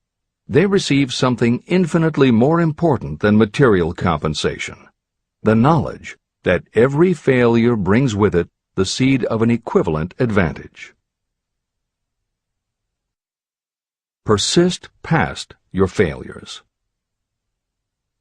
The people who learn from experience the importance of persistence will not accept defeat as being anything more than temporary. They are the ones whose desires are so persistently applied that defeat is finally changed into victory. We see that an overwhelmingly large number of people go down in defeat, never to rise again. We also see the few who take the punishment of defeat as an urge to greater effort. But what we do not see, what most of us never suspect of existing, is the silent but irresistible power that comes to the rescue of those who fight on in the face of discouragement. If we speak of this power at all, we call it persistence and let it go at that. One thing is sure: if you do not have persistence, you will not achieve noteworthy success in any calling. As I am writing these lines, I can look out the window and see, less than a block away, the great mysterious Broadway, the graveyard of dead hopes and the front porch of opportunity. From all over the world, people have come to Broadway seeking fame, fortune, power, love, or whatever it is that human beings call success. Once in a great while, someone steps out from the long procession of seekers, and the world hears that another person has conquered Broadway. But Broadway is not easily nor quickly conquered. Broadway acknowledges talent, recognizes genius, and pays off in money only after a person has refused to quit. The secret is always inseparably attached to one word: persistence. Editor's comments. Today we think of making it on Broadway in terms of the theater. But here Napoleon Hill uses Broadway as a metaphor for the New York arts, publishing, and entertainment industries in general. In the original edition of Think and Grow Rich, Hill used this introduction to tell of Fannie Hurst, one of the best-selling authors of the day, who pounded the streets of New York for 4 years and received 36 rejection slips from one publisher alone before her persistence paid off and she finally got published. Although Napoleon Hill chose Fannie Hurst to illustrate his point about overcoming poverty and adversity, he knew all about both from personal experience. Hill's own story is one of very humble beginnings and devastating failures that would have defeated most people. It was only through his extraordinary persistence that the original edition of the book you hold in your hands was published. And for that reason, the editors of this edition have included this brief biography of Napoleon Hill. The following is adapted from A Lifetime of Riches, the biography of Napoleon Hill, written by Michael J. Ritt Jr. and Kirk Landers, and also draws upon Napoleon Hill's first bestseller, his 4-volume masterwork, Law of Success. In it, Hill told of the 7 turning points in his own life, and those excerpts told in his words are told in the first person. Born into poverty in the backwoods of Virginia, young Nap, as he was called, was the local gun-toting troublemaker. He would probably have ended up a criminal had his widowed father not met and married Martha Ramey Banner. Nap's new stepmother set out to change the family's mountain ways, and she started by trading Napoleon a typewriter for his 6-shooter pistol. She told him, "If you become as good with a typewriter as you are with that gun, you may become rich and famous and known throughout the world." Her faith and encouragement turned young Nap around, and by the age of 15, he was submitting stories to the local newspapers and doing everything he could to get himself out of his meager circumstance. After completing high school and 1 year at a business college, he wrote an audacious letter to Rufus Ayers, one of the most powerful men in the coal industry. Hill wrote to apply for a job, but he said that he didn't want a salary. In fact, he said he would pay Ayers. Hill proposed that Ayers could charge him whatever he wanted on a monthly basis. But if at the end of 3 months Hill had proved his worth, he then would expect Ayers to pay him a salary of the same monthly amount. Ayers admired Hill's style and hired him, with pay. First turning point. After finishing a course at a business college, I took a job as stenographer and bookkeeper. As a result of having practiced the habit of performing more work and better work than that for which I was paid, I advanced rapidly until I was assuming responsibilities and receiving a salary far out of proportion to my age. Hill also proved to be so trustworthy and honest that Ayers promoted him to replace the manager, making this 19-year-old the youngest manager of a mine and in charge of 350 men. Then fate reached out and gave me a gentle nudge. My employer lost his fortune, and I lost my position. This was my first real defeat, and even though it came about as a result of causes beyond my control, I didn't learn a lesson from it until many years later. Second turning point. My next position was that of sales manager for a large lumber manufacturer in the South. My advancement was rapid, and I did so well that my employer took me into partnership with him. We began to make money, and I began to see myself on top of the world again. Like a stroke of lightning out of a clear sky, the 1907 panic swept down, and overnight it rendered me an enduring service by destroying our business and relieving me of every dollar that I had. Editor's comment. The panic Hill refers to began in the summer of 1907, when a number of banks and stock brokerages declared bankruptcy. Word spread to the general public, and it created a run on the banks as depositors lined up to demand that they be given the money they had on deposit. Banks called in loans to meet the demand for cash, but those borrowers couldn't find buyers for their goods or property, so they couldn't pay back their loans. When the banks couldn't get back the money they had loaned, they repossessed the homes or businesses that the borrowers had put up as collateral. Businesses were closed, farmers were evicted from their land, jobs were lost, so even more banks were forced to close, and it just kept getting worse. America was caught in a downward spiral that was reversed only when the major Wall Street bankers and financial executives, who were themselves in danger of losing their businesses, stepped in to shore up troubled banks. It was in large part because of the bank panic of 1907 that legislation was enacted in 1913 to create the Federal Reserve System. This is the end of the editor's comments. Third turning point. This was my first serious defeat. I mistook it then for failure, but it was not.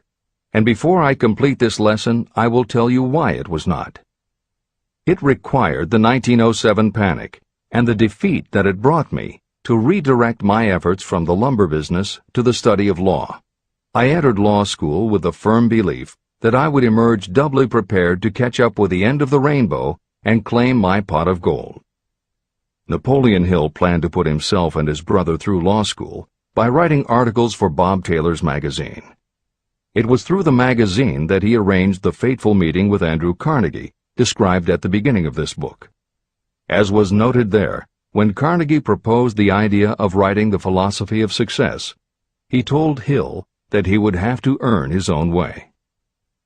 I attended law school at night and worked as an automobile salesman during the day.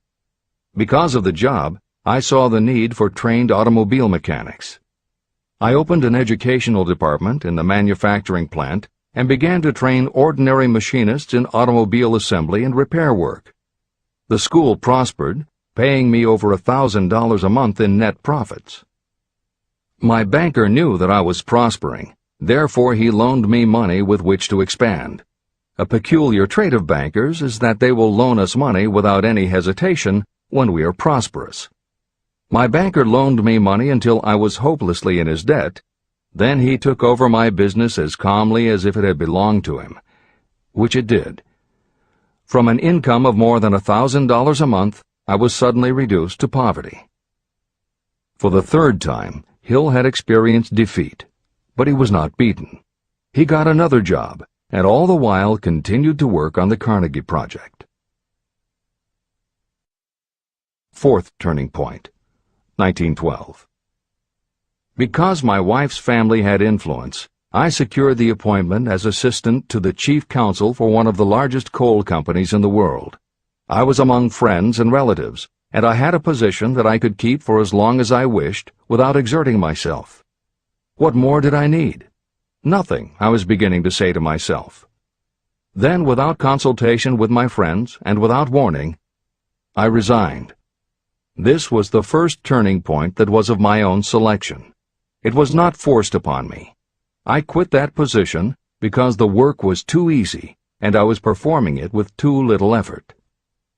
This move proved to be the next most important turning point of my life, although it was followed by 10 years of effort that brought almost every conceivable grief the human heart can experience. I selected Chicago as my new field of endeavor.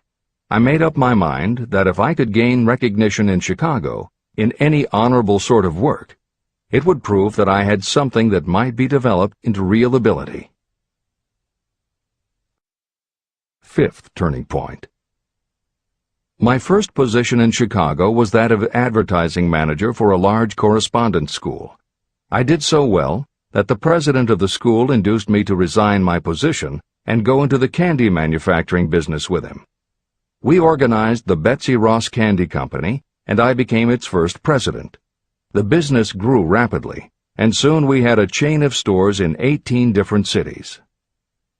They did so well, in fact, Hill's partners decided they wanted to take over the business. They had Hill arrested on a false charge, and then offered to withdraw the charge if he would turn over to them his interest in the business. Outraged at the suggestion, Hill refused. When the case went to court, his partners failed to appear for the hearing. Hill sued them for malicious damage to his character. The judge's ruling completely vindicated Hill and allowed him the option to have his partners thrown in jail. Being arrested seemed at the time a terrible disgrace, even though the charge was false. It was not a pleasant experience, and I would not wish to go through a similar experience again, but I must admit that it was worth all the grief it cost me, because it gave me the opportunity to find out that revenge was not a part of my makeup. Sixth turning point. This turning point came shortly after my dreams of success in the candy business had been shattered, when I turned my efforts to teaching advertising and salesmanship as a department of one of the colleges in the Midwest. My school prospered from the very beginning. I had a resident class and also a correspondence school through which I was teaching students in nearly every English-speaking country. It was 1917, and in April of that year President Woodrow Wilson declared the United States would enter the war against Germany. Hill contacted the president, who he had previously met through Andrew Carnegie, and offered his services to help the war effort. Hill was given the position of creating public relations materials and helping to sell war bonds. When not operating his school, he threw himself into his war work, for which he insisted that he be paid only $1 a year. Then came the second military draft, and it practically destroyed my school, as it caught most of those who were enrolled as students. At one stroke, I charged off more than $75,000 in tuition fees. Once more, I was penniless. Despite the fact that Hill had to scrape just to get by, he continued to work for President Wilson and continued to refuse to take any compensation. Though Hill had a family to support, and the ridicule of his relatives put a tremendous strain on relations, he also continued to work on the Carnegie Project.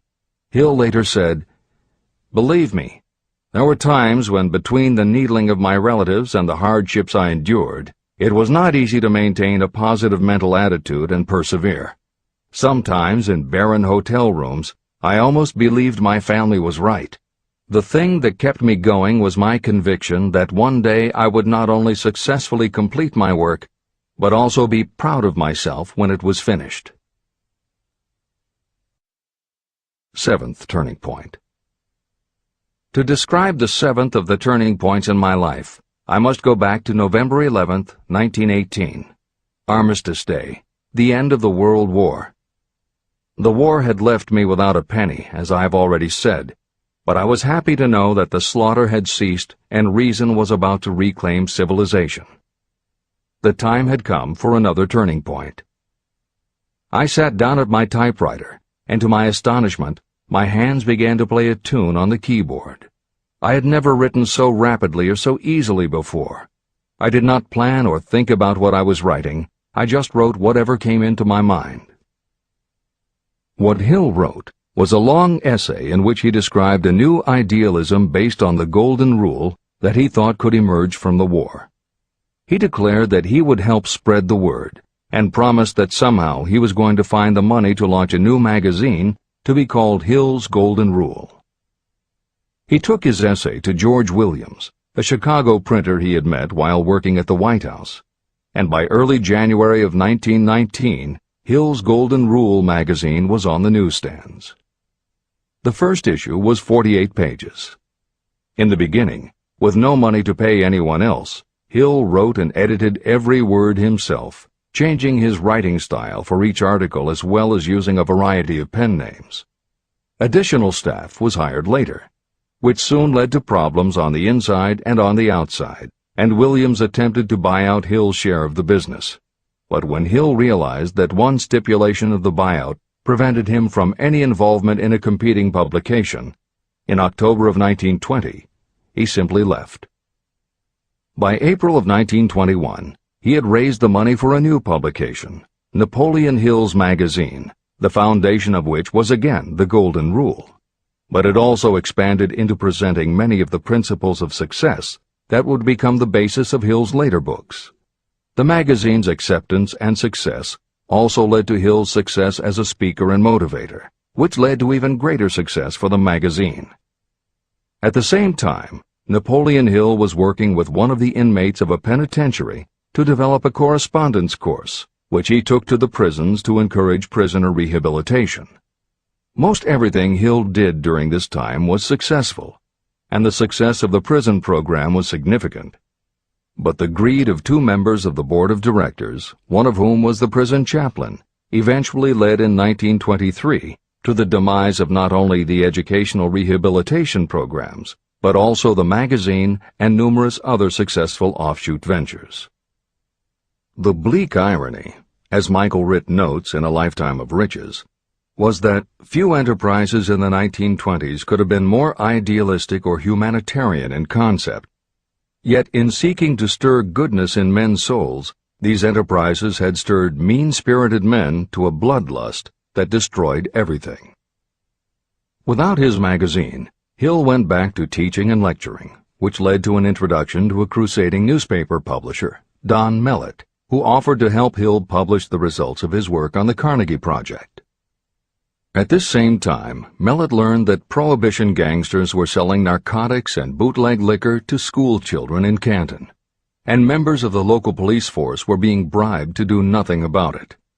Mellett was outraged and wrote an expose in his Canton Daily News while Hill contacted the governor to implement a state investigation of the corrupt police department. A week before Hill and Mellett were to finalize the financing for the publication of Hill's book, Don Mellett was ambushed outside his home and assassinated by a gangster and a renegade cop. They tried to kill Hill, too, but through pure luck he escaped and fled to the Smoky Mountains, where he remained holed up in a backwoods shack for most of a year. Destitute and in fear for his life, he lapsed into a state of deep depression. Then, in one extraordinary night of self-analysis, he willed himself out of his depression and resolved to finish the challenge Carnegie had posed almost 20 years earlier. Hill went to Philadelphia, convinced a publisher to put up the money, then worked night and day for almost 4 months to finish the manuscript. In March of 1928, Hill published the results of his efforts, a multi-volume masterwork entitled Law of Success. No one had ever seen anything like it. It was a phenomenon, a runaway bestseller. A little over a year later, while Hill was finally enjoying the fruits of his long labors, the stock market crash of '29 hit. The bottom fell out of everything, including the market for books. Though he never gave up on his vision, like the rest of America, Hill struggled through the Depression. He lectured, he wrote, and he taught in every way he could, but it was very hard to preach personal achievement to a country that had lost faith in itself. Napoleon Hill made it his personal mission to turn the tide by creating a variety of self-help programs, but it became disappointingly apparent that it was going to take more than one man to do it. When Franklin Delano Roosevelt was elected president, he reached out to Hill. Though Napoleon Hill was an avowed capitalist, he believed enough in the ultimate goal of FDR's policies that he committed himself to helping the new administration. Throughout the Depression years, he became a close confidant of the president's, helping to guide Roosevelt in his efforts to revitalize America. It is said that it was Hill who gave FDR the famous line, "We have nothing to fear but fear itself." And though Hill was dead broke, just as he had done for President Wilson, he refused to accept more than $1 a year for his efforts. In 1937, as America was finally beginning to see glimmerings of hope that the Great Depression might end, Hill convinced his publisher that America now needed a book to help shake off the mental and emotional stigma of those terrible times. He was right. They released Think and Grow Rich to such resounding success that it sold well over 1 million copies even before the Depression ended.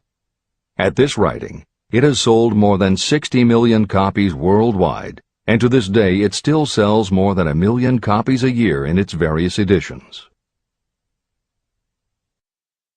Take your own persistence inventory. Persistence is a state of mind. Therefore, it can be cultivated. Like all states of mind, persistence is based upon definite causes, among them these. Definiteness of purpose. Knowing what you want is the first and most important step toward the development of persistence. A strong motive will force you to surmount difficulties. Desire. It is comparatively easy to acquire and maintain persistence in pursuing the object of intense desire. Self-reliance. Belief in your ability to carry out a plan encourages you to follow the plan through with persistence. Self-reliance can be developed through the principle described in Chapter 5, Autosuggestion. Definiteness of plans. Organized plans, even ones that may be weak or impractical, encourage persistence. Accurate knowledge. Knowing that your plans are sound, based upon experience or observation, encourages persistence. Guessing, instead of knowing, destroys persistence. Cooperation. Sympathy, understanding, and cooperation with others tend to develop persistence. Willpower. The habit of concentrating your thoughts on making plans to attain your definite purpose leads to persistence. Habit. Persistence is the direct result of habit. The mind absorbs and becomes a part of the daily experiences upon which it feeds. Fear, the worst of all enemies, can be overcome by forcing yourself to perform and repeat acts of courage. Everyone who has seen active service in war knows this. Take inventory of yourself and determine what you are lacking in this essential quality of persistence. Measure yourself point by point and see how many of the previous 8 factors of persistence you lack. The analysis may lead to discoveries that will give you a new understanding of yourself and what you need to get ahead. The following is a list of the real enemies that stand between you and achievement. These are not only the symptoms indicating weakness of persistence, but also the deeply seated subconscious causes of this weakness. Study the list carefully, and face yourself squarely if you really wish to know who you are and what you are capable of doing. These are the weaknesses that must be mastered by anyone who really wants to accumulate riches. 1. Failure to recognize and to define clearly exactly what you want. 2. Procrastination, with or without cause, usually backed up with a long list of alibis and excuses. 3. Lack of interest in acquiring specialized knowledge. 4.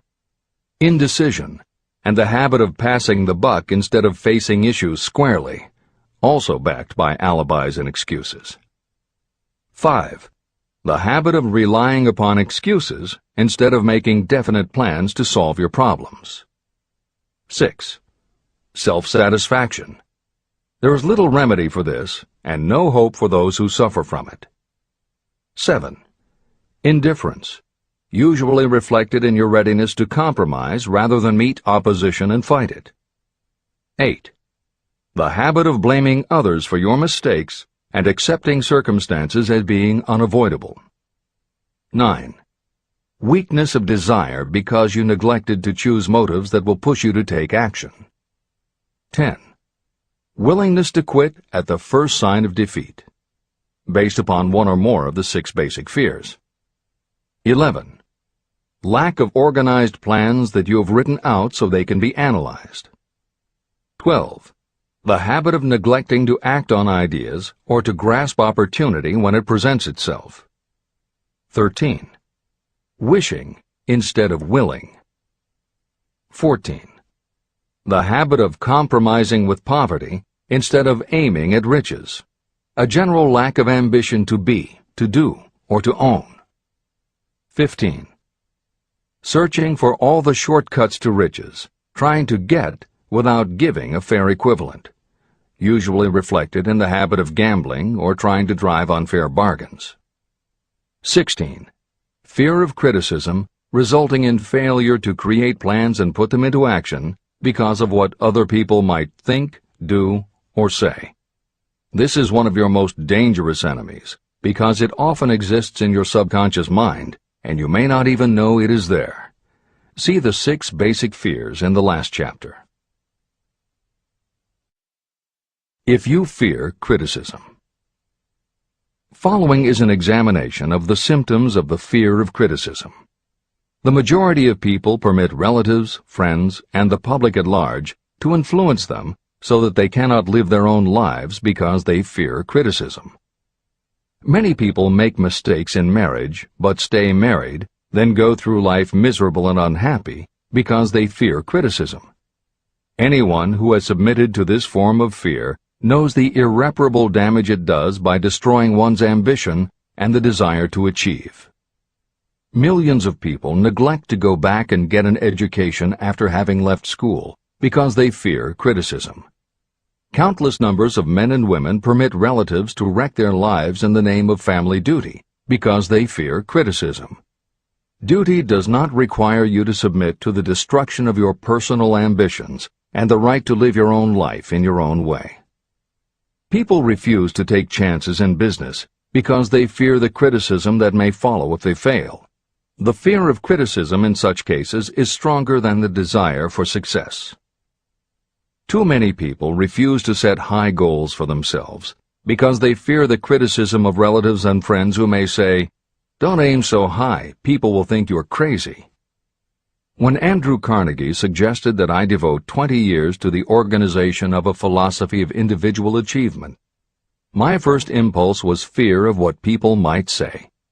His suggestion was far greater than anything I had ever conceived for myself.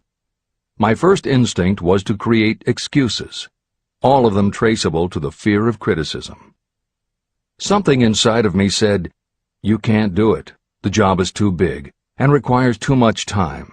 What will your relatives think of you? How will you earn a living?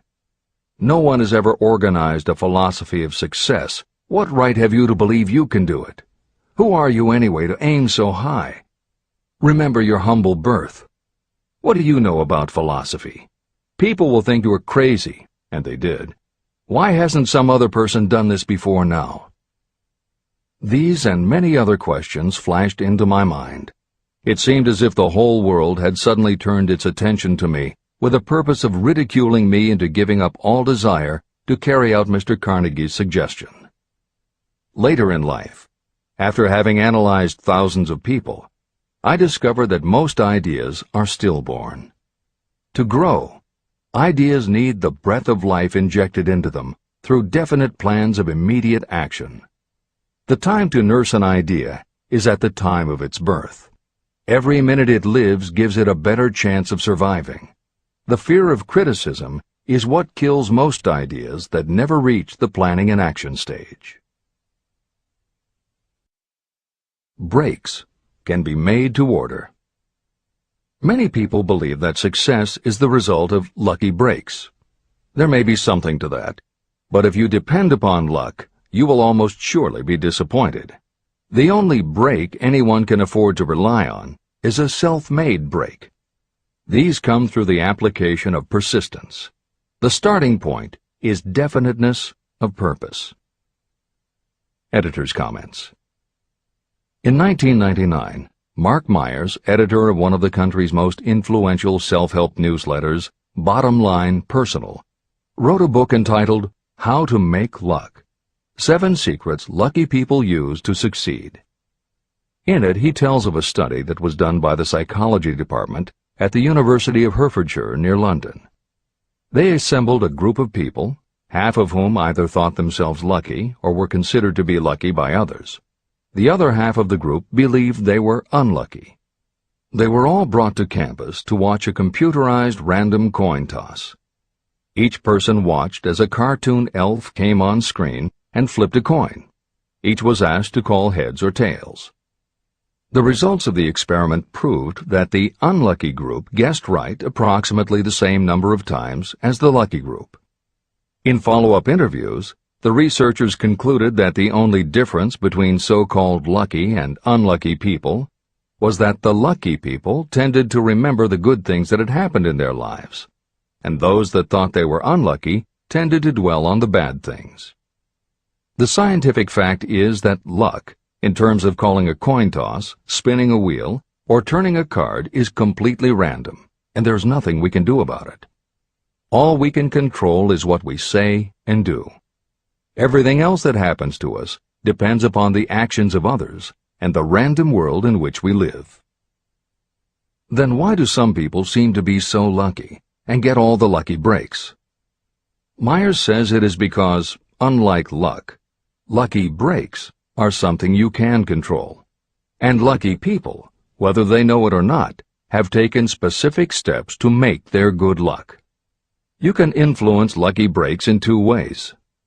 You have to intentionally put yourself in luck's way, and you must make people want to help you because they believe that you deserve their help. Once you have let the world know you are ready for a break, luck is largely a matter of being introduced to opportunities by people who open doors for us. Myers calls these people gatekeepers. Gatekeepers offer help not only out of goodwill, but also because they hope you will help them in return when you are in a position to do so. People who are lucky make it a point to impress their gatekeepers so that they will be the first to come to mind when opportunities arise. Your gatekeepers must believe that you deserve a break, and that it is worth it to them to give you one. One of the best ways to do that is simply to behave and act lucky. If you act like a loser, people think you are a loser. If you perceive yourself as lucky, it will be easier for others to see you that way. And if you are believed to be a lucky person, your chances of receiving lucky opportunities will increase, partly because others hope some of your luck will rub off on them. This is the biggest secret lucky people know. They know that when they seem lucky, more people want to help them. There are people waiting to make a difference in your life if you show them you are willing to make an effort and that you are enthusiastic. Mark Myers' book is devoted to explaining ways to do that. As Hill says, the only lucky break anyone can afford to rely upon is a self-made break. These come through the application of persistence. The starting point is definiteness of purpose. This is the end of the editor's comments. If you stop the first 100 people you meet on the street and ask them what they want most in life, 98 of them would not be able to tell you. If you press them for an answer, some will say security, many will say money, a few will say happiness, and others will say fame and power.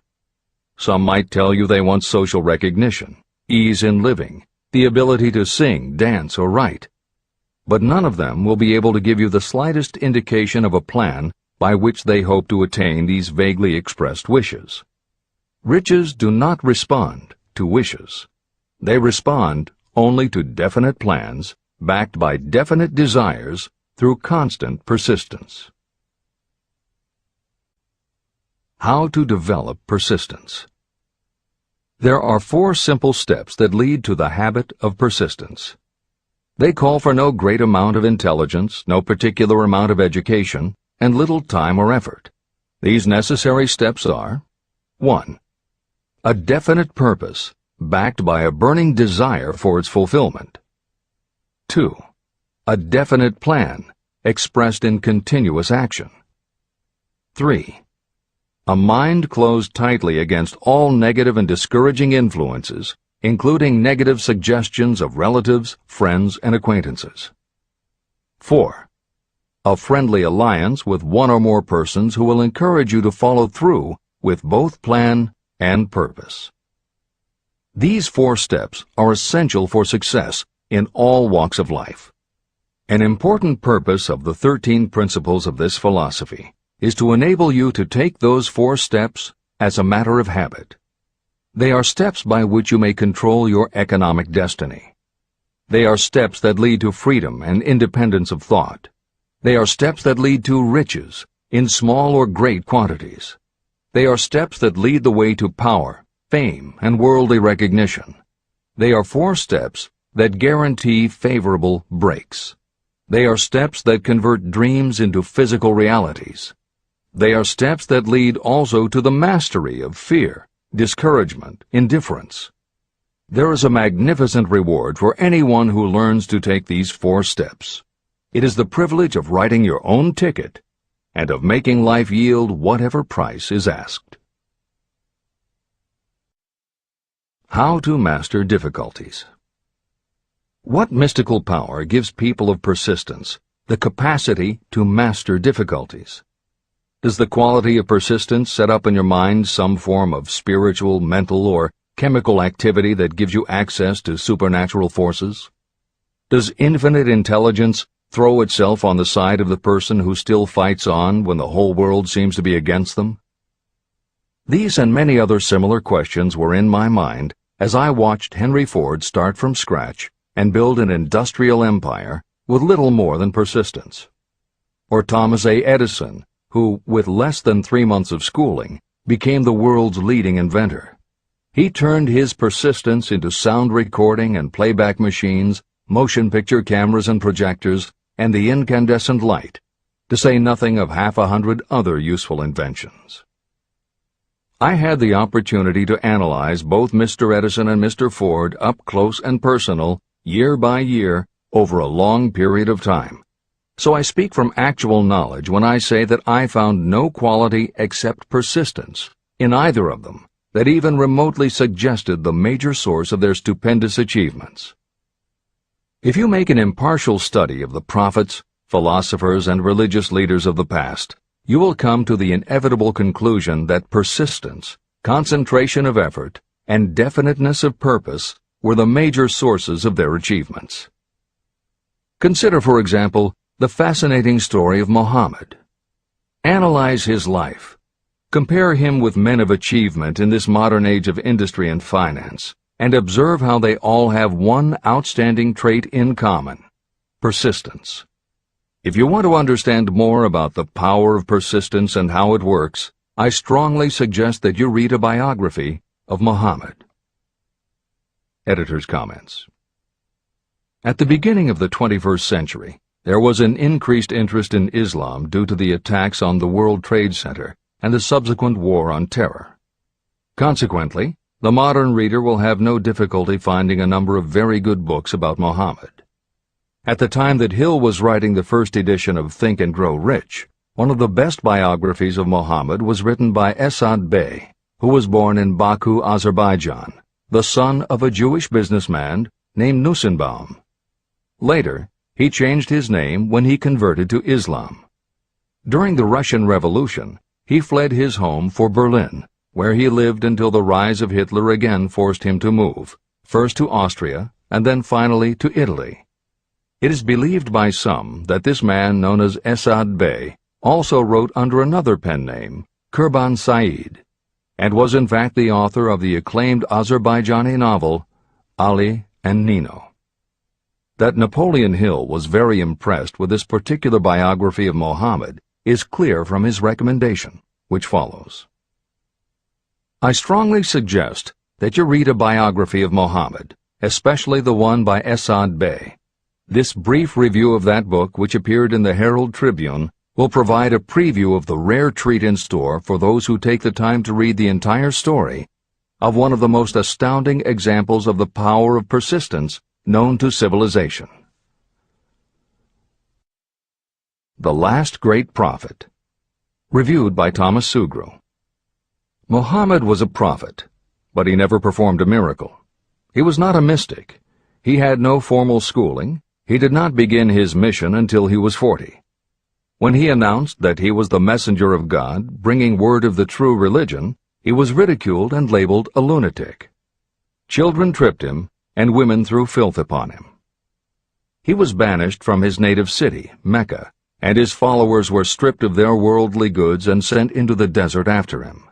When he had been preaching 10 years, he had nothing to show for it but banishment, poverty, and ridicule. Yet before another 10 years had passed, he was dictator of all Arabia, ruler of Mecca, and the head of a new world religion which was to sweep to the Danube and the Pyrenees before exhausting the impetus he gave it. That impetus was threefold: the power of words, the efficacy of prayer, and man's kinship with God. His career never made sense. Muhammad was born to impoverished members of a leading family of Mecca. Because Mecca, the crossroads of the world, home of the magic stone called the Kaaba, great city of trade and the center of trade routes, was unsanitary, its children were sent to be raised in the desert by Bedouins. Muhammad was thus nurtured, drawing strength and health from the milk of nomad, vicarious mothers. He tended sheep and soon hired out to a rich widow as leader of her caravans. He traveled to all parts of the Eastern world, talked with many men of diverse beliefs, and observed the decline of Christianity into warring sects. When he was 28, Khadijah, the widow, looked upon him with favor and married him. Her father would have objected to such a marriage, so she got him drunk and held him up while he gave the paternal blessing. For the next 12 years, Muhammad lived as a rich and respected and very shrewd trader. Then he took to wandering in the desert. And one day he returned with the first verse of the Koran and told Khadijah that the archangel Gabriel had appeared to him and said that he was to be the messenger of God. The Koran, the revealed word of God, was the closest thing to a miracle in Muhammad's life. He had not been a poet. He had no gift of words. Yet the verses of the Koran, as he received them and recited them to the faithful, were better than any verses which the professional poets of the tribes could produce. This, to the Arabs, was a miracle. To them, the gift of words was the greatest gift. The poet was all-powerful. In addition, the Koran said that all men were equal before God, that the world should be a democratic state, Islam. It was this political heresy, plus Muhammad's desire to destroy all the 360 idols in the courtyard of the Kaaba, which brought about his banishment. The idols brought the desert tribes to Mecca, and that meant trade. So the businessmen of Mecca, the capitalists, of which he had been one, set upon Muhammad. Then he retreated to the desert and demanded sovereignty over the world. The rise of Islam began. Out of the desert came a flame which would not be extinguished. A democratic army, fighting as a unit and prepared to die without wincing. Muhammad had invited the Jews and Christians to join him, for he was not building a new religion. He was calling all who believed in one God to join in a single faith. If the Jews and Christians had accepted his invitation, Islam would have conquered the world. They didn't. They would not even accept Muhammad's innovation of humane warfare. When the armies of the Prophet entered Jerusalem, not a single person was killed because of his faith. When the Crusaders entered the city, centuries later, not a Muslim man, woman, or child was spared. But the Christians did accept one Muslim idea: the place of learning, the university.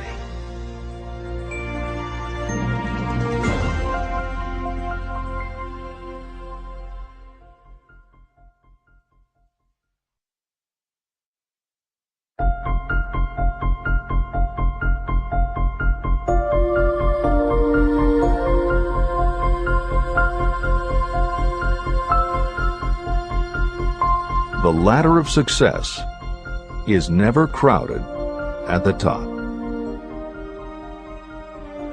Chapter 11. Power of the Mastermind. The driving force. The ninth step toward riches. Power is essential for success in the accumulation of money. Plans are useless without sufficient power to turn them into action. This chapter will describe the method by which an individual may attain and apply power. Power may be defined as organized and intelligently directed knowledge. Power, as the term is used here, refers to organized effort, sufficient to enable an individual to transmute desire into its monetary equivalent. Organized effort is produced through the coordination of effort of two or more people, who work toward a definite end in a spirit of harmony. Power is required to accumulate money.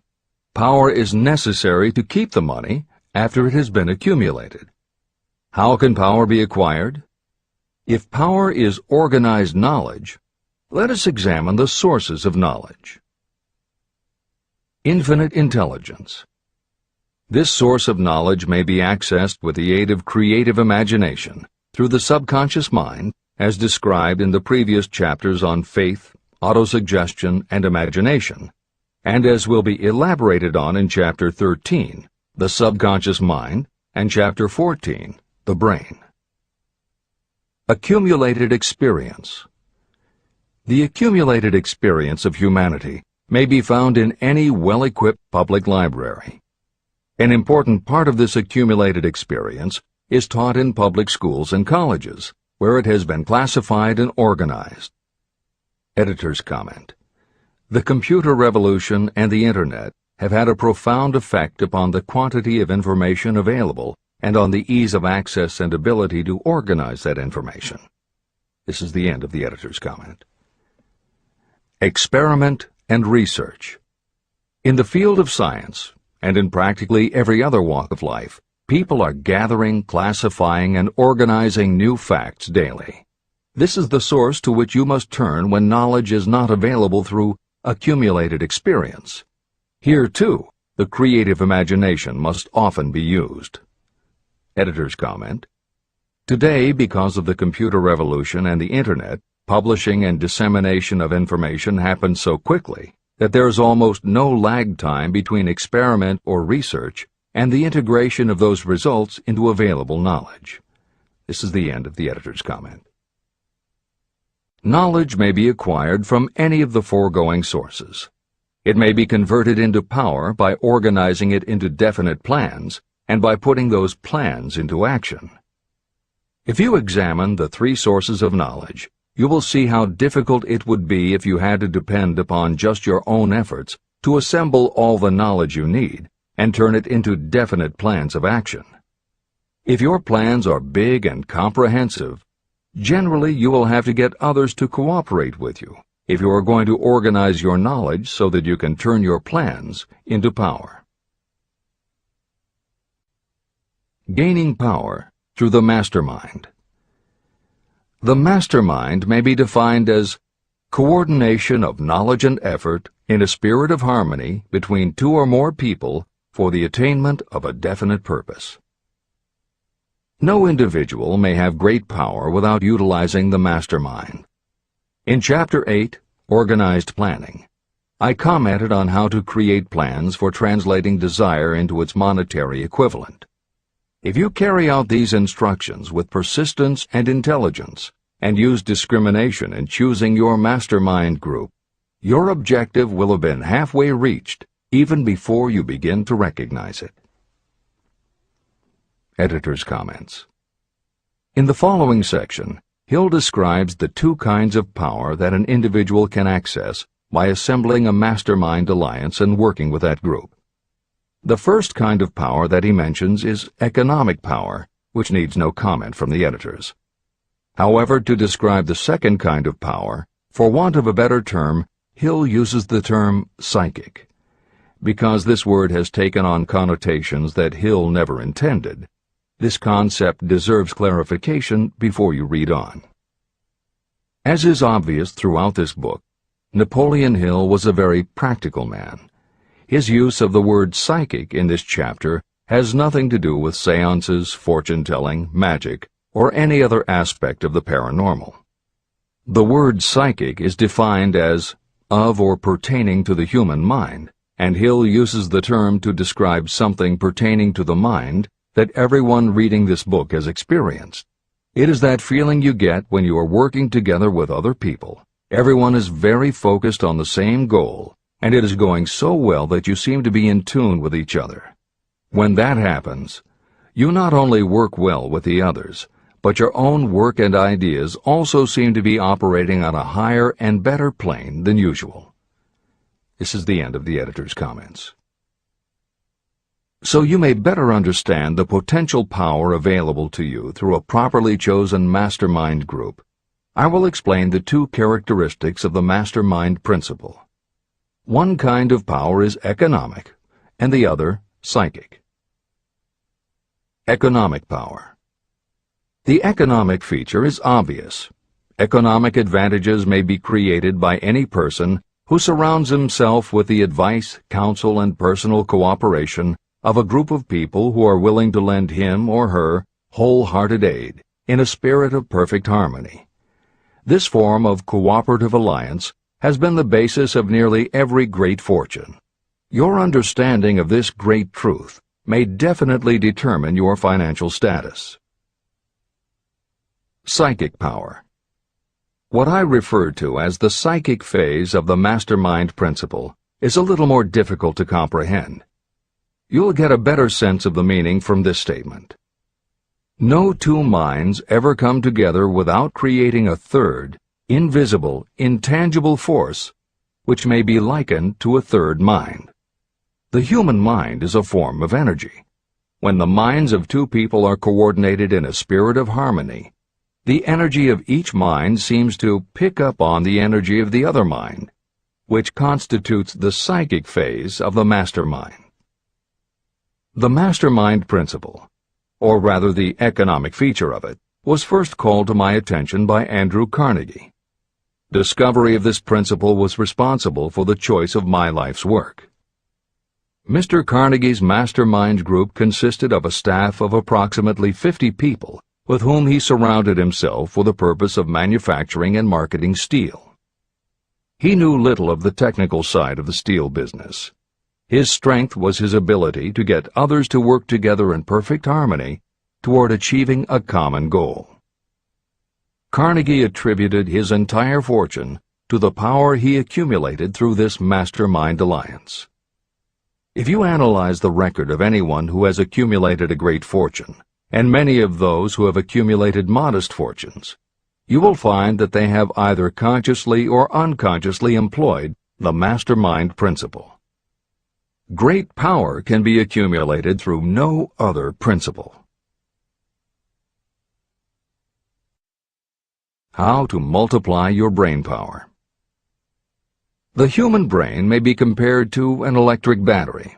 It is a fact that a group of batteries will provide more energy than a single battery.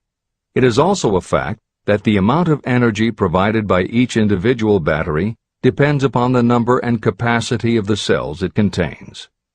The brain functions in a similar fashion. Some brains are more efficient than others. A group of brains coordinated or connected in a spirit of harmony will provide more thought energy than a single brain, just as a group of electric batteries will provide more energy than a single battery. Through this metaphor, you can see that the mastermind principle holds the secret of the power wielded by those who surround themselves with others of great brain power. The following will further define the so-called psychic phase of the mastermind principle. When a group of individual minds are coordinated and function in harmony, the increased energy created through that alliance becomes available to every individual mind in the group. Henry Ford began his business career under the handicap of poverty, illiteracy, and ignorance. Within the inconceivably short period of 10 years, Mr. Ford mastered these 3 handicaps, and within 25 years, he made himself one of the richest men in America. How did he do it? Here is an important clue. Mr. Ford's most rapid strides became noticeable from the time he became a personal friend of the famed inventor Thomas A. Edison. In the story of Ford's success, this is just the first indication of what the influence of one mind upon another can accomplish. Follow his story further, and you will have even more evidence that power may be produced through friendly alliance of minds. It is a fact that Mr. Ford's most outstanding achievements became even more pronounced later, after he formed the acquaintances of Harvey Firestone, John Burroughs, and Luther Burbank, each a man of great mental capacity. People take on the nature and the habits and the power of thought of those with whom they associate in a spirit of sympathy and harmony. Through his association with Edison, Burbank, Burroughs, and Firestone, Mr. Ford added to his own brain power the intelligence, experience, knowledge, and spiritual forces of these 4 men. Henry Ford used the mastermind principle in exactly the way it is described in this book. This principle is available to you. I have already mentioned Mahatma Gandhi. Let me review the method by which he attained his stupendous power. It may be explained in a few words.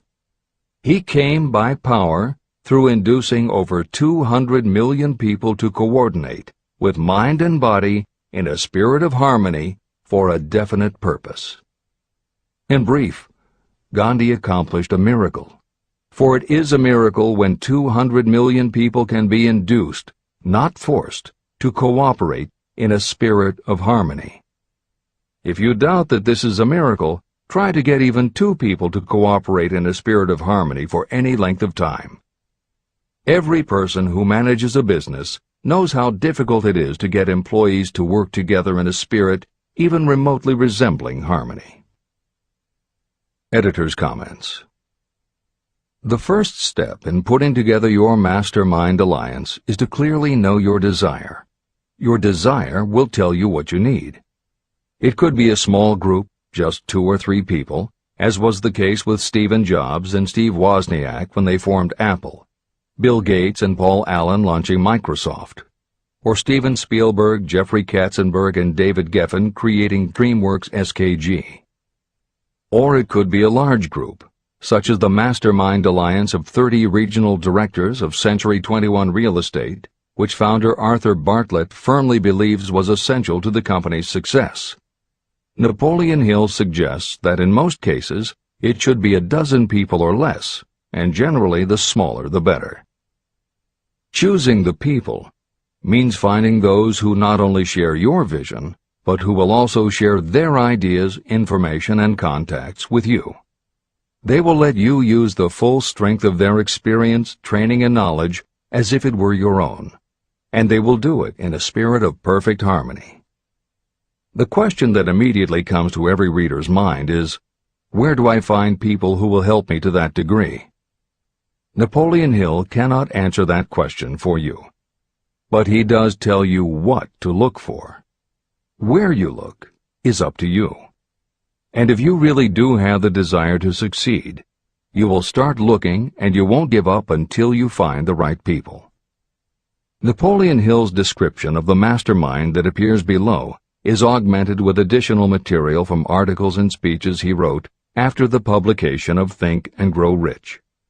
These were compiled for publication by Hill's friend, mentor, and business associate, W. Clement Stone, and appear in 2 books, Napoleon Hill's Keys to Success and Believe and Achieve. This is the end of the editor's comments. Finding your mastermind members. Ally yourself with a group of as many people as you may need in order to assemble a mastermind that will assist you in creating and carrying out your plan or plans for the accumulation of money. Compliance with this instruction is absolutely essential. Choose to associate with people who share common values, goals, and interests, yet who each have a strong desire to contribute to the overall effort. Trial and error will be part of the process, but there are two qualities to keep foremost in your mind. The first is ability to do the job. Do not select people for your alliance merely because you know them and like them. Such people are valuable to you because they improve the quality of your life, but they are not necessarily suited to a mastermind alliance. Your best friend may not be the most knowledgeable marketing professional, but perhaps he or she can introduce you to someone who is. The second quality is the ability to work in a spirit of harmony with others. There must be a complete meeting of minds without any reservations. Personal ambition must be subordinate to the achievement of the purpose of the alliance. This includes your own. You must also insist upon confidentiality. Some people can give away an idea simply because they love to talk. You don't need them in your group. Attune yourself to every member of the group. Try to imagine how you would react in a given situation if you were in his or her shoes. Pay attention to body language. Sometimes facial expressions and movements say far more about what a person feels than the words that come out of his or her mouth. Be sensitive to what is not being said. Sometimes what is left out is far more important than what is included. Don't try to force the group along too quickly. Allow for those who want to test ideas by playing devil's advocate. Compensating your mastermind. Before forming your mastermind alliance, decide what advantages and benefits you may offer the individual members of your group in return for their cooperation. No one will work indefinitely without some form of compensation. No intelligent person should request or expect another to work without adequate compensation. Wealth will obviously have the most appeal to your members. Be fair and generous in your offer. Recognition and self-expression may be just as important as money to some of your members. Remember that in such partnerships, the principle of going the extra mile, doing more and better than paid for, is especially important. As the leader, you should set an example for the others to follow. Each member must agree at the outset on the contribution each will make, and on the division of benefits and profits. Otherwise, be assured that dissension will arise, you will have wasted everyone's time, you will ruin friendships, and your venture will be destroyed. Meeting with your mastermind. Arrange to meet with the members of your mastermind group at least twice a week, and more often if possible, until you have jointly perfected the necessary plan or plans for the accumulation of money. The first meeting will be involved in sorting out strengths and weaknesses, and in fine-tuning your plans.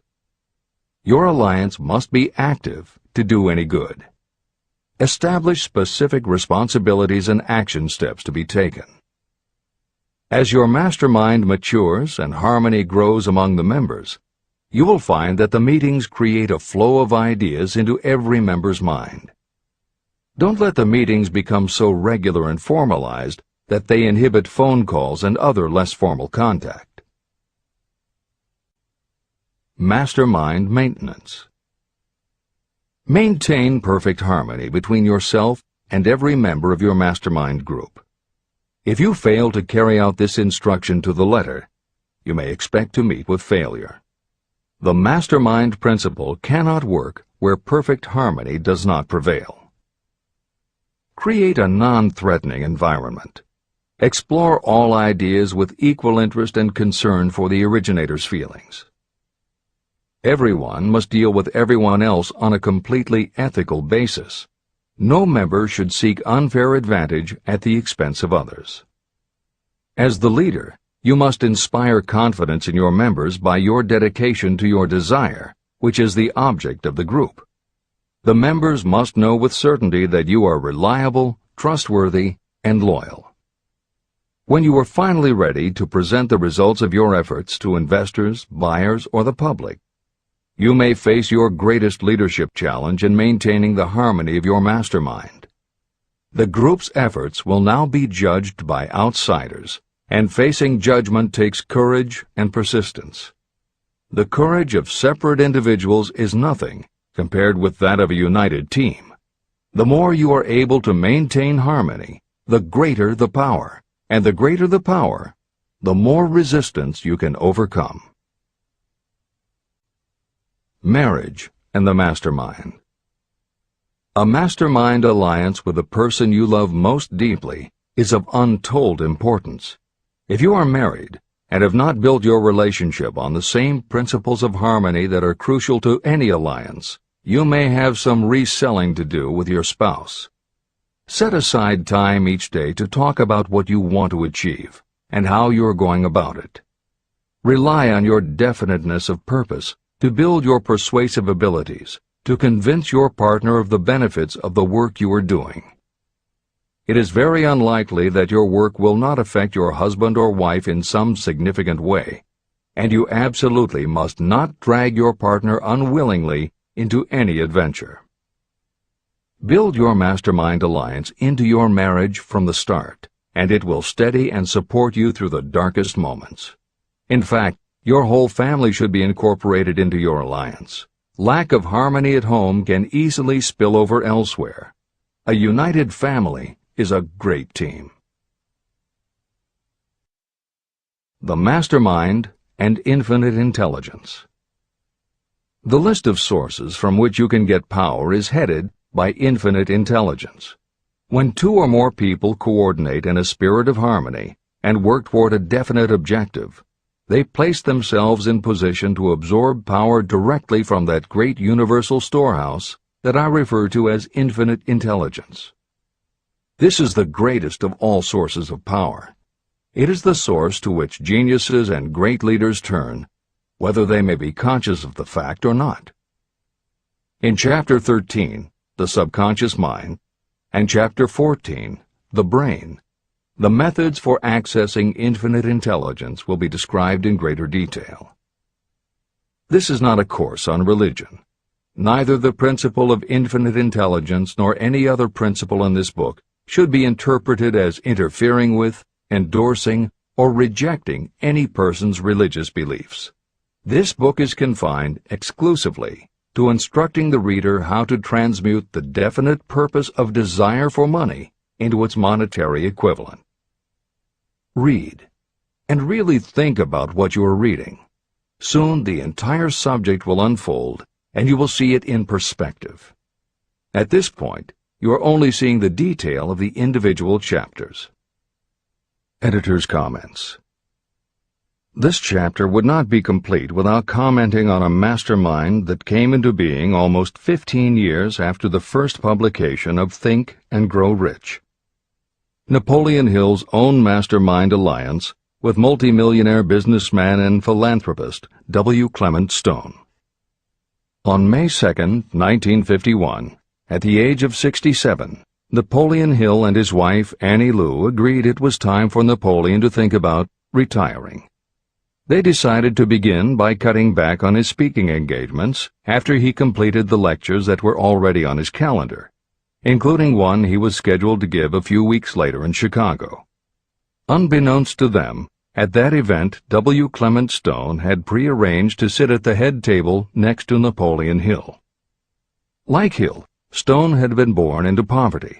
At the age of 6, he started selling newspapers to help pay the rent, and by 13, he owned his own stand.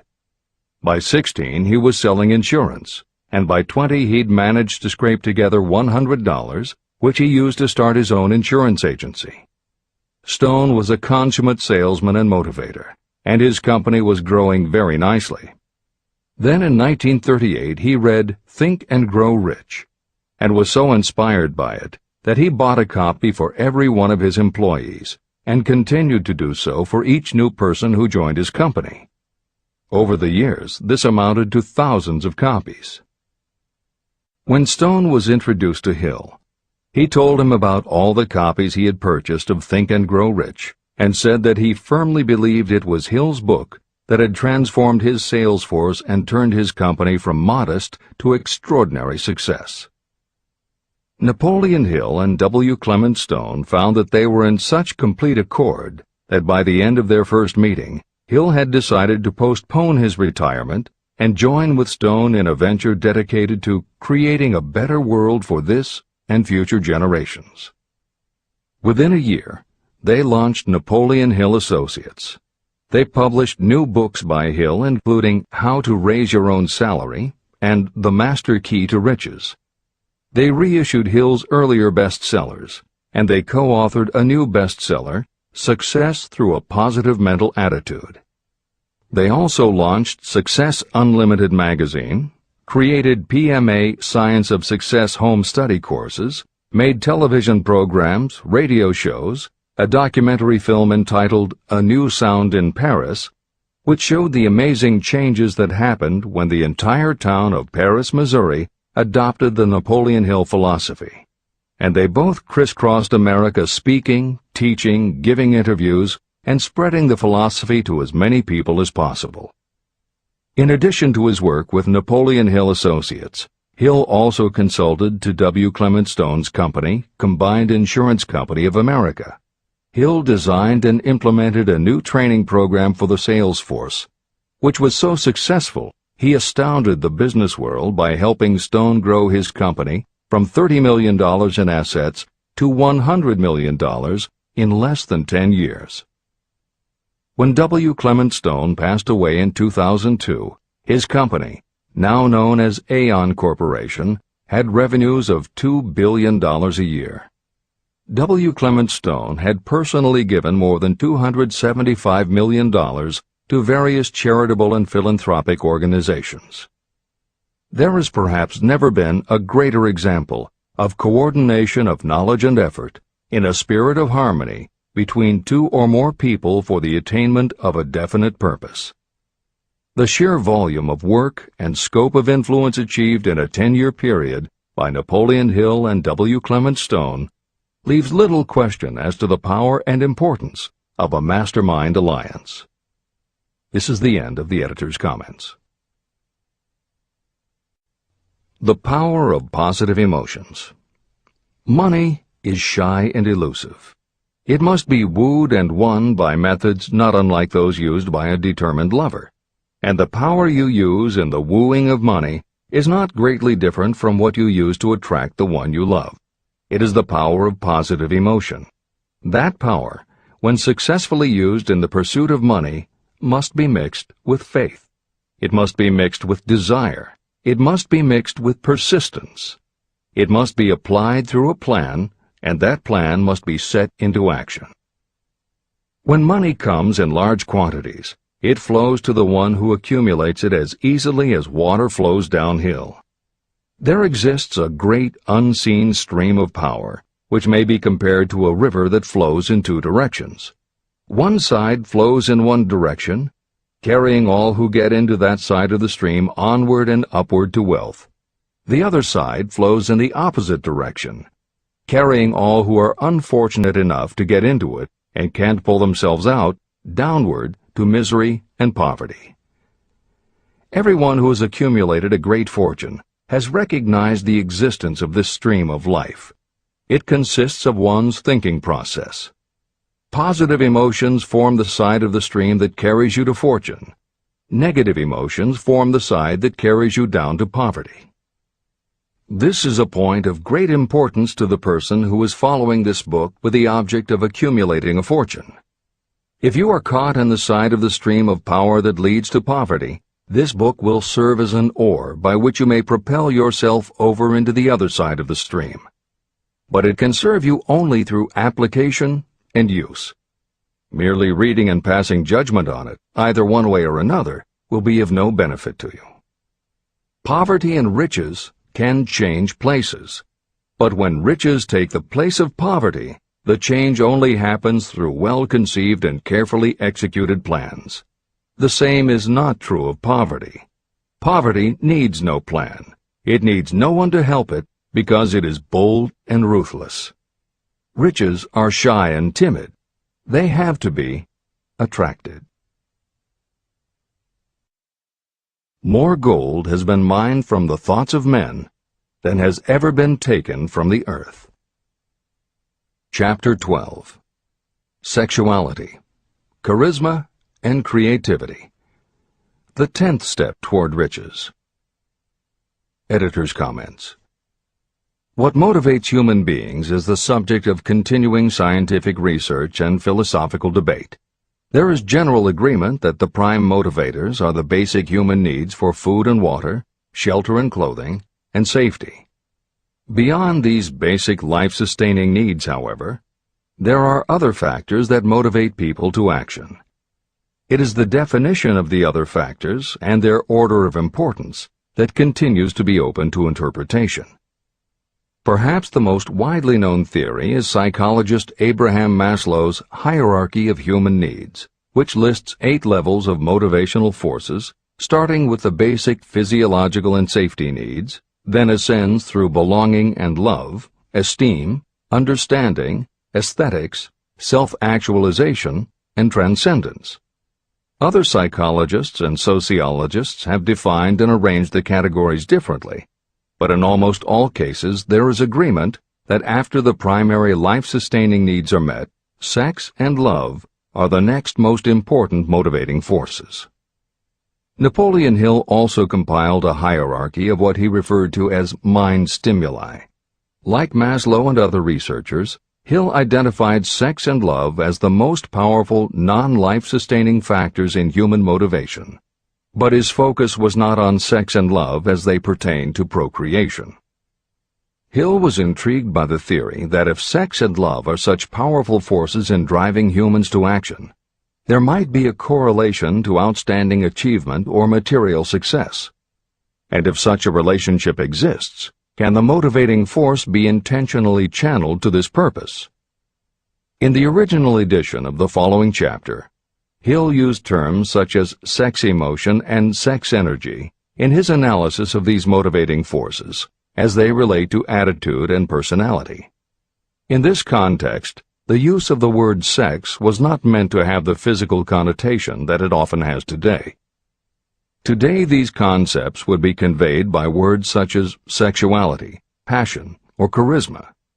In this edition, where appropriate, the editors have opted for the modern usage of these and similar terms. This is the end of the editor's comments.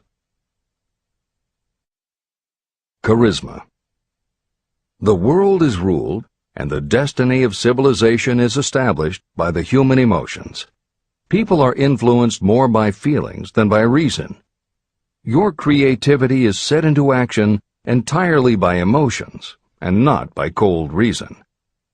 The human mind responds to stimuli, through which it may be keyed up in such a way that it takes on characteristics such as enthusiasm, creative imagination, and intense desire. The stimuli to which the mind responds most freely are 1. The desire for sexual expression, 2. Love, 3. A burning desire for fame, power, or financial gain, money, 4. Music, 5. Close friendship and/or admiration. 6. A mastermind alliance based upon the harmony of 2 or more people who ally themselves for advancement. 7. Mutual suffering, such as that experienced by people who are persecuted. 8. Autosuggestion. 9. Fear. 10. Alcohol and drugs. The desire for sexual expression comes at the head of the list of stimuli that step up the mind and start the wheels of physical action.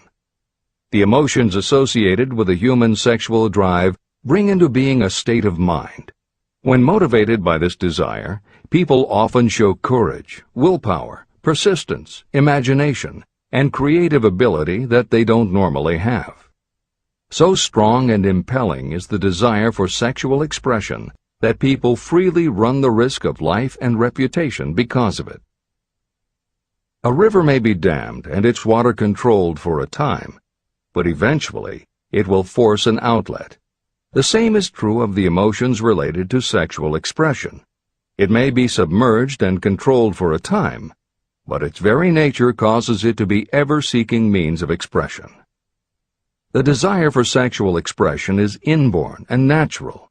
The desire cannot and should not be submerged or eliminated, but it can be given other outlets that enrich the body, mind, and spirit. When harnessed and redirected, this motivating force has been used as a powerful creative force in literature, art, and other pursuits, including the accumulation of riches. A teacher who has trained more than 30,000 salespeople came to the conclusion that individuals who are most confident sexually are the most efficient salespeople. The explanation is that the factor of personality known as personal magnetism is a manifestation of sexual energy. Editor's comments. There have been numerous psychological and sociological studies about the relationship between sexuality and success that tend to support Hill's observation. Because physical characteristics are the most quantifiable aspects of sexuality, most research studies focus on gender, attractiveness, body size, and age, and they measure indicators such as first impressions, expectation of performance, perception of performance, and social interaction. These studies generally conclude that when comparing individuals of equal competence, for men, the perception is that taller men will do better than short, a full head of hair will outperform balding, handsome or virile will beat out plain or older. For women, the results are comparable. The perception is that attractive performs better than plain, slim or shapely scores higher than overweight, younger is expected to be superior to older. These observations about physical sexuality may seem obvious, but they lead to a conclusion that is very significant. Obviously, not all people who succeed are tall and virile or attractive and shapely. It is also a fact that the success of those who are short, balding, plump, or plain isn't always due to superior skill or luck. Clearly, there is another kind of attractiveness that often supersedes physical appeal. This other kind of attractiveness is connected to human sexuality, but it is not what would usually be referred to as sexy. People who have this quality are often said to have chemistry, personality, charm, or appeal. Hill called this kind of attraction personal magnetism. Today, the more common term is charisma. This is the end of the editor's comments. When employing salespeople, a good sales manager looks for personal magnetism or charisma as the first requirement. People who lack this kind of sexual energy will never become enthusiastic, nor inspire others with enthusiasm. And enthusiasm is one of the most important requisites in salesmanship, no matter what you're selling. The public speaker, preacher, lawyer, or salesperson who is lacking in charisma is a flop as far as being able to influence others is concerned. That, plus the fact that most people are influenced through an appeal to their emotions, should easily convince you of the importance of charisma as a part of the salesperson's ability. Master salespeople attain mastery in selling because they either consciously or unconsciously transmute charisma, sexual energy, into sales enthusiasm. That statement explains the actual, practical meaning of sexual transmutation.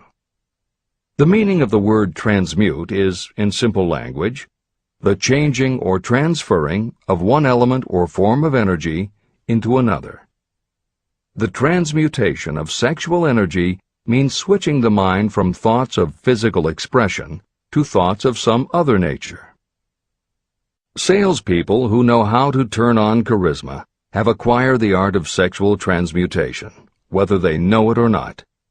The majority of salespeople who transmute their sexual energy do so without being aware of what they are doing or how they are doing it. You can cultivate and develop this quality in your dealings with others. Through cultivation and understanding, this vital motivating force may be drawn upon and used to great advantage in relationships between people. This energy may be communicated to others in the following ways. The handshake. The touch of the hand indicates instantly the presence of charisma or the lack of it. The tone of voice. Charisma, or sexual energy, is the factor with which the voice may be colored or made musical and charming.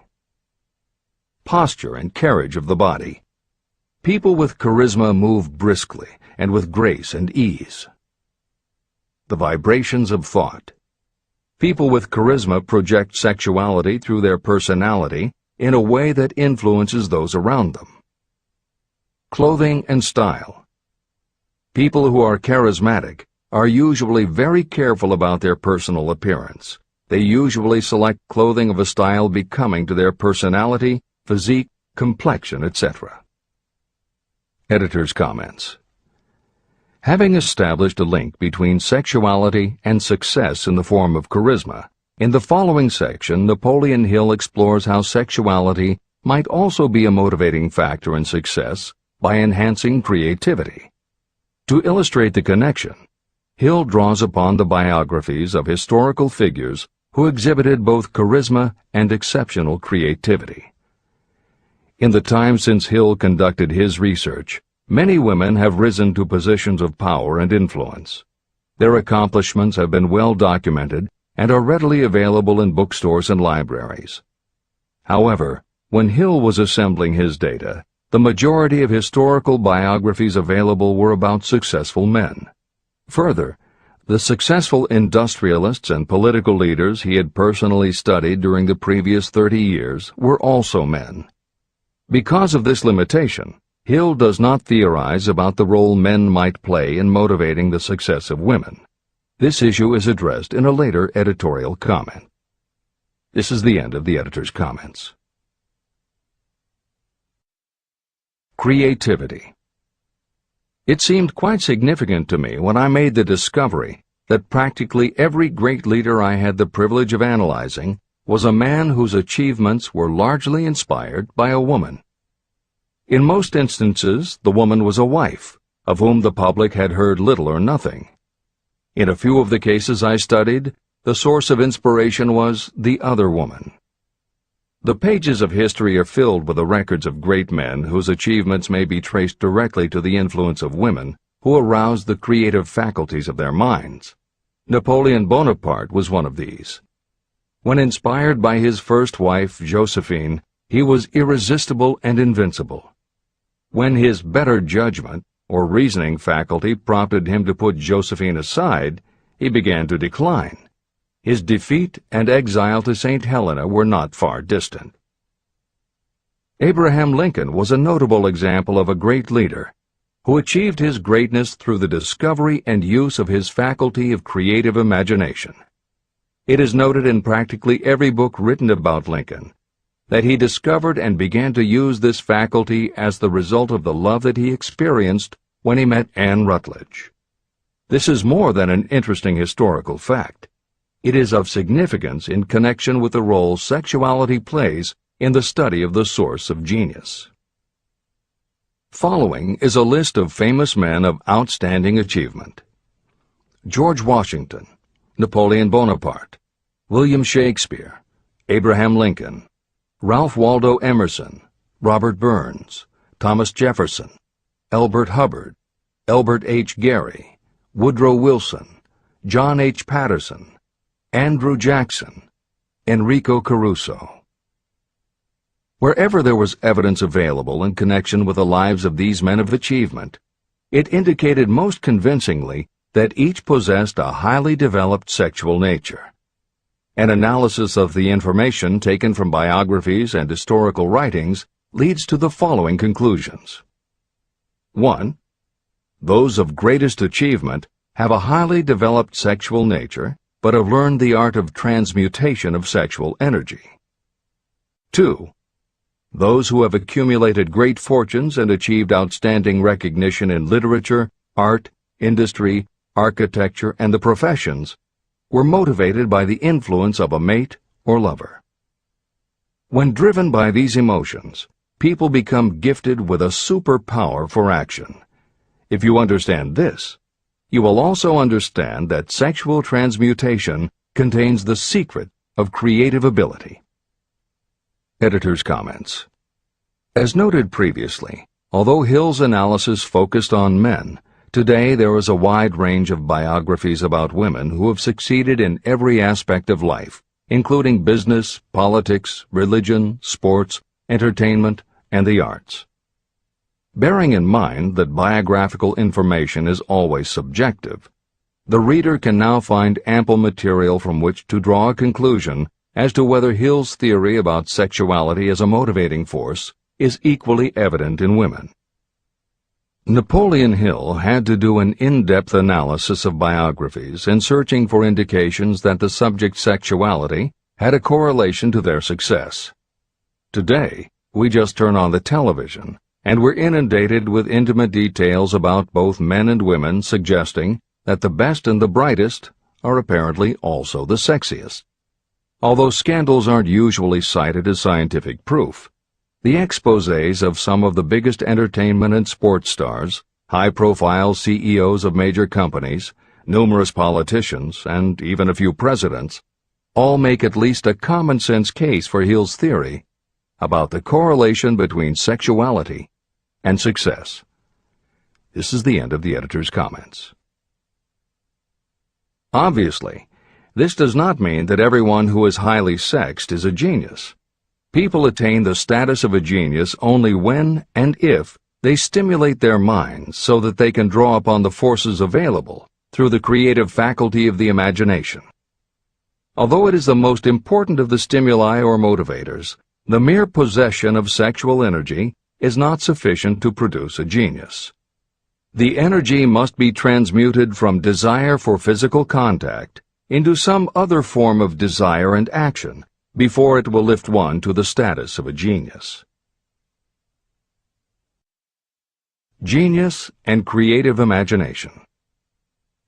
A definition of genius might be someone who has discovered how to increase the intensity of thought to the point where that person can freely communicate with sources of knowledge not available through the ordinary rate of thought. This definition should prompt some questions in the mind of anyone reading this book. The first question should be, how may one communicate with sources of knowledge that are not available through ordinary thought? The next question should be, are there known sources of knowledge that are available only to geniuses, and if so, what are these sources and exactly how may they be reached? In the following, I will offer methods so that you can experiment and prove to yourself that this is true. By doing so, you will have the answer to both questions. Editor's comment. Humans perceive things through the 5 senses of sight, smell, taste, hearing, and touch. Another kind of perception, as when you have a feeling about something, was discussed in the chapters on desire, faith, and autosuggestion. This kind of perception is often referred to as the 6th sense, and in the following Hill explores the relationship between sexuality, motivation, creative imagination, and the 6th sense.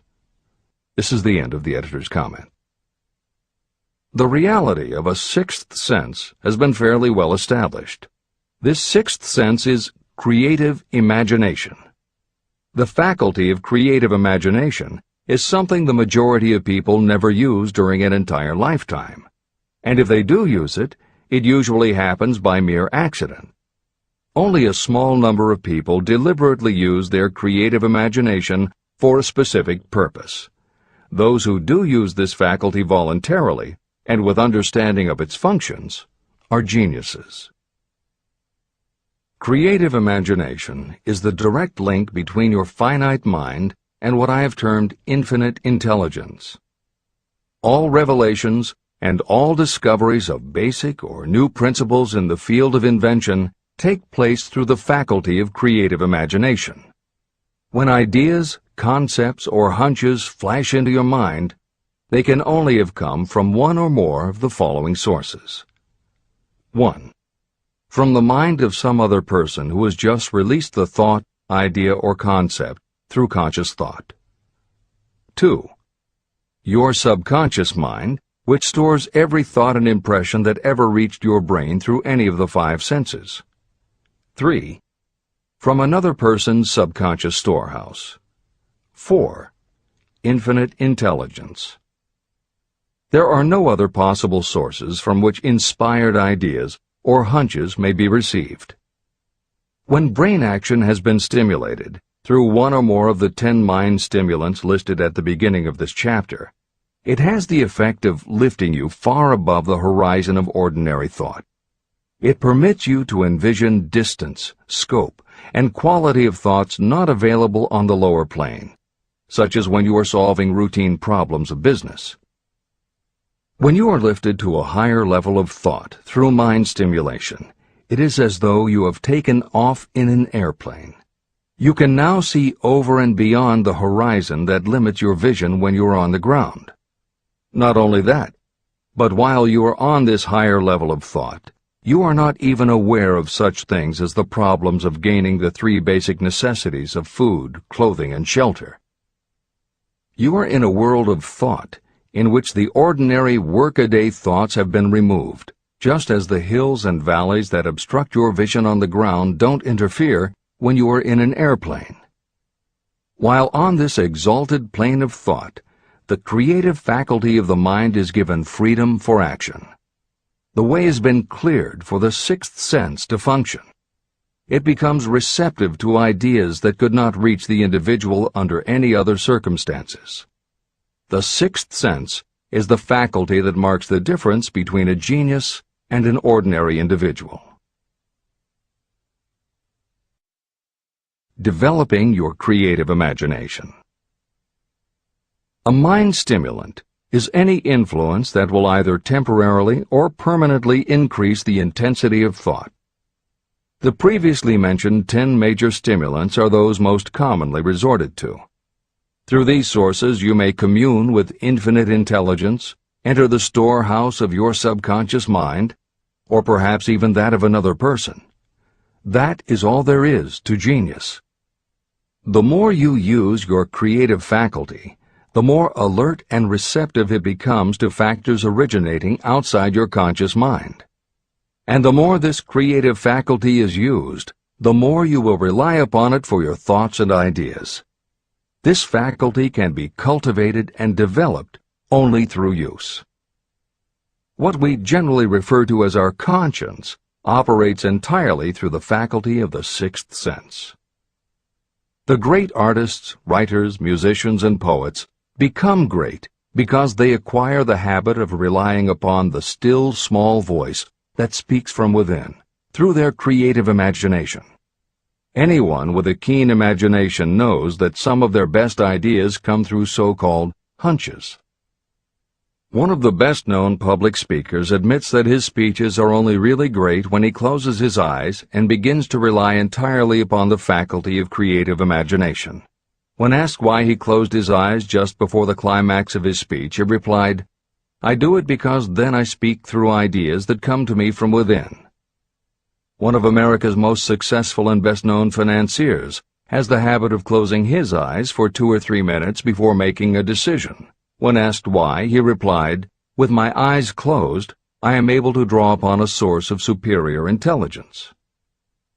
Dr. Elmer R. Gates created more than 200 useful patents through the process of cultivating and using his creative faculty. His method is significant to anyone interested in attaining to the status of genius. Dr. Gates was one of the really great, though less publicized, scientists of the world. In his laboratory, he had what he called his personal communication room. It was practically soundproof, and all light could be shut out. It had a small table on which he kept a pad of writing paper. In front of the table, on the wall, was a light switch. When Dr. Gates desired to draw upon the forces available to him through his creative imagination, he would go into this room, seat himself at the table, shut off the lights, and concentrate on the known factors of the invention he was working on. He would stay in that position until ideas began to flash into his mind in connection with the unknown factors of the invention. On one occasion, ideas came through so fast that he was forced to write for almost 3 hours. When the thoughts stopped flowing, he examined his notes and found they contained a minute description of principles that had no parallel in the known data of the scientific world. Moreover, the answer to his problem was right there in those notes. Dr. Gates earned his living by sitting for ideas. He did it for individuals and corporations, and some of the most sensible people and largest traditional corporations in America paid him to do it. The part of your mind that you generally use for reasoning may be faulty, because it is largely guided by your accumulated experience. Not all knowledge that you have learned through experience is accurate. Many times your creative ideas are much more reliable because they come from sources that are more reliable than those available to the reasoning faculty of the mind. Methods used by geniuses are available to you. The major difference between the genius and the ordinary inventor is that the genius makes use of both the synthesized and the creative faculties of imagination. For example, the scientific inventor begins an invention by organizing and combining the known ideas or principles accumulated through experience through the synthesized faculty, the reasoning faculty.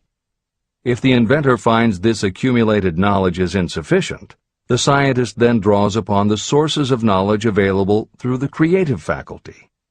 The method by which the inventor does this varies with the individual, but this is the essence of the procedure. 1.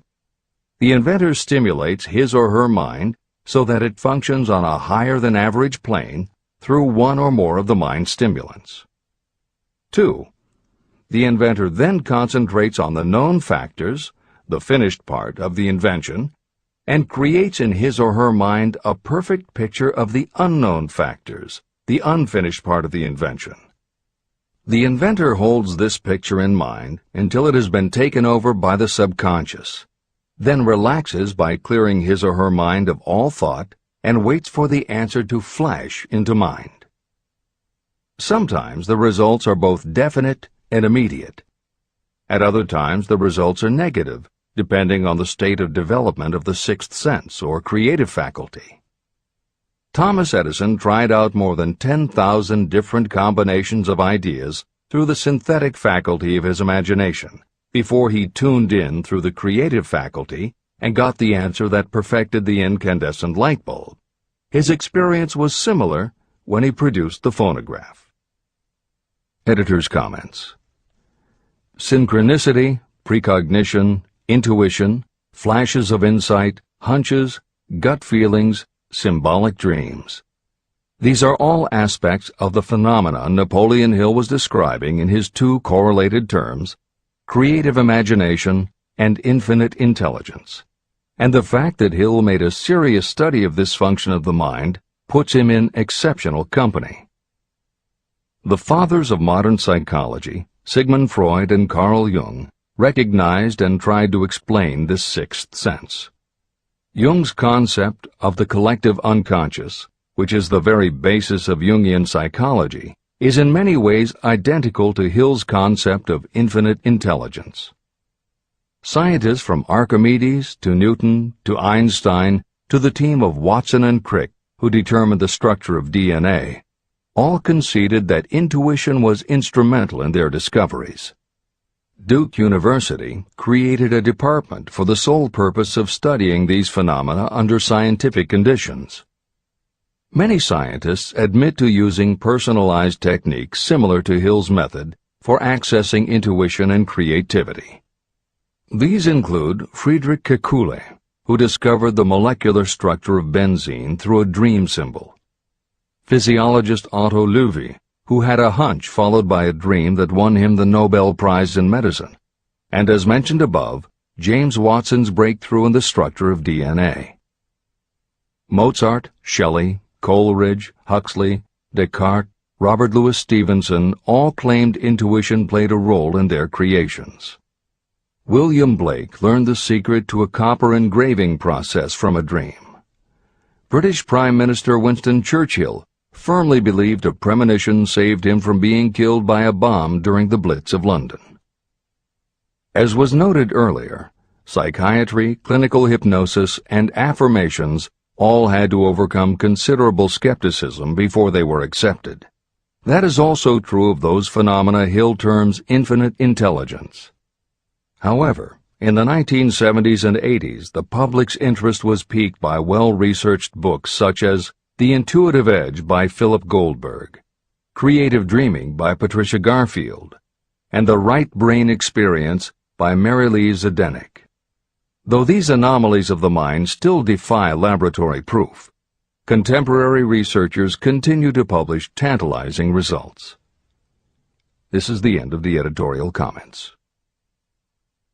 Nature has equipped the human brain and mind with internal stimulants that safely trigger the mind to tune in to fine and rare thoughts. No satisfactory substitute for nature's stimulants has ever been found. However, history is not lacking in examples of people who rose to the status of genius as the result of using artificial mind stimulants. Edgar Allan Poe wrote The Raven while under the influence of alcohol, dreaming dreams no mortal ever dared to dream before. Samuel Taylor Coleridge wrote Kubla Khan during an opium-induced dream, and Robert Burns wrote best when intoxicated. For auld lang syne, my dear, we'll take a cup of kindness yet for auld lang syne. It is true that these and others who are known as geniuses relied upon artificial mind stimulation. But a more important lesson to remember is how many of these people destroyed themselves through the use of those stimulants. Editor's comments. In more contemporary terms, Hill's point about the dangers of artificial mind stimulants was never better made than it was in the television series Behind the Music, which began running on VH1 in the late 1990s. The series was meant to chronicle the lives of rock stars and celebrate their hits, but after viewing 2 or 3 of the shows, they all began to look the same. Young singer and band have a hit record, make millions of dollars, plunge into the sex, drugs, and rock and roll lifestyle, everyone gets addicted, and they blow all of the money. By the end of the show, at least one band member overdoses, the band breaks up, the singer hits the skids, meets someone who inspires him or her to go into rehab, the ex-star makes an anti-drug TV spot and professes newfound faith and family values while announcing a comeback tour. Although the shows played like a bad parody of themselves, the fact that the stories were so similar, that so many talented singers and songwriters who depended on drugs ended up burning out, should be telling you something, especially if you don't just want to succeed, but want to keep and enjoy your success. This is the end of the editor's comments. Every intelligent person knows that stimulation in excess through alcohol or drugs is a destructive form of intemperance. For some, overindulgence in sexual expression may become just as destructive. A sexually obsessed person is not essentially different from a person addicted to drugs or alcohol. Both have lost control over their faculties of reason and willpower. Human sexuality is a mighty urge to action, but its forces are like a cyclone, almost impossible to completely control. When an individual is driven solely by emotions related to sexuality, that person may be capable of great achievement, but their actions are often disorganized and destructive. It is true that a person may pursue financial or business success by harnessing the driving force of sexual energy without self-control. But history is filled with evidence that such people likely have certain traits of character that rob them of the ability to either hold or enjoy their fortunes. Ignorance of this potential pitfall has cost thousands of people their happiness, even though they possessed riches.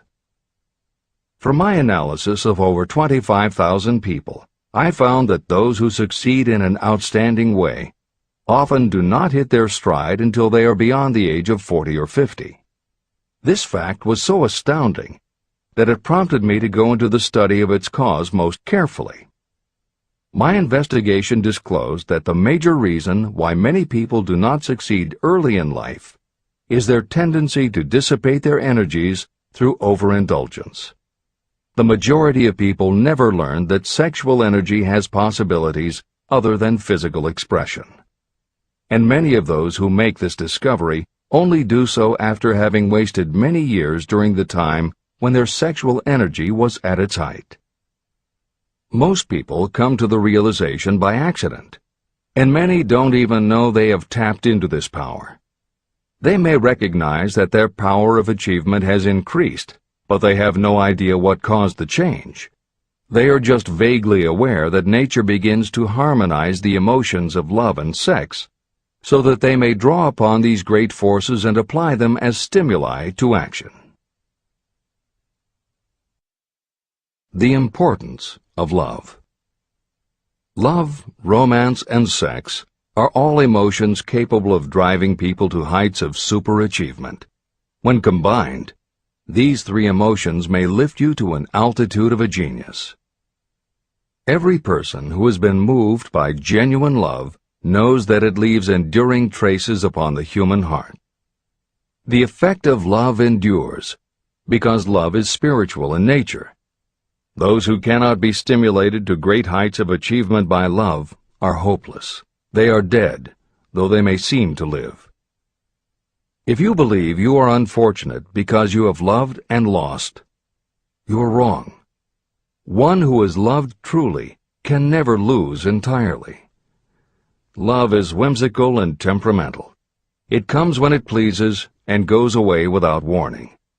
Accept and enjoy it while it remains, but spend no time worrying about its departure. Worry will never bring it back. Dismiss the thought that love only comes once. Love may come and go times without number, but there are no two love experiences that affect you in just the same way. There may be one love experience that leaves a deeper imprint on the heart than all the others. But all love experiences are beneficial, except to the person who becomes resentful and cynical when love makes its departure. Even the memories of love can lift you and stimulate your mind. Go back into your yesterdays at times and bathe your mind in the beautiful memories of past love. It will soften your worries and give you a source of escape from the unpleasant realities of life.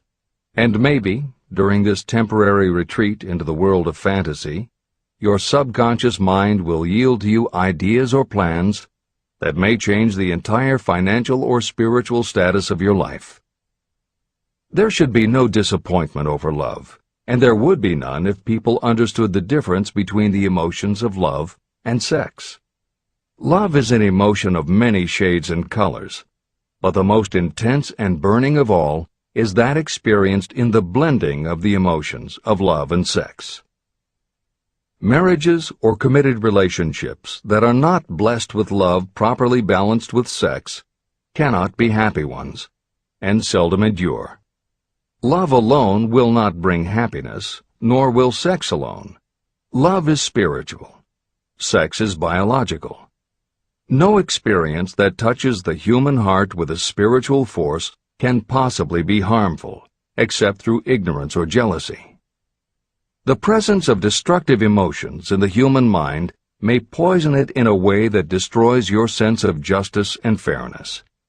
Just as a chemist can take certain chemical elements, none of which are harmful in themselves, and by mixing them together create a deadly poison, in a similar manner the emotions of sex and jealousy, when mixed, may turn just as lethal.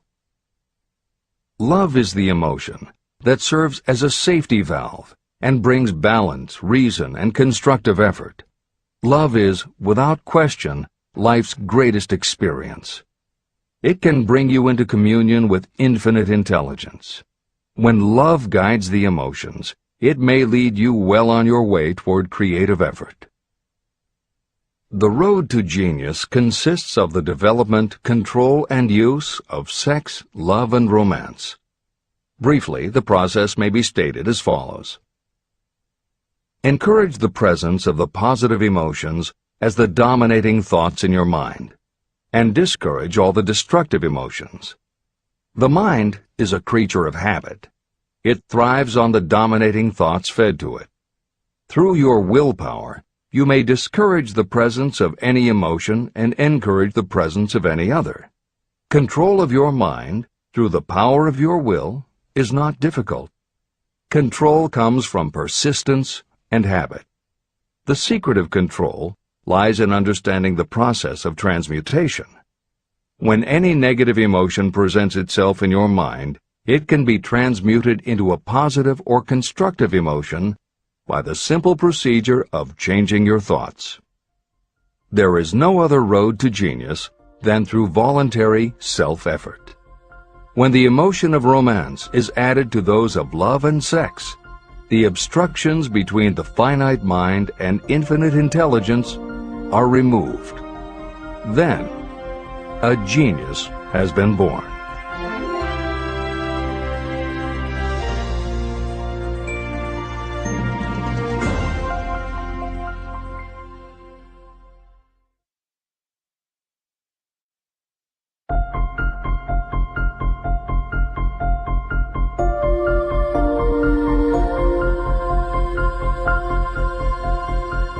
Success requires no explanations. Failure permits no alibis. Chapter 13. The Subconscious Mind. The Connecting Link. The 11th Step Toward Riches.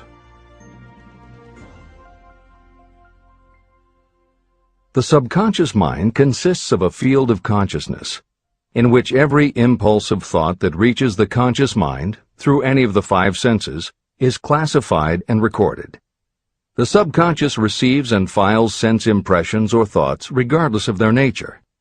You can plant in your subconscious mind any plan, thought, or purpose that you desire to translate into its physical or monetary equivalent.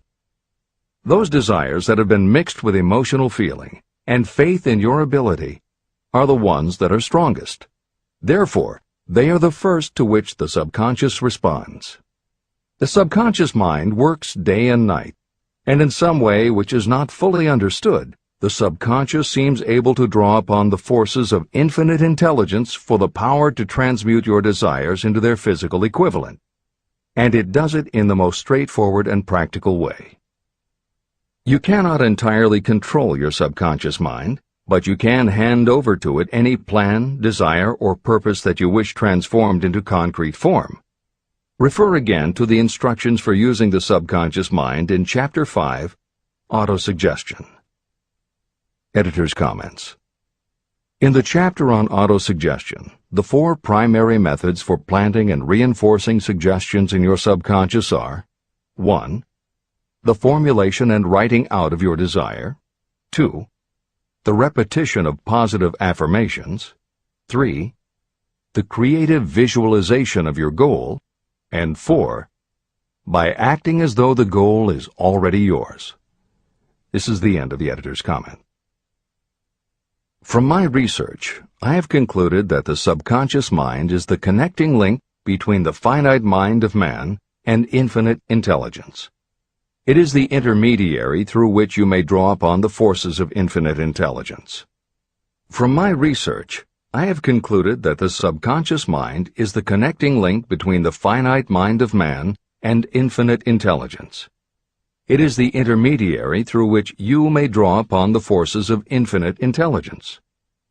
Only the subconscious mind contains the process by which mental impulses, thoughts, are modified and changed into their spiritual, energy, equivalent. It alone is the medium through which prayer, desire, may be transmitted to the source capable of answering prayer, infinite intelligence. How to energize your subconscious mind for creative effort. The possibilities of what you can do when you connect creative effort with the subconscious mind are stupendous. They inspire me with awe. I never approached the discussion of the subconscious mind without a feeling of littleness and inferiority, due to the fact that man's entire stock of knowledge on this subject is so pitifully limited. First, you must accept as a reality the existence of the subconscious mind and what it can do for you. This will enable you to understand its possibilities as a medium for transmuting your desires into their physical or monetary equivalent, and then you will comprehend the full significance of the instructions given in Chapter 3, Desire. You will also understand the importance of making your desires clear and putting them in writing. You will understand as well the necessity of persistence in carrying out instructions. The 13 principles that are the basis of this book are the stimuli with which you acquire the ability to reach and to influence your subconscious mind. Do not become discouraged if you cannot do this on your first attempt. Remember that the subconscious mind can be directed only through habit. You have not yet had time to master faith. Be patient. Be persistent. Editor's comments. There are two aspects to Hill's theory of the subconscious mind. There are two aspects to Hill's theory of the subconscious mind. One is the concept of the subconscious as the storehouse of all information and thoughts that you have ever experienced.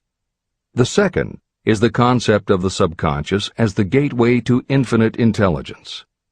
In this chapter, Hill focuses primarily on the subconscious as a storehouse. Expanding on the editorial comment about the subconscious mind that appears in the chapter on autosuggestion, proof that the subconscious is a storehouse of information is confirmed in the use of hypnotherapy by psychiatrists. Through hypnosis, psychiatrists are able to help patients open the door to their subconscious so that they can retrieve information about traumatic situations that have been filtered out or repressed by the conscious mind. Further proof is in the use of hypnosis by law enforcement officials to recapture information such as license plate numbers and other details that the conscious mind of a witness has filtered out. Although results vary from person to person, there is no doubt that the subconscious has access to information that the conscious mind does not. This storehouse aspect of the subconscious is what accounts for some ideas that come to us through creative imagination. In some instances, bits of information and ideas that our conscious mind has forgotten will connect with each other on a subconscious level to create a new idea, and that idea will be received by our creative intelligence, which presents it to us as a flash of inspiration. You can't completely control this process, but you can condition yourself to come up with more and better ideas.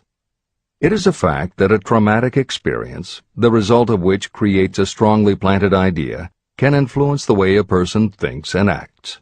If that is true, then by intentionally using all of your efforts to powerfully plant an idea in your subconscious, you should be able to create what would amount to a good traumatic experience that will influence the way you think and act in a positive way.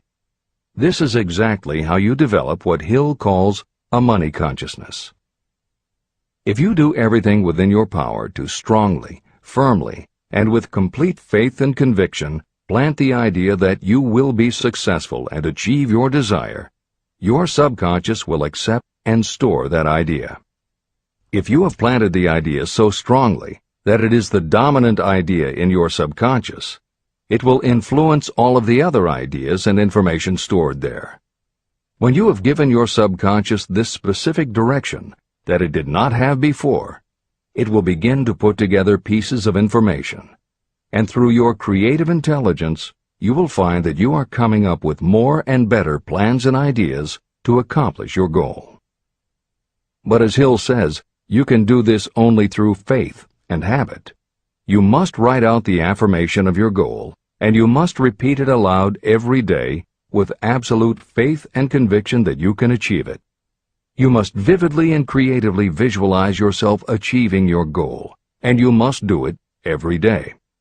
You must conduct yourself with the attitude that says you can accomplish your goal, and that you deserve the help of those who can help you to accomplish your goal. And you must conduct yourself in that way every day. If you seriously commit yourself to doing these things, it will change the way you think and act. Your subconscious will do everything it can to transmute your desire into reality, and other people will want to do what they can to help you succeed. This is the end of the editor's comments. Many statements in the chapters on faith and on autosuggestion are repeated here for the benefit of your subconscious mind. Remember, your subconscious mind functions whether you make any effort to influence it or not. This means that thoughts of fear, poverty, and all negative ideas will affect your subconscious mind unless you master these impulses and give it more desirable food on which it may feed. The subconscious mind will not remain idle.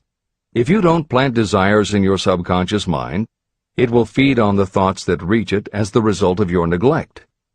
Both negative and positive thoughts are reaching your subconscious mind continuously. These thoughts come from the four sources. 1. Consciously from other people. 2. Your subconscious. 3. Subconsciously from other people. And 4. Infinite intelligence. Every day, all kinds of thought impulses are reaching your subconscious mind without your knowledge. Some of these impulses are negative. Some are positive. Right now, you should be specifically trying to shut off the flow of negative impulses and actively working to influence your subconscious mind through positive impulses of desire. When you achieve this, you will possess the key that unlocks the door to your subconscious mind. Moreover, you will control that door so completely that no undesirable thought may influence your subconscious mind. Everything that you create begins in the form of a thought impulse. You can create nothing that you do not first conceive as a thought. Through the aid of the imagination, thoughts may be assembled into plans. The imagination, when under your control, may be used to create plans or purposes that lead to success in your chosen occupation. All thoughts that you want to turn into success and have planted in the subconscious mind must pass through the imagination and be mixed with faith, your faith in your own abilities. The mixing of faith with a plan or purpose intended for submission to the subconscious mind can only be done through the imagination. From these statements, it should be clear that if you want to make use of your subconscious mind, it will call for the coordination and application of all 13 principles of success that are the basis of this book. Make your positive emotions work for you.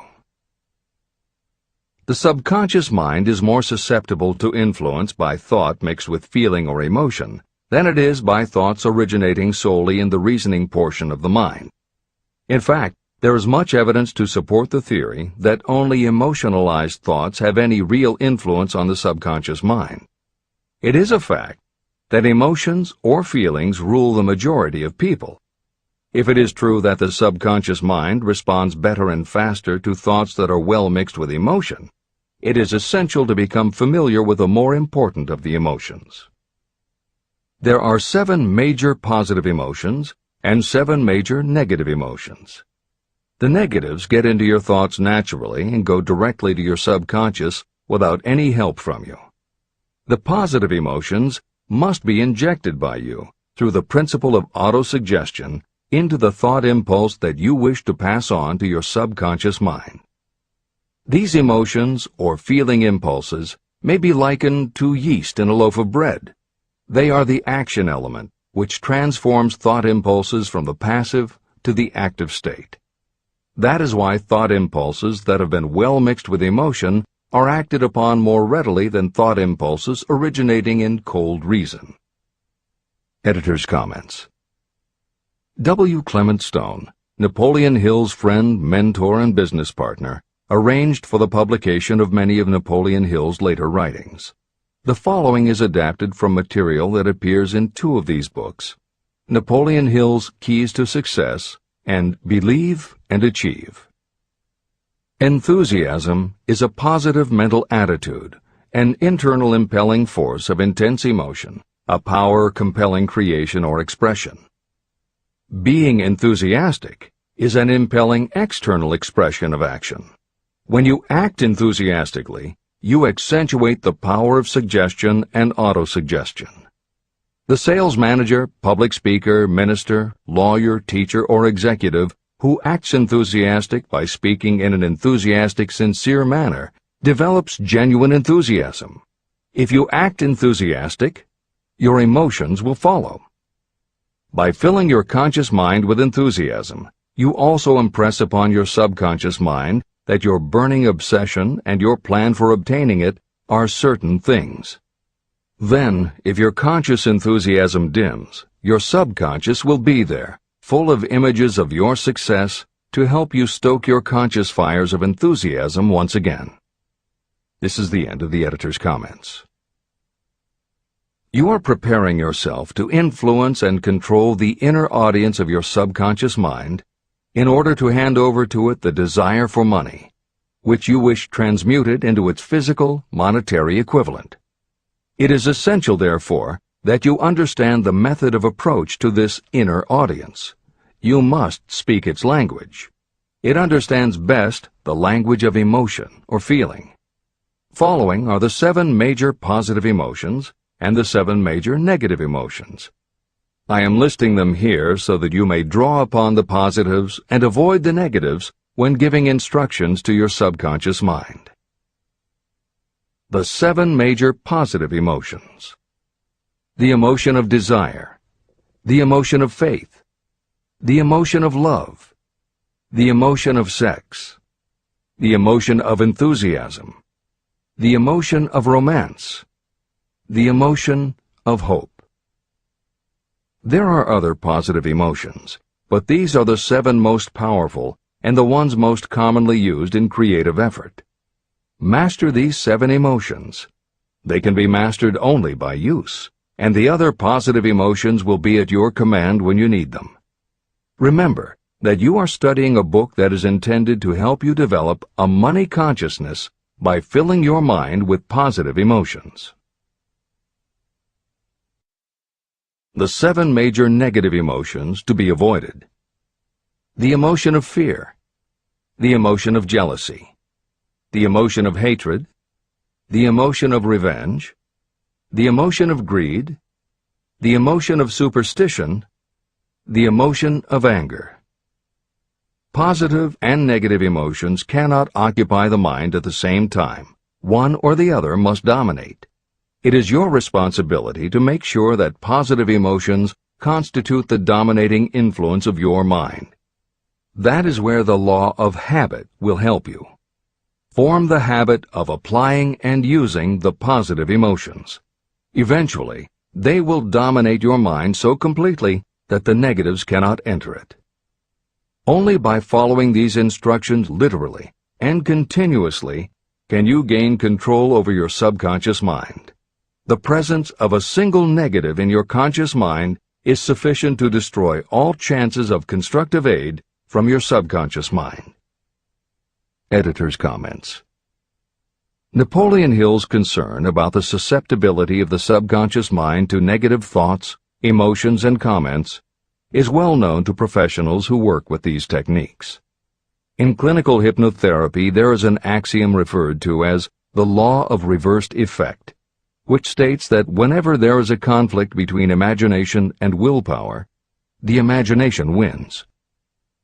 When you attempt to plant an idea, if the subconscious already harbors a negative, trying to force the new idea has the reverse effect, because the subconscious becomes obsessed with defending its established negative idea. And the harder you try to do something, the more the subconscious resists, and the more difficult it becomes. Even the use of the word try is warned against, because it gives the suggestion to the subconscious of a preconceived failure.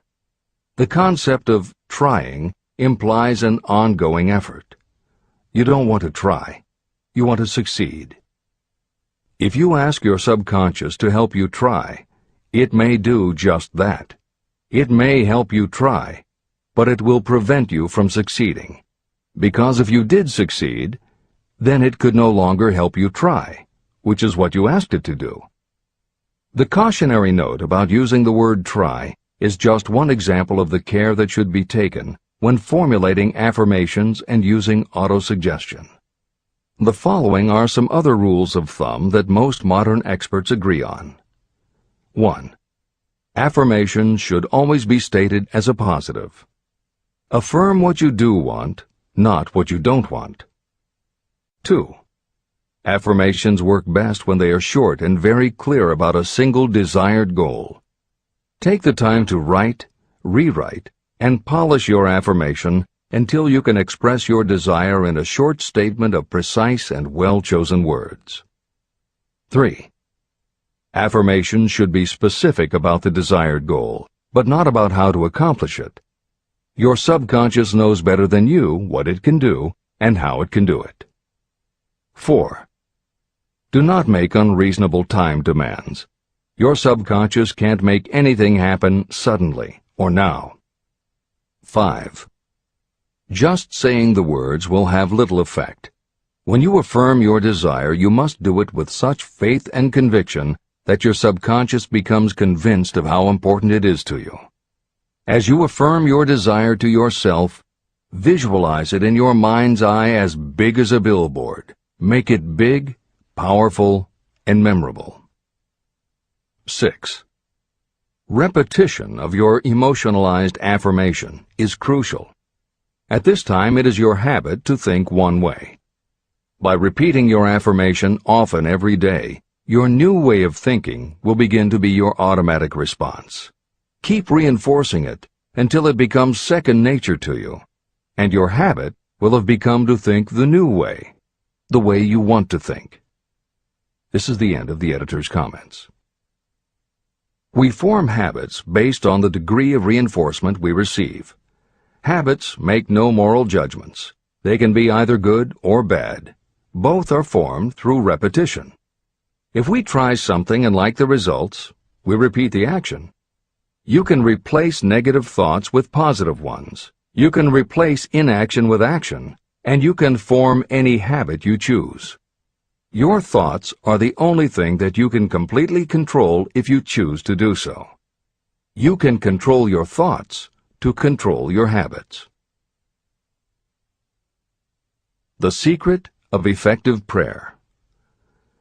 Most people resort to prayer only after everything else has failed, or else they pray by a ritual of meaningless words. And because most people who pray do so only after everything else has failed, they go to prayer with their minds filled with fear and doubt.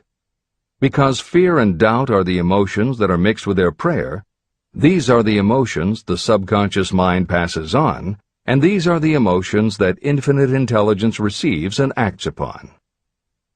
If you pray for a thing, but as you pray you have fear that you may not receive it, or that your prayer will not be acted upon by infinite intelligence, your prayer will have been in vain. Prayer does sometimes result in the realization of that for which one prays. If you have ever had the experience of receiving something for which you prayed, go back in your memory and recall your actual state of mind while you were praying, and you will know for sure that the theory here described is more than a theory. The method by which you may communicate with infinite intelligence is very similar to the way the vibration of sound is transmitted by radio waves. Sound cannot be transmitted through the atmosphere until it has been changed into a very high rate of vibration. The radio station takes the sound of the human voice and modifies it by stepping up the vibration millions of times. Only in this way can the energy of sound be sent over distances. After this transformation has taken place, the energy, which originally was in the form of vibrations of sound, is broadcast or transmitted as a radio signal. When a radio set receives the high-speed transmission, it then reconverts that energy back to its original slower rate of vibration.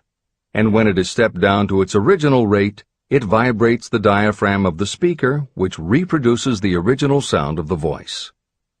The subconscious mind is the intermediary that translates prayers or desires into terms that infinite intelligence can receive. The answer comes back to you in the form of a definite plan or idea for procuring the object of your prayer. When you understand this principle, you know why mere words read from a prayer book cannot serve as an agency of communication between the mind of man and infinite intelligence. Do not expect troubles, as they have a tendency not to disappoint. Chapter 14. The Brain. a broadcasting and receiving station for thought. The 12th step toward riches. It was while I was working with the late Dr. Alexander Graham Bell and Dr. Elmer R. Gates that I first proposed the idea that every human brain is both a broadcasting and receiving station for the vibration of thought. In some way similar to the principle behind the operation of a radio receiver, every human brain is capable of picking up vibrations of thought that are being released by other brains. These are received as hunches and flashes of intuition. As was explained in previous chapters, it is your creative imagination that is the receiving set of your brain, which receives thoughts from your subconscious and, under certain circumstances, receives thoughts released by the brains of others. Your creative imagination is the interconnection between your conscious or reasoning mind and the four sources from which you receive thought stimuli. 1. Consciously from other people. 2. Your subconscious. 3. Subconsciously from other people. And 4. Infinite intelligence. When stimulated or stepped up to a high rate of vibration, the mind becomes more receptive to thoughts that reach it from outside sources. This stepping up process takes place through either the positive emotions or the negative emotions. Through the emotions, the vibrations of thought may be increased. The brain that has been stimulated by emotions functions at a much more rapid rate than it does when that emotion is quieted or absent. The result is the increase of thought to such a pitch that the creative imagination becomes highly receptive to ideas. On the other hand, when the brain is functioning at a rapid rate, it also gives to your own thoughts the emotional feeling that is essential before those thoughts will be picked up and acted upon by your subconscious mind. The subconscious mind is the sending station of the brain, through which vibrations of thought are broadcast. Autosuggestion is the medium by which you may put into operation your sending station. The creative imagination is the receiving set through which the energies of thought are picked up. Editor's comments. The following combines the above concept with the related materials from previous chapters to provide a step-by-step recap of Napoleon Hill's view of the process. 1. The brain is simultaneously both a broadcaster and a receiver. 2. Emotion affects both your ability to send and your ability to receive. When under the effect of strong emotion, the more powerfully you can send thoughts. When under the effect of strong emotion, the more receptive you are to receiving thoughts. 3. When you send thoughts, to where do you send them? You send them to your subconscious by using autosuggestion. 4. When you receive thoughts, where do they come from? They come from your subconscious and you receive them through your creative imagination. 5. Your subconscious mind has two aspects. Your subconscious is a storehouse of information, as explained in the previous chapter. Your subconscious is your connection to infinite intelligence. 6. Infinite intelligence is the medium through which you receive thoughts from other brains. Infinite intelligence is Hill's term for describing the following basic law of physics. Because everything in the universe is made of time, space, energy, or matter, and because matter is just energy in a different form, then everything is actually different parts of the same thing. This means that your subconscious mind, energy, has a common base with every other subconscious mind, energy. 7. Thoughts from other brains come to you as follows. When you are under the effect of a strong emotion, and your receiver is especially receptive, sometimes its pull is so strong that it attracts a thought from the subconscious mind of another brain. It is able to do this because infinite intelligence interconnects your subconscious with the subconscious of the other brain. 8. These thoughts from other brains are what we refer to as intuition, hunches, déjà vu, and foreknowledge. Although Hill's explanation depends on the action of an intangible force that cannot be isolated and dissected in a laboratory, neither medical science nor psychology can offer a better explanation for those thoughts that depend on knowledge or information that we do not have. This is the end of the editor's comments. The greatest forces are intangible. In the past, we've depended too much on our physical senses and have limited our knowledge to physical things that we could see, touch, weigh, and measure. I believe we have entered the most marvelous of all ages, an age that will teach us more about the intangible forces of the world about us. Perhaps we shall learn that there is an other self that is more powerful than the physical self we see when we look in a mirror. Many people do not take seriously such intangibles, the things that they cannot perceive through any of their five senses. However, to belittle the idea of forces that are intangible or cannot be explained is to ignore the fact that all of us, every day, are controlled by forces that are unseen and intangible.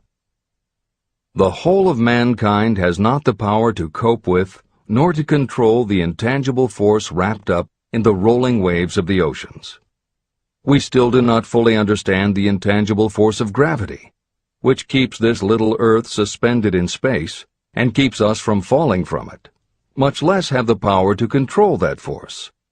We are entirely subservient to the intangible force that comes with a thunderstorm, and we are just as helpless in the presence of the intangible force of electricity. We do not understand the intangible force and intelligence wrapped up in the soil of the earth, the force that provides us with every morsel of food we eat, every article of clothing we wear, and every dollar we carry in our pockets. Last but not least, with all of our culture and education, we still understand little or nothing of the greatest of all the intangibles, thought. However, we have begun to learn a good deal about the intricate workings of the physical brain, and the results are stunning. We know that the central switchboard of the human brain, the number of lines that connect the brain cells to each other, is written as the figure 1, followed by 15 million zeros. Dr. C. Judson Herrick of the University of Chicago says, "The figure is so stupendous that astronomical figures, dealing with hundreds of millions of light years, become insignificant by comparison. It has been determined that there are from 10 billion to 14 billion nerve cells in the human cerebral cortex, and we know that these are arranged in definite patterns. These arrangements are not haphazard. They are orderly. It is inconceivable to me that such a network of intricate machinery should be in existence for the sole purpose of carrying on the physical functions connected with the growth and maintenance of the physical body. Is it not likely that the same system, which gives billions of brain cells the media for communication, one with another, also provides the means of communication with other intangible forces?" Editor's comments. In the time since Hill wrote the above comments, we have learned a great deal more about the physical brain and how it operates. We understand much about the chemistry of the brain. We can measure the energies it releases. We know which areas control the various functions of the body and which areas affect memory, emotions, reasoning, and many other subtleties related to the thinking process. Through surgery, medication, and other techniques, we know how to prevent the brain from having certain kinds of thoughts. And we know how to encourage the brain to produce certain other kinds of thoughts when we want it to. For instance, a specific area can be stimulated, and you will have pleasurable thoughts. But we cannot yet control what those pleasurable thoughts will be, and we have no idea what the bits and pieces of information are that go into your pleasurable thoughts. With all of our advanced knowledge about the physical brain, we still don't know how to make it have a specific thought or idea, especially not an original thought or a creative idea. And medical science offers no better theory than Hill's as to how we could have an intuition or hunch made up from information that we don't have and were never exposed to. In short, the physical properties of the brain confirm that it is where the thinking process takes place. But it does not offer the answer to the question of how it happens, or how thoughts from one brain might travel to another. In previous commentaries, we pointed to the laws of physics as they relate to Hill's theory about the interconnectedness of all things. And although this is not meant to be a science lesson, it may reassure you to know that the work of renowned scientists lends support to the idea. Quantum theory deals with subatomic particles so minuscule that they are almost at the level of the basic stuff from which everything is made. Albert Einstein developed what is called the EPR effect. Einstein, Podolsky, and Rosen, and Irish physicist John Stuart Bell proposed Bell's theorem, both of which pertain to the concept that when two linked subatomic particles are separated from each other, when a change is made to particle A, the same change will instantly happen in particle B, even though the two are distant from each other. Another related concept is called the holographic brain or holographic universe, and is named after an unusual quality of holograms. It is a fact that if you cut a hologram in half, you don't get two halves of a picture. You get two separate but complete pictures. Cut either one of those in half, and you get another two complete pictures. Cut other pieces, and again you get whole images. Every part of a hologram has the whole of the information in the original. In the 1970s, Carl Pribram, a neurophysiologist at Stanford University, announced the results of his studies which suggest that memory is not in a specific part of the brain, but is spread throughout the brain like the image on a holographic plate. At almost the same time, renowned physicist David Bohm proposed that the workings of the universe were like a holographic image, that among all things there is total interconnectivity, and that all things influence all other things. In effect, every part of the universe contains the whole of the universe. That is probably more than enough science for most readers. The point is, Hill was not alone in his conclusion that through some intangible force, your subconscious shares interconnectivity with everything else in the universe. Previously, the example was given of the folds and bumps in a tablecloth, all being different, but all still tablecloth. Here is another way to envision the intangible interconnection of all things. Suppose you were to drill 5 holes in a wall, and have someone outside the room put their fingers and thumb through the holes and wiggle them. If you then bring into your room someone who only believes in tangible things that he or she can see, that person will see 5 separate objects that can move independently of each other. You may tell the person that behind the wall the objects are connected and all part of the same hand, but because they cannot see the connection and disbelieve anything they don't understand, the person will not be convinced. Neither modern medicine, nor psychiatry, nor technology can yet conclusively show us behind the wall. But the fact remains, we have all had a hunch about somebody, and it turns out to be right. A premonition that something will happen, and it does. Or a feeling that something isn't right with someone who is not there with you, and it turns out to be true. How does this information come to us?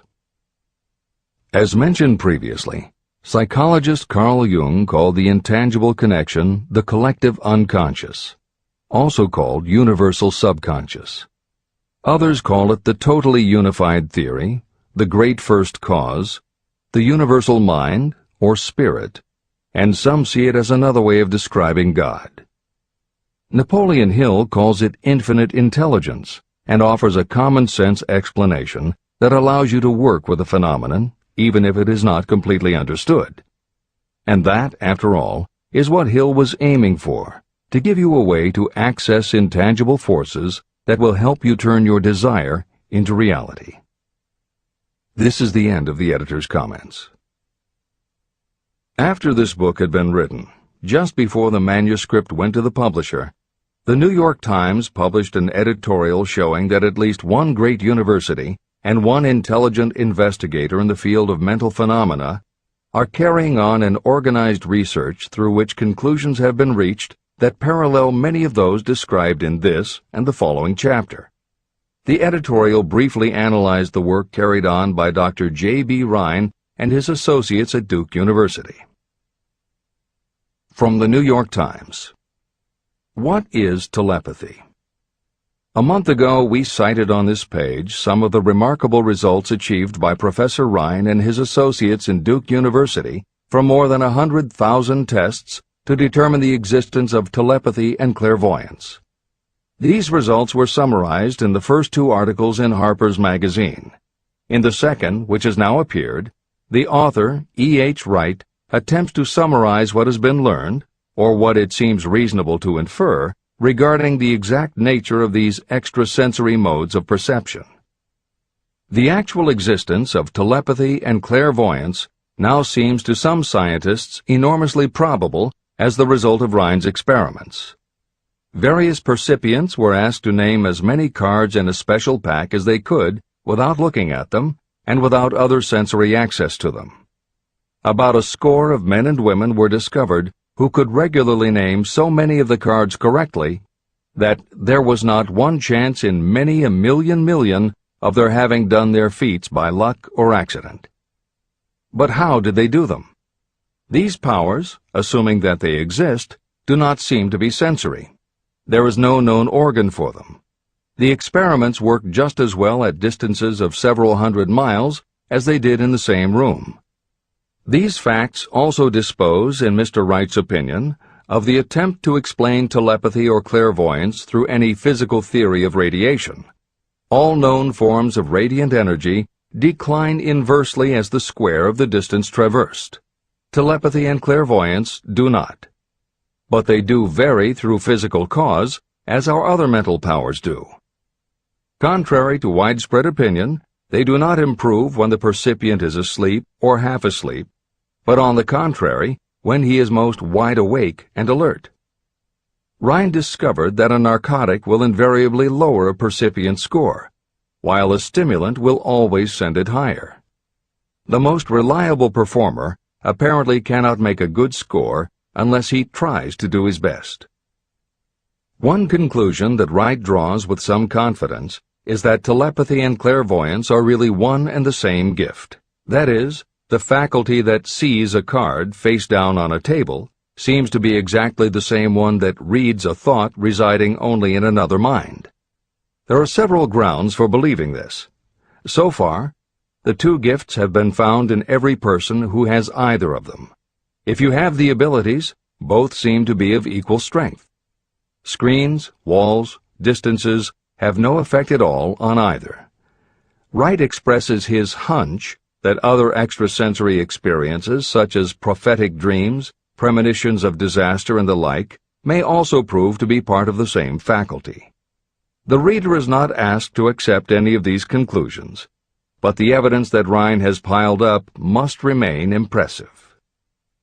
In 1927, Dr. J.B. Rhine and his wife, Dr. Louisa E. Rhine, joined Professor William McDougall, chairman of the psychology department at Duke University, to create a lab that would apply strict scientific procedures to the study of psychic phenomena. They developed scientific methodologies and procedures to study, identify, and test individuals who demonstrated unusual abilities. It was Dr. Rhine who coined the term extrasensory perception, ESP, and he adopted the word parapsychology to describe their studies. It is fair to say that the research done at the Rhine lab is some of the most advanced work on the entire subject. In 1962, they created the Foundation for Research into the Nature of Man in order to continue their studies independent of the university and to publish related works. In 1995, the name was changed to the Rhine Research Institute. This is the end of the editor's comments. How to join minds in teamwork. In view of Dr. Rhine's findings about the conditions under which the mind responds to what he terms extrasensory modes of perception, I would like to add my own observations. My associates and I have discovered what we believe to be the ideal conditions under which the mind can be stimulated so that this sixth sense can be made to function in a practical way. To begin with, I should explain that there is a close working alliance between myself and two members of my staff. Through experimentation and practice, we have discovered how to stimulate our minds so that we can, by a process of blending our three minds into one, find the solution to a great variety of problems that are submitted by my clients. The procedure is very simple. We sit down at a conference table, clearly state the nature of the problem we have under consideration, then begin discussing it. Each contributes whatever thoughts may occur by applying the principle used in connection with the invisible counselors described in the next chapter.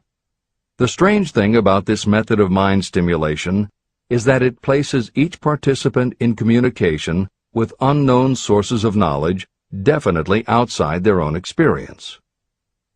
If you understand the principle described in the chapter on the Mastermind, you of course recognize the round table as being a practical application of the Mastermind.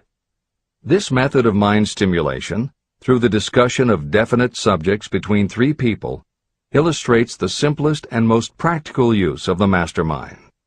When you tap into the power of your Mastermind group, you will find that the more you work together, the more each member will learn to anticipate the ideas of others and to connect immediately with their intense enthusiasm and inspiration. You cannot completely control this process, but the more you use it, the more it will come into play. By adopting and following a similar plan, you will be making use of the famous Carnegie formula described in Chapter 1. If it means nothing to you at this time, mark this page and read it again after you have finished the last chapter. Great achievement is usually born of great sacrifice and is never the result of selfishness. Chapter 15. The Sixth Sense, the Door to the Temple of Wisdom, the 13th Step Toward Riches. The 13th principle is known as the Sixth Sense, through which infinite intelligence may and will communicate voluntarily without any effort from or demands by the individual. This principle is the apex of the philosophy of success. It can be assimilated, understood, and applied only by first mastering the other 12 principles. The sixth sense is that portion of the subconscious mind that has been referred to as the creative imagination. It has also been referred to as the receiving set through which ideas, plans, and thoughts flash into the mind. The flashes are sometimes called hunches or inspirations. The sixth sense defies description. It cannot be described to a person who has not mastered the other principles of this philosophy, because such a person has no knowledge and no experience with which the sixth sense may be compared. After you have mastered the principles in this book, you will be prepared to accept as truth a statement that may otherwise be incredible to you. Through the sixth sense, you will be warned of impending dangers in time to avoid them and notified of opportunities in time to embrace them. As you develop your sixth sense, it is almost as though a guardian angel comes to you to be of help and assistance, a guardian angel who will open to you at all times the door to the Temple of Wisdom.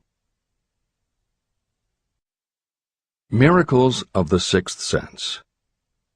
I am not a believer in, nor an advocate of, miracles, for the simple reason that I have enough knowledge of nature to understand that nature never deviates from her established laws. However, I believe that some of nature's laws are so incomprehensible that they produce what appear to be miracles. The sixth sense comes as near to being a miracle as anything I have ever experienced.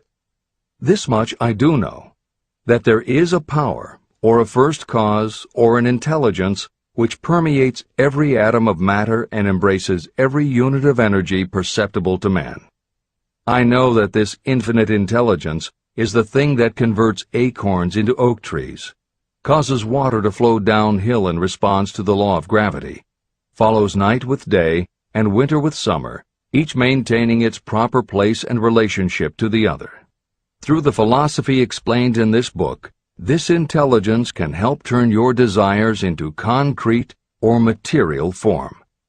I know this because I have experimented with it, and I have experienced it. Step by step through the preceding chapters, you have been led to this, the last principle.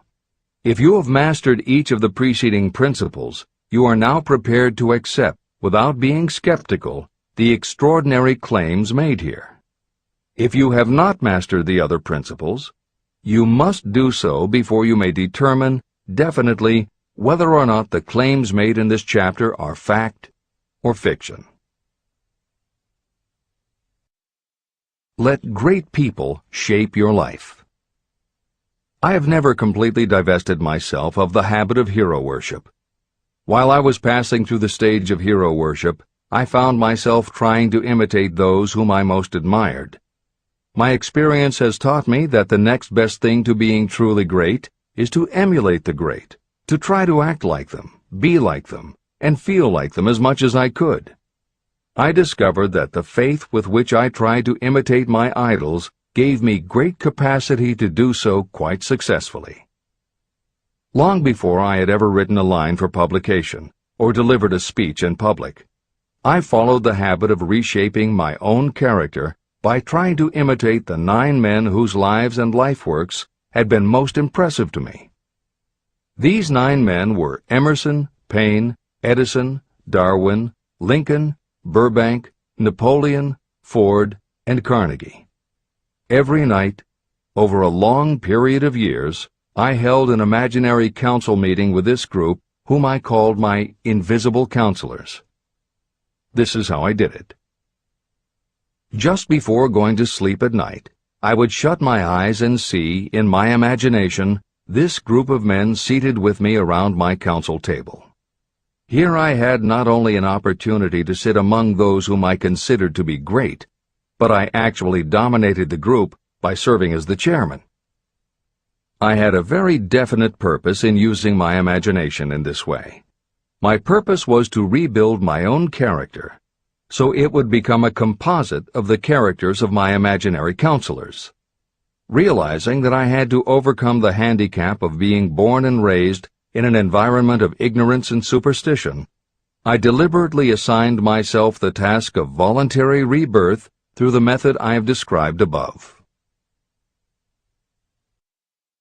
Building character through autosuggestion. I knew, of course, that we all become what we are because of our dominating thoughts and desires. I knew that every deeply seated desire causes a person to find a way to turn that desire into reality. I knew that self-suggestion is a powerful factor in building character. In fact, it is the sole principle through which character is built. With this knowledge of how the mind works, I was fairly well armed with the equipment needed to rebuild my character. In these imaginary council meetings, I called on my cabinet members for the knowledge I wished each to contribute. I would even speak out loud to each of them as follows. Mr. Emerson, I desire to acquire from you the marvelous understanding of nature which distinguished your life. I ask that you impress upon my subconscious mind those qualities you possessed that enabled you to understand and adapt yourself to the laws of nature. Mr. Burbank, I request that you pass on to me the knowledge that enabled you to so harmonize the laws of nature that you caused the cactus to shed its thorns and become an edible food. Give me access to the knowledge that enabled you to make 2 blades of grass grow where but 1 grew before. Napoleon, I desire to acquire from you the marvelous ability you possess to inspire men and will rouse them to greater and more determined spirit of action. I desire also to acquire the spirit of enduring faith, which enabled you to turn defeat into victory and to surmount staggering obstacles.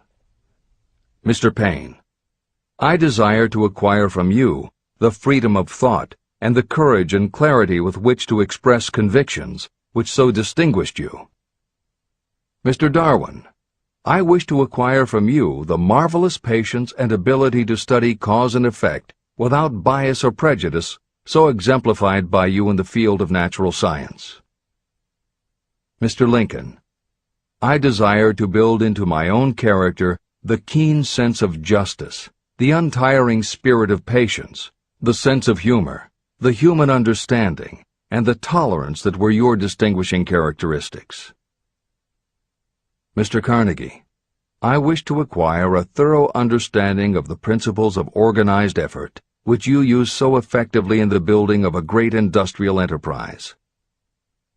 Mr. Ford, I wish to acquire your spirit of persistence, the determination, poise, and self-confidence that have enabled you to master poverty and to organize, unify, and simplify human effort so I may help others to follow in your footsteps.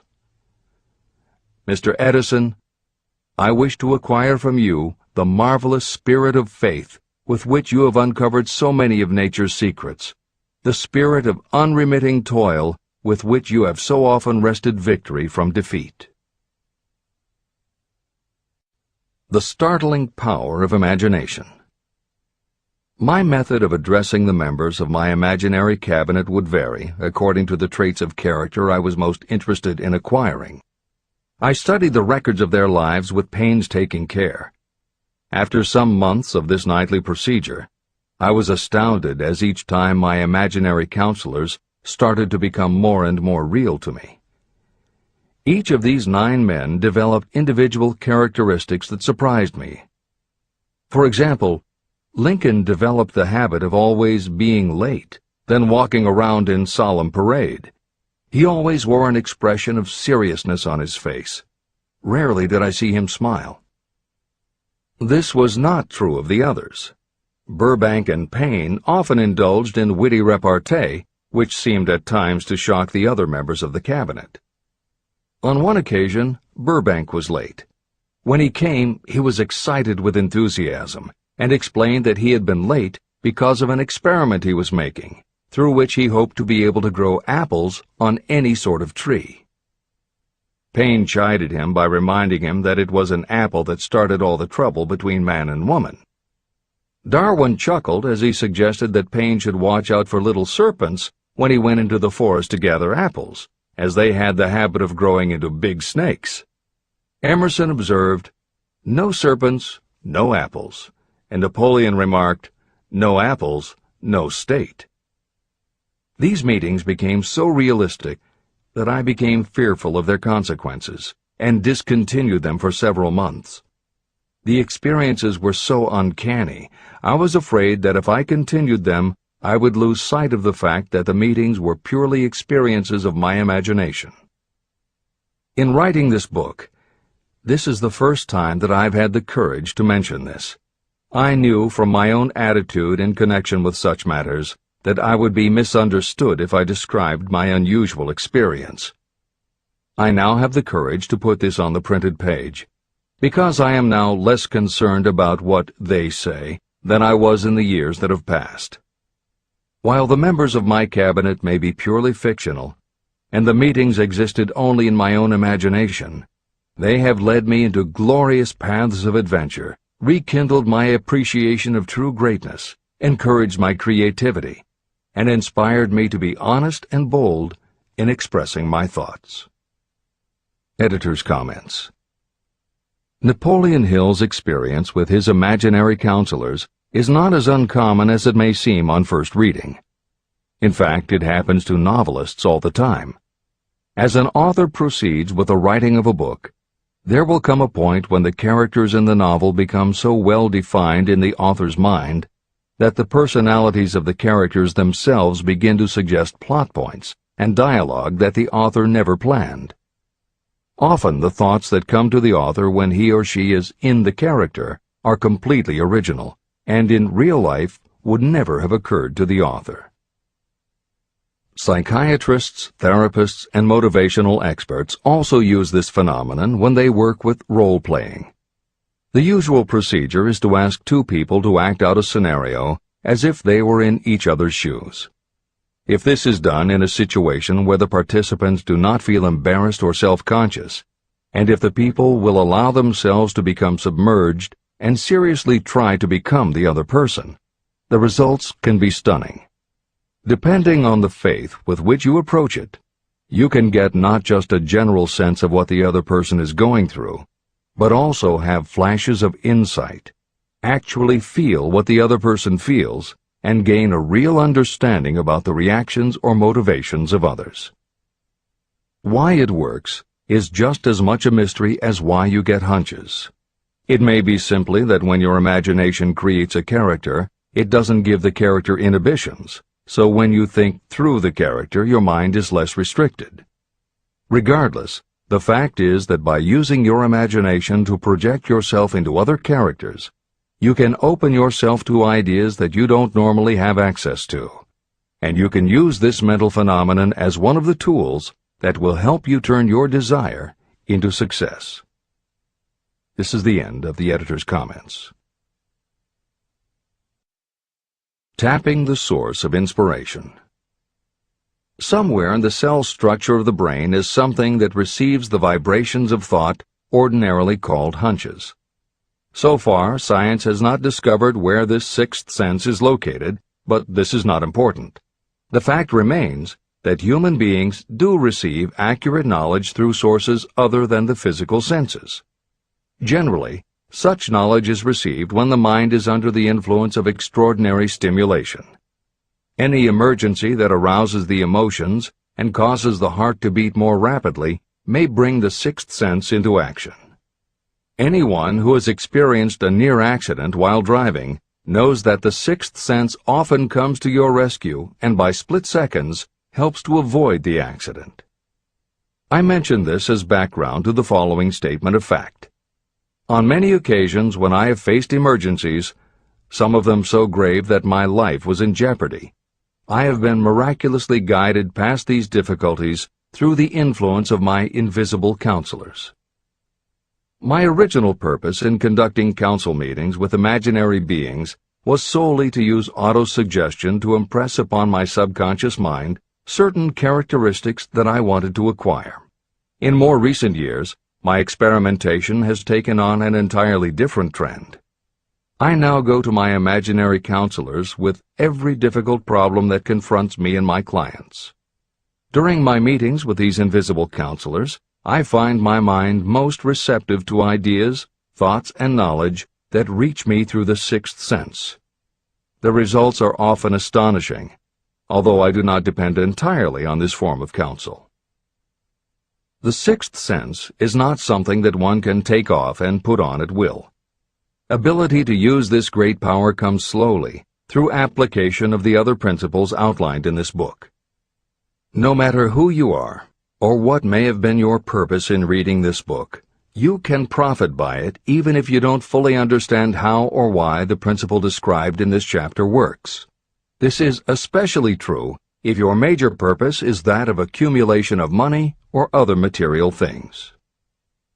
This chapter on the sixth sense was written because the book is designed to present a complete philosophy by which individuals may unerringly guide themselves in attaining whatever they ask of life.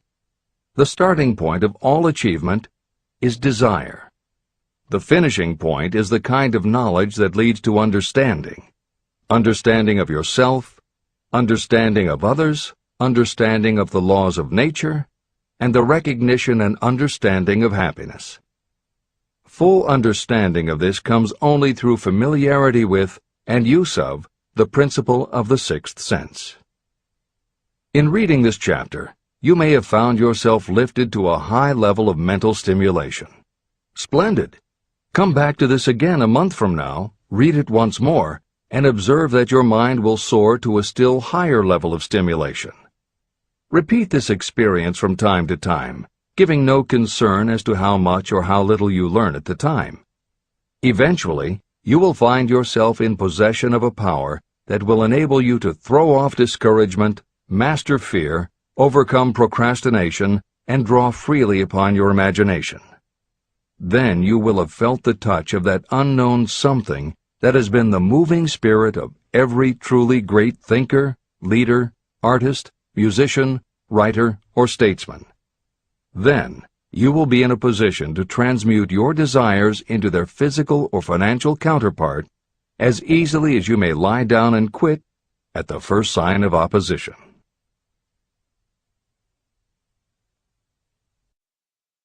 The man who actually knows just what he wants in life has already gone a long way toward attaining it. Chapter 16.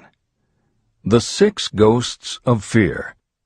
How many are standing in your way? Take inventory of yourself as you read this closing chapter, and find out how many of the ghosts are standing in your way. Before you can put any portion of this philosophy into successful use, your mind must be prepared to receive it. The preparation is not difficult. It begins with study, analysis, and understanding of 3 enemies that you will have to clear out: indecision, doubt, and fear. The 6th sense will never function while these 3 negatives, or any one of them, remain in your mind. The members of this unholy trio are closely related. Where one is found, the other 2 are close at hand. Indecision is the seedling of fear. Remember this as you read. Indecision crystallizes into doubt. The 2 blend and become fear. The blending process often is slow. This is one reason why these 3 enemies are so dangerous. They germinate and grow without their presence being observed. The remainder of this chapter describes a state of mind that you must attain before the philosophy can be put into practical use. This chapter also analyzes a condition that has reduced huge numbers of people to poverty, and it states a truth that must be understood by all who accumulate riches, whether measured in terms of money or in terms of a state of mind that may be of far greater value than money. The purpose of this chapter is to turn the spotlight of attention on the cause and the cure of the 6 basic fears. Before you can master an enemy, you must know its name, its habits, and where to attack it. As you read, analyze yourself carefully and determine which, if any, of the 6 common fears have attached themselves to you. And keep in mind that sometimes they are hidden in the subconscious mind, where they are difficult to locate and still more difficult to eliminate. The 6 basic fears. There are 6 basic fears. At one time or another, every person suffers from some combination of these fears. Most people are fortunate if they do not suffer from the entire 6. Named in the order of their most common appearance, they are the fear of poverty, the fear of criticism, the fear of ill health, the fear of loss of love of someone, the fear of old age, and the fear of death. All other fears are of minor importance, and are in fact just variations on these 6. Fears are nothing more than states of mind. Your state of mind is subject to your control and direction. You can create nothing that you do not first conceive in the form of an impulse of thought. The following statement is of even greater importance.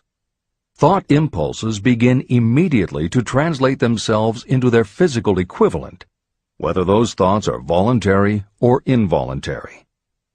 Even thought impulses that are picked up by mere chance, thoughts that have been released by other minds, may determine your financial, business, professional, or social destiny just as surely as the thoughts that you create by intent and design. This circumstance also explains why some people seem to be lucky, while others of equal or greater ability, training, experience, and brain capacity seem destined to have misfortune. The explanation is that you have the ability to completely control your own mind. With this control, you may open your mind to the thought impulses that are being released by other brains, or you can close the doors tightly and admit only thought impulses of your own choice. Nature has endowed human beings with absolute control over only one thing, and that one thing is thought. This fact, coupled with the additional fact that everything we create begins in the form of a thought, leads us very near to the principle by which fear may be mastered. If it is true that all thought has a tendency to clothe itself in its physical equivalent, and this is true beyond any reasonable room for doubt, it is equally true that thought impulses of fear and poverty cannot be translated into terms of courage and financial gain. The first basic fear: the fear of poverty. There can be no compromise between poverty and riches. The two roads that lead to poverty and riches travel in opposite directions. If you want riches, you must refuse to accept any circumstance that leads toward poverty. The word riches is used in its broadest sense, meaning financial, spiritual, mental, and material wealth. The starting point of the path that leads to riches is desire. In Chapter 3, you received full instructions for the proper use of desire. In this chapter on fear, you have complete instructions for preparing your mind to make practical use of desire. Here is the place to give yourself a challenge, which will definitely determine how much of this philosophy you have absorbed.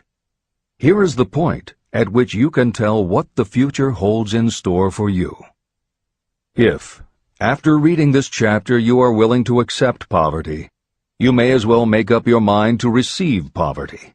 This is one decision you cannot avoid. But if you demand riches, determine what form and how much will be required to satisfy you.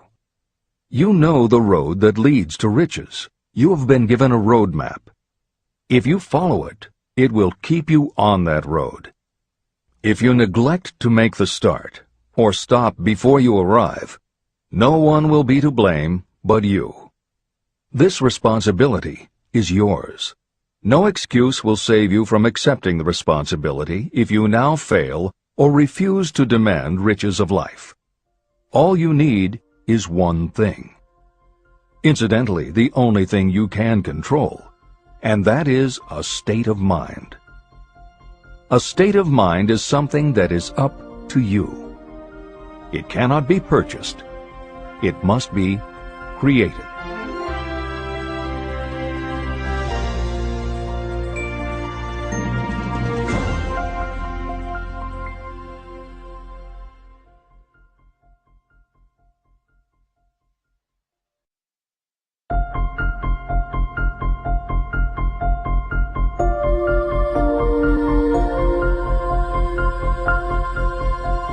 The most destructive fear.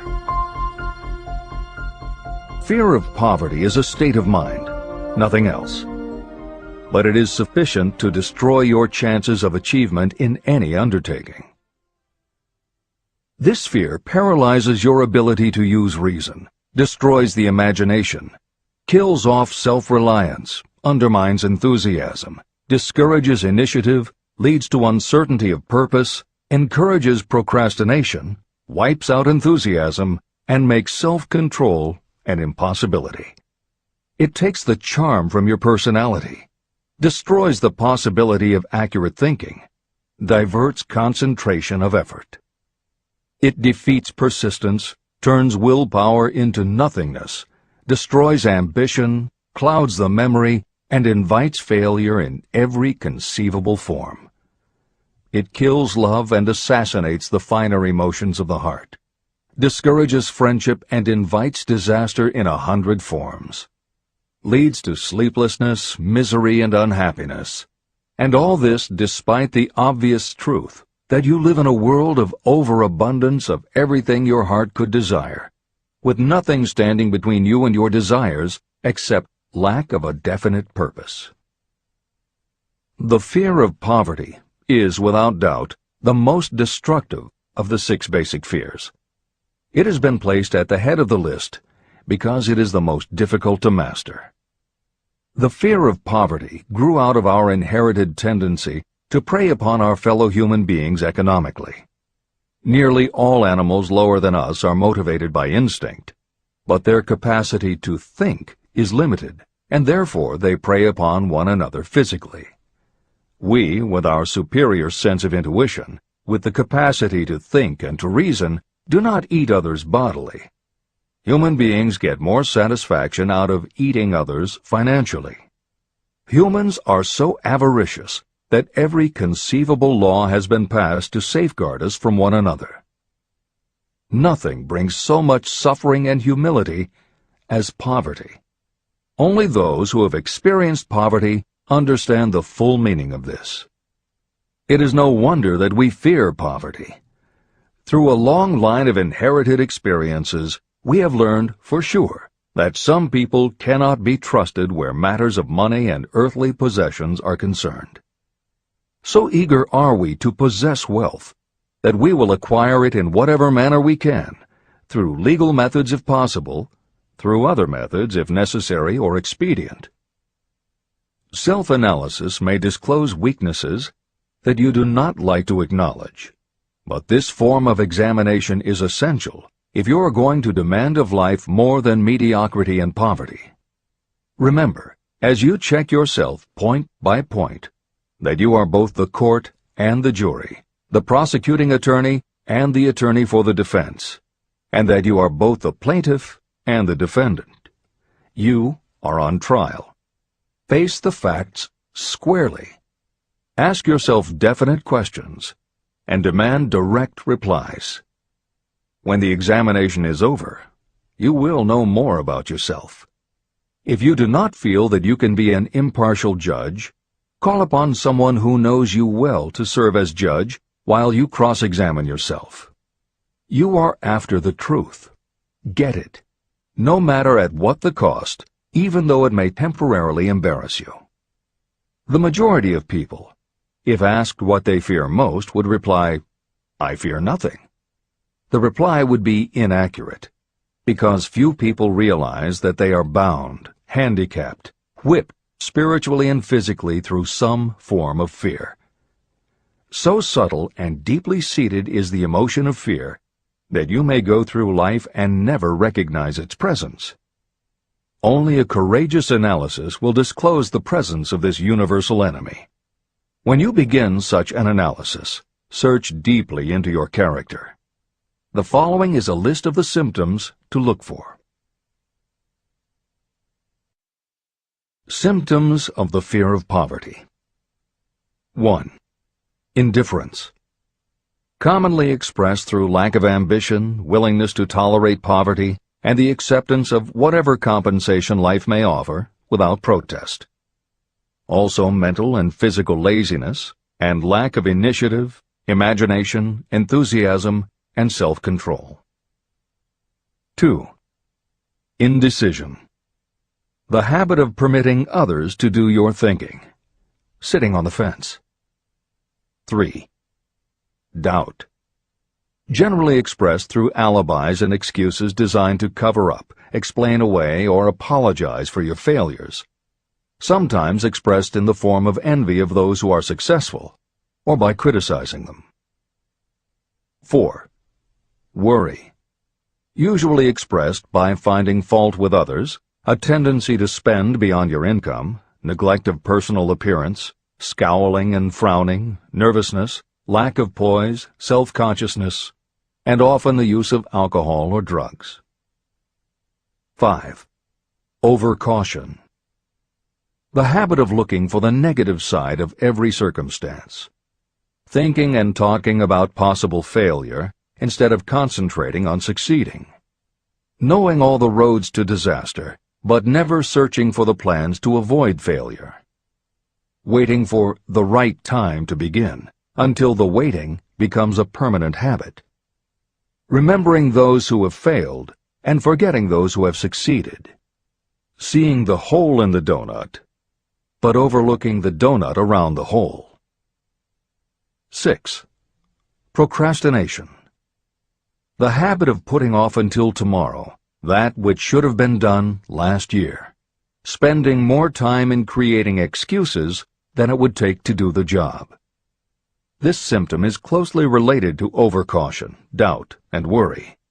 Refusal to accept responsibility.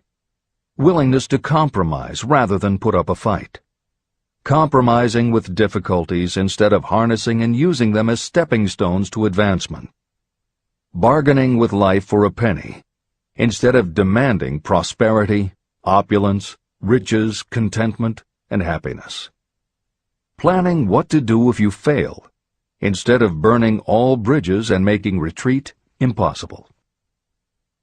Weakness of, and often total lack of, self-confidence, definiteness of purpose, self-control, initiative, enthusiasm, ambition, thrift, and sound reasoning ability.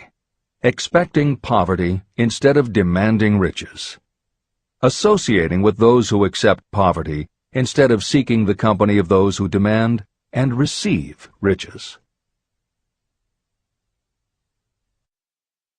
Money talks. Some will ask, why did you write a book about money? Why measure riches in dollars alone?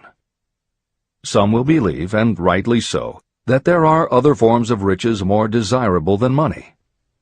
Yes, there are riches that cannot be measured in terms of dollars. But there are also millions of people who say, "Give me all the money I need, and I will find everything else I want." The major reason why I wrote this book on how to get money is that millions of men and women are paralyzed with the fear of poverty. What this sort of fear does to one was well described by Westbrook Pegler. Editor's comments. James Westbrook Pegler was a controversial newspaper columnist for the Chicago Daily News and the Washington Post. Although his career lasted into the 1960s, he was most widely read and quoted during the 1930s and 1940s. During that period, he went from being a public supporter of Franklin Roosevelt and the New Deal policies to the opposite end of the political spectrum, championing conservative points of view. Pegler was also the author of 3 books based on his columns, and in 1940 won the Pulitzer Prize for his expose of union racketeering. This is the end of the editor's comments. We continue with the article by Westbrook Pegler. Money is only clamshells or metal discs or scraps of paper, and there are treasures of the heart and soul which money cannot buy. But most people, being broke, are unable to keep this in mind and sustain their spirits. When a man is down and out and on the street, unable to get any job at all, something happens to his spirit, which can be observed in the droop of his shoulders, the set of his hat, his walk, and his gaze. He cannot escape a feeling of inferiority among people with regular employment, even though he knows they are definitely not his equals in character, intelligence, or ability. These people, even his friends, feel, on the other hand, a sense of superiority and regard him, perhaps unconsciously, as a casualty. He may borrow for a time, but not enough to carry on in his accustomed way, and he cannot continue to borrow very long. But borrowing in itself, when a man is borrowing merely to live, is a depressing experience, and the money lacks the power of earned money to revive his spirits. Of course, none of this applies to bums or habitual ne'er-do-wells, but only to men of normal ambitions and self-respect. Women in the same predicament must be different. We somehow do not think of women at all in considering the down-and-outers. They are scarce in the bread lines, they rarely are seen begging on the streets, and they are not recognizable in crowds by the same plain signs which identify busted men. Of course, I do not mean the shuffling hags of the city streets, who are the opposite number of the confirmed male bums. I mean reasonably young, decent, and intelligent women. There must be many of them, but their despair is not apparent. When a man is down and out, he has time on his hands for brooding. He may travel miles to see a man about a job and discover that the job is filled, or that it is one of those jobs with no base pay, but only a commission on the sale of some useless knick-knack which nobody would buy except out of pity. Turning that down, he finds himself back on the street with nowhere to go, but just anywhere. So he walks and walks.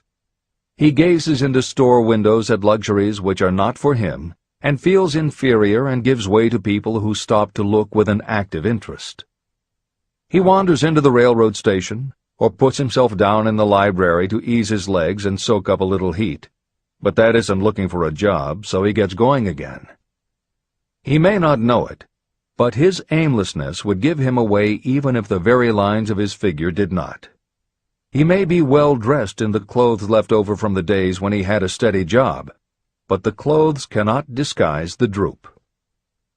He sees thousands of other people, bookkeepers or clerks or chemists or wagon hands, busy at their work, and envies them from the bottom of his soul. They have their independence, their self-respect and manhood, and he simply cannot convince himself that he is a good man too, though he argue it out and arrive at a favorable verdict hour after hour. It is just money which makes this difference in him. With a little money, he would be himself again. This is the end of the article by Westbrook Pegler. The second basic fear, the fear of criticism. Just how we originally came by this fear, no one can say definitely, but one thing is certain, we have it in a highly developed form. I am inclined to attribute the basic fear of criticism to that part of our inherited nature that prompts us not only to take away other people's goods and wares, but also to justify our actions by criticism of the character of others. It is well known that a thief will criticize the man from whom he steals, that politicians seek office not by displaying their own virtues and qualifications, but by running negative campaigns against their opponents. Designers and clothing manufacturers have not been slow to take advantage of this basic fear of criticism. Every season, styles change. Who establishes the styles? Certainly not the purchaser. It is the designers and manufacturers. Why do they change the styles so often? The answer is obvious. They change the styles so they can sell more clothes. The fear of criticism robs people of their initiative, destroys their power of imagination, limits their individuality, takes away their self-reliance, and does them damage in 100 other ways. Parents often do their children irreparable injury by criticizing them. The mother of one of my friends used to punish him with a switch almost daily, always completing the job with the statement, "You'll land in the penitentiary before you are 20. He was sent to a reformatory at the age of 17. Editor's comments. Modern psychotherapy is well aware of the circumstance that Hill describes in the preceding paragraph. In the chapters on autosuggestion and hypnosis, reference was made to childhood traumas that result in phobias, compulsive behaviors, fixations, or complexes. However, there are instances in which the implanting of a suggestion is much more subtle. Hypnotherapists have found that common phrases such as, "Don't you ever say no to me again," "I'm afraid she'll never get over it," or "You're just like your father," can hamper a person's abilities later in life if such phrases were said often enough, or at a time when a child was particularly vulnerable. This is the end of the editor's comments. Criticism is the one form of service of which everyone has too much. Everyone has a stock of it, which is handed out gratis whether called for or not. Your nearest relatives are often the worst offenders. It should be recognized as a crime. In reality, it is a crime of the worst nature for any parent to build inferiority complexes in the mind of a child through unnecessary criticism. Employers who understand human nature get the best there is in people not by criticism, but by constructive suggestion. Parents may accomplish the same results with their children. Criticism will plant fear in the human heart, or resentment, but it will not build love or affection. Symptoms of the fear of criticism. This fear is almost as universal as the fear of poverty, and its effects are just as fatal to personal achievement, mainly because this fear destroys initiative and discourages the use of imagination. The major symptoms of the fear are 1. Self-consciousness, generally expressed through nervousness, timidity in conversation and in meeting strangers, awkward movements, and shifting of the eyes. 2. Lack of poise. Expressed through lack of voice control, nervousness in the presence of others, poor posture, poor memory. 3. Personality weaknesses. Lacking in firmness of decision, personal charm, and ability to express opinions definitely. The habit of sidestepping issues instead of meeting them squarely. Agreeing with others without careful examination of their opinions. 4. Inferiority complex. The habit of expressing your own self-approval as a means of covering up your feeling of inferiority. Using big words to impress others, often without knowing the real meaning of the words. Imitating others in dress, speech, and manners. Boasting of imaginary achievements, and acting superior to cover up the fact that you feel inferior. 5. Extravagance. The habit of trying to keep up with the Joneses and spending beyond your income. 6. Lack of initiative. Failure to embrace opportunities for self-advancement. Fear to express opinions. Lack of confidence in your own ideas. Giving evasive answers to questions asked by superiors. Hesitancy of manner and speech. Deceit in both words and deeds. 7.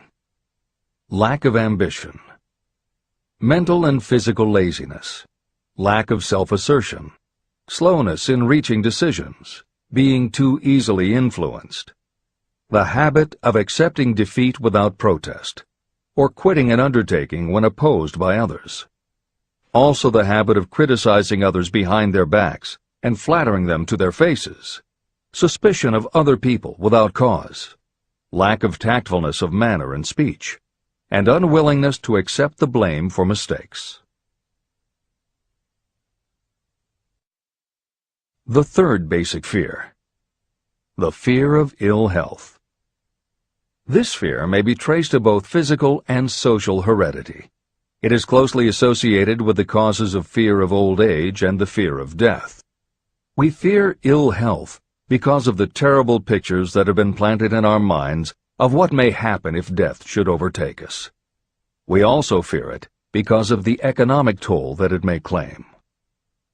One reputable physician estimated that 75% of all people who visit doctors are suffering with hypochondria, imaginary illness.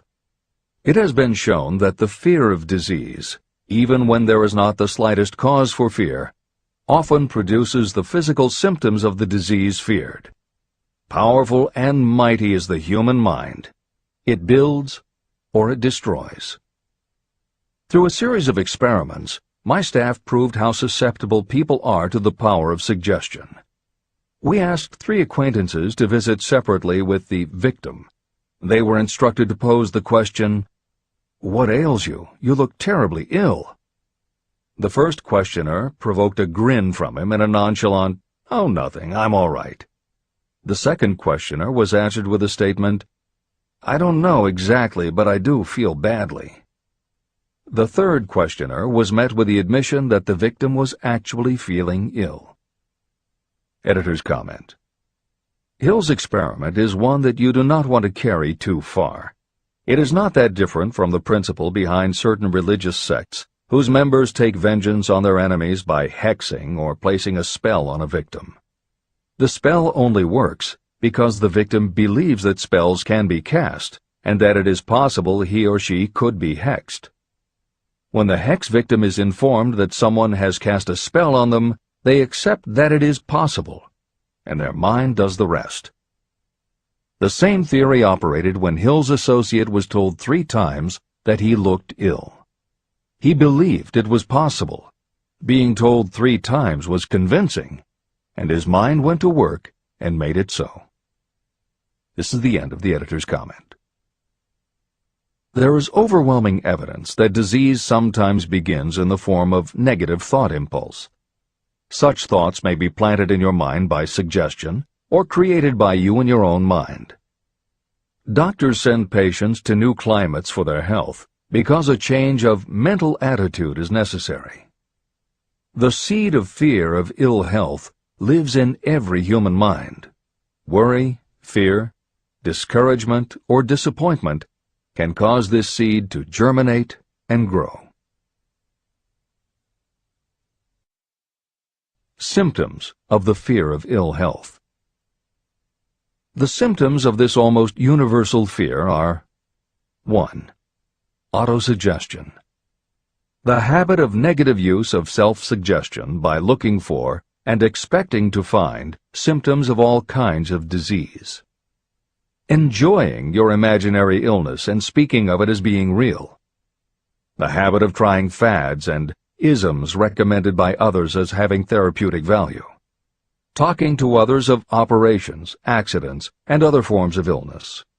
Experimenting with diets, physical exercises, weight loss systems without professional guidance. Trying home remedies, patent medicines, and quack remedies. 2. Hypochondria, a medical term for imaginary disease. The habit of excessively talking about illness, and by concentrating the mind on disease you begin to expect it to happen to you. Nothing that comes in bottles can cure this condition. It is brought on by negative thinking, and nothing but positive thought can cure it. Hypochondria is said to do as much damage on occasion as the real disease might do. 3. Exercise. Fear of ill health often interferes with proper physical exercise and results in overweight. 4. Susceptibility. Fear of ill health breaks down your natural resistance, which makes you susceptible to real disease. The fear of ill health is often related to the fear of poverty, especially in the case of the hypochondriac, who constantly worries about the possibility of having to pay doctor's bills, hospital bills, etc. This type of person spends much time preparing for sickness, talking about death, saving money for cemetery plots, burial expenses, and such. 5. Self-coddling. The habit of seeking sympathy. The habit of feigning illness to cover your laziness, or to serve as an alibi for lack of ambition. People often resort to this trick to avoid work. 6. Intemperance. The habit of using alcohol or drugs to destroy pain instead of eliminating the cause. 7. The habit of reading about illness and worrying over the possibility of being stricken by it. The fourth basic fear. The fear of loss of love. Jealousy and other similar forms of neurosis grow out of our fear of the loss of love of someone. This fear is the most painful of all the 6 basic fears. It probably plays more havoc with the body and mind than any of the other basic fears. Editor's comment. By way of introduction to each of the 6 basic fears, Napoleon Hill usually postulates how the fear originated in humans. In the original edition of this book, he suggested that the fear of loss of love may have started with prehistoric man's habit of stealing his neighbor's mate and taking liberties with her whenever he could. Though amusing, this theory does not take into account that women fear the loss of a love just as profoundly as men do, and both men and women fear losing the love of not just their mates, but also of family members and others with whom they are close. How the emotion of love originated may remain a mystery, but there is no mystery about how we feel when we lose it. This is the end of the editor's comment. The fourth basic fear. The fear of loss of love. Jealousy and other similar forms of neurosis grow out of our fear of the loss of love of someone. This fear is the most painful of all the 6 basic fears. It probably plays more havoc with the body and mind than any of the other basic fears. Editor's comment. By way of introduction to each of the 6 basic fears, Napoleon Hill usually postulates how the fear originated in humans. In the original edition of this book, he suggested that the fear of loss of love may have started with prehistoric man's habit of stealing his neighbor's mate and taking liberties with her whenever he could. Though amusing, This theory does not take into account that women fear the loss of a love just as profoundly as men do, and both men and women fear losing the love of not just their mates, but also of family members and others with whom they are close. How the emotion of love originated may remain a mystery, but there is no mystery about how we feel when we lose it. This is the end of the editor's comment. Symptoms of the fear of loss of love. The distinguishing symptoms of this fear are 1. Jealousy. The habit of being suspicious of friends and loved ones. The habit of accusing wife or husband of infidelity without grounds. General suspicion of everyone and absolute faith in no one. 2. Fault-finding. The habit of finding fault with friends, relatives, business associates, and loved ones upon the slightest provocation, or without any cause whatsoever. 3. Gambling. The habit of gambling, stealing, cheating, and otherwise taking hazardous chances to provide money for loved ones, in the belief that love can be bought. The habit of spending beyond your means, or incurring debts to provide gifts for loved ones, in order to make a good impression. Also insomnia, nervousness, lack of persistence, weakness of will, lack of self-control, lack of self-reliance, bad temper. The fifth basic fear. The fear of old age. In the main, this fear grows out of two sources. First, the thought that old age may bring with it poverty. Second is the concern that many have for what may await them in the world beyond. The most common cause of fear of old age is associated with the possibility of poverty. Poorhouse is not a pretty word. It throws a chill into the mind of every person who faces the possibility of having to spend declining years having to live on some form of charity.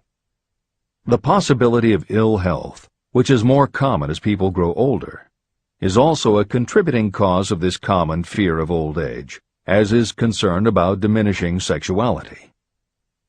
Another contributing cause of the fear of old age is the possibility of loss of freedom and independence, as old age may bring with it the loss of both physical and economic freedom. Symptoms of the fear of old age. The most common symptoms of this fear are 1. Lack of enthusiasm. The tendency to slow down and develop an inferiority complex, falsely believing you are slipping because of age. The habit of killing off initiative, imagination, and self-reliance by falsely believing you are too old to exercise these qualities. 2. Self-consciousness of speech. The habit of speaking apologetically of yourself as being old merely because you have reached the age of 40 or 50, instead of reversing the rule and expressing gratitude for having reached the age of wisdom and understanding. 3. Inappropriate dress and action. Trying to appear much younger than your age by going overboard in your attempt to keep up with the style and mannerisms of youth. The sixth basic fear. The fear of death. To some, this is the cruelest of all the basic fears. The reason is obvious. The terrible pangs of fear associated with the thought of death, in the majority of cases, may be charged to religious fanaticism. So-called heathens are less afraid of death than the more civilized. For hundreds of millions of years we have been asking the still unanswered questions, where did I come from? And where am I going? During the darker ages of the past, the more cunning and crafty were not slow to offer the answer to these questions for a price.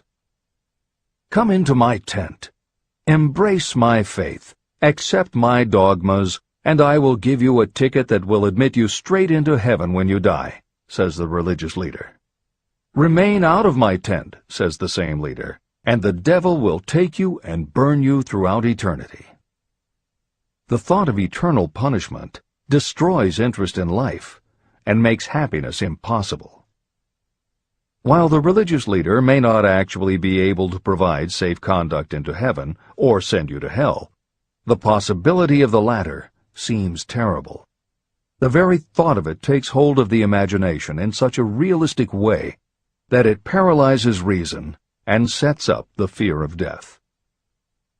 The fear of death is not as common now as it was during the age when there were no great colleges and universities.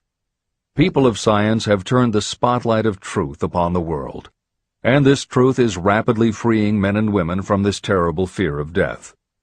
The young men and women who attend the colleges and universities are not easily impressed by fire and brimstone. Through knowledge, the fears of the dark ages that grip the mind have been dispelled. The entire world is made up of only 4 things: time, space, energy, and matter. In elementary physics, we learn that neither matter nor energy can be created or destroyed. Both matter and energy can be transformed, but neither can be destroyed. Life is energy, if it is anything. If neither energy nor matter can be destroyed, of course life itself cannot be destroyed.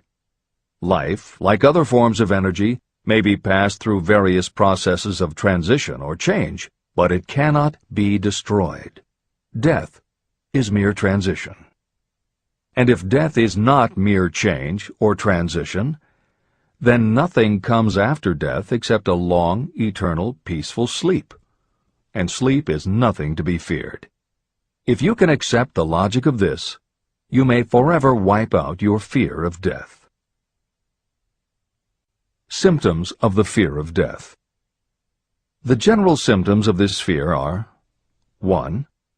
The habit of thinking about dying, instead of making the most of life. This is generally due to lack of purpose or lack of a suitable occupation.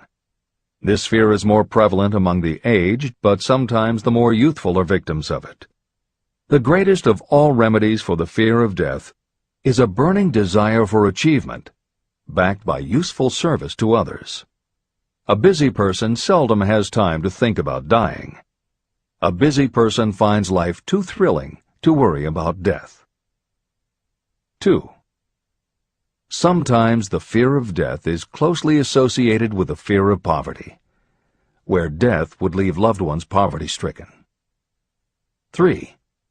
In other cases, the fear of death is caused by illness and the breakdown of physical body resistance. 4. The most common causes of the fear of death are ill health, poverty, lack of appropriate occupation, disappointment over love, insanity, and religious fanaticism. The disaster of worry and destructive thinking.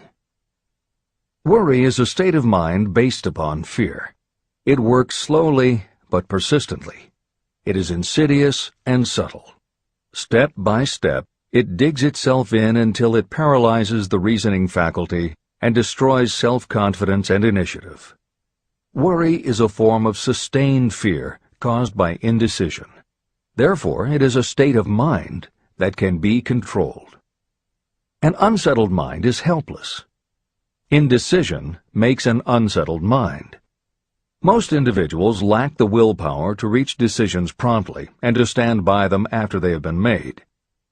We do not worry over conditions once we have reached a decision to follow a definite line of action. I once interviewed a man who was sentenced to be electrocuted 2 hours later. The condemned man was the calmest of the 8 men who were in the death cell with him. His calmness prompted me to ask him how it felt to know that he was going into eternity in a short while. With a smile of confidence on his face, he said, "It feels fine. Just think, brother, my troubles will soon be over. I've had nothing but trouble all my life. It has been a hardship to get food and clothing. Soon, I will not need these things. I have felt fine ever since I learned for certain that I must die. I made up my mind then to accept my fate in good spirit." As he spoke, he devoured a dinner sufficient for 3 men, eating every mouthful of the food brought to him, and apparently enjoying it as much as if no disaster awaited him. Decision gave this man resignation to his fate. Decision can also prevent one's acceptance of undesired circumstances. Through indecision, the 6 basic fears become translated into a state of worry. Relieve yourself forever of the fear of death by reaching a decision to accept death as an inescapable event. Eliminate the fear of old age by reaching a decision to accept it not as a handicap, but as a great blessing that carries with it wisdom, self-control, and understanding. Master the fear of loss of love by reaching a decision to get along without love, if that is necessary. Defeat the fear of criticism by reaching a decision not to worry about what other people think, do, or say. Overcome the fear of ill health by the decision to forget symptoms. And whip the fear of poverty by reaching a decision to get along with whatever wealth you can accumulate without worry. Kill the habit of worry in all its forms by reaching a general blanket decision that nothing life has to offer is worth the price of worry. With this decision will come poise, peace of mind, and calmness of thought, which will bring happiness. If your mind is filled with fear, you not only destroy your own chances of intelligent action, but you transmit these destructive vibrations to the minds of all who come into contact with you, and you destroy their chances too. Even a dog or a horse knows when its master lacks courage. It will pick up the vibrations of fear given off by its master and behave accordingly. The vibrations of fear pass from one mind to another just as quickly and as surely as the sound of the human voice passes from the broadcasting station to a radio receiver. The person who constantly speaks of negative or destructive thoughts is practically certain to experience the results of those words in the form of destructive feedback. But even negative thoughts without words will come back to you. The release of destructive thought impulses alone also produces feedback in more ways than one. First, and perhaps most important to be remembered, the person who releases thoughts of a destructive nature must suffer damage through the breaking down of creative imagination. Secondly, the presence in the mind of any destructive emotion develops a negative personality, which repels people and often converts them into antagonists. The third source of damage is that negative thoughts not only affect others, but they also embed themselves in the subconscious mind of the person releasing them and there become a part of that person's character. Your business in life is to achieve success. To be successful, you must find peace of mind, acquire the material needs of life, and above all, attain happiness. All of these indications of success begin in the form of thought impulses. You control your own mind. You have the power to feed it whatever thought impulses you choose. With this goes the responsibility of using your mind constructively.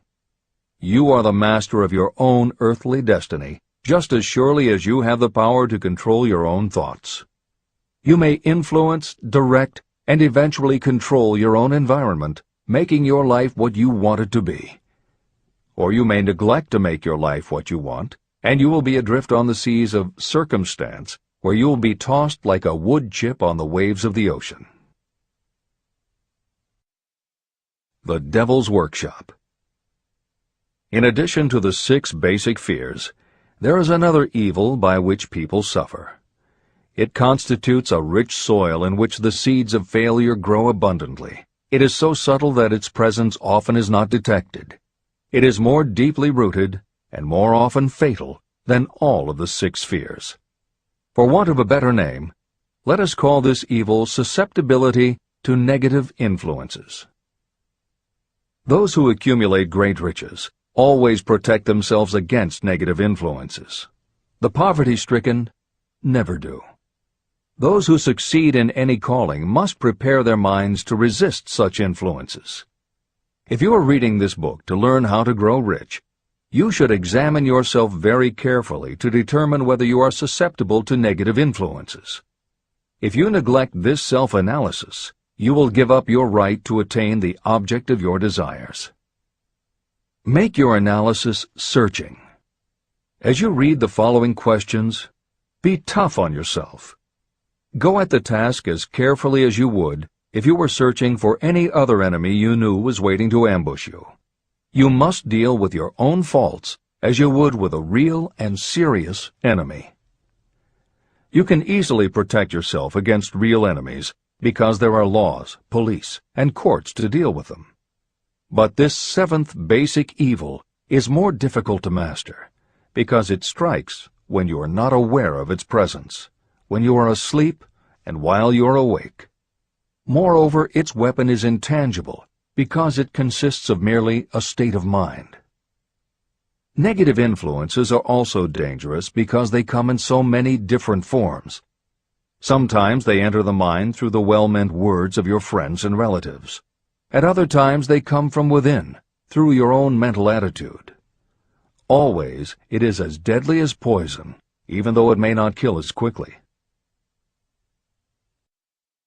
How to protect yourself against negative influences. To protect yourself against negative influences, whether of your own making or the result of negative people around you, recognize that your willpower is your defense. You must put it into constant use until it builds a wall of immunity against negative influences in your own mind. Recognize that you and every other human being are, by nature, lazy, indifferent, and susceptible to all suggestions that reinforce your weaknesses. Recognize that you are, by nature, susceptible to all of the 6 basic fears, and you must set up habits to counteract all these fears. Recognize that negative influences often work on you through your subconscious mind and are therefore difficult to detect. Keep your mind closed against all people who depress or discourage you in any way. Clean out your medicine chest and stop pandering to colds, aches, pains, and imaginary illness. Deliberately seek the company of people who influence you to think and act for yourself. Do not expect troubles, as they have a tendency not to disappoint. Without doubt, the most common weakness of all human beings is the habit of leaving their minds open to the negative influences of other people. This weakness is all the more damaging because most people do not even know they do it. The following list of questions is designed to help you see yourself as you really are. You should read through the list now. Then set aside a day when you can give adequate time to go through the list again and thoroughly answer each question. When you do this, I advise that you read the questions and state your answers aloud so you can hear your own voice. This will make it easier for you to be truthful with yourself. Self-analysis questions. Do you complain often of feeling bad, and if so, what is the cause? Do you find fault with other people at the slightest provocation? Do you frequently make mistakes in your work, and if so, why? Are you sarcastic and offensive in your conversation? Do you deliberately avoid the association of anyone, and if so, why? Do you suffer frequently with indigestion? If so, what is the cause? Does life seem futile and the future hopeless to you? Do you like your occupation? If not, why? Do you often feel self-pity? And if so, why? Are you envious of those who excel you? To which do you devote most time, thinking of success or of failure? Are you gaining or losing self-confidence as you grow older? Do you learn something of value from all mistakes? Are you permitting some relative or acquaintance to worry you? If so, why? Are you sometimes excited about life, and at other times in the depths of despondency? Who has the most inspiring influence upon you, and for what reason? Do you tolerate negative or discouraging influences that you could avoid? Are you careless of your personal appearance? If so, when and why? Have you learned how to ignore your troubles by being too busy to be annoyed by them? Would you call yourself a spineless weakling if you permitted others to do your thinking for you? How many preventable disturbances annoy you, and why do you tolerate them? Do you resort to alcohol, drugs, cigarettes, or other compulsions to quiet your nerves? If so, why do you not try willpower instead? Does anyone nag you, and if so, for what reason? Do you have a definite major purpose? And if so, what is it, and what plan do you have for achieving it? Do you suffer from any of the 6 basic fears? If so, which ones? Have you developed a method to shield yourself against the negative influence of others? Do you use autosuggestion to make your mind positive? Which do you value most, your material possessions or your privilege of controlling your own thoughts? Are you easily influenced by others against your own judgment? Has today added anything of value to your stock of knowledge or state of mind? Do you face squarely the circumstances that make you unhappy, or do you sidestep the responsibility? Do you analyze all mistakes and failures and try to profit by them, or do you take the attitude that this is not your duty? Can you name 3 of your most damaging weaknesses? What are you doing to correct them? Do you encourage other people to bring their worries to you for sympathy? Do you choose, from your daily experiences, lessons or influences that aid in your personal advancement? Does your presence have a negative influence on other people as a rule? What habits of other people annoy you most? Do you form your own opinions, or do you permit yourself to be influenced by other people? Have you learned how to create a mental state of mind with which you can shield yourself against all discouraging influences? Does your occupation inspire you with faith and hope? Are you conscious of possessing spiritual forces of sufficient power to enable you to keep your mind free from all forms of fear? Does your religion help to keep your mind positive? Do you feel it your duty to share other people's worries? If so, why? If you believe that birds of a feather flock together, what have you learned about yourself by studying the friends whom you attract? What connection, if any, do you see between the people with whom you associate most closely and any unhappiness you may experience? Could it be possible that some person whom you consider to be a friend is, in reality, your worst enemy because of his or her negative influence on your mind? By what rules do you judge who is helpful and who is damaging to you? Are your intimate associates mentally superior or inferior to you? How much time out of every 24 hours do you devote to your occupation, sleep, play and relaxation, acquiring useful knowledge, plain wasted time? Who among your acquaintances encourages you most, cautions you most, discourages you most? What is your greatest worry? Why do you tolerate it? When others offer you free, unsolicited advice, do you accept it without question, or do you analyze their motive? What, above all else, do you most desire? Do you intend to acquire it? Are you willing to subordinate all other desires for this one? How much time daily do you devote to acquiring it? Do you change your mind often? If so, why?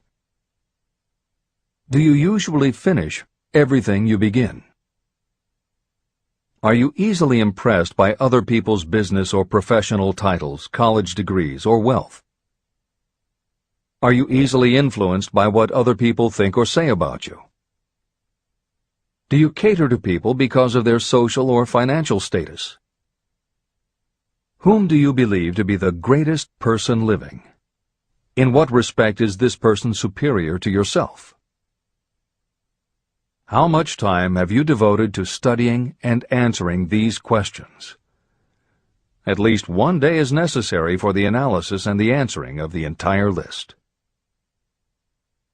If you have answered all these questions truthfully, you know more about yourself than the majority of people.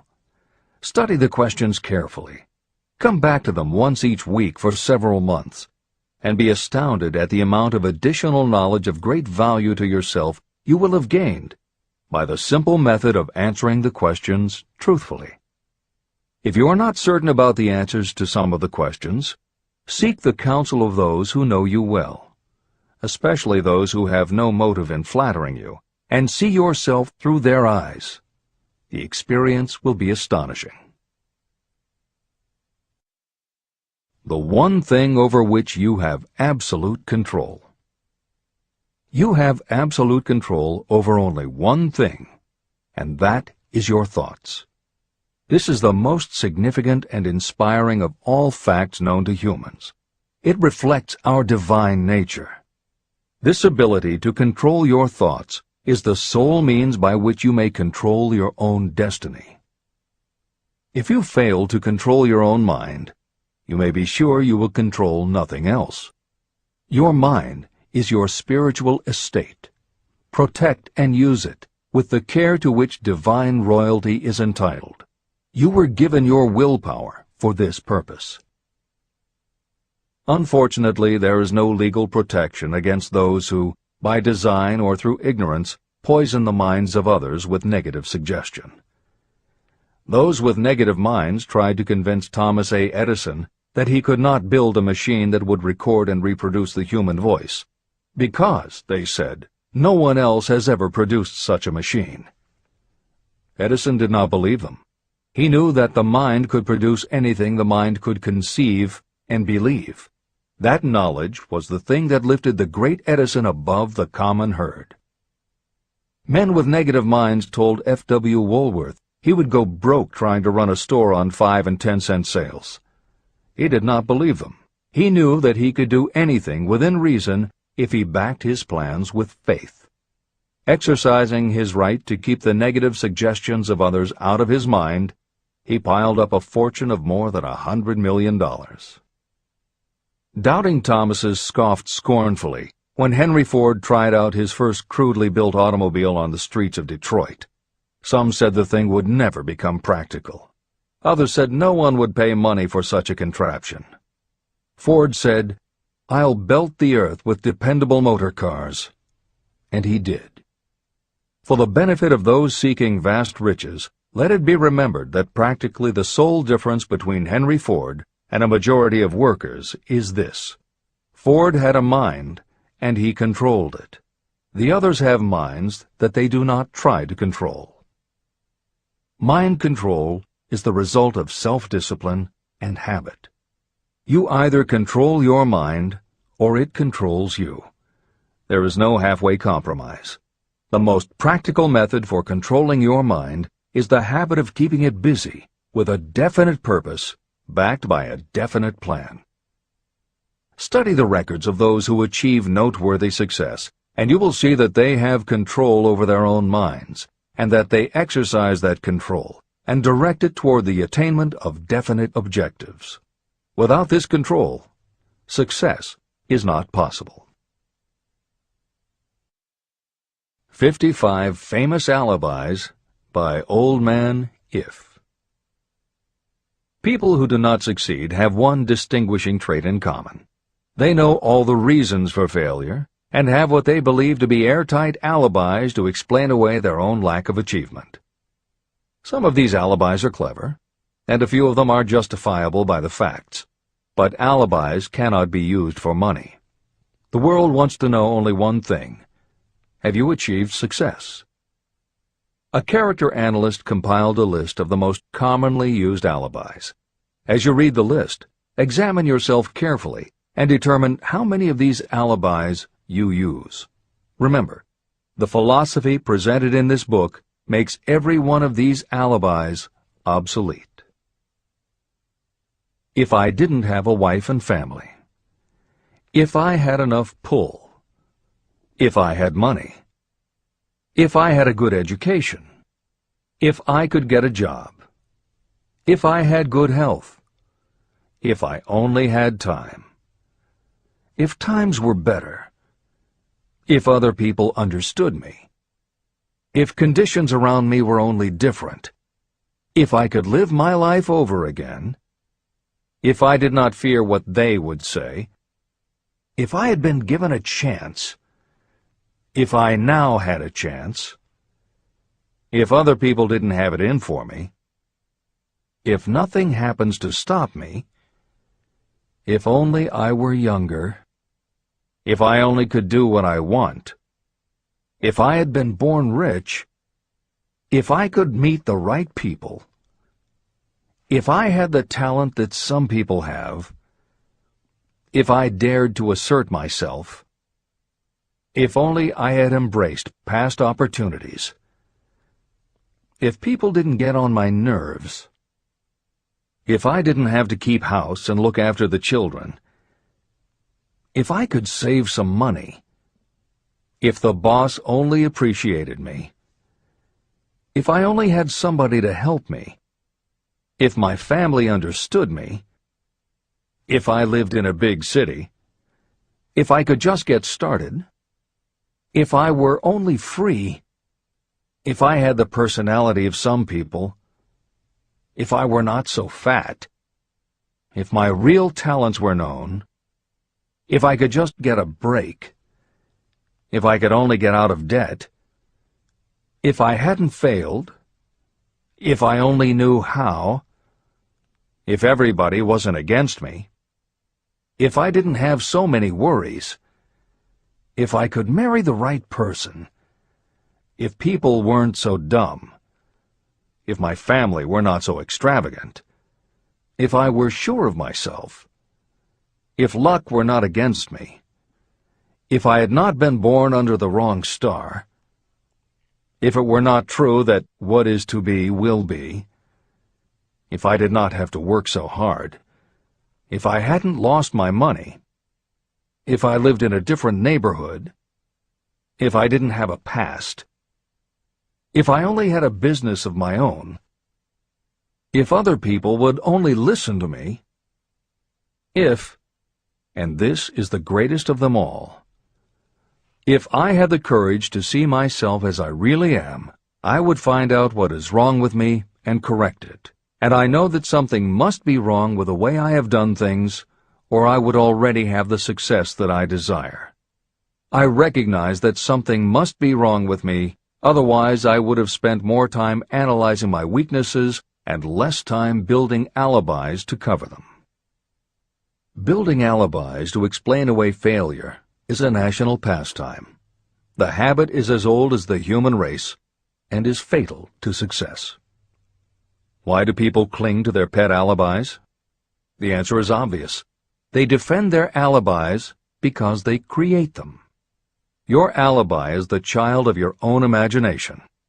It is human nature to defend your own brainchild. Building alibis is a deeply rooted habit.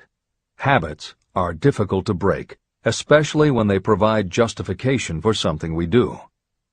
Plato had this truth in mind when he said, "The first and best victory is to conquer self. To be conquered by self is, of all things, the most shameful and vile." Another philosopher had the same thought in mind when he said, "It was a great surprise to me when I discovered that most of the ugliness I saw in others was but a reflection of my own nature." Elbert Hubbard, philosopher, author, publisher of the Fra magazine, and founder of the Roycrofters community of artists, said, "It has always been a mystery to me why people spend so much time deliberately fooling themselves by creating alibis to cover their weaknesses. If used differently, this same time would be sufficient to cure the weakness. Then no alibis would be needed." In parting, I would remind you that life is a checkerboard, and the player opposite you is time. If you hesitate before moving, or neglect to move promptly, your men will be wiped off the board by time. You are playing against a partner who will not tolerate indecision. Previously, you may have had a logical excuse for not having forced life to come through with whatever you asked. That alibi is now obsolete, because you are in possession of the master key that unlocks the door to life's riches. The master key is intangible, but it is powerful. It is the privilege of creating, in your own mind, a burning desire for a definite form of riches. There is no penalty for the use of this key, but there is a price you must pay if you do not use it. The price is failure. There is a reward of stupendous proportions if you put the key to use. It is the satisfaction that will come to you when you conquer self and force life to pay whatever is asked. The reward is worthy of your effort. Will you make the start and be convinced? If we are related, said the immortal Emerson, we shall meet. In closing, may I borrow his thought and say, if we are related, we have, through these pages, met. Remember that your real wealth can be measured not by what you have, but by what you are.